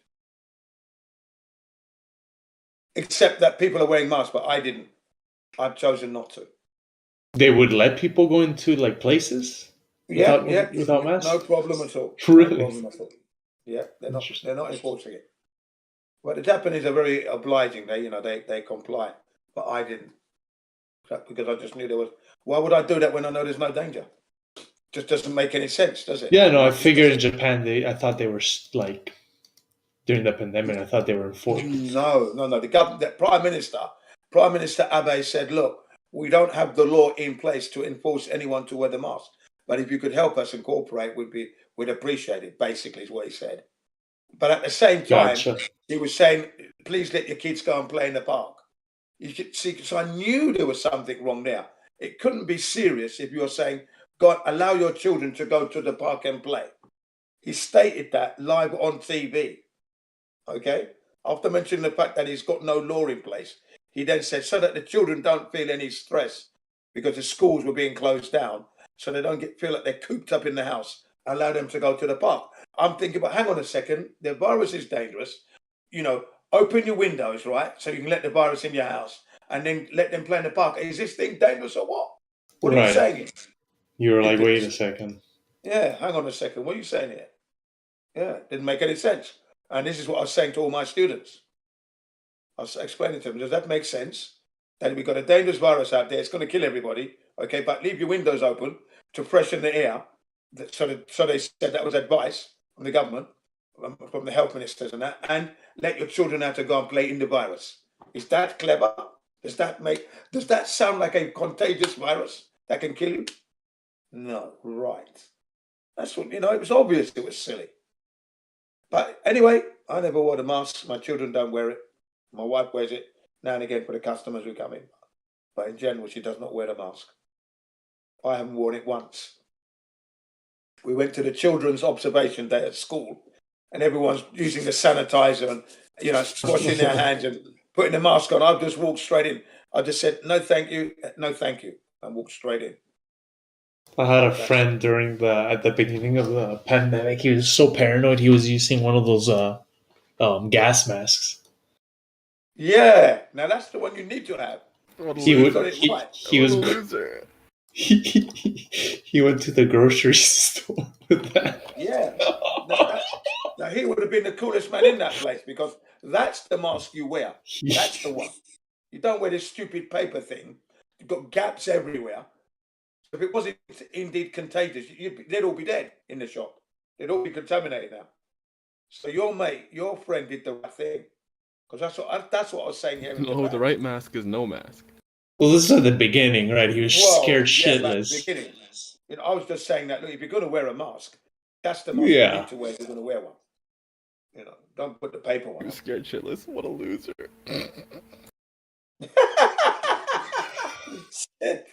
Who gets scared? But some people are like that, though. Most people. The news created panic. Some people fucking got scared. Yeah. I was the total opposite to that. There was videos of people, like I was telling Jin, I don't know, probably weren't here. People falling from showing videos of people falling in the streets in China, just dropping dead. That's right. Well, I don't know about dropping dead, but I know they were collapsing. I didn't realize they were dying as such. I saw a number of pictures of people collapsing, but yeah, whatever happened to that coronavirus? Hey. Yeah. You're unmuted. Not even. You're hot micing. Oh.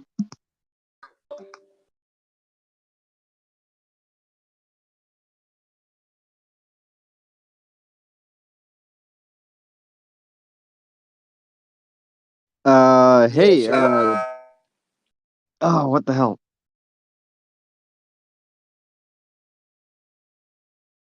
Hey, about that last time, I apologize about that. That was like as far beyond as I went. So, yeah. It's a new day. It's a new dawn. It's a new life. Nice one, Ben. So what's he apologising for? What's he apologising for? His behaviour last time he was here. Yeah. I didn't realize, yeah, I was actually gonna leave because of that, but yeah. I left some other server. I thought I was in that server and did it. But yeah. He got the wrath of me, Jin. Ah, Is there a way I right. can put you guys on my speaker? Put you guys on speaker and yeah,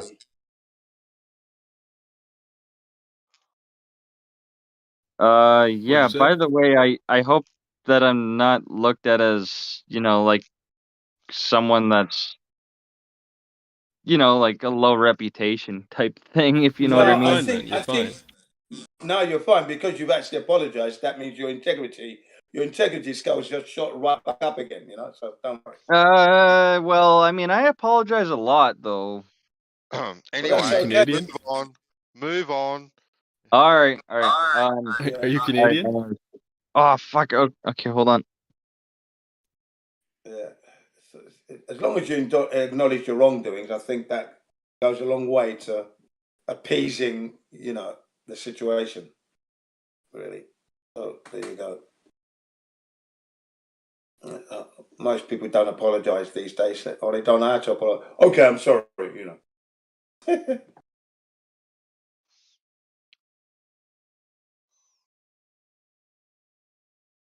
Hello? Yes. Hello. Yes. Oh, okay. So yeah, what I was saying is that I found out that actually, and I even figured out for myself, somehow stumbled across it, that there's even like hacker groups in all these other countries that are like going out forwards attacking Russia. I don't know if that's a fact or not. Is that true? Like, have you guys heard of anything like that? Yeah, you know, cyber attacking. Cyber attacking. Well, who knows? Anonymous, all these other groups. Who knows what they're doing? I know my RT went down, and I had to jump onto to Tor to log into it again. So that was a bit surprising. Yeah, I'm just gonna put myself on push to talk. All I know is that I'm cheering for Russia. Yay! Give me an R. Give me a U. Yeah. Some videos have come out where the Russian soldiers basically like they went to these houses where in the basement you had 80 Ukrainians that were forced, like, you know, women and children, families, and they're just like forced to stay in the basement by the Ukrainian army. Yeah. They weren't allowed to leave. I've seen that. They were liberated basically by the Russian soldiers. And then they were saying like, we hate the Ukrainian government and stuff like that. But it was I think it's it's the Azov, or is it Azov? It might be the Azov that was doing that. They didn't specify, but it was in Mariupol. Yeah, I saw that they were like on the floor, right? Like all with their head like on their back, like all the civilians, and there was like must have been a different video that I saw, because the one that I saw, they were outside, they had just been liberated, and they were basically like being interviewed, and they were saying that they were held captive basically by the Ukrainians, which weren't letting them leave. Yeah, I also saw a video of you know that missile that hit that mall in Kiev recently, like a hypersonic missile. I think I know what you're talking about. Well, anyways, that happened recently. There's footage from a plane. I think it's a Russian reconnaissance plane. They were shooting MLRS artillery from that area, so they fucking leveled it. So I got a question. So with Russia, like, how do you know what is propaganda and what is not? Because there's a lot of things that are going around that is even It's hard. Huh? It's hard, but what I do is I go to Twitter and I see all the perspectives from the Ukrainians to the Russians, and Telegram, VK, OK.ru. You can try and see all the perspectives, but both sides will have propaganda. because there was like these weapons that Russia is breaking the Geneva Convention, and Putin's saying that this is, from what I understand, that he's trying to say that he's trying to save Ukraine, from what I was explained, and then it's actually not true. He's actually invading Ukraine. Yeah, that's right. Because it's a half truth. The schools and hospitals, didn't he? Blew up, they blew up some hospitals and schools, didn't they? Recently. It's kind of similar to like. Not really, Jin. Yeah, well, I don't know. there was a place where they had children, and it was marked that children were there, and then they hit it with a missile yesterday. This is a problem when you have military or militia that are like shooting. That could, maybe it happened, perhaps, I don't know. But if you have military that are like or militia that are like fighting where the civilians are at, like you're gonna have shit like that happens. That happened in Iraq too, and then they would say that that they were hiding with civilians, basically. The terrorists hide with civilians and use them as human shields. Shields, yeah. They always say and that's that. the problem in conflicts that happens. So where's the Ukrainian militias going to hide, honestly, in urban conflict? Yeah. They're going to be hiding in buildings that might have civilians. That's the reality of war. And they're going to keep a bunch of civilians in the basement as human shield. Right, now percentage. What about the news report that stated that there was a building with clearly marked children and it got hit, and they hit hospitals as well? Yeah, I've seen reports where the Ukrainians destroyed and attacked like different, like I think one of them was a hospital, but a lot of them were churches and like places of worship and the heritage sites and stuff like that. Ukrainians did that? I don't believe that. Yeah, like the Ukrainian militias attacked them for whatever reason. I don't know if it was because, it was the chance for like the Azov militia, the one that's like kind of basically Nazis, to destroy these things, like, and no one to be, because it's a perfect opportunity to, just like how when you have massive protests, perfect opportunity to start looting, right, or pillaging or whatever. So that's one of the claims. And then another one was the main claim is that they destroyed them and they tried to basically make it seem like the Russians destroyed it, right?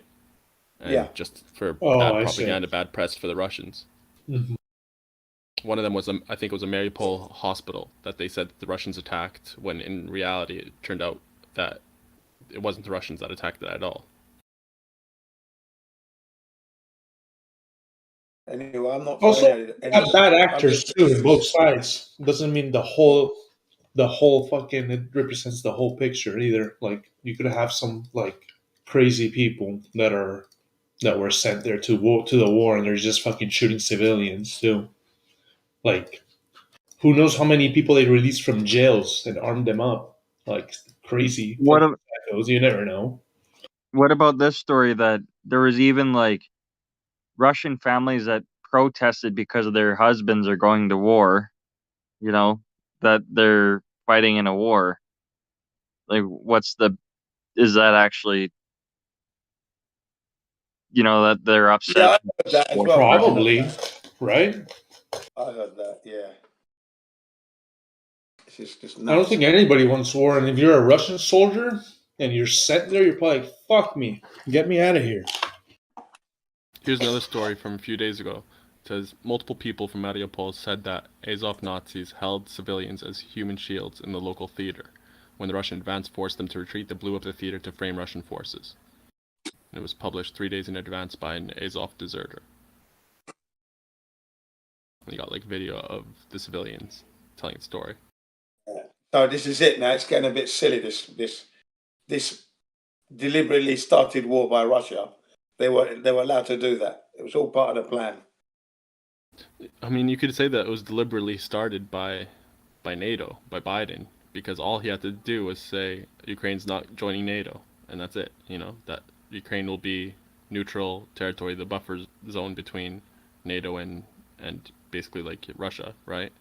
Yeah, but that also could be an excuse. I think at the end of the day, Putin always wanted that area because it's like geographically convenient too, and it makes Russia a richer country at the end of the day. Like Yes. I mean, at the end of the day, but it's there two was something perspectives. was bound to give, like something was bound to happen with all of the eastward encroachment of NATO, because they weren't supposed to go past, like Germany. They were Latvia, Lithuania, all these countries weren't supposed to become part of NATO.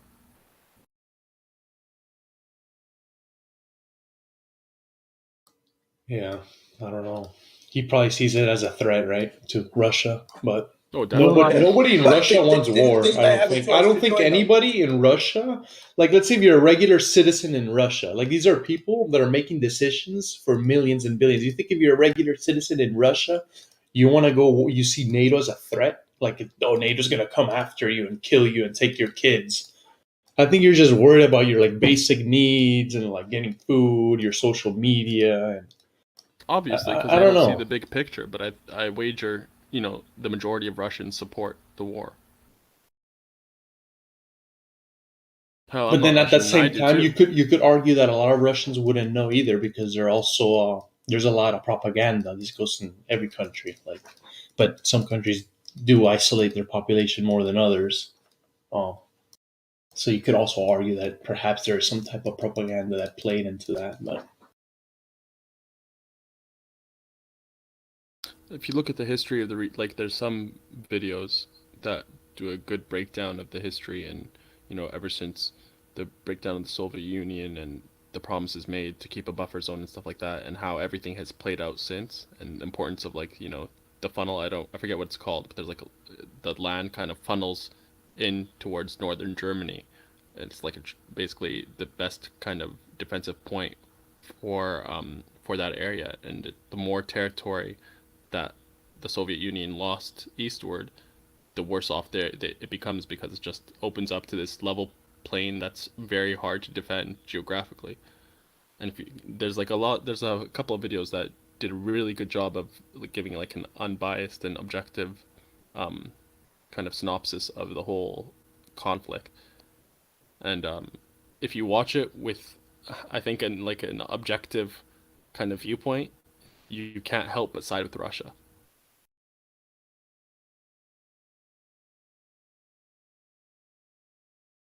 If you want the video, I could find which one, like the specific one I'm referring to. sure, I'll watch it at some point. Yeah, actually, if you can send me that link in the DM. I mean, I want to see, but I want to figure out if I can spot out if there's any, like, I'm not really that wise about things, but what if that there's ways to kind of, like, sway any public to kind of choose sides, and it's Right. not really I don't know, it's hard to explain, but there's lots of propaganda. That's one of the reasons why not to choose sides. I posted An the idea. video Thank you. in Livestream 1. Yeah, I see it. Real life lore. Sorry, don't mind me. I was just kind of thinking, like, it's kind of, yeah, this is a big topic. Sorry about that. No, you're good, man. Yeah, it's almost like you So, gotta yeah, I put recommend yourself everyone's in watch their that video. shoes and see it like the way they would see it. Like, let's say you were commanding Russia, let's just say, or like the head of Russia, like how you would see it. I don't know. Yeah, Yeah, the way I see it, different he had no perspective. choice. He had Different literally no perspective. choice. He was forced into this war. At the same time, I don't see NATO as going around trying to, like, start wars either. But look what. What are you talking about, man? Yeah. You got like 8 million people dead in the past, like, 30 years alone. But that wasn't really NATO. That was just one country. I don't think a lot of European countries agreed. There were stories. A lot There of were NATO stories countries of, went like, into Iraq and Afghanistan. there were stories of, like, things I heard about, like, how countries would actually be backed by gold and would actually have their own economy, but when they become part of something that they were kind of coerced into signing, that now they're part of this group that was growing, because then their country would pretty much collapse if they didn't. Yeah, I mean, one of the things, like, that a lot of people note in terms of the countries that were invaded, like Libya and Iraq, they mentioned how the leaders wanted to institute, like they want to get away from the petrodollar, and they want to institute, for instance, Gaddafi. He wanted to institute, yeah, he wanted to institute basically. He wants to start this Pan-African currency, backed by like gold, like the gold dinar. Same with Saddam Hussein, but also Gaddafi wanted to basically make the United States of Africa. He wanted to unite Africa in that regard, right? And that's a threat. They don't want to get off the petrodollar. That's what has been, it's been the standard for oil for the past 70 years or something like that. And also it's a threat to like the International Monetary Fund and all this. You're just getting away from the Zionist kind of bankers. So that had to be addressed.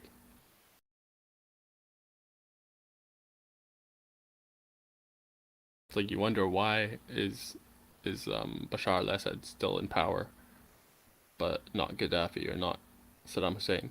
If it was to save lives, more people have died in Syria than in Libya. If it was to save lives, more people have died in Iraq and Afghanistan than the Holocaust.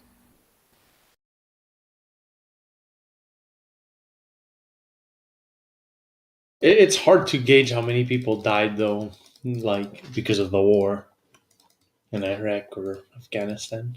I mean, they've ran the numbers and they found that it's about 4 million directly died as a result of the conflict, and 6 to 8 million have died due to the conflict indirectly.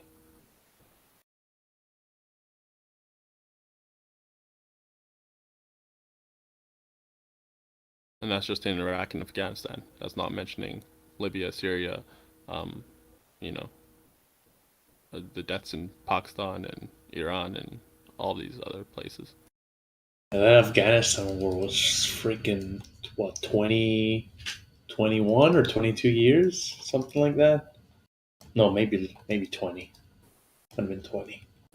I think it's from 1990s, so... Oh, it's counting before, too?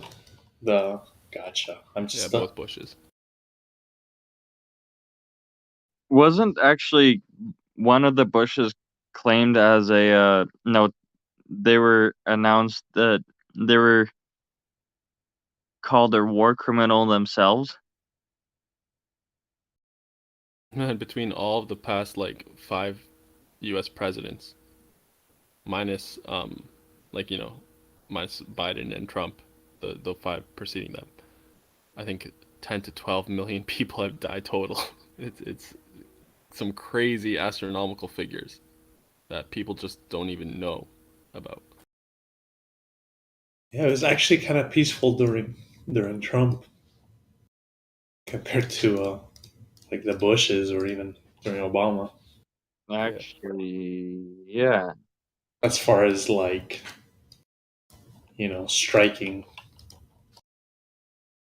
bombing, and all that. And it's like looking back at a number of times that the certain president, I don't know, was Bush a Republican? Yeah.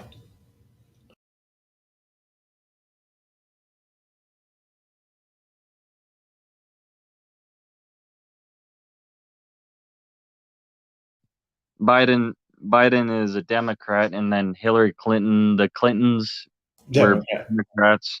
Yeah. I know Bush was going to war against Osama, right? Sure he was. And then there was Obama and everything. And yeah, that war kept going. That Afghanistan went throughout Obama's presidency too. What? That war kept going through Obama's presidency also, plus the whole shit in Libya and these other countries too. I don't know if that started during Obama. That might have started during Obama. I don't remember. But basically, yeah, the last 20-something years, there's been a lot of the United States has been involved in a lot of conflicts, it seems like. or very long conflict.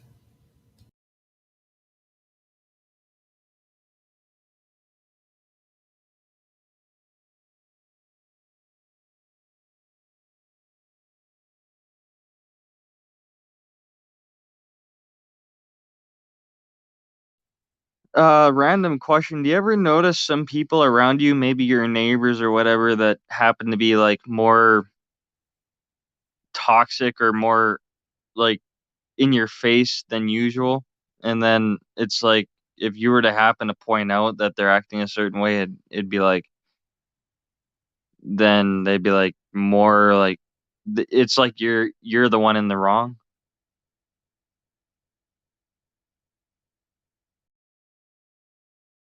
Is it like noise related or something? Yeah, like break down. Well, like for example, with the shit that's happening the past 2 years and what's happening now, right? Mhm.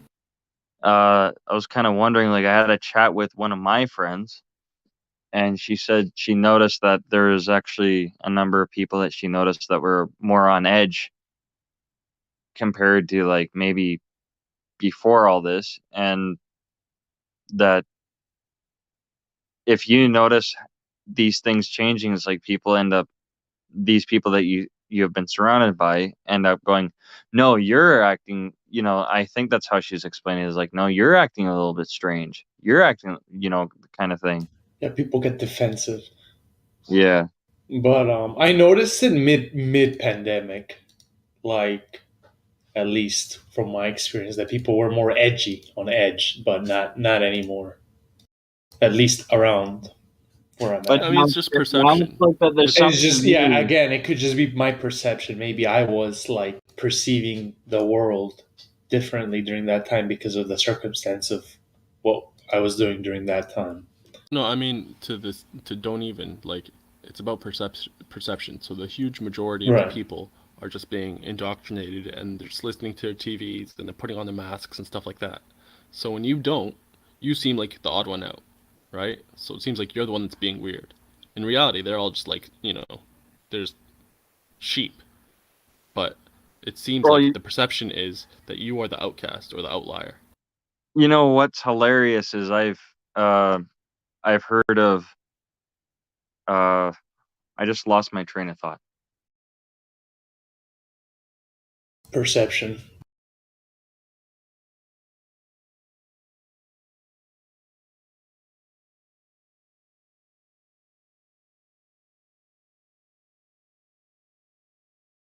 Yeah, it kind of flew out the other ear. But basically what you were saying, if you can repeat what you were saying, then I might be able to remember. I was talking about your friend who said like that basically you seem a little weird when you perceive them as being a little bit weird simply because you guys are both, straying away from what you think is normal. Okay, so what I remember is like there's even like YouTube videos of what I watched is like people would even tell you to put on your mask while you were in your own car. Like, okay, that goes way too far. And now people are getting tired of the news now. They're starting to like maybe get used to this whole pandemic, right? Now all of a sudden this shit's blowing up about Ukraine, and some people that I've been around were actually worried about a third massive war. And that there's now another scare in the public because Russia's a major power and all these other major powers that are kind of doing these little things, right? Or I don't really know. I got rid of my cable and I got rid of stuff. I don't want to watch any sort of news. But it seems like there's something new that happens right after something major happened, and then now there's something more major happening. It's like the majority of people that probably watch the news, now there's something more serious to probably worry about on top of what is also quote serious unquote. Yeah. If you know what I mean. Yeah. There's always going to be something because they're always going to try to have this fear, uncertainty, and doubt, right? And the gullible sheep are always going to take the bait. They have memories of goldfish, you know, because COVID was such a huge scare and it was such a, you know, an issue and stuff like that. And then it just wasn't as soon as this thing happened, right? No one gets it anymore. Restrictions are lifting all over the place. Is it coincidence? I don't think so. Yeah, no, it seems more than just coincidence that all of a sudden strict restrictions are raising, but all of a sudden Ukraine and Putin and Ukraine are going at it. It's like, whoa, your restrictions just got loosened up, and now this is happening. No, this is happening. I mean, the restrictions got loosened up because this is happening. If anything, they should be thanking Putin for single-handedly getting rid of coronavirus. You know, who knew that he was the doctor that we needed, the one that figured out the cure? No, they're locking down China again. It's probably gonna see more waves, supposedly waves, contagious waves. Show me the data, man. Show me the evidence that justified lifting the restrictions. Show me the evidence that justified putting in restrictions. You're gonna see a Theta variant, deadlier than the previous ones. Sure it is. More contagious. It's kind of funny. I had a friend of mine who caught COVID, but there's other people that died from it. No, I'm not denying that they died from it, but it seems like it's very selective on who it kills, you know. But I'm not really quite making an accurate observation. It's just that there's stories from what I hear from other people that say, "Oh yeah, my cousin, my this." They're older people, and they say that my cousin, my this, whatever, died. And then there's a friend of mine who's probably closer to my age.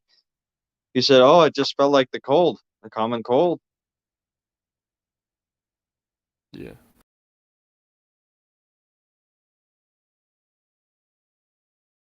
I really don't know, and I don't know what the truth is anymore, but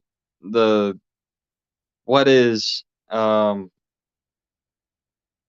what is truth and what is not, what is actually fact and what is actually something that is, you know, real fact, like something that actually would make sense.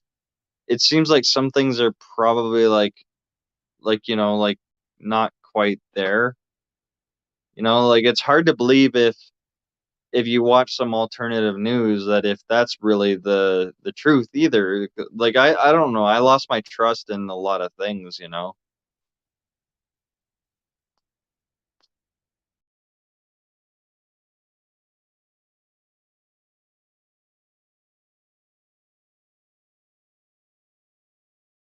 Sorry, did I say too much? No, you're good, man.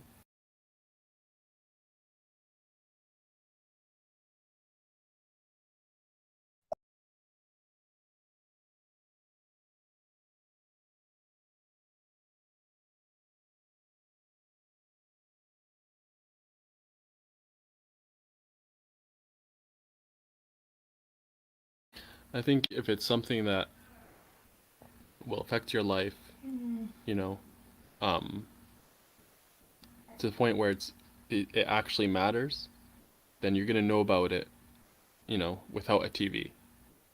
You're not gonna need to be told it. You're not gonna need to take it on faith. It's gonna somehow pervade your life, in actuality. So for this thing, the only thing that pervaded my life was the reaction to all of it this past 2 years. Like the actual so-called virus, it didn't really affect. I didn't know it existed until they claimed it on TV. You know, the only thing that really, there was the crazy kind of, what's the word I'm looking for? The hysterical reaction for it and everything. That's what affected my life. The delays, the lockdowns, all of these sort of things. That's what affected my life. The actual so-called thing really didn't, and I wouldn't have known it even existed otherwise. So trust what you can actually perceive. Don't just take it on faith from someone or something. It was definitely a world plan. Whoever controls the world did it. Whatever the world is. Now I kind of wonder if New World Order has already been like achieved in some sense. Absolutely. Yeah, Every country shut down on the same day, right?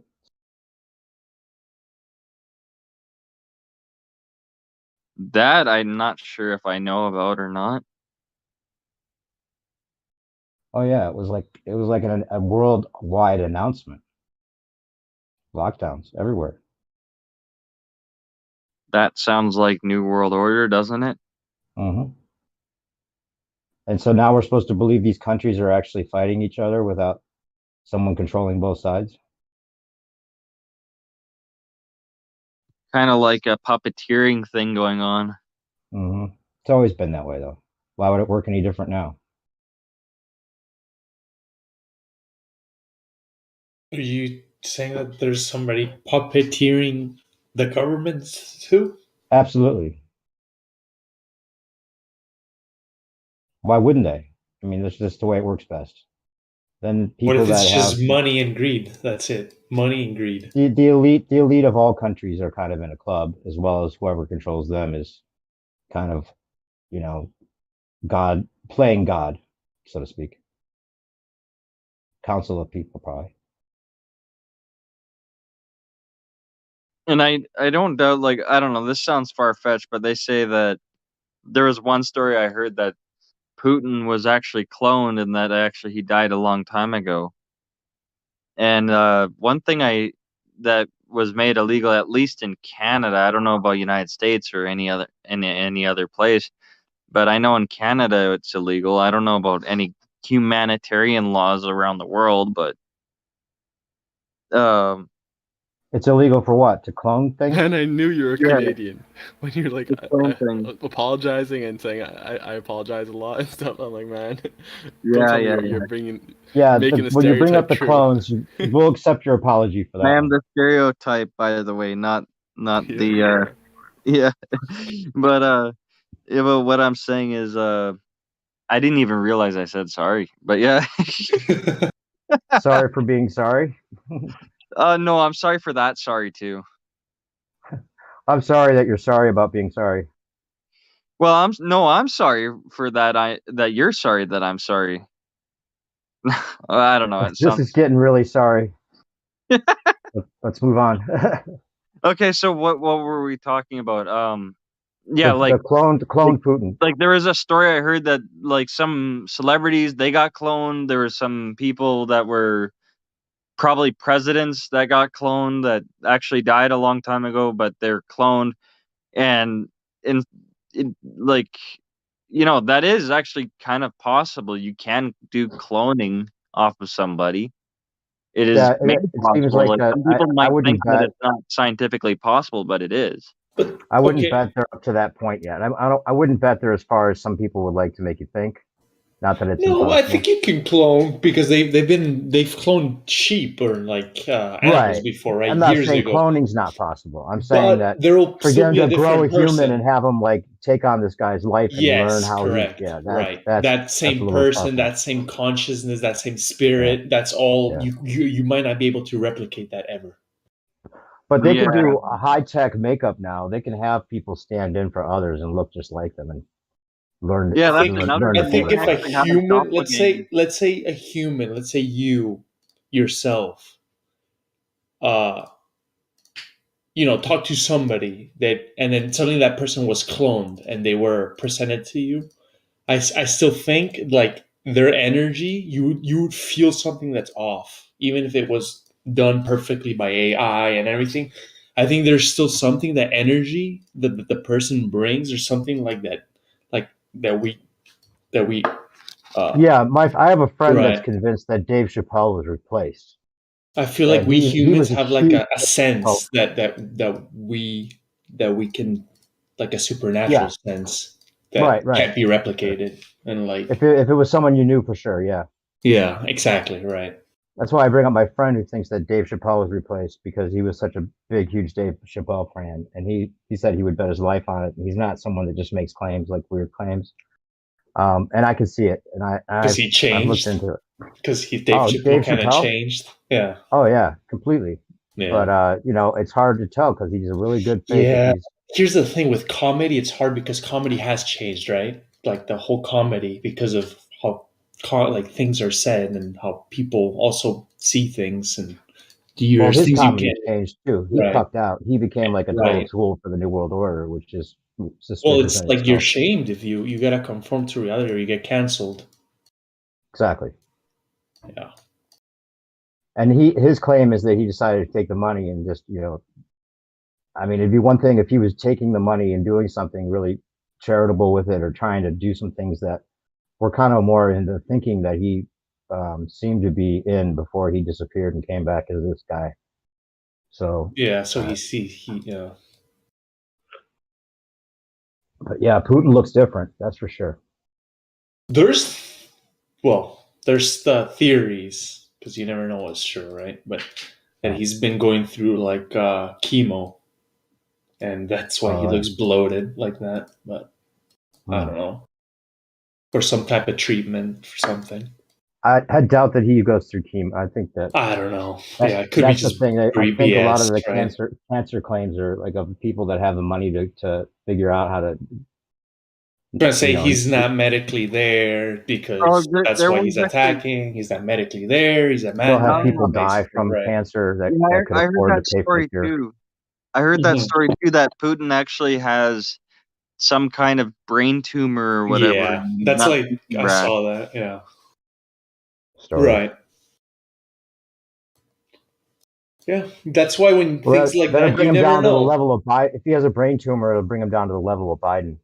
That's what I was gonna say. Like, if he is, if he's having like brain problems, some type of brain problems, then damn, man, what is that shit? Biden knows. They're setting up an Holy excuse crap. for if he ends up getting blamed for all this, they're giving him an out.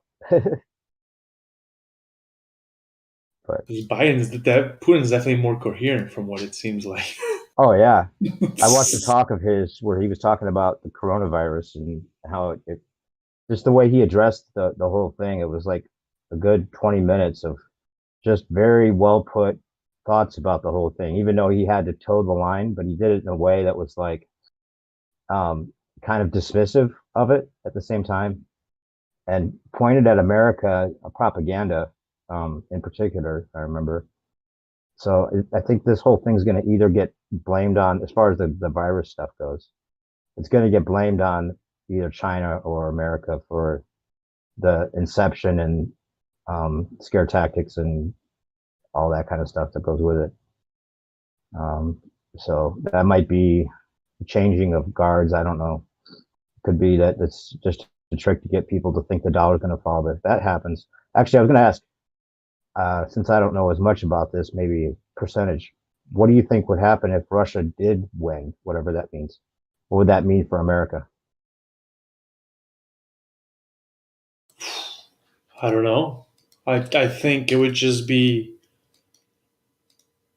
like a Crimea situation, right? Like that's it. He won. He took it. He'll probably install somebody like a president, like a Belarus, like in Belarus, somebody that like is an ally, and then NATO might look weaker, right?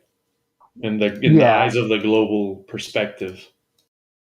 Yeah, exactly. That, but then Percentage said he was rooting for Putin, right? Are you still here, Percentage? No, I don't know about any percentage. Sorry, yeah, I'm here. What's up? You said you were rooting for Putin. I am, yeah. So that would mean what if Putin wins? Well, it would mean that the deep state, like, the basically the I want to call them Zionistic, like, organizations or whatever that run most of these countries that have these, international monetary fund central banks don't have as much sway as they want because Russia's like, trying to combat their monopoly. They have the petrodollar monopoly. Russia's kind of like, the last bastion, it seems like, because they took out, maybe Venezuela and North Korea are still holding out, but not so much Venezuela. But in any case, Russia would be in a better national security position and in a better political position to fend off the deep state, basically. Okay, and you think the deep state derives from America? Absolutely, NATO. It's NATO. It's the West. Well, NATO, yeah. So is that the world controllers in your mind? Yeah. You don't think like Russia is on it too, or other countries spot like North I'm Korea? not sure, to be honest. I don't. It could be all a play. You know, it could be all just. But there's something to be said for the slow eastward encroachment. Like if it is just all for appearances, then they're really like, it's masterful, right? I don't think it is just for appearances. I think it's kind of a little bit realer than well, to some degree, it has to be to some What degree. if the right? deep state is just that? What you're just mentioned, basically, the governments that get put in place, the central banks, the allies that won World War II, basically the countries that are all together and communicate with each other, and that's They're all just under it. the IMF. They're There's all under not the like IMF, one right? backhand ruling everything. It's just it is what it is. It's just money, and the richer countries are just together. Okay, so I got a question. So, if you don't believe that things weren't, being a puppeteer, what about that one guy that's next to the king back in medieval ages that would whisper in the king's ear as an advisor or something? Probably was being directed by something else. I don't know much about that, but there was like there'd be a guy that sits next to the king and goes, whispers in his ears and goes, I don't think you should do that and whatever. And really it's that guy controlling the kingdom and not the king, Yeah, they It say the depends same on about how vice gullible presidents the of the king United is. States. And it depends on how gullible the king is and how persuasive the minister, the vizier, or whatever. Well, don't you think that that's not necessarily what's happening here. That might have been in medieval times, but just because it can happen, and like I said, it's possible. It doesn't mean necessarily is happening, right? Don't you think that, I mean, just the fact that they're all faking a space program and they're all in on that secret, right there's a tie that's kind of like showing the hand. Maybe, but I mean, it's possible that that stuff is true, and they just haven't provided definitive evidence for it, right? You don't think that's true? I don't know. Well, you could say all I that. know You is could that say I that, live but I know on a you well enough to. stationary. Hold on. All I know is that I observe a stationary Earth with a level horizon, and I haven't seen any definitive evidence to prove to me that that's not what is actually happening. I'm with right? you there. I'm with but you. it's That's all. possible that That's it. everything they're saying is true. It's possible that we do live on a globe, and there is, this this effect where it's like mass attracting mass, or electromagnetism attracting electromagnetism, and it's actually like, I don't think. I think it's another step to say it's heliocentric and to say that the Earth is moving around the sun or whatever. But it's possible that they are able to go into space and what have you, and they just haven't proven it, even though the burden of proof is Give on us a them. percentage. Give us a percentage of how possible that is in your mind. How possible it is? Yeah, like the possibility of them actually telling the truth about space programs, like that they're actually doing something. Well, what out of 100 is the percentage you think that's possible? That they're telling the truth? I don't know, man. I honestly couldn't even be. Some days I'm thinking it's like 0.01%. Some days I'm like, okay, maybe it's 20%. It varies, Okay, 20% is pretty high, but yeah. Okay, yeah. Some days I'm it's like, relatively low. It's really hard. The way you're stating it, it's relatively low. A lot of people might think, oh, well, he thinks it's possible, and he's 50-50. But yeah, it's very unlikely. Yeah, no. Some days I'm like, I think to myself, it would be really hard to keep this secret, in the bag for this many years, and and I'm thinking like maybe it is all true. Maybe they just like. It is coincidental. Like making it look fake is the troll of it, right? It's true, but they make it look fake to get people to doubt it, so they can keep that just secret space program type stuff. That gets even more meta. That's another way of thinking about it, but it just seems like all the telltale signs are there that they're faking it for sure, and that it's impossible for a lot of practical reasons and scientific reasons. It doesn't work. But regardless of that, you think that if it is the case that these people are all in on a game, it doesn't mean there's not real consequences to what's going to happen, and maybe Putin will get the short-term win or whatever, and that'll kind of even out those power plays that they plan on using in the future, and it's all probably planned. The end of this war is probably planned, just like the end of the pandemic was probably planned, and they were coordinated to time with each other, so that the next stage of the operation, which they've already shown us in the Rockefeller PDF that came out in 2010, the Lockstep program. I mean, they've been telling us exactly what they're going to do, and it's a worldwide program. You know. Yeah, on one level, I can I agree with that, but on another level, it kind of gives them, these people that are running the show, it gives them almost superhuman qualities. Like they have everything planned out so meticulously and stuff like that. And I don't know if that's like, maybe they are just human. Maybe they are just, people trying to run countries and to, that are worrying about national security and wanting to start wars to make money and stuff like that. It's tough to say. Well, think about the Mac computer or any computer, and the efficiency of it and the capabilities and the world systems running on. I mean, it's so. I mean, you'd think that there would have been some catastrophes with this even getting up and running, but it just happened so smoothly. Someone might claim the same about that, like a supernatural mind was making everything work. I mean, everything works too well almost for it to not be some kind of overreaching power that makes sure things stay in balance to some degree. What if we are the experiment of a more intelligent species? Huh? What if we are the experiment of a more intelligent species? That might be the case. Different type of human, maybe, yeah. Or just different, not even a human, just something else. Yeah, that's possible. I guess it doesn't seem like humans are in charge in some ways as far as the ethics go. Yeah, that's for sure.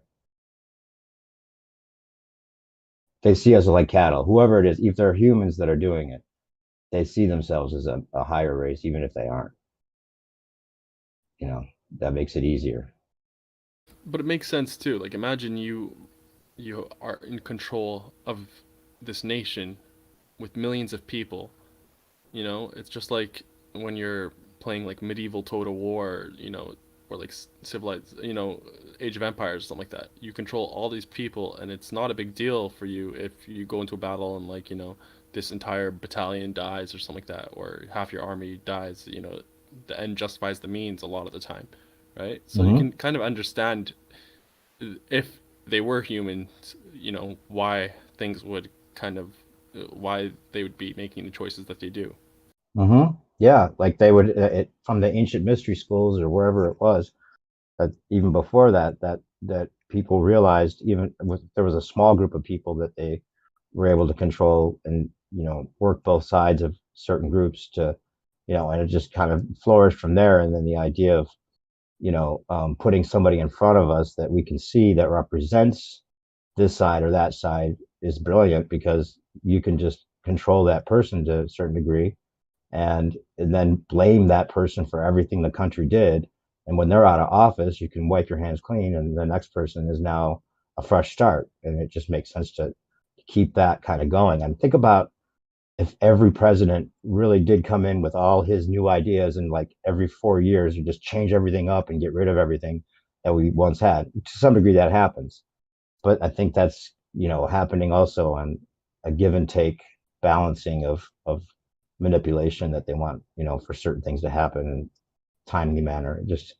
It just would make sense. It would make sense for all these things to be controlled. I mean, the IMF controls all the world banks, right? Or they're a hub for the money, right? So it's just there's too many people on both sides that are of the elite that wouldn't shake hands behind the backstage, and agree to how this is going to go about, coming to their best result as a team, using their countries just like chess pieces. Yeah, for sure. That makes the most sense. Yeah, there's that quote, never attribute to malice what can be explained by ignorance or stupidity, right? It's possible that the leaders of these countries, they're just they're just being dumb, and they're falling prey to the sins, the vices of like greed and gluttony, and wanting more and more and more, and wanting to kind of dictate on other countries. And these are just like, you could say, almost like interpersonal squabbles that you have, like if you were to watch Survivor or something like that, and the grudges and stuff that you could anthropomorphize them, you know. So who's to say what is actually malicious and what's just, you know, them being stupid humans? Yeah, it's like if you're going to control the world, you know, in a world as sophisticated as the one we live in, why wouldn't they give us leaders that would stoop to malice? You know, because that's the need for the actions to be, you know, justified, right? Like they have to. It wouldn't make any sense if they told the truth about it all. Like, okay, so this many people are going to die for these reasons, and we're going to change the money system around a little bit and balance things out because eventually, with the world economy, it's going to have to be this, and you know, all these things can't be explained to the common man in a logical way, even if it made perfect sense for the whole, right? They have to put the drama on. I mean, that's the key to everything, the dramatics, right? It's all about belief. Everything's fake anyway. It's all illusionary. The money system's not real. It's a confidence game. Everything's a confidence game, really. Works best that way.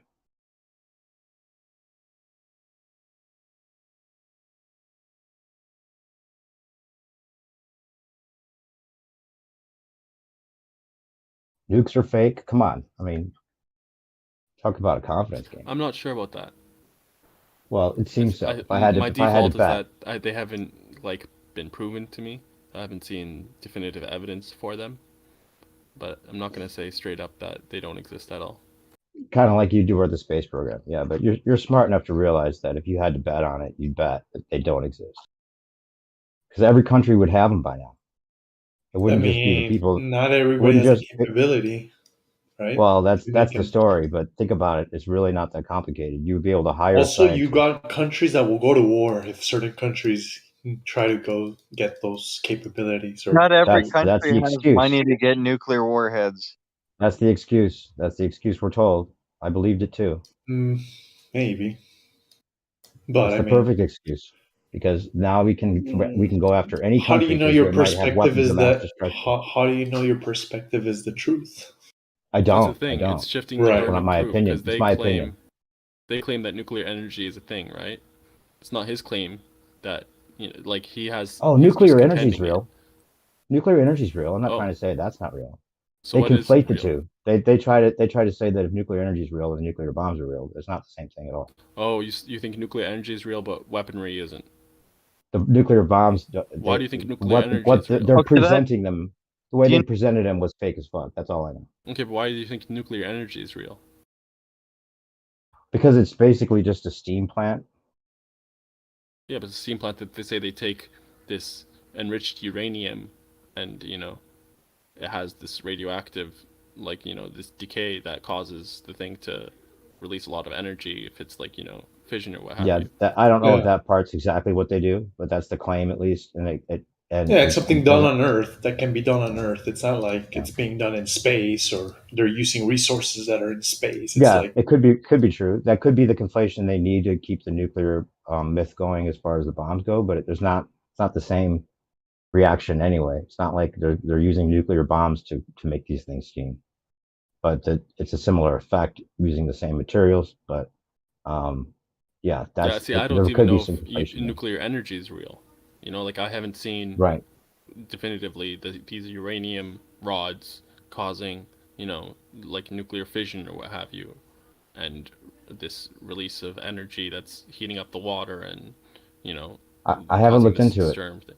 This steam thing, I haven't seen. Isn't that something you could test? Isn't there somebody that could say this is? Where am I going to get uranium rod from? Not you, but like, isn't there like, aren't there people out there that have enough money that are in colleges and whatever else saying this is okay? Here's uranium, like in a science class.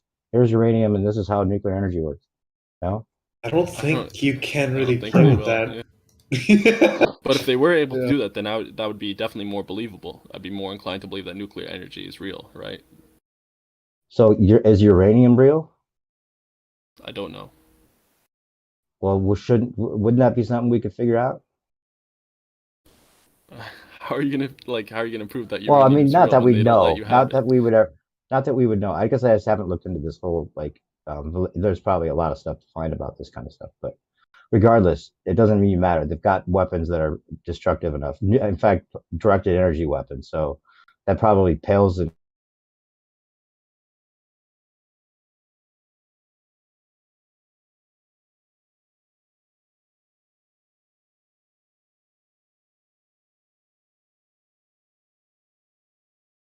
I think he He accidentally hit the disappeared. wrong button. Yep.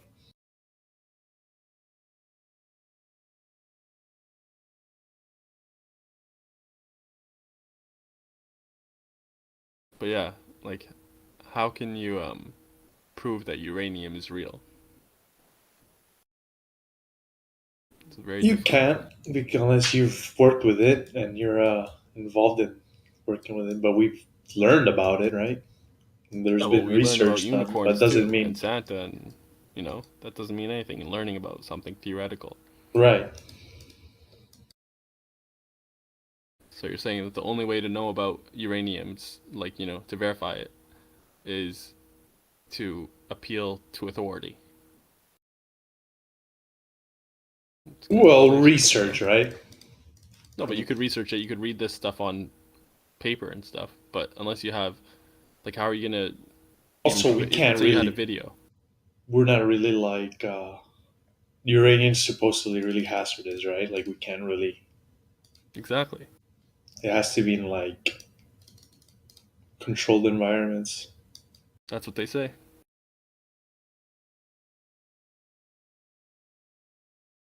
It just makes you think, like, what can you definitively prove, right? Aside from the things that you can perceive yourself and the things that you can trust someone, that you trust implicitly that tells you it.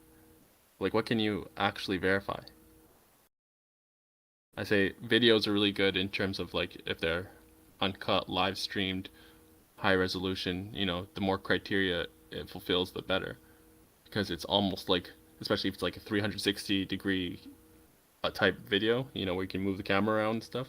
Because then basically, like, it immerses you wherever that this event is taking place, and it's almost like you were there, right?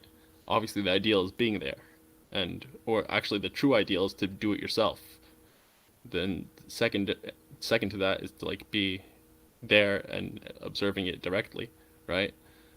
Followed by having this, like, really good video evidence, ideally multiple angles and all those other criteria that I mentioned. But aside from that, like, how do you really know anything?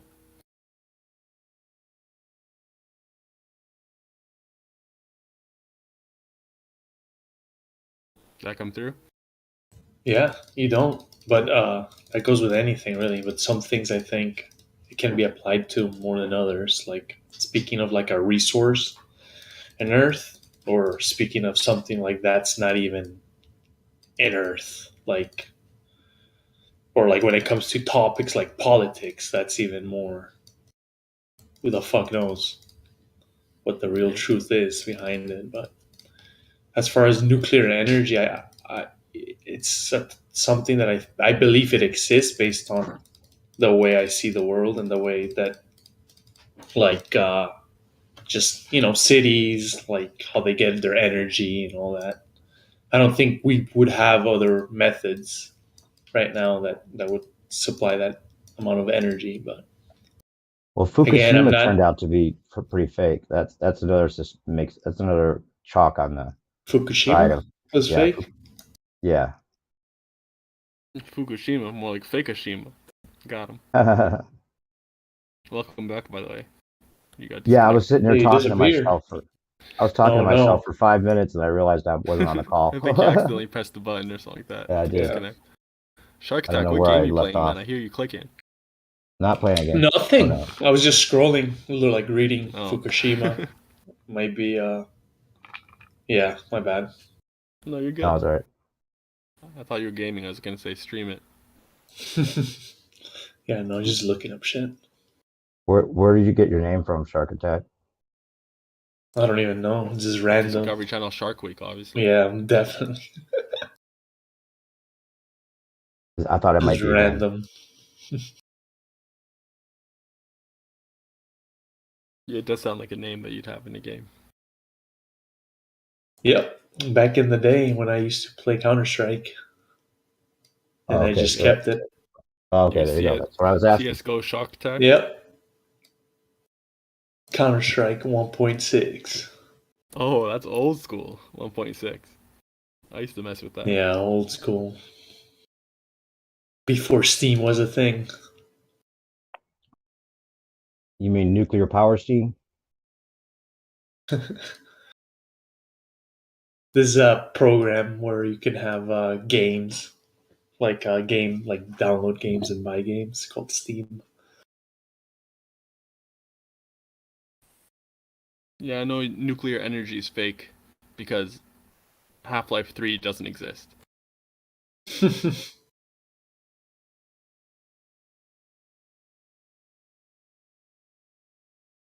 If radioactive half-lives were true, then it would exist.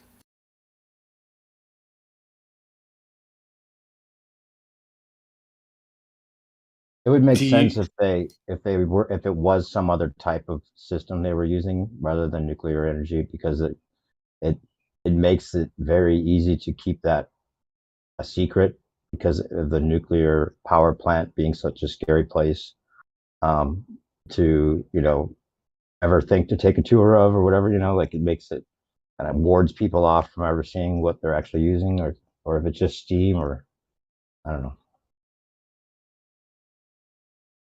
Do you think that it could be possibly just Steam and they're just keeping it secret? Okay, well, I'm looking into uranium. Yeah, it could be. Yeah, that's what some people think. It's a theory. That's like, maybe. Never know.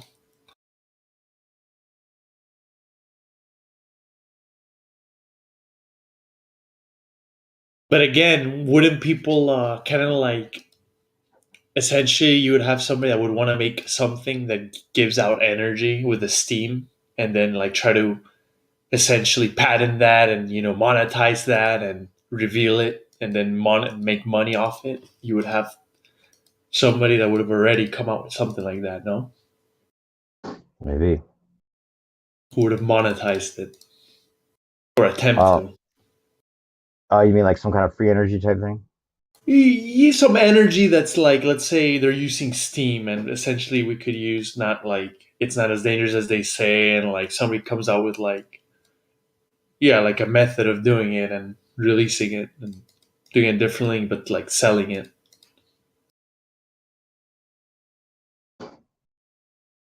Yeah, it could be a lot. Seems like it derives from the planet. The name derives from the planet Uranus, and they always use Uranus as a way of like teasing us. You ever looked up Uranus is getting pounded, and all like the NASA reports where they include the exact words of just jokes about Uranus. Uranus smells like fart. There's also a planet called Uranus. That's what I'm saying. Yeah, they refer to the planet as it's getting pounded with asteroids, and they totally make sexual Uranus, innuendos, with it. So if uranium's fake, then it could be like, part of that trolling association. I don't know.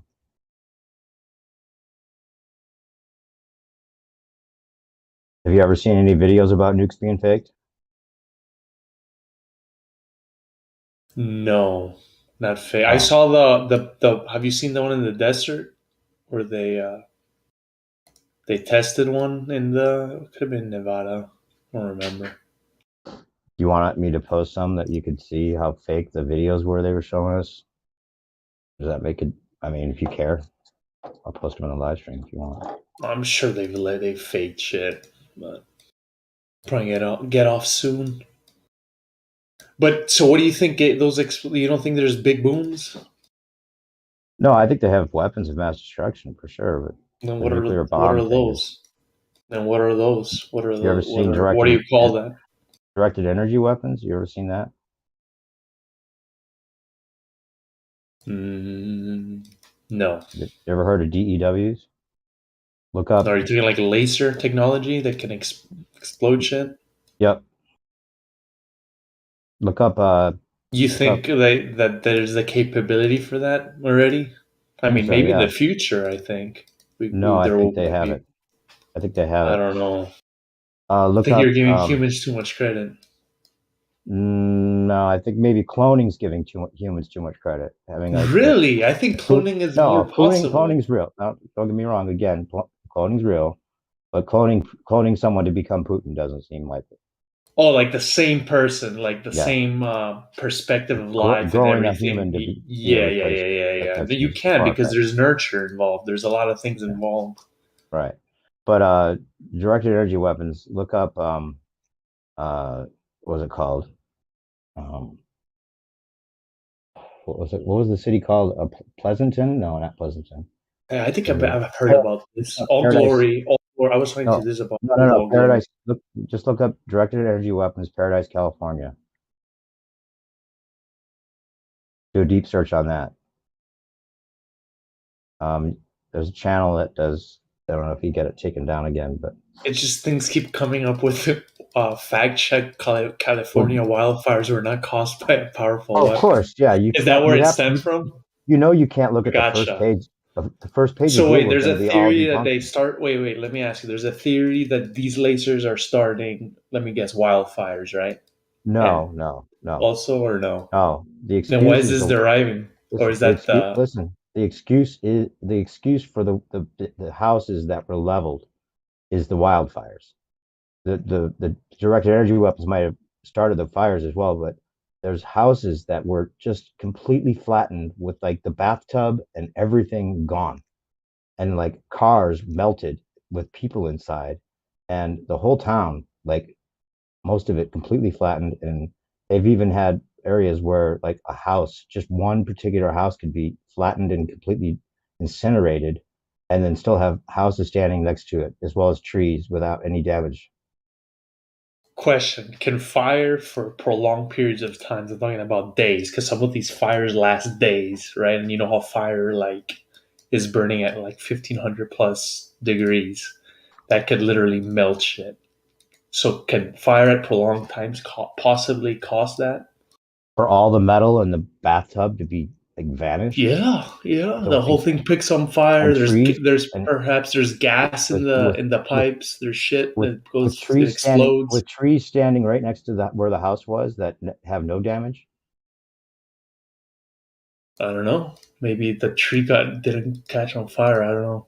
I'd have to see the image. I'm just saying. Now that sounds fire burns. Fire can get really hot, and there's like there's cars. There's gasoline in the car. Like there's a lot of shit going on. Wait a minute. Do you think that the Twin Towers fell from fire? I think there's a possibility they could have, right? Yeah. Yeah, look into that. Look into directed energy weapons actually on 9/11, Judy Wood. Also look into Paradise, California, directed energy weapons. Now, if you ask me if the Twin Towers, like, they had information that perhaps there was going to be an attack, and like they kind of like downplayed it and didn't like let it happen. I mean, just like let it happen. Fuck it. All right, I'm going to message you with some videos. You want me to message some videos to you? I'll message. Sure, I'll probably watch it like later though. No, I'm not saying now. But yeah, send it. I'll watch. I've seen some too. And Jin's always posting shit. I've seen it, some of it. Are you a baller? Are you a baller? I forgot. Am I what? Do you consider yourself a globe earther? You live on a spring ball? Yeah. Oh, okay. That makes sense. Okay, never mind. Yeah, I'll send you some videos, stuff that you can watch if you're interested. But yeah, there's a lot of evidence showing that that's like possible for sure, as far as the directed energy weapon stuff goes. Even in ancient times, I mean, seems like that's what they were using with a lot of these resets. There's a channel called Divergent that has a lot of good theoretical stuff about that, as well as speculation that you might not have heard before. Yeah, there's definitely technology that we probably don't know about, that, especially with when it comes to military, they usually have the latest tech first. And they probably have some crazy shit. There's a lot of money that's United States uses a lot of their money in defense. like military and.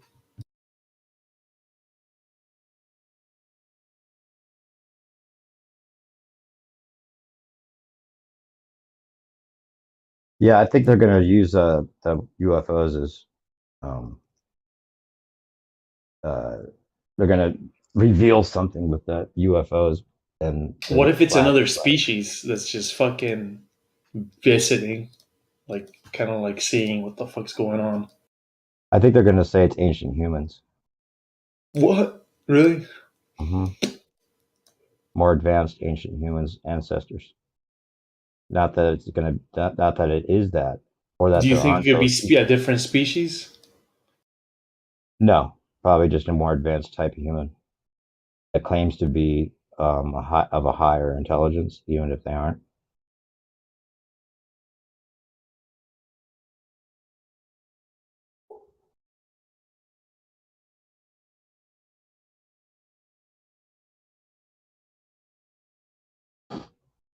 Have you looked into any of the flat Earth stuff yet at all? Or it just doesn't interest you? No, not really too much. Would you rather not know? Yeah, I just don't really to be honest, just kind of like open to like listening to it, kind of hearing about it, but I'm not really convinced. Well, no, of course you wouldn't be unless you look into Yeah. it. So that's the reason I Yeah. asked. Or have you not looked into it because you're afraid you might be convinced? No, I don't think it would it won't change too much, to be honest. Like, how would you know? Pretty much already know that everything's pretty much bullshit, to be honest. Oh, so okay, that's a better question then. Do you think So that it's like that's not gonna Flat Earth, change much. do you think flat Earth is a psyop? No. What's weird is how the media picked it up, though, and how like athletes started to jump on it, and it was very popular for a certain amount of time. Then it kind of like vanished. No, it hasn't vanished. It's only gotten more. No, I'm talking about like as far as the media goes and like talking about, unless you're involved in it, basically. And this comes from what I've seen, right? From my opinion, right? At the end of the day, from what I saw, like there's basically athletes tweeting about it, right? Like a shit ton, like talking about it, and like things like Kyrie Irving and a bunch of other athletes. And then it kind of like, I guess when COVID hit, like everything kind of switched. But obviously, you guys are involved in this community, so you might have seen it grow. I don't know. Yeah, I like to listen to it, and I like to also hear sometimes about the other theory, concave Earth, which All Glory was talking about. And he kind of, he was trying to like I think talk about it the other recently. I want to hear both perspectives, like flat Earth and concave. I think there's maybe a happy medium between the two without it being with people walking upside down, but the projection type disco ball type thing that goes on in the center of a hollow Earth. Also, the curving up, I was trying to make sense of that a little bit. Yeah, like I don't think people. Curve up. I don't know. I don't think that we have a force.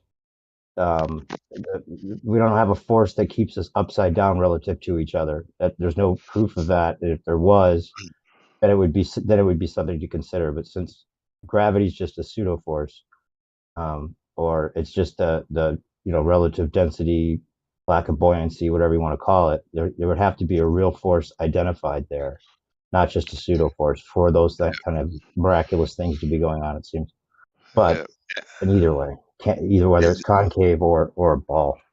And Dave, still no curvy water. Yeah, you have to show water curves. Water can bend.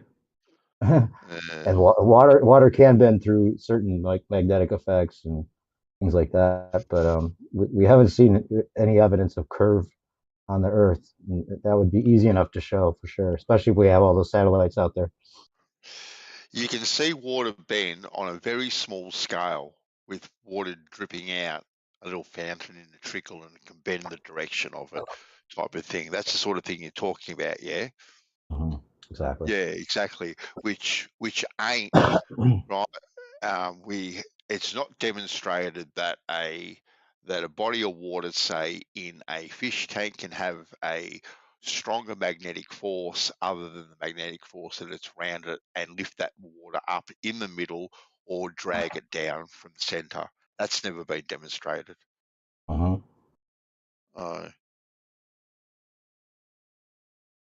There's it's diamagnetic, so there is a magnetic attraction with water. You can see that. Yeah, no, I'm not denying that, but that is just affecting the directional flow of water. All right, it's you know, I think we've got two sphere halves over us that work as a dipole type system, adjacent to each other in the sky. yeah. You know, we can't deny that there's a magnetic field around us, and that probably has an influence on a lot of different aspects. You want to start the Titty Earth Society with me? Oh damn! Yeah, you can have the left one. I'll have the right one. There we go.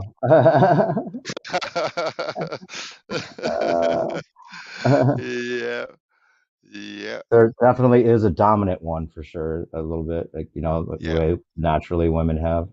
It goes along with the sun and the moon system being dominant and less dominant sources of light.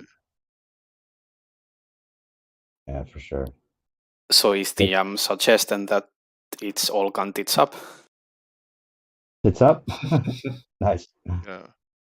It's up. We'd have to have like our own little hey, instead of the flat symbol with our hand, we'll do like the little like honk honk type symbol. Yeah. Like Titty Yes. Earth. Yes. and the good thing too, Dave, we can demonstrate it on a small scale and a large scale. There you go. Yeah, here's our model.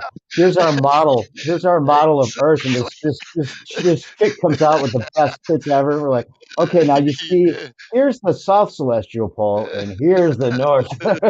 Exactly. It'd be the coolest club ever.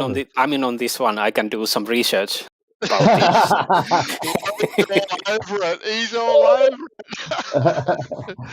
Man, we would have people flocking to become a member of that club. Wouldn't we, eh? We missed. I can't believe we didn't think of this already. I know.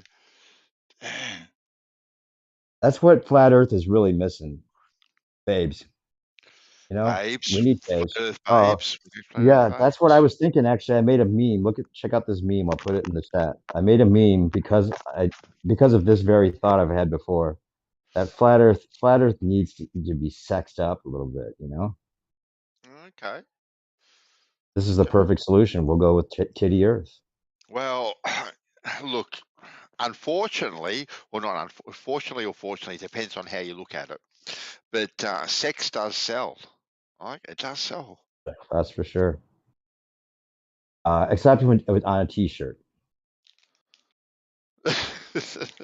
And what I mean by that is I started a T-shirt company years ago with a friend. I was living on the beach in Playa del Rey, California. And it was an idea I had that he loved so much that he took the money he had from inheritance and put it towards us starting this business. And the idea was 3-letter word. Any 3-letter word you want on a shirt. And the reason is because 3-letter words don't say anything directly. They're ambiguous. Yep. Like if I had a shirt said try, right? Am I telling you to try? Am I saying I like to try? Is it just, representing the word try? Yeah. They're all ambiguous and they're conversation starters. And they're less overt than a 4-letter word, and people are sick of the same old T-shirts, representing a school or representing some kind of like, I'm with stupid or some old joke that gets like old after the first time you see it. But with a 3-letter word, you can imply something without actually saying it.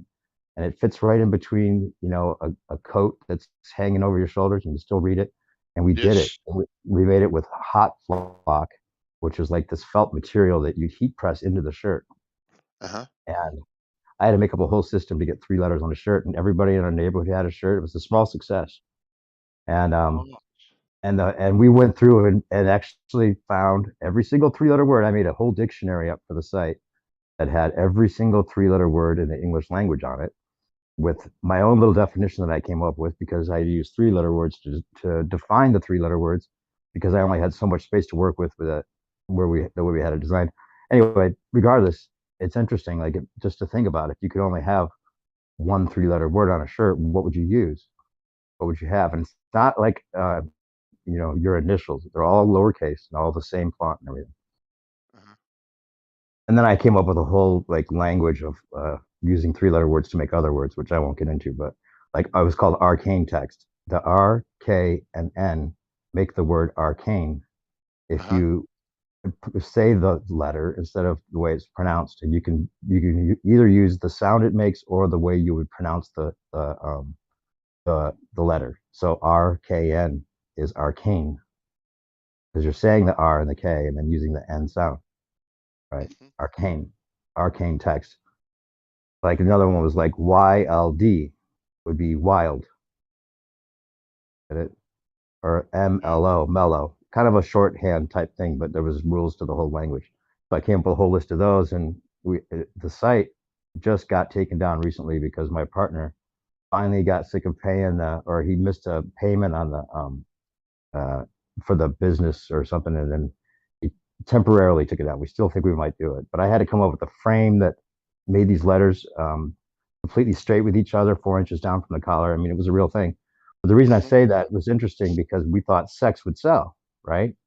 Yep. And the word sex did not sell. We sold those shirts hardly, or I don't think we sold any. We made one with just the word sex on it, but it doesn't sell as a word, you know. Yeah. The other one we thought would be a big seller was God, G-O-D, right? But it's a lowercase g. And my business partner, actually, he made a God shirt and he wore it once and said he'd never wear it again. The way people's reactions to, what do you have? Like, what do you think? You're God? Why is it a lowercase g? What the fuck? Like, they're just not a good reaction to that word. But that was the first word we were going to press into the shirt when we finally had our shit together to put a word on a shirt. And it was funny, we went to the garage and I lost the plastic sheet that had the word on it. Literally lost it, looking for like 20 minutes for, I don't know how it got lost. Like somehow it just like flew off and went under a table or something. But it was just funny at the time. I was like, dude, do you realize that we're literally searching for God? Literally, you vanished. You Right. vanished. When you look for him the most, you can't find him. Right. Yeah. I think Grim used to run a t-shirt company too back in the day. Grim? Ah, cool. Yeah. I'll talk about that. Right on. Fun. It was the unique, it was like the unification of everyone's unique word. That was a cool part, because they all looked the same. People would recognize their shirts and asked like one of us if we knew the other after, they got a little more popular. The site was way too much to look at, and we weren't trying to sell the shirt. We weren't like, here's a shirt to sell. We were like, we hid the get page, like it was kind of like we were trying to be too cool to sell shirts, so we didn't really sell too many shirts. Like the anti-advertisement type approach. Anyway, but it's funny that sex did not sell in that case. I would have thought it would have sold actually, but yeah, it's Right. strange. Yeah, you would think. Just Well, Yum was probably the most popular shirt. A lot of girls got Yum for some reason. Yeah. Okay. What would your 3-letter word be, Bandsaw? Oh, what my 3-letter word be? Oh, that's an interesting one, isn't it? What would it be? Love. LUV? That works. Tit. Tit? Yeah, we used to make small little You could tiny have the word with a heart. Love. We made tit in little tiny nip and tit. We made little tiny prints of, so we could put it just right on that little like nipple part of the shirt. Nipple. Yeah. Some of the we did a few variations like that. Oh, I don't know. Actually, one. Nice, good one. One.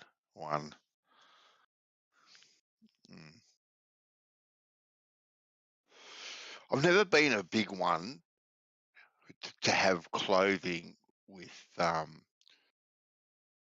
prints on them or logos. Yeah, me neither. I've never been. It's like I am not going to walk around with a Hurley advert on my back advertising their brand 'cause I ain't getting paid for it. I ain't getting paid for And it. that was part of the whole philosophy behind these shirts, because it was just a 3-letter word. It Yeah. wasn't trying to say anything. Yeah. Because they can't all on their own. You know what I'm saying? To Yeah. anything direct, it can't be. It doesn't say anything that you can know for sure what they're trying to say. That was the whole idea behind it. It was a way of filling your chest space with, Yeah. you know, a non-statement. Yeah. One of my daughters is into all the brands and all that sort of stuff. And it's just like, oh God. But anyway, Yeah, it is what it is. It is it's what just it big is. business. It's selling out. You know, that was the thing. We didn't want to sell out. We Oh, even thought about doing some sellout things, like getting Paris Hilton to wear a hot shirt because she would always say that's hot, or you know, Dallas Mavericks owner, what's his name? He was like a fan of his own team, so we thought send him a fan shirt. I even waited on Batman, the original Batman, and offered him a Bat shirt. He ended Yeah. up dying soon after that, though. Oh, But really? yeah, you know who it is? The original Batman, Yeah, the Adam West. original one. Adam West. Yeah. Yeah.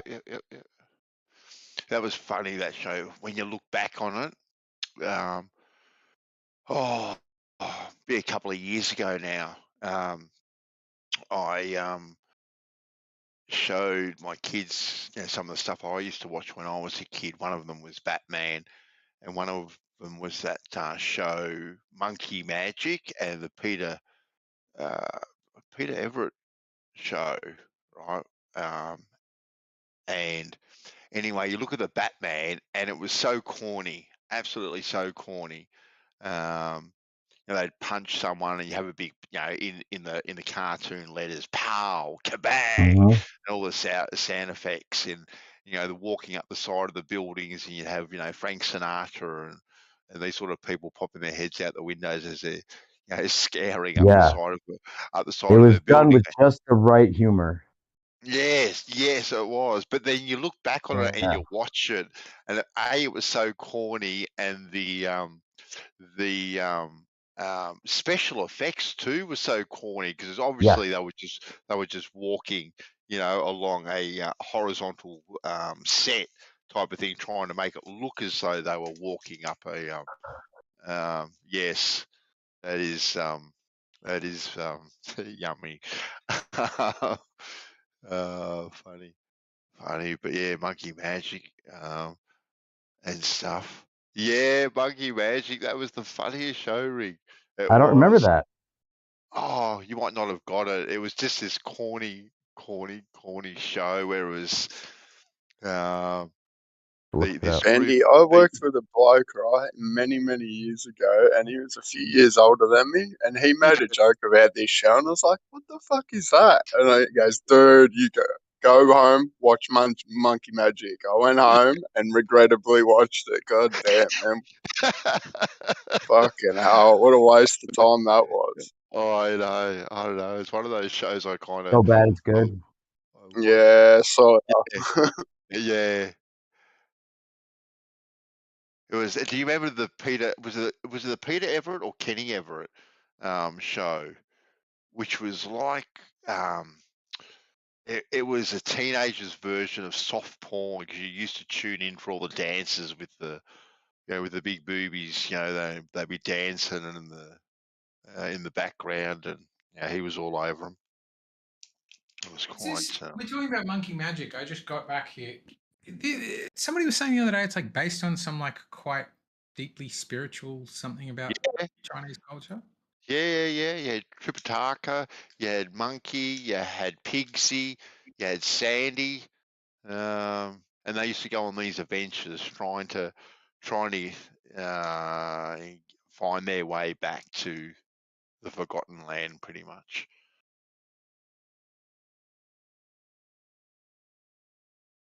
Oh fucking hell! What a show!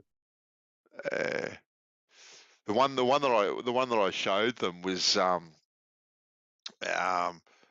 Monkey and I think it was Sandy or whatever, and he used to do his little right, and he'd jump on a cloud and he'd be flying through the air, and you look back on it, and the special effects were that bad. Like you literally could see it was just like, you know, a Ken and Barbie doll sitting on this bit of fairy floss, you know, being dragged along with a stick. It was funny. Was it okay? I'm gonna look it up right now. Was it what country was it from? Oh, it was probably from China, I'm gathering. Ah, okay. Yeah, but it was dubbed, and it was very poorly dubbed too. Oh, okay, So, yeah. yeah. So it's in Okay. English. Yeah, it's in English, but yeah, it was dubbed. You know, if you watch a couple of minutes of it, you'll get the general idea. I wouldn't necessarily recommend watching, you know, a whole episode or anything, but it was good for a laugh. It was good for a laugh. Okay, yeah. I definitely could see this would be the kind of thing you'd watch on acid and just like totally laugh your ass off. Wow. Or you know, some kind of like get really stoned or something. Trippy. It looks like it's trippy. That's all. Yeah. Kind of surreal almost in a weird way. Yeah. Huh? His magic cloud. The way he used to do it. This cloud had come in. It was funny. That's what I posted, Bandy. There's a clip of him doing that. Yeah. I just got it playing in the background of that at the moment. Funny as. Have you ever heard of Man on a Buffalo? No. Can you share this? Actually, we would all have a laugh to watch this. If you don't mind, eggshells, it would be fun. Guy on a Buffalo, episode 1. I just posted it. Oh, I just gave it to Ban, so I'll put it in there. Could you screen share this for us? It would be really fun if we watch this together. If you want, just short. Sure. It's I'll put it in the live stream right now. I won't even say anything about it, except for what if we're gonna watch it. Guy in a Buffalo. Yeah, this you ever is watched some it? like old show where they just straight up would like, fuck it, let's make a guy ride a buffalo. It was actually like a series of shorts that were put together with the idea of the show, right? With the guy in a buffalo or whatever, but that wasn't what it was called. But someone found the footage of the show that never aired or never went anywhere. It was like they were trying to pitch the show with this guy by showing different like scenes of what would happen in the show. So then they made this like song intro, funny song that went with the clips that they found and like re-edited it. So it's kind of like showing the clips that they had to promote the show that ever happened, but it kind of became infamous because of the re-editing versions. Man on a buffalo. This is what the Right, hell a buffalo. what am I looking at? We have to have sound. Yeah, no, listening to it. Harry's hilarious. playing it. Okay, he's playing it. Yeah. Here we go. Are you hearing the song as well? Didn't see the Indian guy. It sounds almost like what do you call it?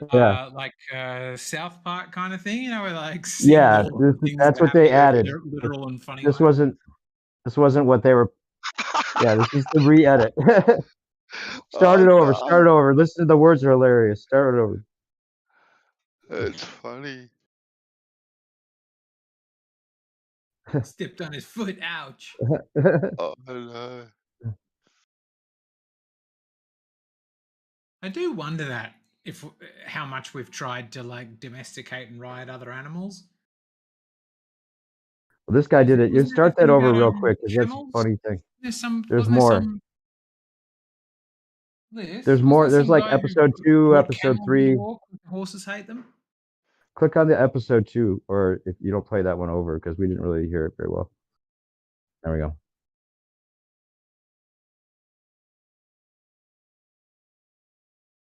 Where did the idea come from? Is the question.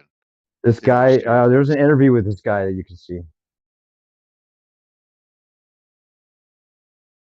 Like, could he not find a horse? Is the question.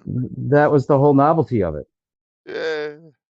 This guy had actually trained a buffalo, so they decided to film him and maybe use it for a show. Not gonna happen, man.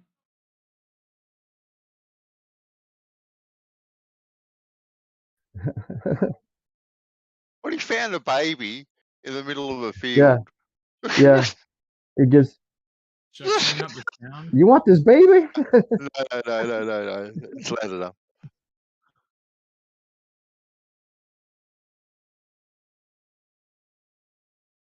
Oh my goodness gracious me. There's an idea for us, Harry. Man on a kangaroo. Man on a kangaroo. Man on an emu. Oh.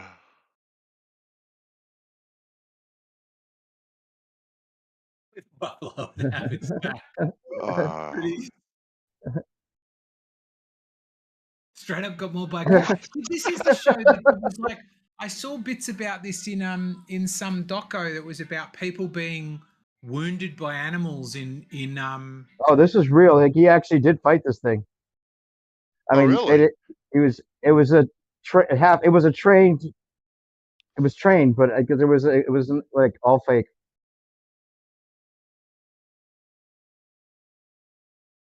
He was hurt. He was hurt fighting it a little bit. Yeah. So he did his own stunts. Yeah, I guess he did.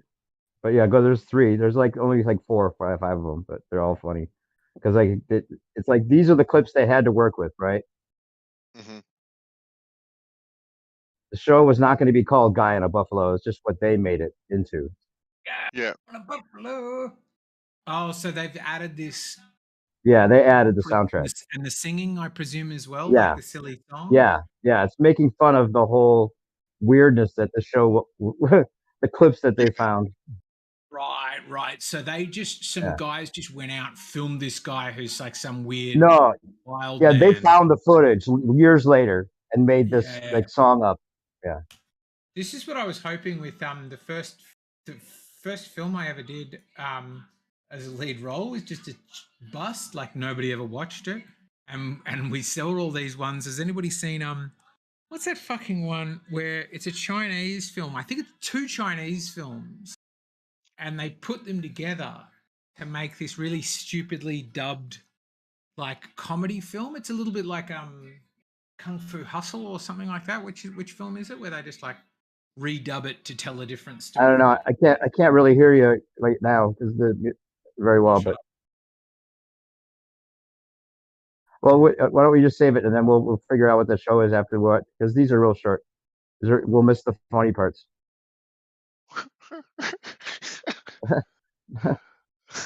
Down Buffalo. It's like this weird version of Grizzly Adams almost.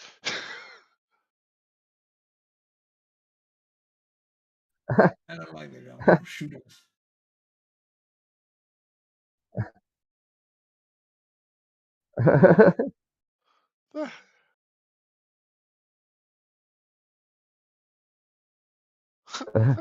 Is there like one or 2 more? I think. Is it part 4? Is it there? There we go.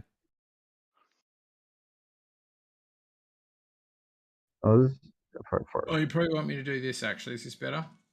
That works. Yeah, thanks.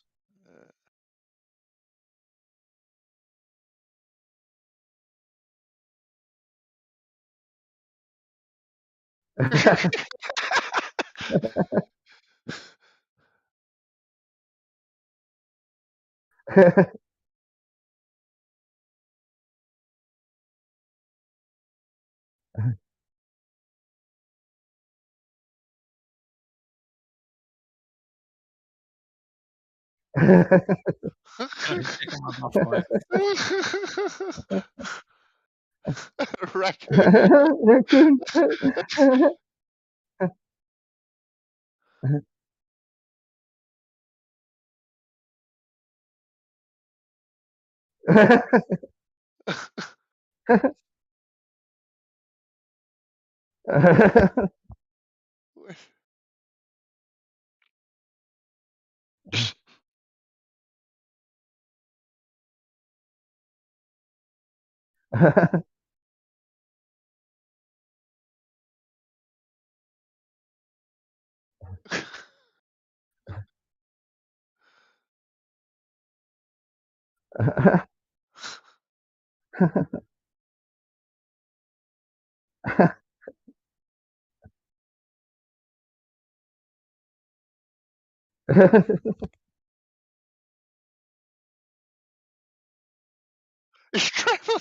I left him for dead. Oh no.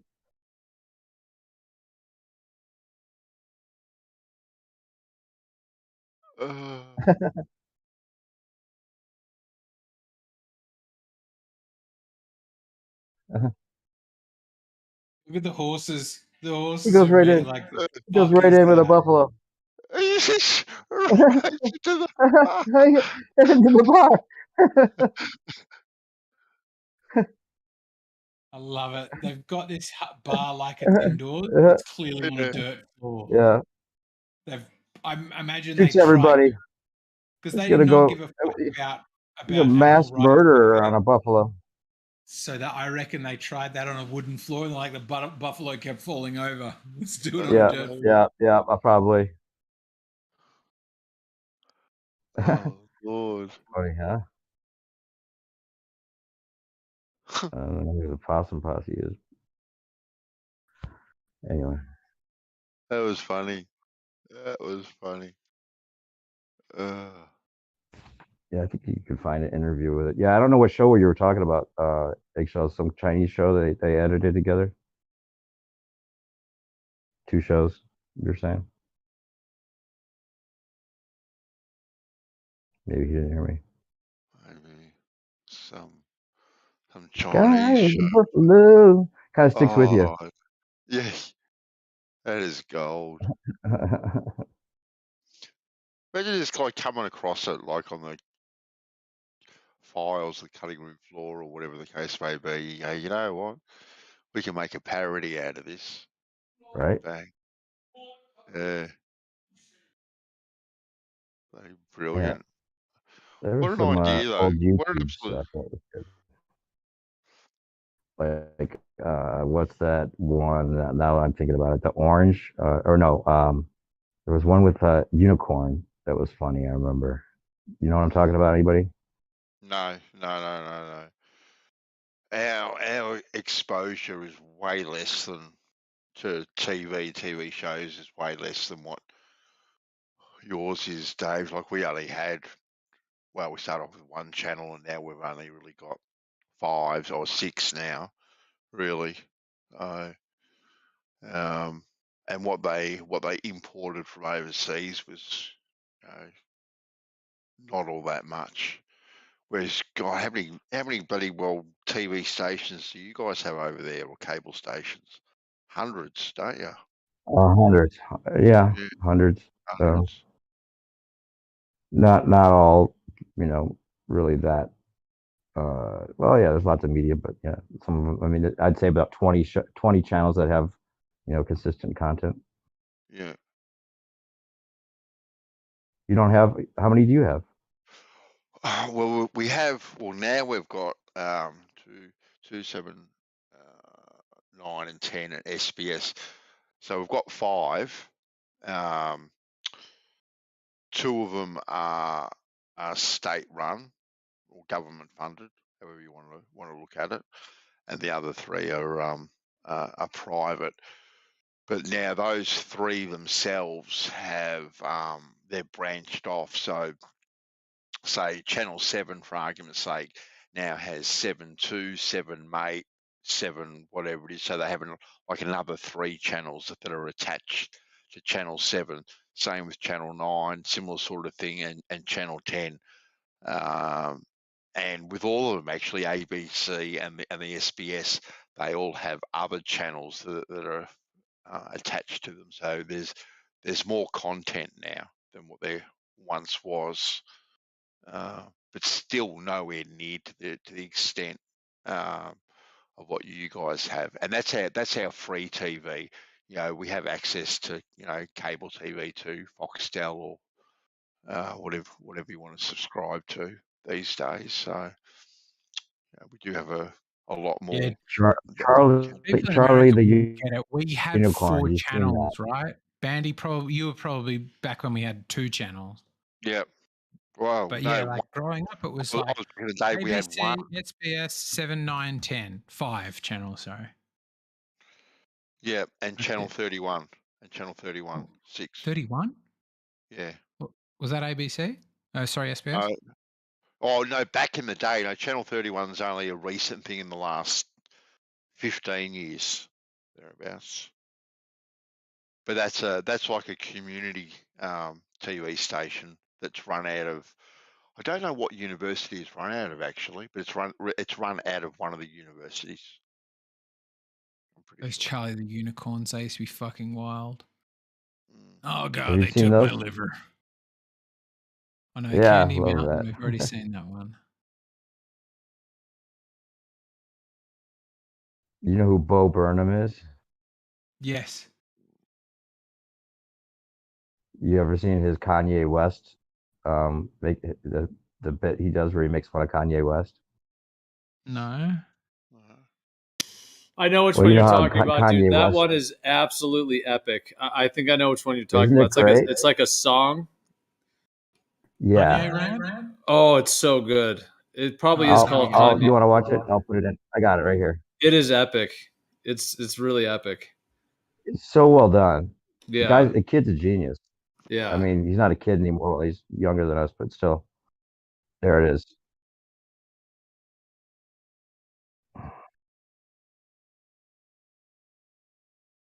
I mean, it's like a song kind of thing that he does. There it is. So He's sort of playing. like, This is it right here. it's almost like a spiritual experience when it's at the peak of it. It's really deep. Hey, Gio, he's playing it right now. Okay, I'll join it. Can you go full screen?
They're back to the radius.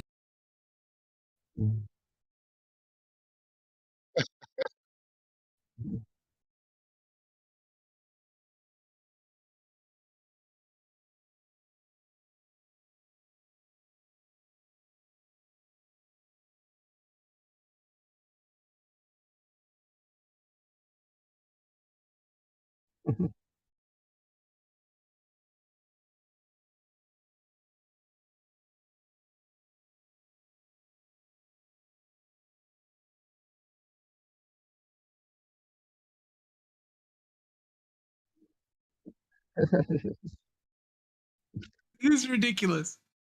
Oh no. Oh no. I want to see Kanye rant after this.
His lighting design, like, so cool what he does with that.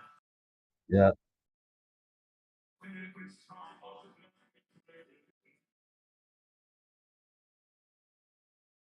You can bet your boots they're marking the stage to such good work.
I feel super conflicted about Bo Burnham because I feel like he's one of the first celebrities that is just like straight up like Robin Williams style, but openly telling you to your face, I have serious mental health problems. And he's like, but if I put it in a song, you'll laugh and pay me money, and it's not helping me. I still want to kill myself. Well, he actually when the pandemic happened, he did a one-man show after years of not doing anything. because he had developed stage fright, like a serious panic attacks, and decided that he would come back with the pandemic and do a solitary confinement type thing where he went to this place to film his one-man show in this one little like small house. I'll Nuts. post It was like something a from that. garage apartment thing. Play this one. Play this one here. It's, I think, the best song from that. It's on Netflix. Actually, he did a Netflix special Yeah, and he got did great a reviews. Netflix special. Oh, this one's good. Yeah. It's great. This is great. Have you seen this writing? Say again? Have you seen this? Yeah. This I've seen his Netflix special. That was the thing that made me think it. Where I was like, oh, I already used to think it a bit, but I'm like, I think this guy seriously is like not happy or okay mentally, and he just straight up there tells you to your face in his songs that he's like got anxiety and depression and feels that the purposelessness of life and that what he's doing is very successful but not very meaningful, and you're like, this is a man in crisis, but he makes it funny and rhyme, and you're like, okay, cool. Yeah, he Here's your uses four shekels, he my uses friend. he uses kind of a self-depreciating shtick in a lot of what he does, and that kind of cynicism is throughout a lot of his shows that he did. But I mean, maybe not so much more depressed than anyone else necessarily, or anxiety ridden than anyone normal person. But yeah, it's interesting that he did put this together, and then uses that idea, that admittance that he had the stage fright, which I guess the expectations get all the higher, and might expect that. He had a show that wasn't very successful too, or as far as like it was like a something he wrote for like an actual TV show that it did. I watched a couple episodes and it didn't have the flair that you would hope. But anyway, let's play this song. This is really well done. This song is so well done about like just it's so cool how he talks about how the internet used to be and then what it actually has become, and it's just so well worded. Go ahead.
Mhm.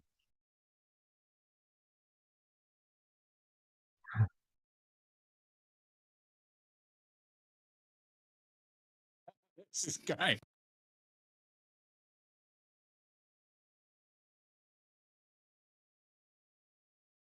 I think stage fright never goes away.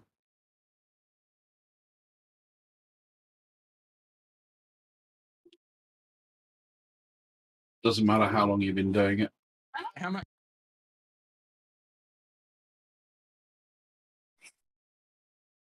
Funny though, because a lot of the times when you're on stage and the lights are on, you can't see the audience anyway. Yeah, I mean, once you're on stage, No.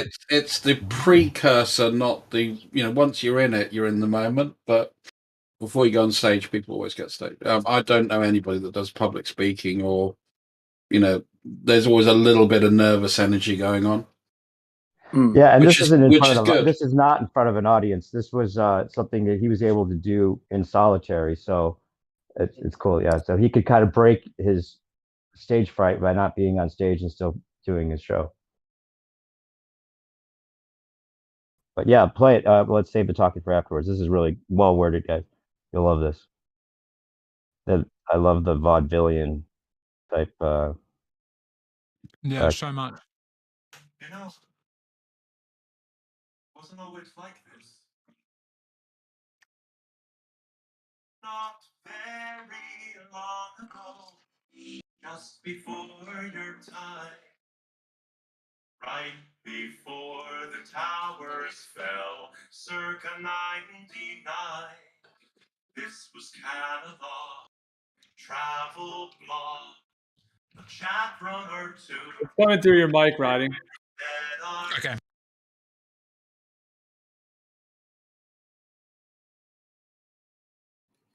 You know the one on here, Dave, where it's almost like Red Pill, like you know the one where he's like talking to the sock and he's like talking about the state of the world, like that's good. Yeah, totally. Yeah, I mean, I wonder if He's pretty woke. I wonder if what he's aware of, but I mean, from that, yeah, it was pretty. That was pretty poignant. Although I thought it was kind of strange at the end, he like shamed it. He kind of shamed it for thinking outside of the box. I thought it was like a little bit. I thought it was going to be a little bit more open-minded than that, at least from what my sense of it, if you know what I mean. I don't think that's the message he was giving. I think he was being cynical. Yeah, and kind of comment on it. Yeah, parody of power.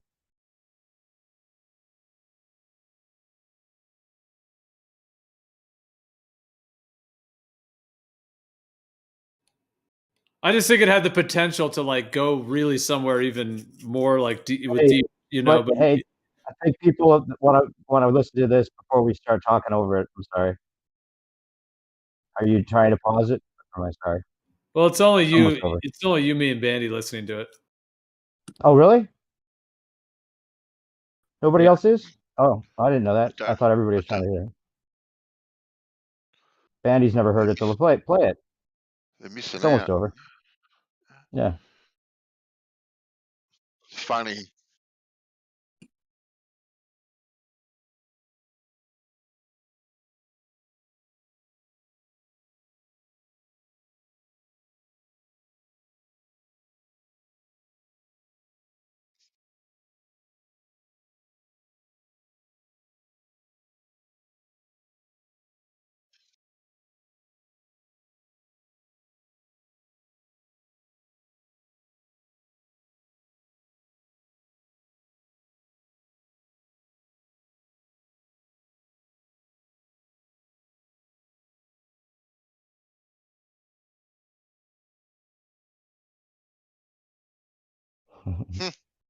I'm surprised no one else wanted to hear that. That's interesting. Where did they go? It's intense, man. That whole Netflix special, that was intense. It was like watching a guy make a joke about slipping into suicidal depression while slipping into suicidal depression. Really?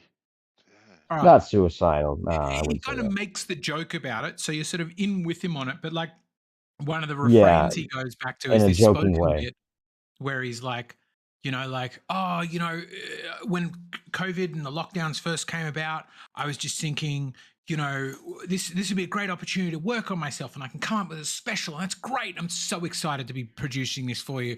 And then he keeps cutting back to that, like him at 2-camera bit with his like beard getting longer, and he's looking more gaunt, and he's being like, so it's day 472, and I am just questioning my will to live. And it's like, yeah, filming he's it and over doing dramatic. it. It's a funny thing, but you're still like, fuck, is this for real, man? Yeah, no, it wasn't for real. He's definitely he's a satirist. Well, I don't know though. I think some of the best comedians. Have you ever seen anything else by him? I'm not saying he's not a satirist. I just don't know if it's all like the best comedy comes from truth, right? Well, I'm not saying he doesn't have manic depression or whatever it is he's claiming, but maybe he exaggerated it as part of his shtick, is all. Yeah. Well, I would say he kind of characterizes it, and it's part of the whole character. But it does seem like it's coming from something real, from my sense of it. Oh yeah, I'm not trying to say he's fake. I'm just saying he's using I mean, we're all in that state. If we all were honest with ourselves, right now we're in the middle of the craziest thing that we could ever imagine with this, genocide or whatever it is they're trying to do. The subterfuge of not knowing what's real, literally, even to people that are, deepest truth seekers don't know what's going on. It's really that crazy. You can only speculate. It's the best of times and the worst of times, that's for sure.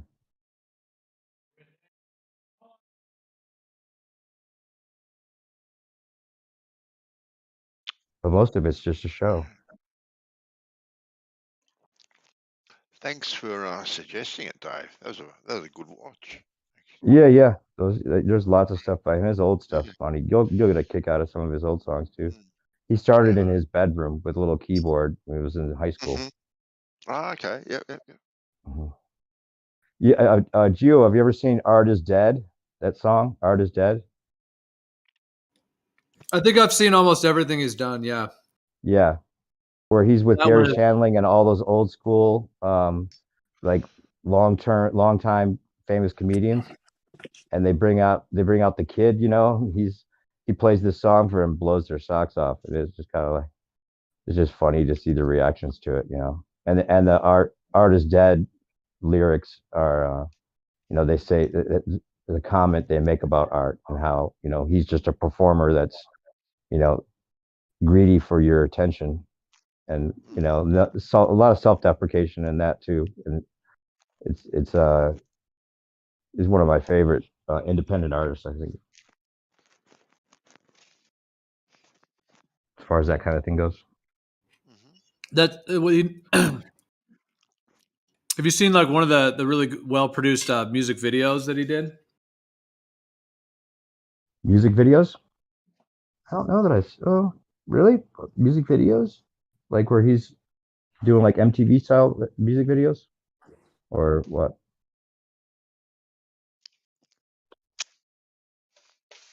I don't know. Maybe I have seen mostly live stuff.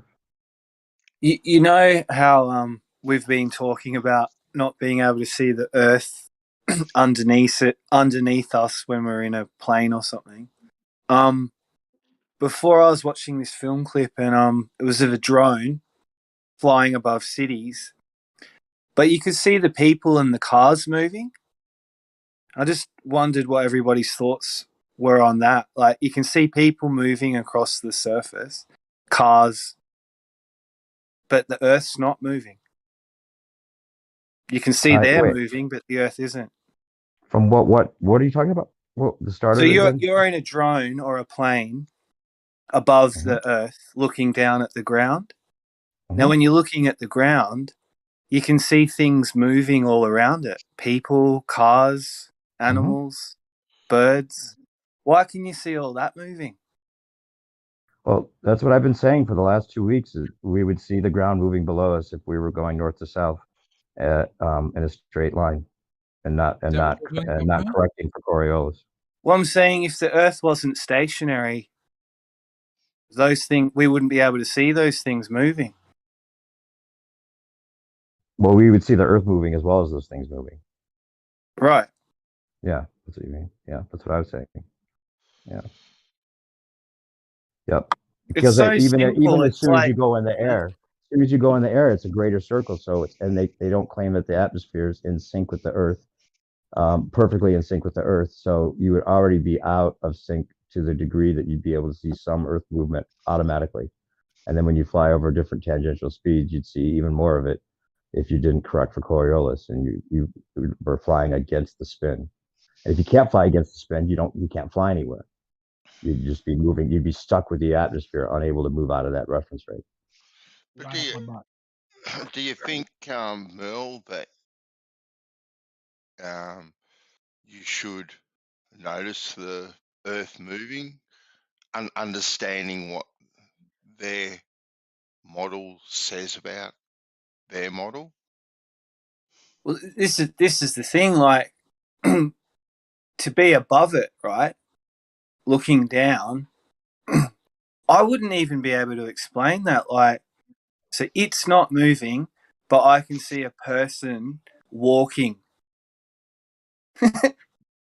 I see they're moving. I can see when someone's standing still too, like when a car comes to a stop and it stops, and it looks exactly like the Earth when it stops. That doesn't make sense. What looks like the Earth when it stops? If I mean, say if it, like all the cars and all the people like moving on the Earth just came to a stop, and they exactly match the Earth. oh, you mean if the Earth is moving? Or, I don't get what you're saying. If the Earth was moving and people are moving, you'd see both. How come Right. you can even see people moving on the? On I the don't plane? think it's almost too simple. It's hard to say. Well, not if the atmosphere is synced with the Earth as well. It actually wouldn't work though when you're on a plane. You wouldn't be in perfect sync enough Yeah, to no, not but see any Earth movement. well, yeah, I'm not. Well, I'm just talking about this Yeah. drone thing at the Yeah. moment perspective. That's their idea. I know. Yeah, that's their idea, but Yeah. And they say even though the atmosphere is dynamic and moving all the time, it is at the same time in lockstep with the Earth. So you're not going to get any movement of a drone or a helicopter or these sorts of things. They can they do actually say though. They do actually say if you can hover a helicopter or a drone for long enough, it will move underneath the drone or helicopter or hovercraft or whatever it is. They do actually say that. But even if it goes high enough up, it would automatically not be in perfect sync, even according to them. They don't claim the atmosphere is in perfect sync. They can't because of fluid dynamics. So, and they still can't explain why the Earth would move the atmosphere with it. Why the This is Earth what I would keep cause the coming back atmosphere to to move though. it. Like, That makes no sense. how can you see things moving then? I'll let Harry be the defender of. Wait, how can you see things moving? What do you mean? You can People and see stuff? things moving because you've got clever eyeballs. Why wouldn't you be able My to see eyes things can moving? differentiate, right? Wait, why would you not be able to see the people moving? I don't get why that would be going left, associated with right, it. up, down. Why can I see people moving on the Earth when I'm above the Earth? Because the people move below you, and the Earth doesn't. But why can I see them moving in the first place? What do you mean? Why can you see them moving? Do you presume they would look stationary? Is that what you're saying? I don't fully get your question, if I'm honest. Well, if I'm in the sky looking down and I can see someone walk across the surface of the Earth, I can see that. Why can't I see the Earth moving then? Because of all the bullshit they say. Are you geostationary, Mel? Yeah. Or I'm even Then moving. that's why. I'm moving too as well. Well, because the Earth that's doesn't why move, obviously, bro. can't. Come on, you know this. You know this. Are you I don't know. questioning the I'm ball? thinking about it again. No, I'm not trolling. I'm saying if I can look down and see something moving, I can see something that's moving. And when I look at the Earth, it's not moving. It's the whole reference frame game. That's what we've been saying for 7 in relation to that thing that I am in relation to that thing that I am in relation to, if that makes sense. So like it would almost be on a ship that like the horizon and the waves and everything's moving and the people on the deck are moving and the rigging's moving, but the ship itself, like the mast and the deck, I think would sort of almost be that 0 point of that's where all the stuff is. That's my guess. I don't know. Like, I remember asking my dad as a kid, like, why do the waves and the people on the beach look really slow when I've been on the beach and I know what waves are and they don't move that slow? You mean from above? Yeah. You like look down out of a plane window and the waves look like they take sort of 45 minutes to get to the shore. Oh, yeah, like a plane in the sky that seems to be moving really slowly, but it's actually going really fast. Yeah. Yeah, they took that concept and really blew it out of proportion in the claims that they allow that to make about everything.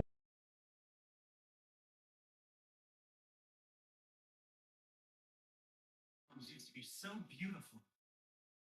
us go then, you and I, when the evening is spread out against the sky like a patient etherized upon a table. T.S. Eliot.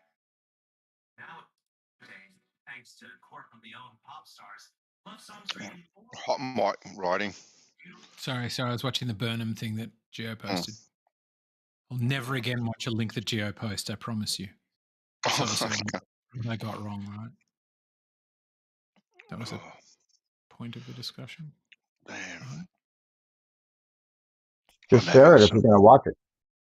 Which one was it? It was the repeat stuff thing by Bo Burnham. Mm. But I want to see this original rant by Kanye, where he just...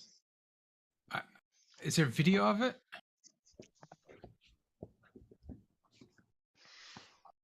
I can see a car traveling 60 kilometers on an open road and a cloud move underneath me, but I can't see the earth move. Sure. Like, what would you... given my ship analogy, what would it take to see the ship move? I could see the ship move and people walking on the deck. Right, but if you're attached to the mast, it'd look like the ship's stationary and the horizon and the waves and the people were all moving independent to that. Right, but you'd go, you would, if that was your only experience, you would go, the ship is stationary, everything else is moving. So what would it take? What would you need to change? What variable would you need to fuddle with to see the ship in motion and the horizon still, for example? No, you're moving to a different reference frame. Yeah, I think that's what it'd be, right? You'd need to move up and beyond it and be like in a different reference frame or different kind of stationary. Mm. Yeah, I think that's bang on it.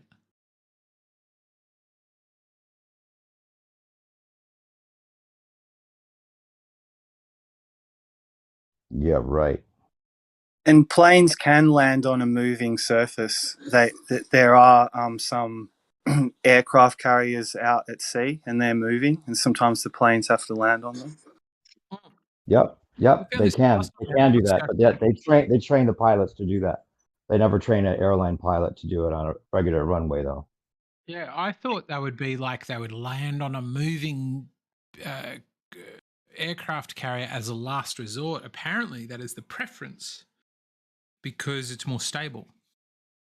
If I remember correctly from last time I did it, but yeah, apparently a still one will bob in all directions, where a moving one will typically not move as much. Not sure about that though. I might be making that up. I make things up sometimes. Does anybody else make things up and then not sure if you made it up? It's the Mandela effect. Trying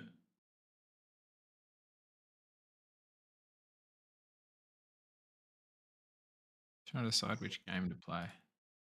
I'm going to feel that in the morning.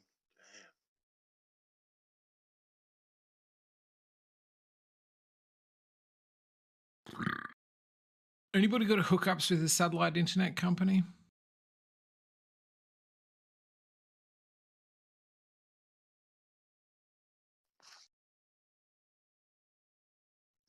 Doesn't all internet come from satellites? No, I think most are terrestrial. I need one that'll give me coverage across the world. Across the world? Yeah, I'd love the idea of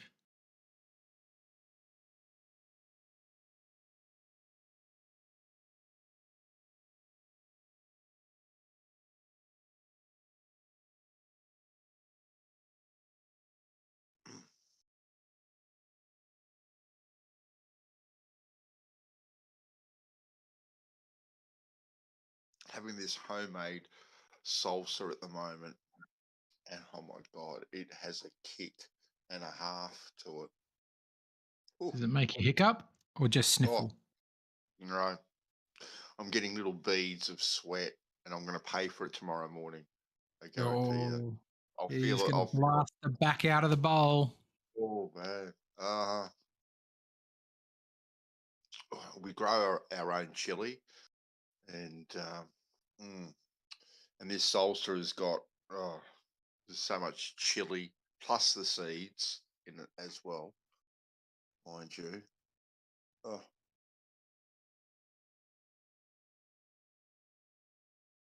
Eat some ice cream. Mm. Oh no, I'm going in for more. I'm a glutton for punishment. Hurts so good. Oh yeah. Going in at least. Going in at least, yeah. Yeah.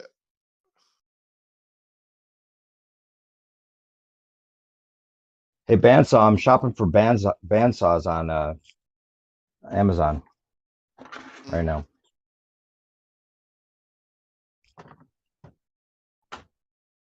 What sword are you looking at? Diamond blade bandsaw for cutting rocks. Okay, yeah, yeah. Mm-hmm. Just thought I should let you know. Nice. Are you going to get into cutting, polishing, and or perhaps selling some of your wares, huh? Yeah, I've got more rocks than I know what to do with. They're actually they've overtaken my living room. Yep. I Nice. went a little overboard on my rock collection. So I better do something with them. Some really nice ones, actually. Hopefully some jade. I still haven't confirmed that it's all jade or if it's a quality jade or anything. I've got to get a slab cut out of it. Not that I think, not that the bandsaw would even work for that. You have to get like, you know, big diamond blade and do it with the big machine. It wouldn't be a wow, yeah. Probably not going to be a cheap investment either, I'm guessing. Well, I have a friend who's got a saw that will help me with it. I just got to get the blade. Oh, just the blade itself. Oh, okay. Yeah. Yeah. Still probably not a cheap investment, I'm gathering. No, no, you can get a diamond jade blade type thing for, you know, around $20, $30. Not too bad. Okay. Is that going to do And the job I that was you want, surprised though? that the diamond cutting Dremel bits are pretty cheap too. Okay. I was surprised that they were only like, you know, average $30 at very most. Anyway, polishing the lathes, the actual good, really good like laptop sanders and really good lathes and stuff like that. But those are expensive for sure. If you get a good one, got to get a tumbler too, a vibrator Well, if you want tumbler. to, yeah. If you want to produce quality work, so.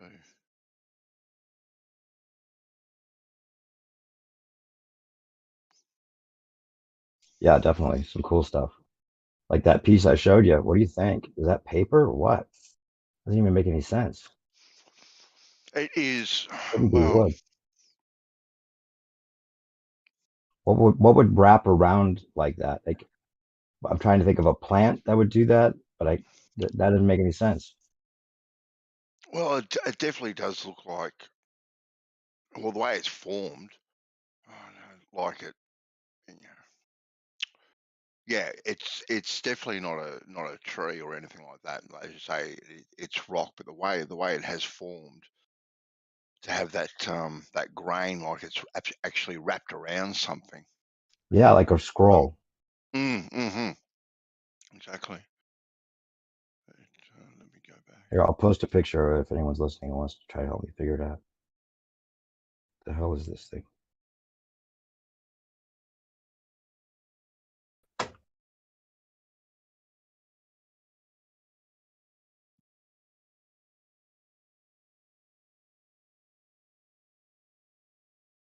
So what happened? Did 24/7 blow apart? I was hearing you fishing for some gossip earlier about that. I don't know any details myself. Sounded like there's some juicy gossip. Yeah, I was fishing for. All I heard was my something color. You know about. my. Yeah, I was something about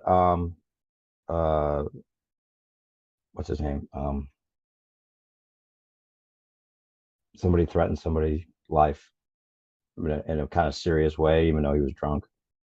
And I guess that was, yeah, right. it was like he doubled down on it. I don't know. Of course, he probably wasn't serious, but Wow. Drunk it was people. another moderator. Wow. What's his name? Anyway, Battle Mod. Battle Mod. He was the one threatening, or he was the one that left? Because He he's was the the one. one. He's the one that got drunk and was threatening somebody. Because I don't many even of know them what mod while pretty pissed, huh? Anyway, sorry. I'll shut up. I'll shut up. happened. Drama from other places. I was just That curious. dude was smart as fuck. Regardless of the quality, that you wouldn't think some of the words that come out of his mouth would actually come out of his mouth. The way he sounds like he's just like country boy. But he could really throw down as far as some knowledge goes a lot of times.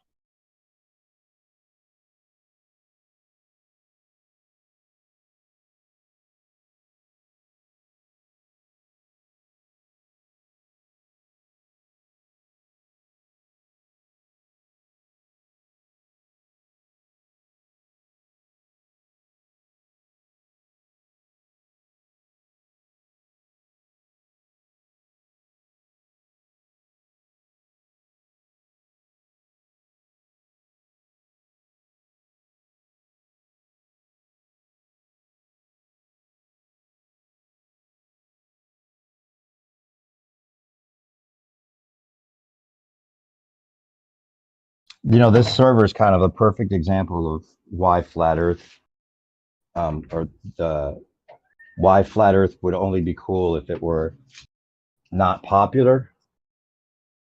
Like if this channel became popular, like if it was the place to go, it wouldn't be as cool as it is now. You know what I'm saying? Oh, those fighting words, because this is like one of the more popular servers, isn't Well, it? Like, I mean, like more like 24/7. where the newcomers go, that want to learn about flat Earth. You know what I'm saying? That kind of popularity. Yeah, it'd be a You know? better place for that, because they just sort of lined up one at a time and put on the chopping block in 24/7. I mean, it's not like Geo's MO to like get as many people watching or get ratings or, you know, any of that kind of stuff, I don't think, right? It's not about that. It's more about a place for everyone to go that wants real conversation or whatever. Right, Geo? Are you still here? No. He's kind of said that so many words. Yeah, well, no, that is the ethos of the place. Just to get in, have a conversation, be respectful. Mm-hmm. It's not ego driven. That's kind of what I'm trying to go for. Mm. That's important. Not that we don't all have egos. I don't have an ego. Lego my ego. No, but an equal say for everyone too.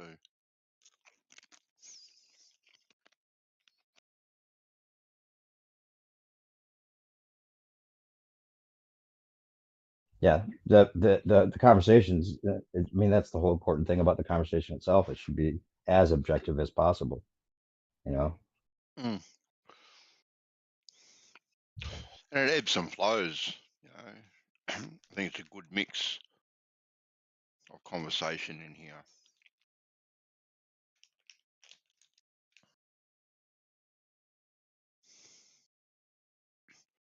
A wide variety of topics and personalities. Yeah, it was cool. Issa came in and played some music earlier today. Did you hear that? I did actually. Yeah, he was bopping. I've heard a couple of those before that he's played. Mm-hmm.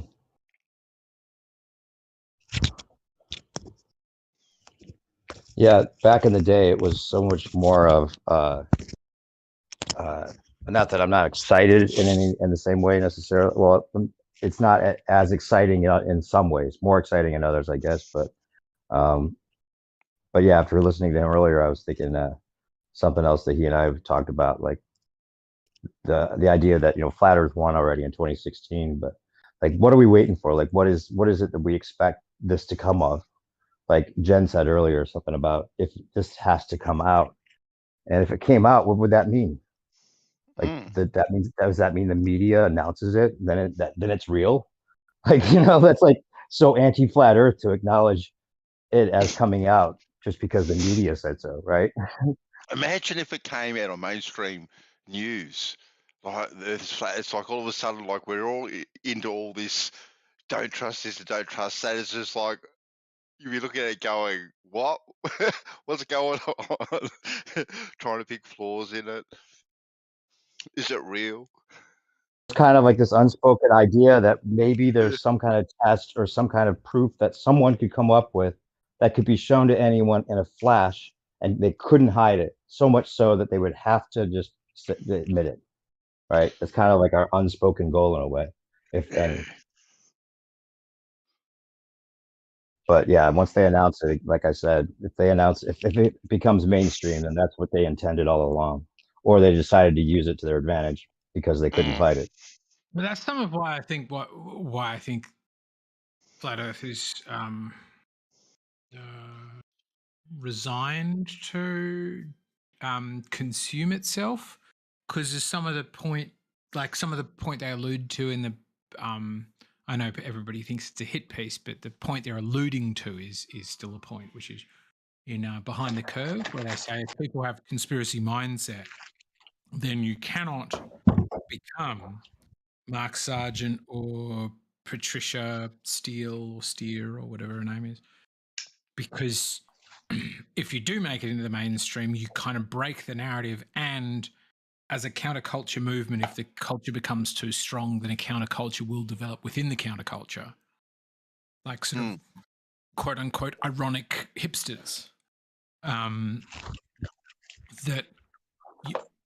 with that idea of like we are non-mainstream, you can never become mainstream. The closest you will get to it is Mark Sargent, and he's still a long way from mainstream, but he got so close that now he's disavowed by I don't know many flat earthers who follow him. Like most think he's some sort of psyop part of the thing, and that was the point they're making Behind the Curve, right? The Patricia Steele, they're like, oh, Patricia ends in CIA.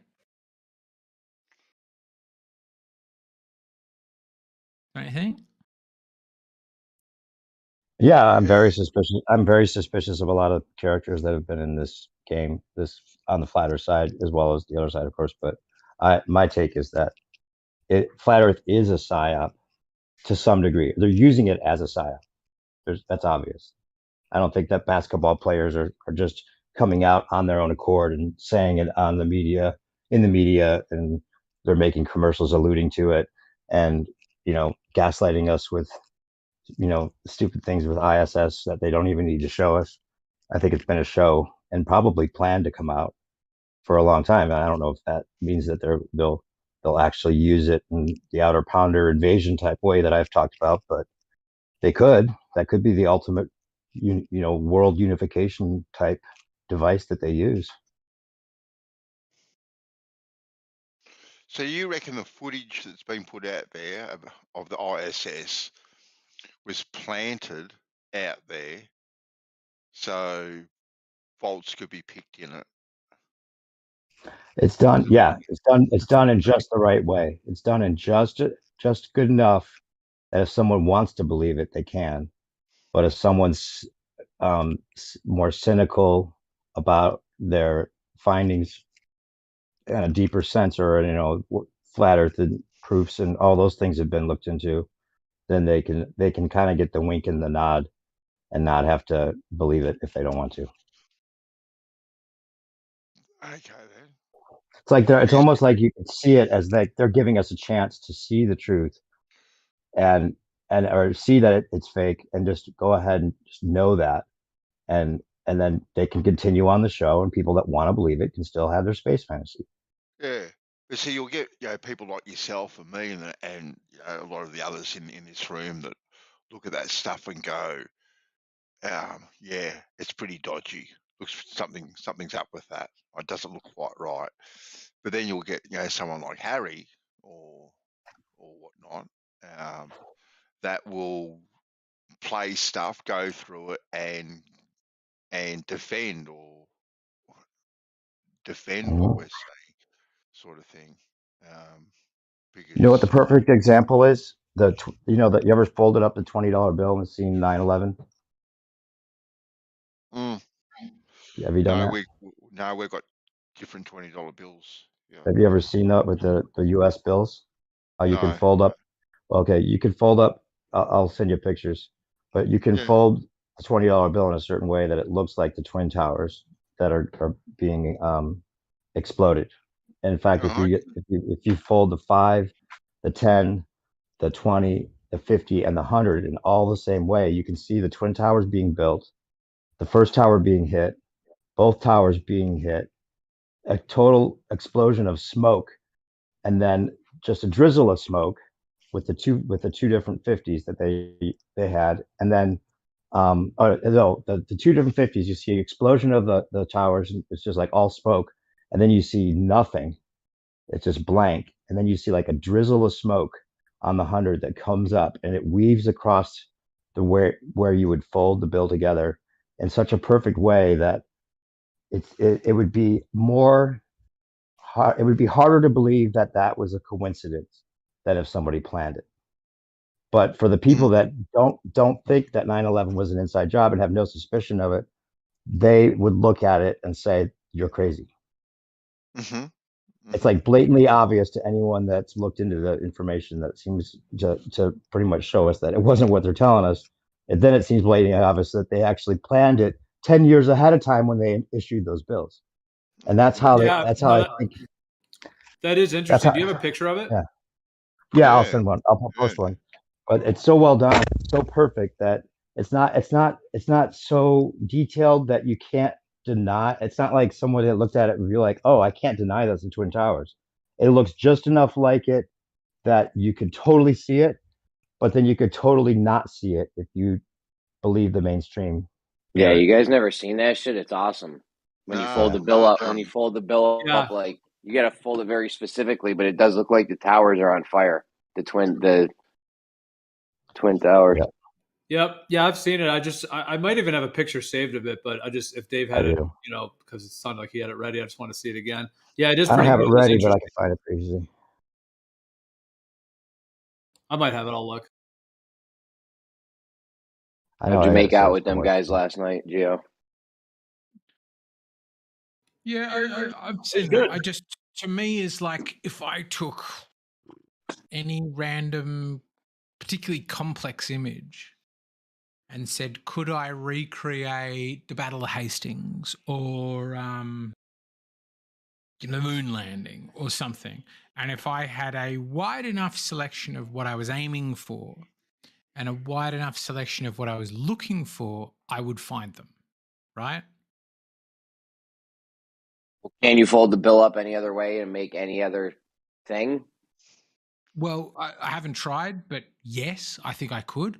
But the more important question is, does it necessarily have to be the bill, or could it be the Bill of Rights or the crest of the Supreme Court, or like a bunch of other different things that are complex images? Or does it have to be the dollar bill, and does it have to be 9/11, or did you go, oh no, this is weird? Because one thing I've seen is with Australian banknotes, you can fold them up such that the Queen's chin looks 100% like a cock and balls going into a vagina. Oh, I bet that was intentional too. It could be. Maybe it is. All I'm proposing is maybe the other possibility. There it is. We are pattern matching people, and we will make patterns where they don't exist because it's a really useful strategy. Let's check this out. Well, it could just be a crazy coincidence. It doesn't look like it needs to be a coincidence for me. Like the best image there is lower left. Not one really of the other ones looks to me like, if you didn't already show me what that's meant to be, maybe also the top left, but really the bottom left is the only one that really. This isn't that great a version of it, actually. Hold on. But the ones on the right, like the furthest top right, what is that? Well, first That top could be a right. But what campfire. about? Like, let's list the things that could be. A tree. Well, you got the third one on the top. Third one on the top. Yeah, it doesn't look to me like anything. It looks like it looks like the White House on its side twice. See, this is exactly what I was saying. It looks like two towers with smoke exploding. Yeah, Does it really top third from? Hang on, third from the right or third from the left? Oh, third from the right. Sorry. Yeah, the $50 bill. The $50 bill. The $50 bill. Yeah, the $50 bill just looks to me like the White House on its side with bushes. Yeah, in front that's why this is a bad version of it. Here's a better one. Oops, that's not Okay. it. Hold on. Hold on. That's the wrong fold on that 50. The 50 looks like a total explosion in this version here. That's what it looks like. It looks like the buildings have exploded. And then there's two versions of the 50. And the second version of the 50 has nothing there, as if the smoke is cleared away. And then the 100 is like the little drizzle of smoke coming up, like the aftermath. Let's check this out. Oh, I hadn't seen the sequence before. Okay. The sequence is a bit better in this one. 5 Yeah, is it's like they're nothing, being it's built. all good. No, 10 5 is they're being buildings built. get hit. 20 Yeah. is they're starting a bird. 50 is they're Both starting sides. collapse. 100 is they're all gone. Okay, I can kind of see it a bit more if you put them in sequence like that. Yeah. And if you do it yourself, you'll see how much it lines up and how perfect it is. Like it's one of those things you have to kind of do yourself to really see it. But yeah, this The is a amount good of example. coincidences that would have to be surrounding 9/11, it would be fucking amazing if it was all just an actual coincidence. The amount of things. It's like more than more than anything I've ever seen. It would be harder to believe that it's a coincidence than that somebody did it on purpose. Yeah. I want to see what they look like. Definitely somebody did it on purpose. In both of the explanations, credible explanation I've heard to date, in both cases, somebody did it on purpose. Go ahead, Ben. Yeah. People did it on purpose. In fact, in both models. That's a crazy. Well, crazy is the wrong word, but I'm going to say it's a crazy mindset to be in. Okay, because people are into the symbology and whatnot. To go look at the monetary system and what's on it, what symbols are on it,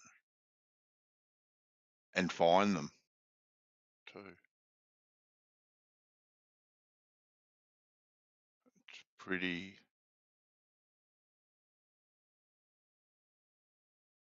Yep. Here's another thing. Okay, so this on the 20, if you flip it over after folding it the way that it shows the Twin Towers, on the opposite side, it shows what could be interpreted as the Pentagon and the way that they showed us that, where it was hit. And it looks like you could just see the little top of it with the middle being hit the way they told us. Yeah, and I then, can see what you're saying about that one. Yeah. And then the other thing that goes into it is it's just. But then that says, it says, wait, hold on the 20, it says America. It says America on one side and United on the other. So it was American Airlines and United, those planes that they used.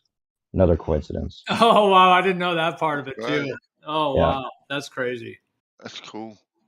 Well, repeat that last part. American Airlines and United Airlines are the two types of planes they said went into the towers.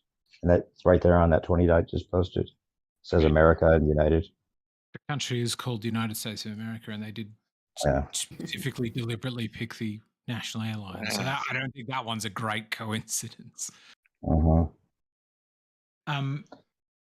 you think? But I think you don't think it is as America and United, right? When the towers are coming down. I mean, that's definitely interesting to say the least. Yeah. How else? I mean, you've got to say the country that the note is valid for, right? You can't just go, "This is worth 100."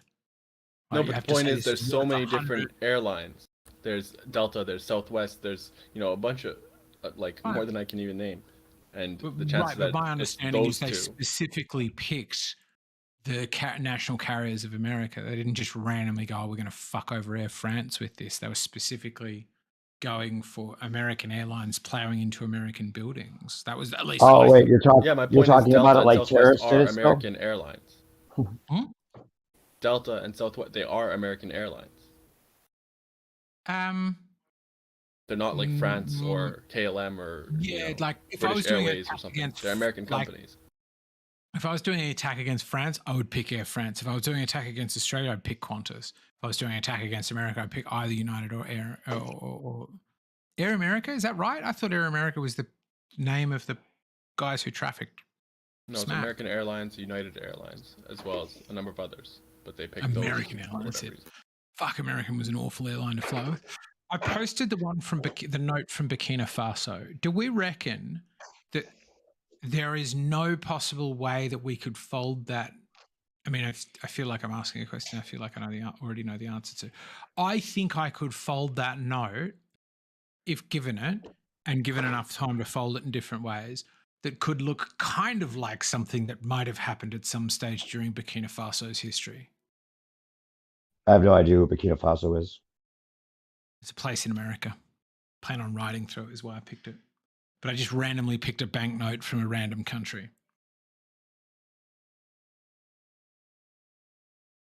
But like I could go with an Australian. Are you trolling? No. I think it's like, let's go Australian notes. You said a place in America. Oh, sorry. I meant to say Africa. Sorry. No, I'm not trolling. I'm just dumb. You need to learn the difference. It's a perfect troll. The dumb, I'm dumb. It's called the I'm dumb troll. It's perfect. You can't catch you me do if it I'm well. stupid. You do it so well. Hey, And I'm not saying you're dumb. I'm saying you're that smart that you actually are really good at being dumb on purpose. So that was actually getting real. Dumb. Or like if I folded up these Australian banknotes, do you reckon I could find the Port Arthur massacre somewhere in one of those notes? Let me have a look. Hold on, I'm gonna have to have a look at this. I'm not saying I could, Bandy. What I'm suggesting is humans have, for good reason, hyper-developed pattern matching skills that look for patterns where they don't exist because that's typically more advantageous than missing patterns that do exist.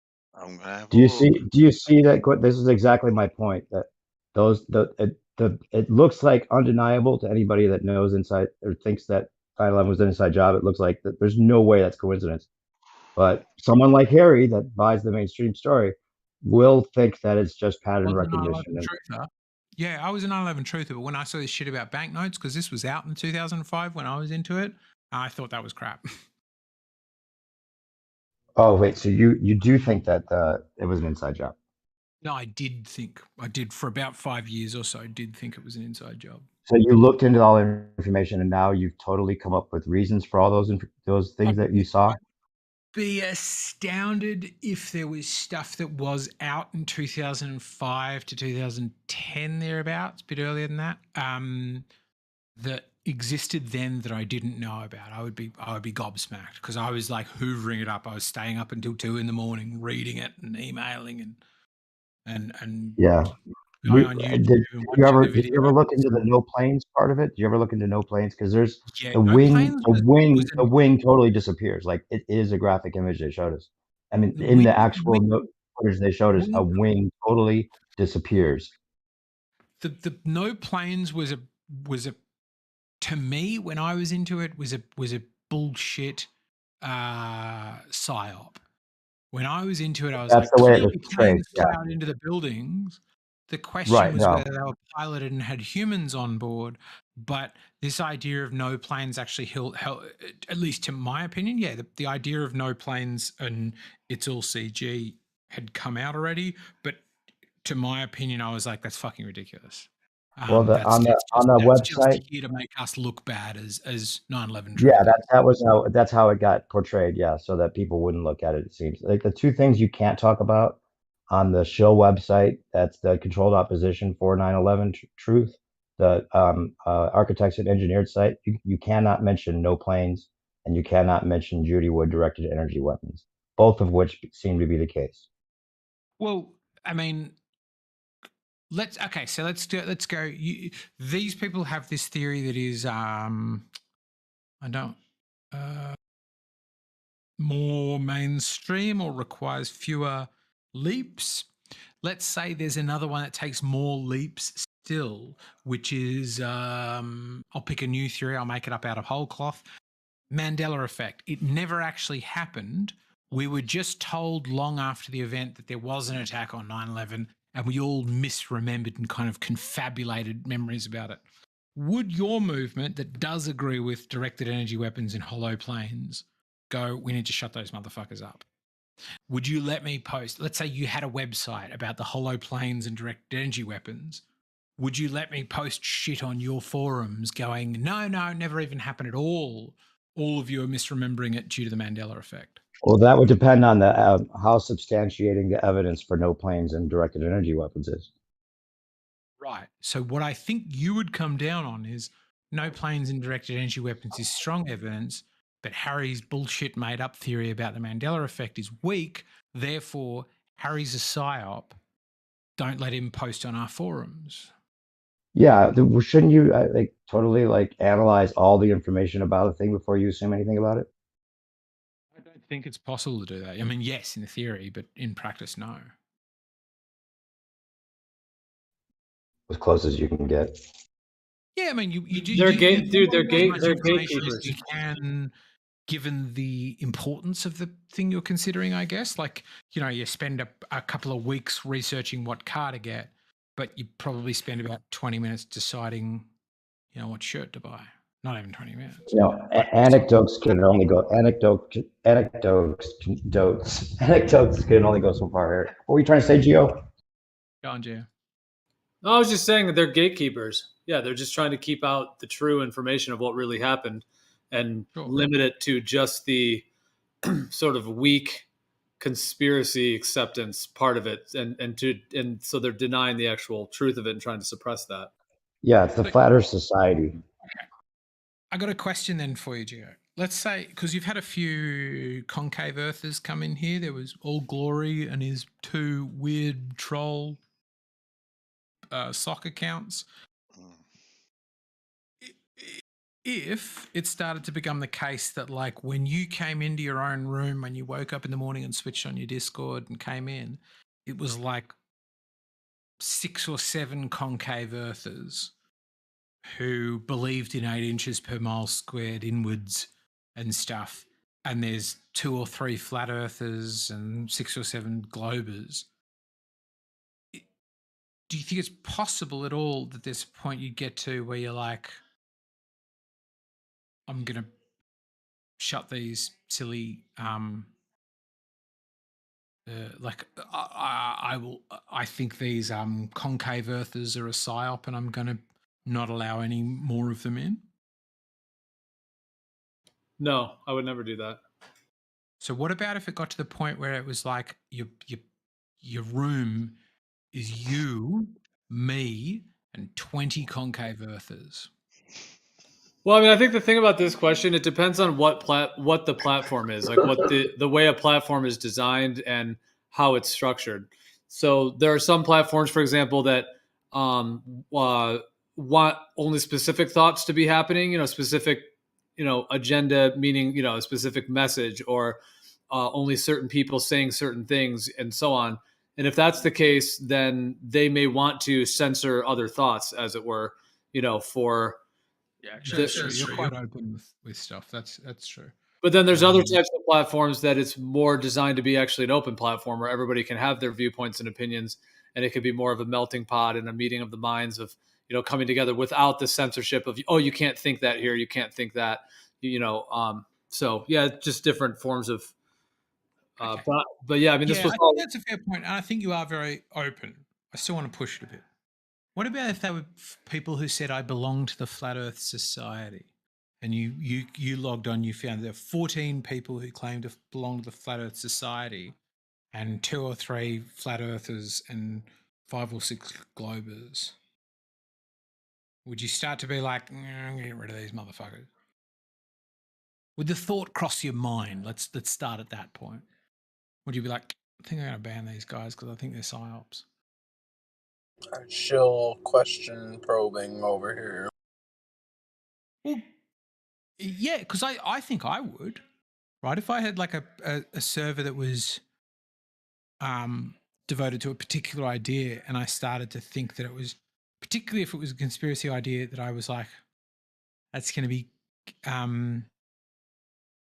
infiltrated by people who seek to destroy it, then I can see myself, even though I would hate to say this or believe this about myself, I could see myself trying to suppress that idea.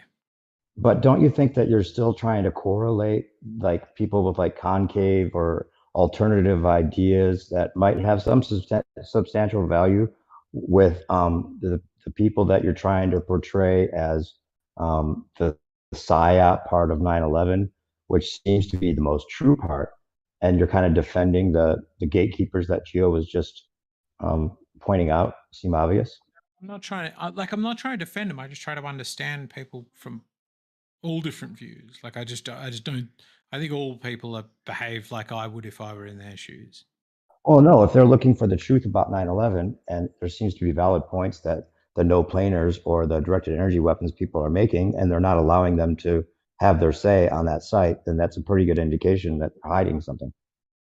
Right, but you agree What? that you feel that there are fake fakes, there are deliberate fakes that are pushed as a psyop. If you had a server that was very successful, Absolutely. and you thought Absolutely. were deliberately pushing a Right psyop, here. would you let them keep pushing Yeah. it? Those tactics are used. So you have to differentiate between the ones that are used in that way and the ones that actually have real reasons for what they're saying. How do you do that? Obviously, you don't know. Yeah. But it would take a long time to explain. What is this all? What is this all based around? This is all just based around that engineers and architectures for 9/11. They just on their forum they don't allow you to talk about directed energy weapons and no planes and stuff. That's what this whole topic's about right now. I didn't even know that's where it No, started. it's not it's what it became. A conspiracy would ban other conspiracy theories. All right. He was saying no planes and directed energy weapons was a psyop, and that they were trying to make all of the 9/11 truthers look stupid. That's what Harry was saying. All right, conspirators, explain the directed energy weapon bullshit.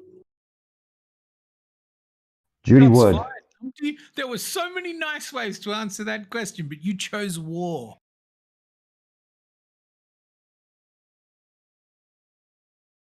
I mean, I can give you the rough idea, but there's people here that think that happens, so you probably better ask. No, I want to know what kind of fucking bullshit word salad is gonna fucking be used to come up with the fucking death ray or whatever coming from the sky, fucking ether, whatever. I think the people that are looking machine that did 9/11. I think it's a result of people looking for the best explanation, and the way that the buildings just totally got pulverized in midair, and there was hardly enough wreckage to even come close to the amount that would be needed for that whole building to fit into the footprint the way that it did. And Gio's got a whole rant about this. I'll let him continue. All right, Gio, I want to hear it.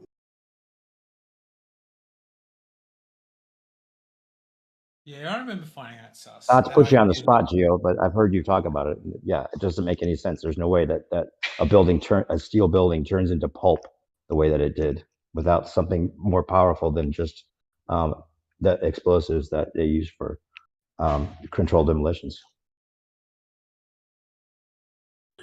I don't know, bro. Explosions are pretty powerful. Like, pretty damn powerful, dude.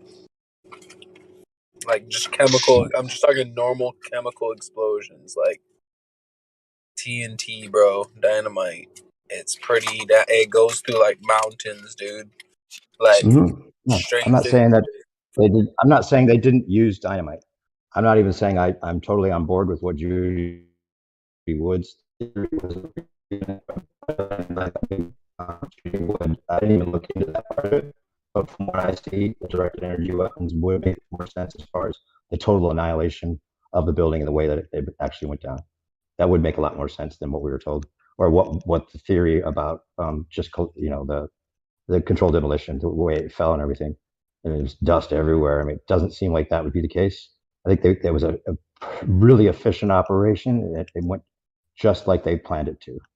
And it had to go that way. They couldn't have buildings falling partly on the city. They had to have the whole thing come down into its own footprint. And for all of that steel to go down into its own footprint would be impossible. So I think they did. They did. Have you ever looked at Paradise, California? Do you think that directed energy weapons don't exist? That's the first question.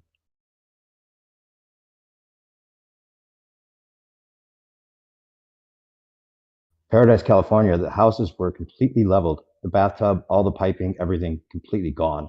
What is Flattened that? What is that? With trees. Paradise, California, directed energy weapons. The house was leveled completely, like an empty lot, with trees standing right next to where the house was, without any leaves burnt on it.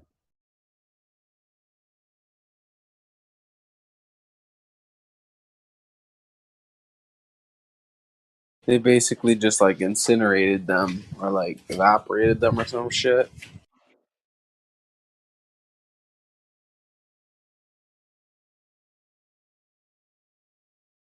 Yeah, cars melted with people inside. It was crazy.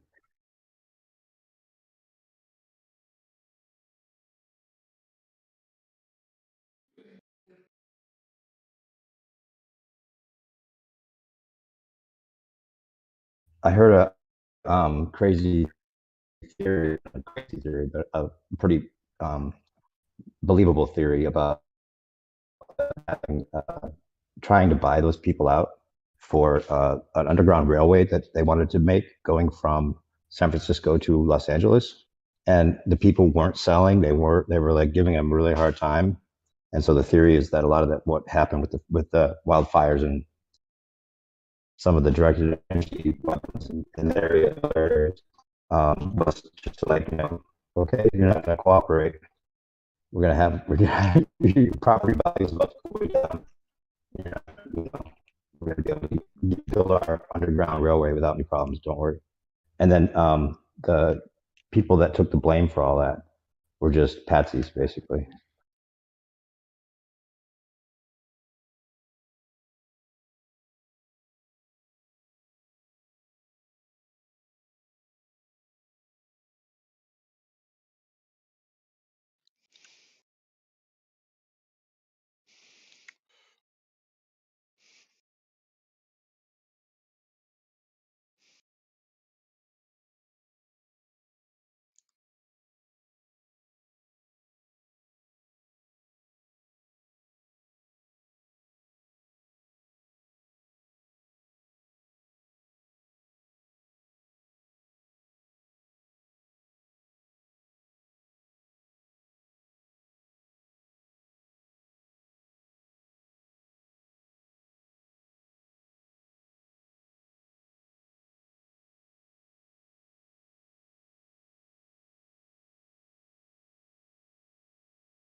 What happened? I came back in and everything was quiet.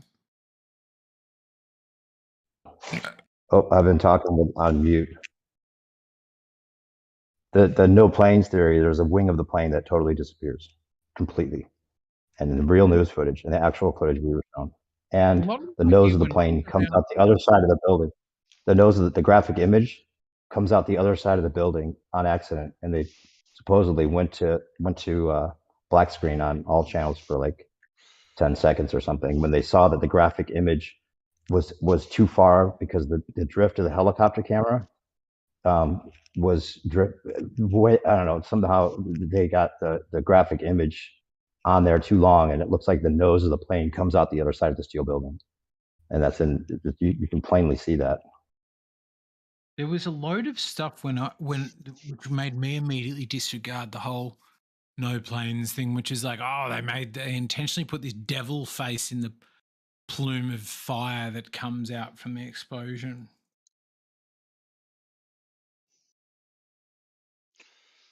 I watched a video about a month ago that Geo put a link in. I think it was September Clues. I think that's the one. Have you seen that, Dave? The September Clues? You know what I'm talking about? Real quick, I remember seeing it. That's the one. That's the one to watch. Yeah. Go ahead. That's interesting. That. Go, Jeremy. I remember seeing the Waco plume. I remember seeing a devil face in that one. Right? Anyone seen that Waco one? No. No. Nah. Come on, man. What kind of conspiracy nutcase guys are you? Well, see, we're in Australia, Jeremy. We're in Australia. one- Like, they're so no one's far ever away even from us. Jeremy. I saw it. heard of Australia. Come on. Come on. Too busy walking along the beach, my friend. Drinking coffee martinis.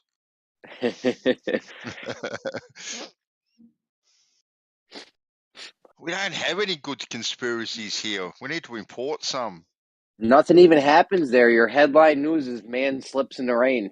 Yeah, exactly. We've got nothing. But Australia's a conspiracy anyway. Apparently it doesn't exist. That was going around for a while. Oh, I couldn't believe that one. I'm like, you got to be fucking kidding me with this. Yeah, I know. They got to be putting shit out there to try to make us look stupid. Like that's all I can think of. Like, yeah. I mean, come on. Let's also include in that the possibility that some people are stupid. How big was it was after the time I was in, because I remember one of the things when I first got interested in flat Earth was a rule on the 24/7 server was saying Australia doesn't exist will get you banned. So by the time I got there, but was it a big theory? Were there many people in it? No, it was a psyop theory they put out to make flat earthers look stupid.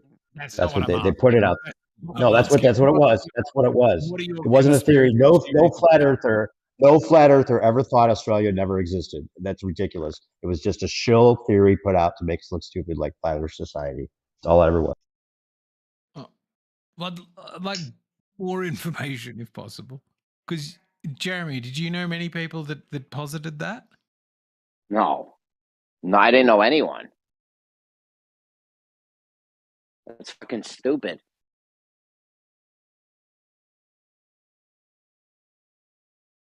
I'll tell you what I do like though is the mountains were old giant trees.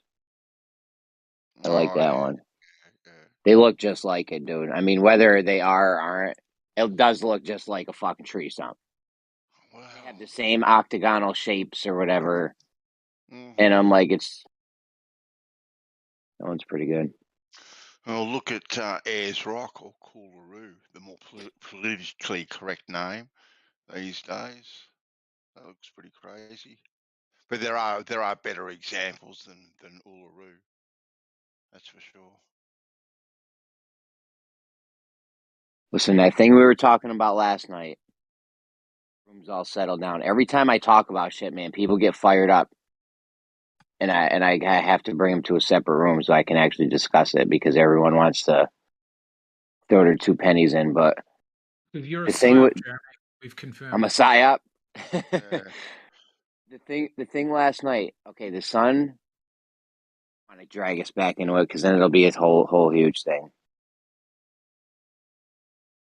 No, go, Jeremy. Go. No, we're having fun with all our other crazy little conspiracies. Oh, okay. I don't want to take our fun away. We can handle it, Jeremy. You can't handle it. Can't handle it, eggshells. I don't know.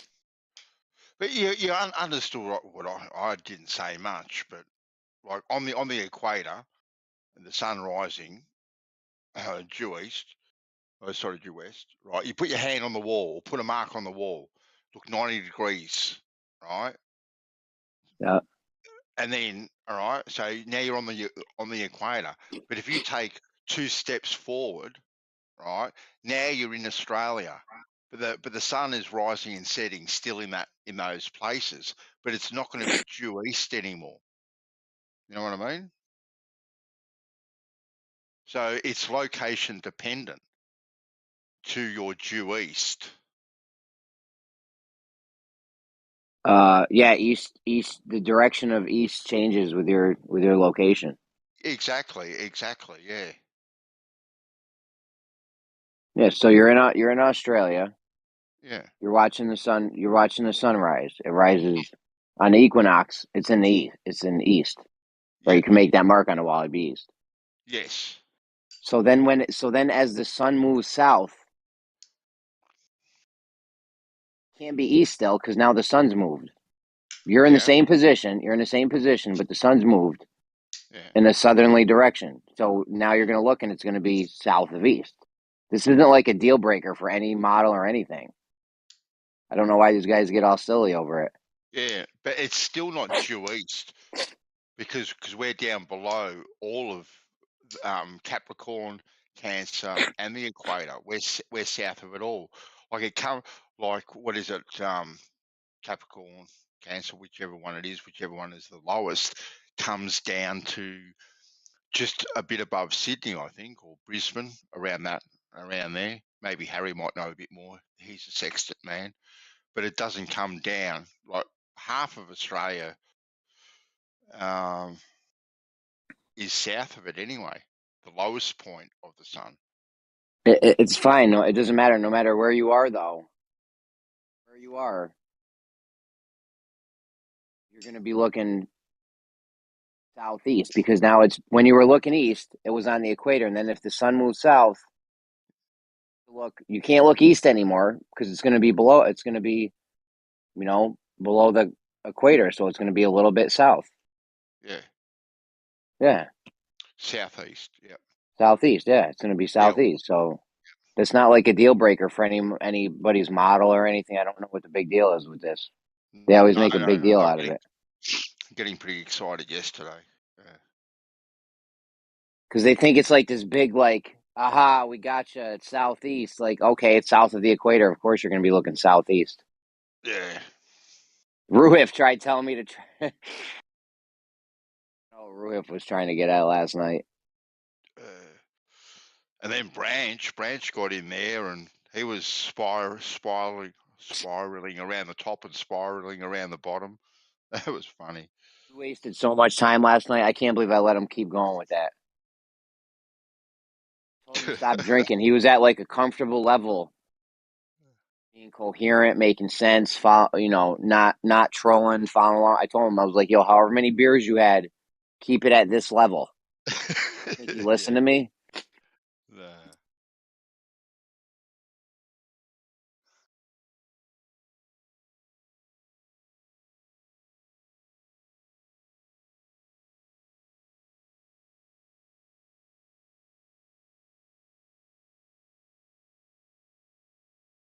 What was it, yesterday or 2 days ago? I tried to have a conversation with RC Meisty about the planes, and people kept jumping in and shit. So I was like, "Yo, come down to Livestream too." So I went down there. The whole fucking room came with me, but RC left. But RC left. I was like, "You guys got to be fucking kidding me!" Well, you should just muted them all if you just wanted to have a conversation. Mute the whole room. Yeah, you should have just done that. Well, if you go down there to have a conversation between the two of you, considering everyone was up here, I wouldn't see anything wrong with that myself. Like if you make it clear, to the room, we're going down here to chat between ourselves, you're more than welcome to come down and listen, but not join in. I don't see any problem with that. If they came down to Livestream too, I would have just totally dominated that room, been like, all right, nobody's talking but me and RC. But I hate to do that in here because, like, I don't know, I feel like a lot of people want to talk and shit. So no, well, this is kind of the hangout room, though, Jeremy. Yeah, this one here where everyone kind of gets a say, but yeah, so you can't really do that here.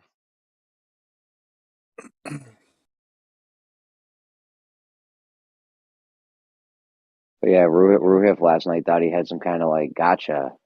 Like, haha, it's south of east, gotcha. Like, okay, it's south of the equator and it's east on the equator, so of course it's going to be southeast. Yeah. I don't know what the big like deal is. He'll probably make a video out of it. Yeah. I never understood. I've tried explaining this to people before, but like I don't know why they don't understand.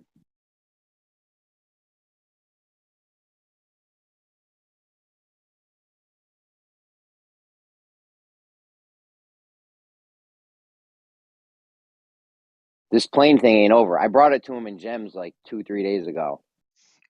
Plane flights. And they're like, well, planes don't fly in straight lines. Anyways, They got to watch out for restricted airspace and wind currents. I'm like, I don't know. RC showed me a map that was proving distances using plane flights, and they were all going in straight lines. You know, disagree. You know, planes do fly in straight lines because RC showed me a map of all the fucking plane flights in all straight lines. Yeah. And it makes sense to use a force that's not a force, but it is, of course, a force. Felix, if you want to grow up big and strong, you got to eat your greens. It makes sense to use. I'll be happy to be able to play Hot games. miking, Harry. You're hot miking. Oh, sorry. You're right. You're hot miking. I'm also pretty sure that.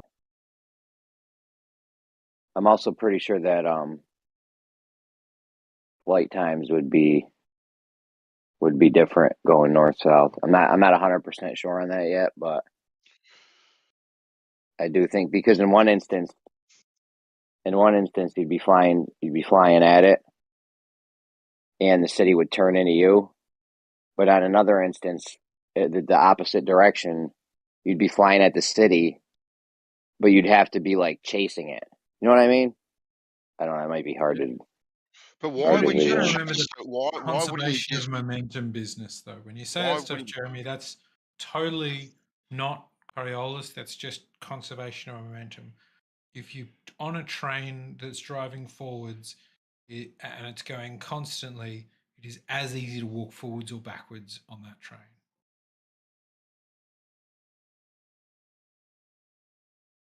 Yeah, but this whole conservation of momentum too is a little bit flawed too, in my opinion. You know, the example that they show of a guy bouncing on a trampoline behind a tractor. Oh, there's conservation of momentum. Well, it's a rubbish example, to be honest with you, because you can't conserve that momentum forever. It ain't gonna stay there forever. You know, dropping something Why not? or throwing something up in a plane and then being able to catch it in your hand again, right? What's gonna cause it to not be there forever? Because to me, I would say another force acting on it. Well, hold on.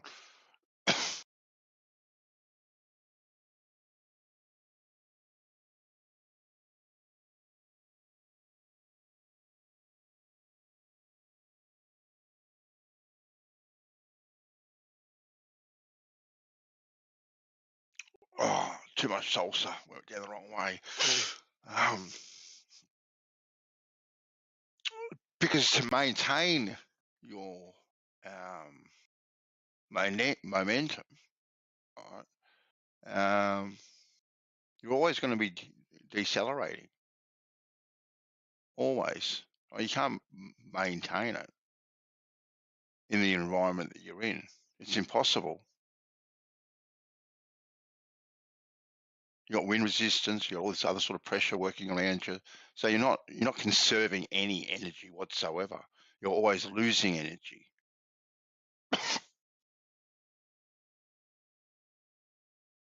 Either way, we got him with the plane thing because when RC shows me the things, they're all straight lines, and we know that's just dumb. You wouldn't fly in a curved path because the straight lines on the map, you can't have it straight in both. The plane can't be flying straight, and it traces out as a straight line on the ground because of Coriolis. If there was Coriolis, Wouldn't you if there's no Coriolis, then if there's no Coriolis, you can have a straight line on the ground and a straight line in the air.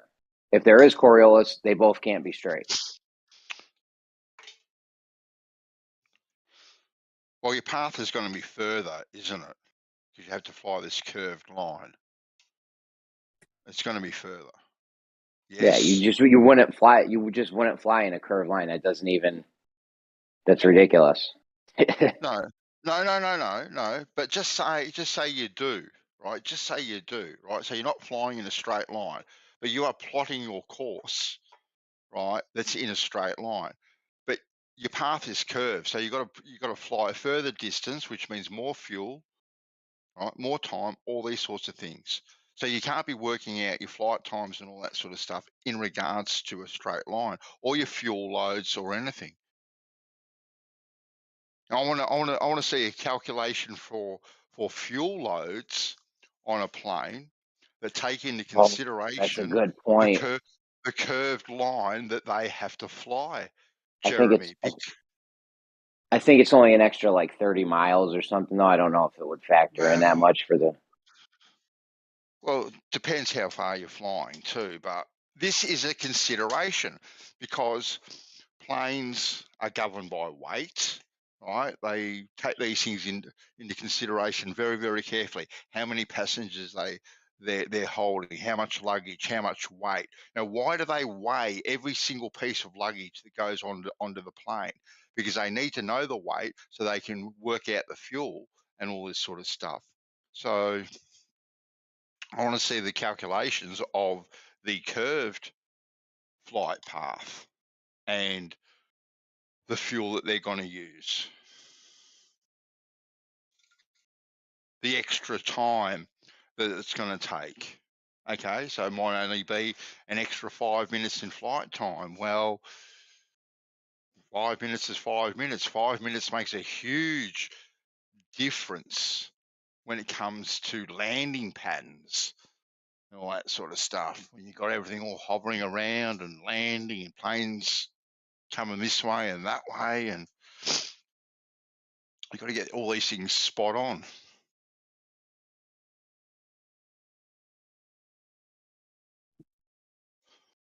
Yeah.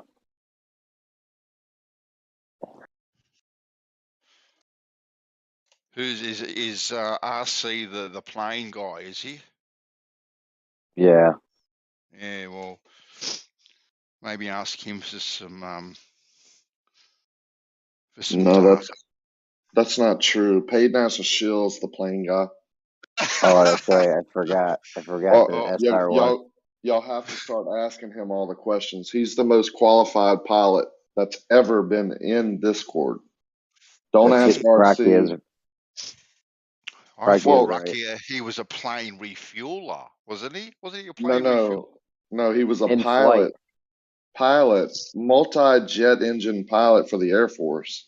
RC is just a single engine, like a private pilot. Oh yeah, paid NASA Shill flew the planes that would fuel planes while in flight.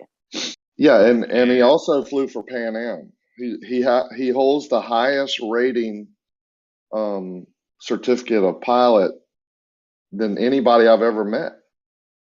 Damn.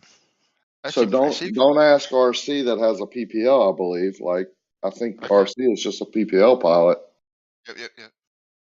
Which, Howard Moore will be a PPL pilot after he gets out of his class in a couple weeks, a couple months. Ask Paid NASA Shill these questions. He should know.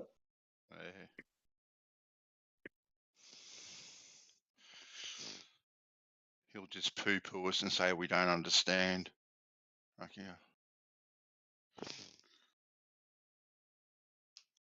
Yeah, Wouldn't he be the one to know if you don't understand? Yeah, he would be. But he would be the one that's most qualified to explain it, right? As a highly trained Air Force pilot, an officer, he's gonna treat you with respect as an officer that you're wanting to learn. And he's the most highly trained. He holds the highest certificate of pilot. So why would you go to someone like under him with less experience, less training, and ask questions like this? Why ask someone about a commercial flight that's never flown a commercial flight and is not qualified to fly a commercial flight about flight paths and calculating fuel? Why not ask someone who's flown for Pan Am? Definitely, I gotta try to get that Paid NASA Shill one of these days. It's tough because every time he comes in the room, people get all antsy in the pantsy. Hold on. Let's we'll summon him. Let's summon him. Let's see if he comes.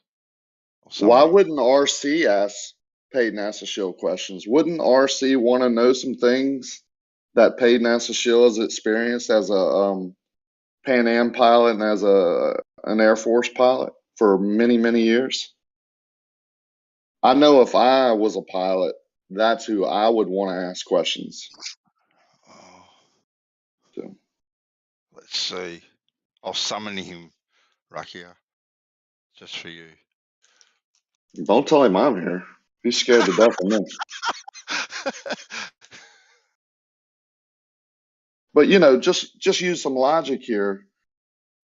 Wouldn't an officer of the Air Force, just be cordial? Oh yeah, that's awesome. I would love to talk to you about this because it was my passion for many years. I flew, most of my life. I think that's what he said he retired from. Okay. So Air Force pilot, officer in the Air Force for many years, refueled the most prestigious plane, really, that everybody knows, the SR-71, and then flew for Pan Am, one of the largest airlines ever. I would say ask him. Well, he's responded in the typical NASA way. I'm not here to teach you. Oh yeah, most officers, are going to respond that way. So, what can you do? Hold on, he didn't call you a moron? No. That's not the typical. That's not the typical paid NASA way. Give him time.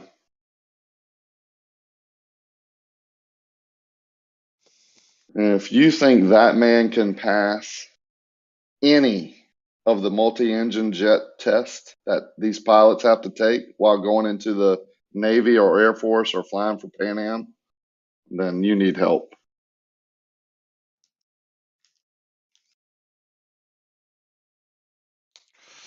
You'd kind of be bragging about it, wouldn't you? I reckon. All your experience. He was in here for like a year and never told anyone he was a pilot while we were having conversations about a pilot, and then started bragging that he refueled the SR-71. Kind of strange, right? And then when I called him out on it, I offered him $10,000 in escrow. $10,000 in escrow to prove that he refueled the SR-71, and he wouldn't take it. He wouldn't take the bet. I would have taken it in a heartbeat. You know, his excuse was he would have to dox himself. And I said, no. I said, no, you wouldn't. In escrow with my attorney, you would just have to provide documentation to an attorney, which is bound by attorney-client privileges. He wouldn't tell anyone your name. He would just confirm that you were an officer in the Air Force and flew and refueled the SR-71. He still wouldn't take it. Damn. That's why. Yeah. So anyway. Oh well, that's why you're good at poker. Like you're calling the bluff. Yeah, I called his bluff. Show your hand, sir, and he did. Yeah. So that's why he has to be so toxic and tuck tail and run every time, because he knows he can't. He's not going to prove it. Oh, what's not being proved? Globe Earth. How about flat Earth? Yeah, every day. Really? Yeah. I think if we apply the same standards and arguments, no. Oh, damn.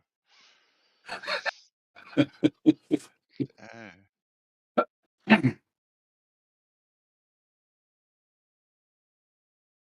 Agnostic Earth.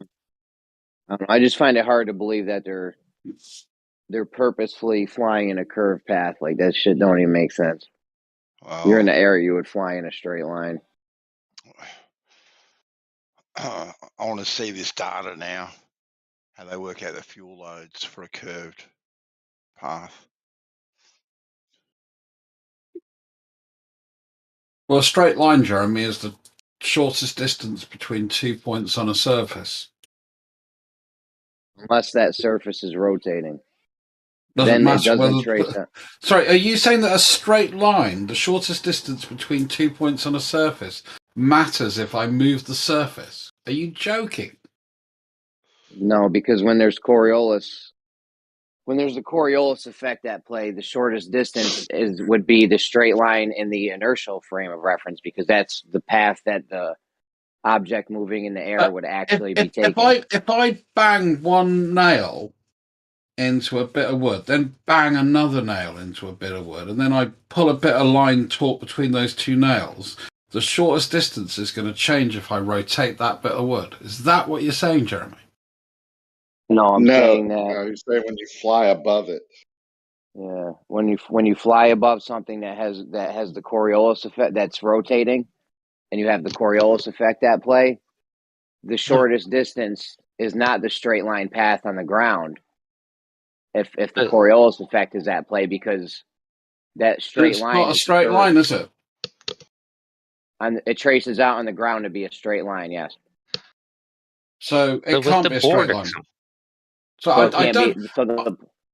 A straight line, the shortest distance between 2 points on a surface, does not change whether that object is moving or not. If you're following that line, whether you're in the air or on the ground, it makes fuck all difference. I don't understand your point, unless I'm missing something really. Yeah, I think you're missing something. Well, okay. Think about your board example where you put the two nails in the string. When you rotate that board, well, because of centrifugal forces, the string would start bending. I'm assuming that I'm using a stiff enough bit of wire to overcome those centrifugal forces, Gummy. Okay. But it's never possible to fully do so. It's always going to deviate a slight bit. So we're back to the square root of fuck all then? Exactly, yeah. Okay, cool. I'll give you that. I mean, yeah, you can say that there are forces at play, but, let's take it as the shortest distance between 2 points is what we define as a straight line. As soon as that wire elongates, stretches, or deforms, it's no longer a straight line, yeah? I don't know why we're talking about wires and shit. We're talking about something in the air that's moving above a rotating surface. Because this is similar in many ways, how it will bend, but by such a small amount that by any measurable, reasonable standard, it looks straight. We're talking about 30 miles off with the plane. Over what distance? From Alaska to Canada, from Alaska to Hawaii. Alaska to Hawaii, and I said, what sort of distance? We're talking, 30 miles and 100. I'll be really worried about. If we're talking thousands of miles, we're talking 6,000 or 8,000 miles. 30 miles over 6,000 to 8,000 miles. I'm pretty good. About 3,000 miles. About 3,000 miles. So 1% deviation. Yeah. Yeah. A height where you're flying where you could look and go, oh look, there's the Hawaiian Islands down there. I can see them off in the distance. Back a little bit to the left, Bob. So the plane. Except we don't fly like that, do we? No, you fly in curved paths. No, we fly in straight lines, but we also take advantage of the environment around us. So I would say the trade winds would have way more of an effect than Coriolis. So the plane's route traces out on a straight line on the ground, right? Do you understand that? Carry on, Jeremy. If I don't understand something, I'll ask you. Okay, the plane's path traces out as a straight line on the ground. So, from what we know about the Coriolis effect, we know that the plane's actual path can't be a straight. They can't be a straight line in both frames, right? I'd say nothing can follow a straight line. How about that, Jeremy? Well, the planes claim that they are, and they claim that they do. I mean, you could check with RC on this. Maybe Peyton Ask the Show might know. They adjust to keep on a straight line path above the ground. So, I mean, I don't know if that's the contention. It's an approximation of the shortest route, yes. He's going to you can't have a straight line now. Nothing is straight line. Not even a straight line. So the plane's flight paths trace out as a straight line on the ground. So we know that they can't be straight in both reference frames, right? Yeah, I'd say the line on the ground is pretty straight, and the line in the air is probably a little bit less straight due to things like wind and stuff. Carry on. No, the wind doesn't. Okay. The wind doesn't throw them off their course because they're following a straight line on the ground. So they're adjusting for the wind and everything else, keeping on the straight line path. Yeah, but what I'm saying is the fact that if they're having to adjust, they're deviating from a straight line, aren't they? That's not what RC claims. RC claims they keep on the straight line path and it's straight. You got to check. If this is in contention with you, the straight line thing, then we can't even go any farther. So. Well, I'm saying it's an approximation. I didn't believe all things are an approximation. Yeah, I didn't believe they flew in a straight line either, but RC used this to prove distances to me, and they do stay on a straight line apparently. So straight enough where it doesn't matter too much. Yeah, I mean, if you want it down to the millimeter, then using an airplane's flight is not a good method to get to that tolerance. If you're talking with to get it to sort of within a mile or so, yeah, I've not got a problem. Maybe within 10 or 30 miles, over 1,000 or 2,000 or 3,000 mile distance. We're going to have an error margin. Yeah, I'd like to add something. This is another place where the double speak comes in, not from him, but from other people in the past, when they say artillery shells would be like loads off, like way off. But because a plane has engines and it's flying in a overcoming, forces, it's flying in a straight path, and their path wouldn't be way off, which is totally opposite. Actually, the weird thing is a lot of modern artillery now can correct in flight. Yeah, hang on. We're not talking about that. We're talking about the artillery. Yeah, you are good, man. So I know. It's the opposite, actually. Oh, I got a rock. Sorry. Dude, are you... Oh, God. It's the opposite. So if the plane can use its engines to fly in a straight path, and the surface that it's flying over, not on, is moving, then you could tell even more that surface was moving. They want to put the plane on the surface. That's not how this works. Sorry, it's a 12:15 meeting. I was wrong. I'm here to help anyway. Hi.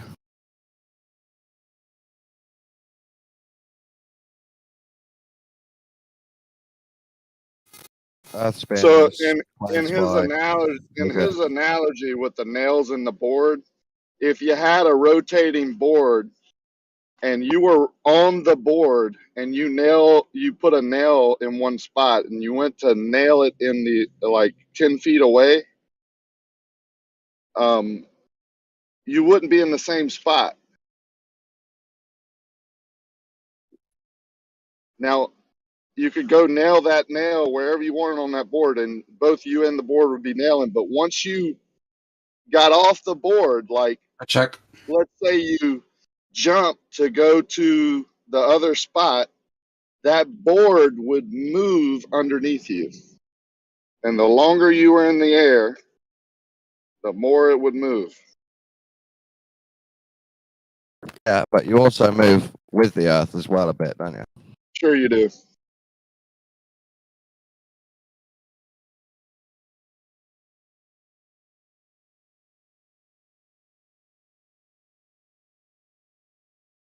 Imagine if Earth was stationary, not spinning. That would be well shit, wouldn't it?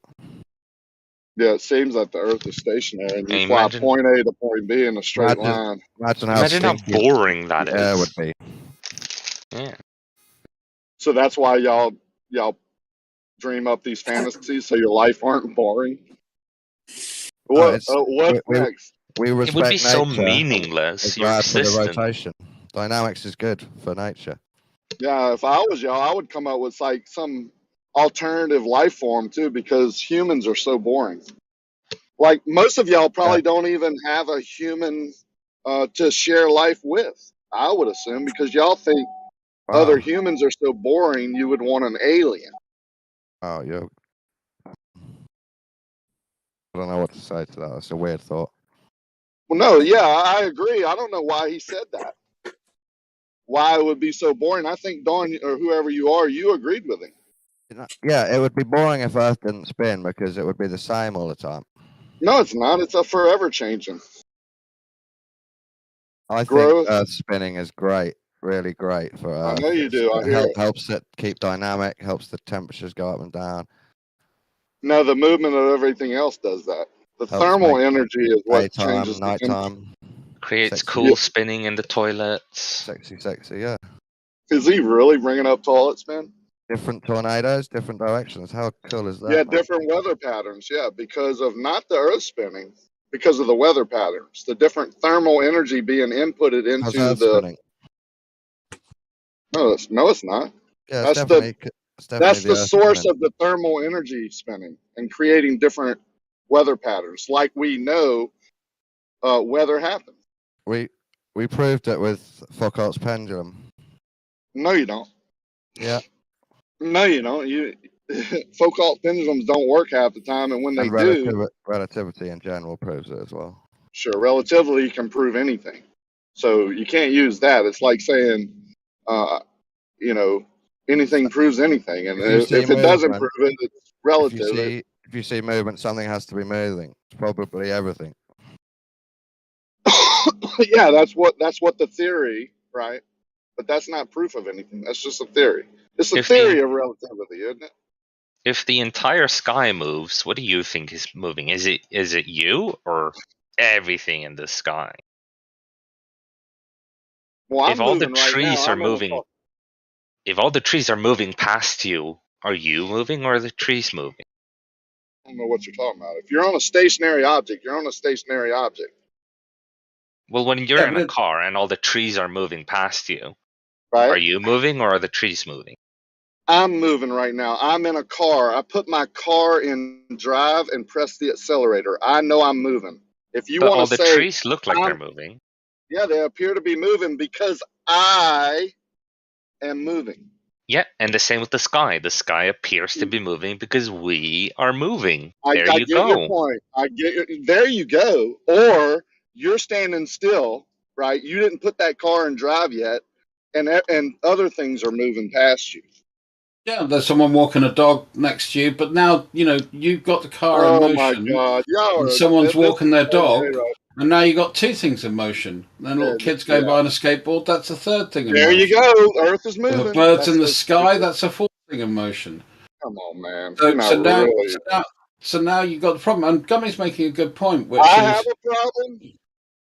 I didn't say you had a problem. You got a few. I didn't say you had a problem, Racky. I don't know where you got that from. Misunderstood you then. So it works both ways, though, right? Yeah. I mean, which is why just let me finish my point. Which is why when you say, you see the, we colloquially say we see the sun rising and setting. That's just a colloquial way of putting it. But we don't know, without more information, if that's all the information we have, we don't know whether we're moving or the sun's moving. Is this where y'all have come to? Really, I hope this isn't your best argument. No, I'm just saying that if you take all other information away, Rakia, that's the only observation you've got, is you watch a sun setting below a horizon and rising up from a horizon. You can come to one of three conclusions. The Earth is stationary, the sun is moving. The Earth is moving and the sun is stationary. Or we're both moving. Right, I agree. So you can't use it as proof of anything, right? So, no, and that's the problem with saying that we're flat and stationary then, isn't it? It's not. It's the fact saying that the sun is setting. Yeah, that's the problem. You haven't proved it. You agree then that the sun could be the one, the object moving, right? It is moving. If all the information I have is I've just observed a sunrise and a sunset, then you're right. I can't come to any firm conclusion. But fortunately, we have a lot more data to work with than just that one observation. And that's the problem you get to. You said yourself, this was your argument. If that was the only thing we had, and we were on and the surface you're standing on was stationary, would the sun still set? Yeah, I mean, it would set, Thank but you. the thing is, wait 1 second, but then we add the fact that it's never dark everywhere. What does that have to do with anything?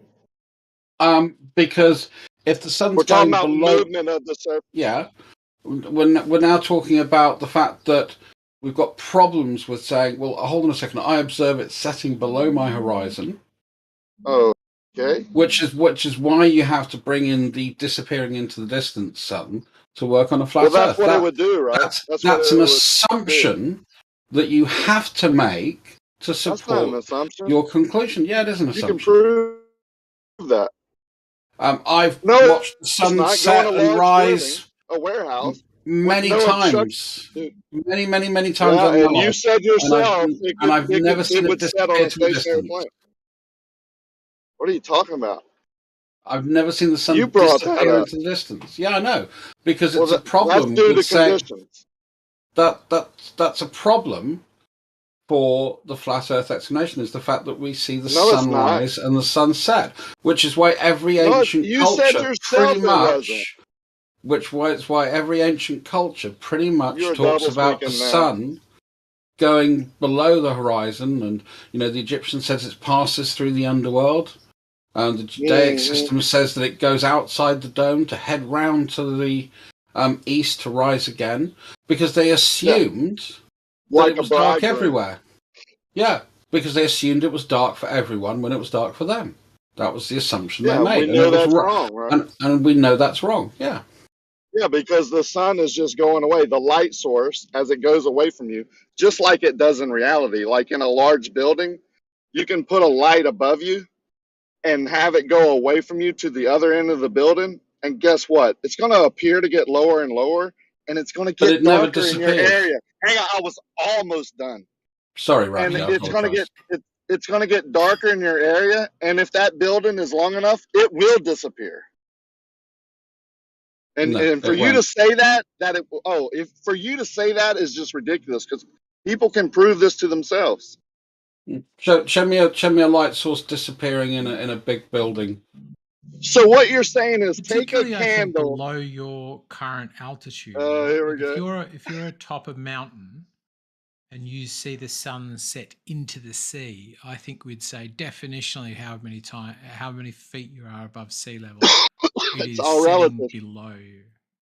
This is where relativity comes into play. If you're higher, it's going to take more distance for that to set. You're going to see further. But there is a distance where you can't see. We can't see through the medium that we're looking through infinitely far. So no matter what height you're at, the object that you're looking at, that's why when you go up higher on a mountaintop, the sun most of the time will just fade out. It won't set bottom up. I've heard that asserted a number of times. I've never heard the description for what that limit is. How far Well, is it it you can no longer see? depends on the conditions of the day. What's the absolute furthest you can see? That far. Whoever's How seen far? that far, we don't see too far. We don't How see far, too though? far. I'm like, is Just it 400 miles? Is it yeah, 1,000 yeah, miles? Is it that day, 400,000 miles? Is it yeah, 4 miles? yeah, Do you know, whatever you can see that day, that's how far you can see. The know next what's day, weird? you're probably going to see less far or more far, depending on the But conditions. do you We know don't. what's weird? So do you know what's weird, Raki? I Did live I in say I the don't UK. know? I gave you an explanation. And Yeah. can you disagree with that? That it depends on the Yeah, conditions of the I'm day? trying to get that point in. So I think one of the things, I live in the UK, which is renowned for being. Wait, can we go back to that guy being a prick for one? Because he knows it depends on the conditions of the day. I want him to agree on that point. I'm trying to. No, he asked me a question. I answered it, and he said, "So you don't know?" Well, let's go back to that prick. So, hey, guy. Okay. Does it depend on the conditions of the day how far you see? I asked a really simple question. Let me ask I'm it again asking so you a answer it question really back. clearly. I've already The question is, what is the absolute furthest you can see? If there is a limit to how far you can see, what is that limit? Obviously, what I'm asking about is the most perfect day you can imagine. So I don't really give a shit about bad days. What is the best day, the furthest you can see? Yep. That distance would be X. And if Does that's X the have most a number? Sure it does. What is it? That's what I'm Insert asking. whatever you want. Okay, 4. Is it 4 miles? 4 miles. Rodney, Okay. So can I- then can on I a just- different day, hang on. Fucking stupid. And on a different day, if there were worse conditions, it would be 4 minus whatever the I'm not conditions asking were. that. I'm asking what's the Yeah, but I'm proving proving you wrong. What's the upper limit? And I'm going to Rodney, I ask just- you a question now. Yeah, Hang on. Rodney, I just want to ask you a quick question. Wait. Hold on a second, This Racky. was addressed to me. And Yeah, I'm and I'm answering trying it, to and pitch now in I a have a little bit here. follow-up for So I'm him going to to prove disappear that in he a is a second. prick. So the So problem would I've the got with this is, conditions make no that matter distance how worse? foggy it is in my Y'all very don't wanna foggy fuck country, I can't believe y'all are cutting this off. I can't believe you're talking over everybody. Guys. Come on. Time, please. It was very simple. He asked me a question, I answered it, and now he doesn't want to answer my question. That's I don't not know how what the this question works. is. I'm not sure you answered mine, but sure, I'll answer yours. Yeah, okay. So my point is that it depends on the conditions of the day. Do you agree with that? I don't know enough. Like, if you said it's X, I want to know what X is. I don't know if I can agree with you until you give a number for X. Now it's X Joss's minus. turn. You said X would be, no, it's not. You just want to avoid the answer because you know you're wrong. Okay, ask me the question directly then, and I'll answer it. I've asked you several times directly to Do you I think and to that how only far you. you can see is dependent on weather conditions? Yes, I do think it is. Thank you very much. You've been a really kind customer. 14.5 billion light years. I've got to disappear. I've got to disappear. So let's one just be second. clear. Your answer was shit. My answer was a direct answer to your question. Now it's Joss's turn.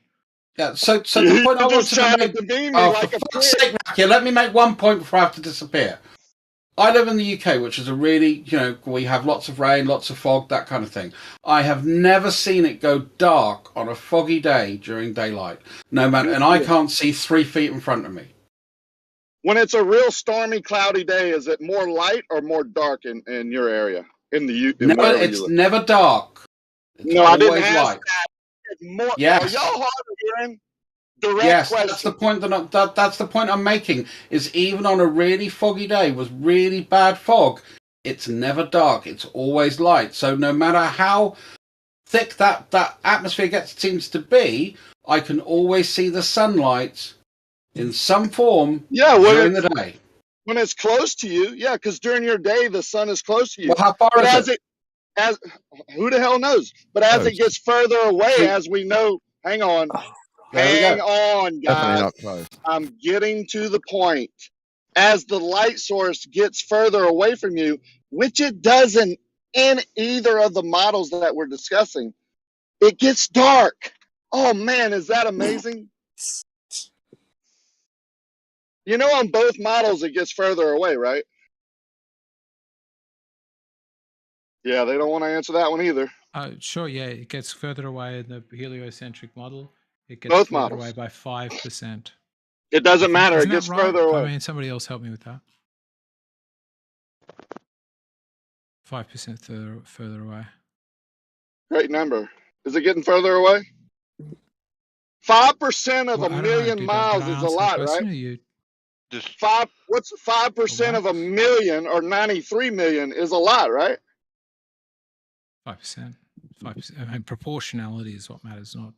It does? You sure It's that's not how light is proportionally- thinking? So if it's going through 5% more of the medium, that is tough to look through, right? Sorry, and it's getting Let me go further back, away. Let me go back. Let me correct. Yeah, you don't It's wanna- X. It's X is the answer. Yeah, X is fine. And when you're talking It's about a math, dumb answer, isn't it, Bandy? no, it's not actually. X is it fine. And then X plus would be when it's getting further away from you. And we know when light gets further away from you, it's going to get dimmer and dimmer, right? Hello? Obviously. Okay, obviously, Yeah, brother. they don't want to answer it. It just I don't happens have to a get problem answering dark it. Yeah, things get smaller when they get further away. So are we doing science here?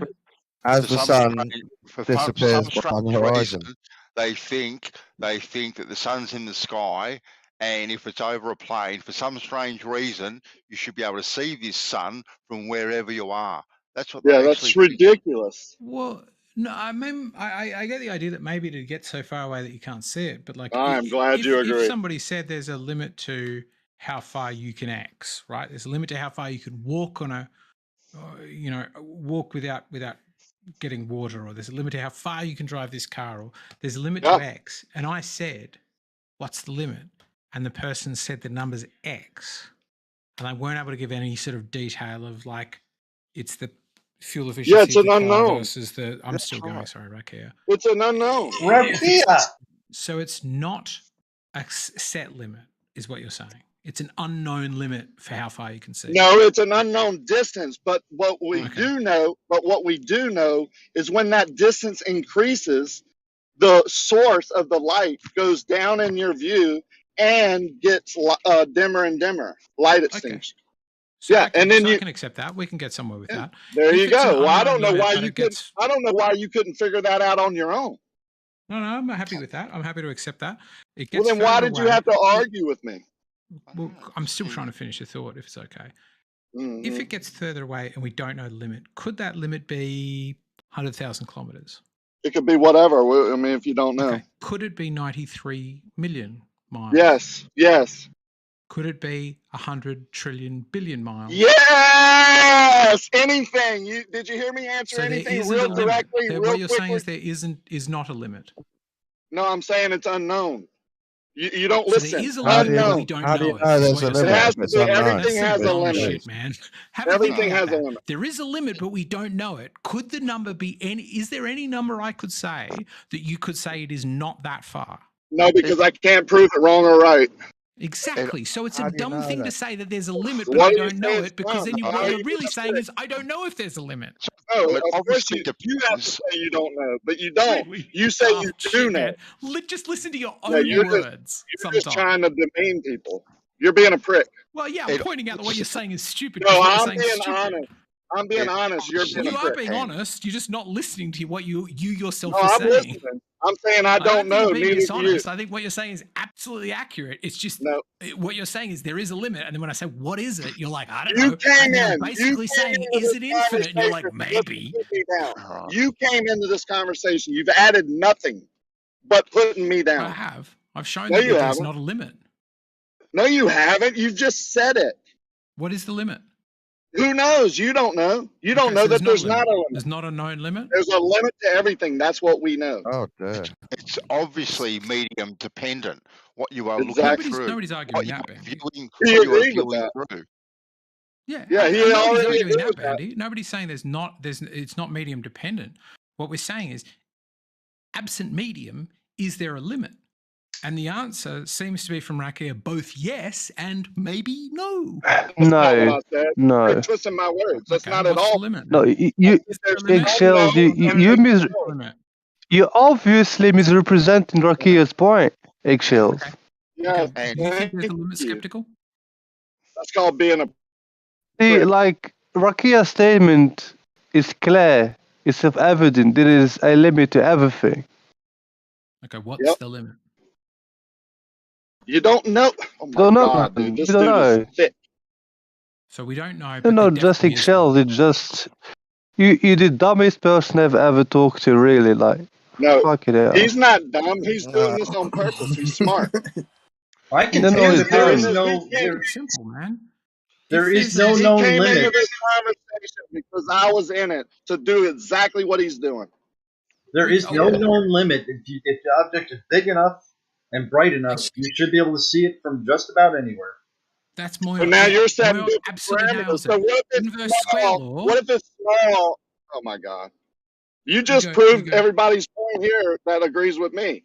If it's not infinitely large or infinitely bright, then it would have it would disappear then, right?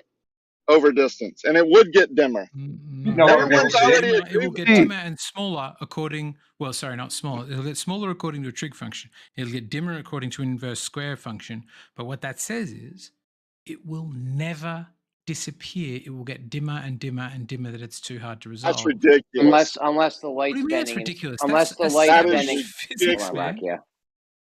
Unless the light's bending in such a way that would make it disappear. Possibly. No, not even That's that a though, point. Jeremy. That's a possibility. What if there's a row of trees 1,000 miles away, That too. and the sun is 3,000 miles away from you, and the sun is 3,000? No, you're the smart guy. Would that row of Marquis, you're trees? so belligerent. It's making it impossible to listen. Would that row of trees that's closer to the viewer, that's lower than the trees, obstruct the distant object? Smart guy. I don't even understand the question. Yeah, I know you don't. You trying to play smart, Sorry that you can't- eggshell. Tell You me, wanna play smart. You wanna play smart, but you don't know how to play it. Cool. No, he just Cool. wants to Thank you for your obfuscate and input. treat people Is there a like limit that you think skeptical? There's a now he limit wants to to start the game everything. all over again with someone else. Hey, can you get a physical distance Wait, to an what's the apparent limit to location? temperature? Can you get a physical distance from a apparent location? Approximate, sure, yeah, absolutely. So, but the Like, answer you is say my yes or car no. is like Can you get 10 a foot from me. Can you get a tell me what the definitive? largest temperature is, or the highest temperature? What's the limit? Let's temperature? scattergun a little more. No, you say there's a limit to everything. Good question. So let's see if there is something that doesn't seem to have a limit. What's the limit to temperature? Do you disagree with that? Are you? Yeah, I am, and I'm kind of putting it back on him. His own question. Do you think there's limits to everything? Before I answer your question. I'm not going to answer any question until my Yeah, that's question what is I thought. answered. Because if you Let don't me think there's answer and limits, then respond. Yeah, you asked once the you question, answer, and I will respond where's to the your question. moderation? well, here's my Marquis point. needs to be modded here. Yeah, right. Here's Well, my I'm confused point. a bit from both sides, but I think it's reasonable. Like, I'm not. answer the question, then respond with a question. If he needs an answer, then just say the limit to temperature is until everything melts. Could things get hotter? But when something melts, it's liquid, and then I can heat it up further, and then it's gas, and then I heat it up further. Melts until Y'all don't the mind if I entire answer, world right? melts. No, you can That's the heat limit. stuff. You can still That's heat the limit. stuff when the it's limit melted. is until the entire world and everything we know exists melts. Yeah, but you That's the can limit. still Do you see fuzzy. that that's not a limit? You Hey, can can we heat all stuff talk after it melts. Can we all talk at one Is time, that not please? a limit? You can heat stuff after For it all melts. intents and purposes, that is the limit, correct? No, For the you can heat stuff when it melts. conversation. All right, everyone take a deep breath. Of course, Yeah. there's a limit. Please. Of course, there's a limit. It's a malformed question. Of course, there's a limit to So temperature. what is it? So what is the limit? Because I don't know, you mean there's not a limit? Do I get to ask a question now? Because I answered yours. Do you think there's a limit to everything? I don't know. Maybe there might be. I don't think there is. I don't think there's a limit to natural laws. Obviously. Are you serious? I don't think there's necessarily. You're a going limit against to, all physics, right? Tangents on a sphere. I think there's many things. There's not a limit infinite? to the number of In questions one could reality, ask, including stupid ones. not abstraction. In reality, Yeah, not in theory, sir. not in theory. In reality, man. In reality, there are infinite tangents to a plane. You give me any basketball, and there is not a limit to the number of tangents I could find off the basketball. So if you're laughing at it, it's a simple answer. If you go to the next question. The next question, since it's me to ask the question now, is what is the number? Okay, we're the mods. Hello, where am I? What is the largest abstraction? Can I be heard? I think it's my turn to answer. Is there a limit to I how can hear far you, Bandy. stars are? Put your foot down, Bandy. Hello? Put your foot down. Hello, come on. One at a time. Come on, please. Why do eggshells get muted when Skeptical is cackling in the background? Because Eggshell talked all over the mod when I went on mute. Everyone is getting muted. All right? Now, deep breath. Thank you. Start again. I have a question for all the smart guys in the room. Is there infinite to everything? No, there's not infinite to everything. There's infinite Obviously. to some things. Just some things, right? Like what? Tangents to a basketball, I would say there's Like what? infinite tangents to a basketball. If I put that basketball on the ground and I said it's laying this way up. Now you're moving it? When have you seen an I'm still infinite? trying to finish. When have you seen an infinite of anything? Anything I'm just trying to explain that. You The haven't, question Harry. you is the interrupted answer. me to ask. I was. You're not being honest. You're wasting Guys, amount. have a good one, gentlemen. You're not being honest. Everybody, You're not please, that dude. interesting. Everybody, You're not that everybody. interesting, and you're wasting time. Can we all talk at one time, please? Can we act like adults? You've had plenty of airtime to waste time. Guys, letting Yeah, can we please all talk at one time? You know, like if someone's talking, try not to interrupt. How Try did to be I get muted concise out of and that? not. It was clearly the floor was for me. Hey, man, calm down. I know I'm actually trying to defend you. You got interrupted 3 times, so pull your skirt down, bud. Everybody talk at one time, please. Thank you.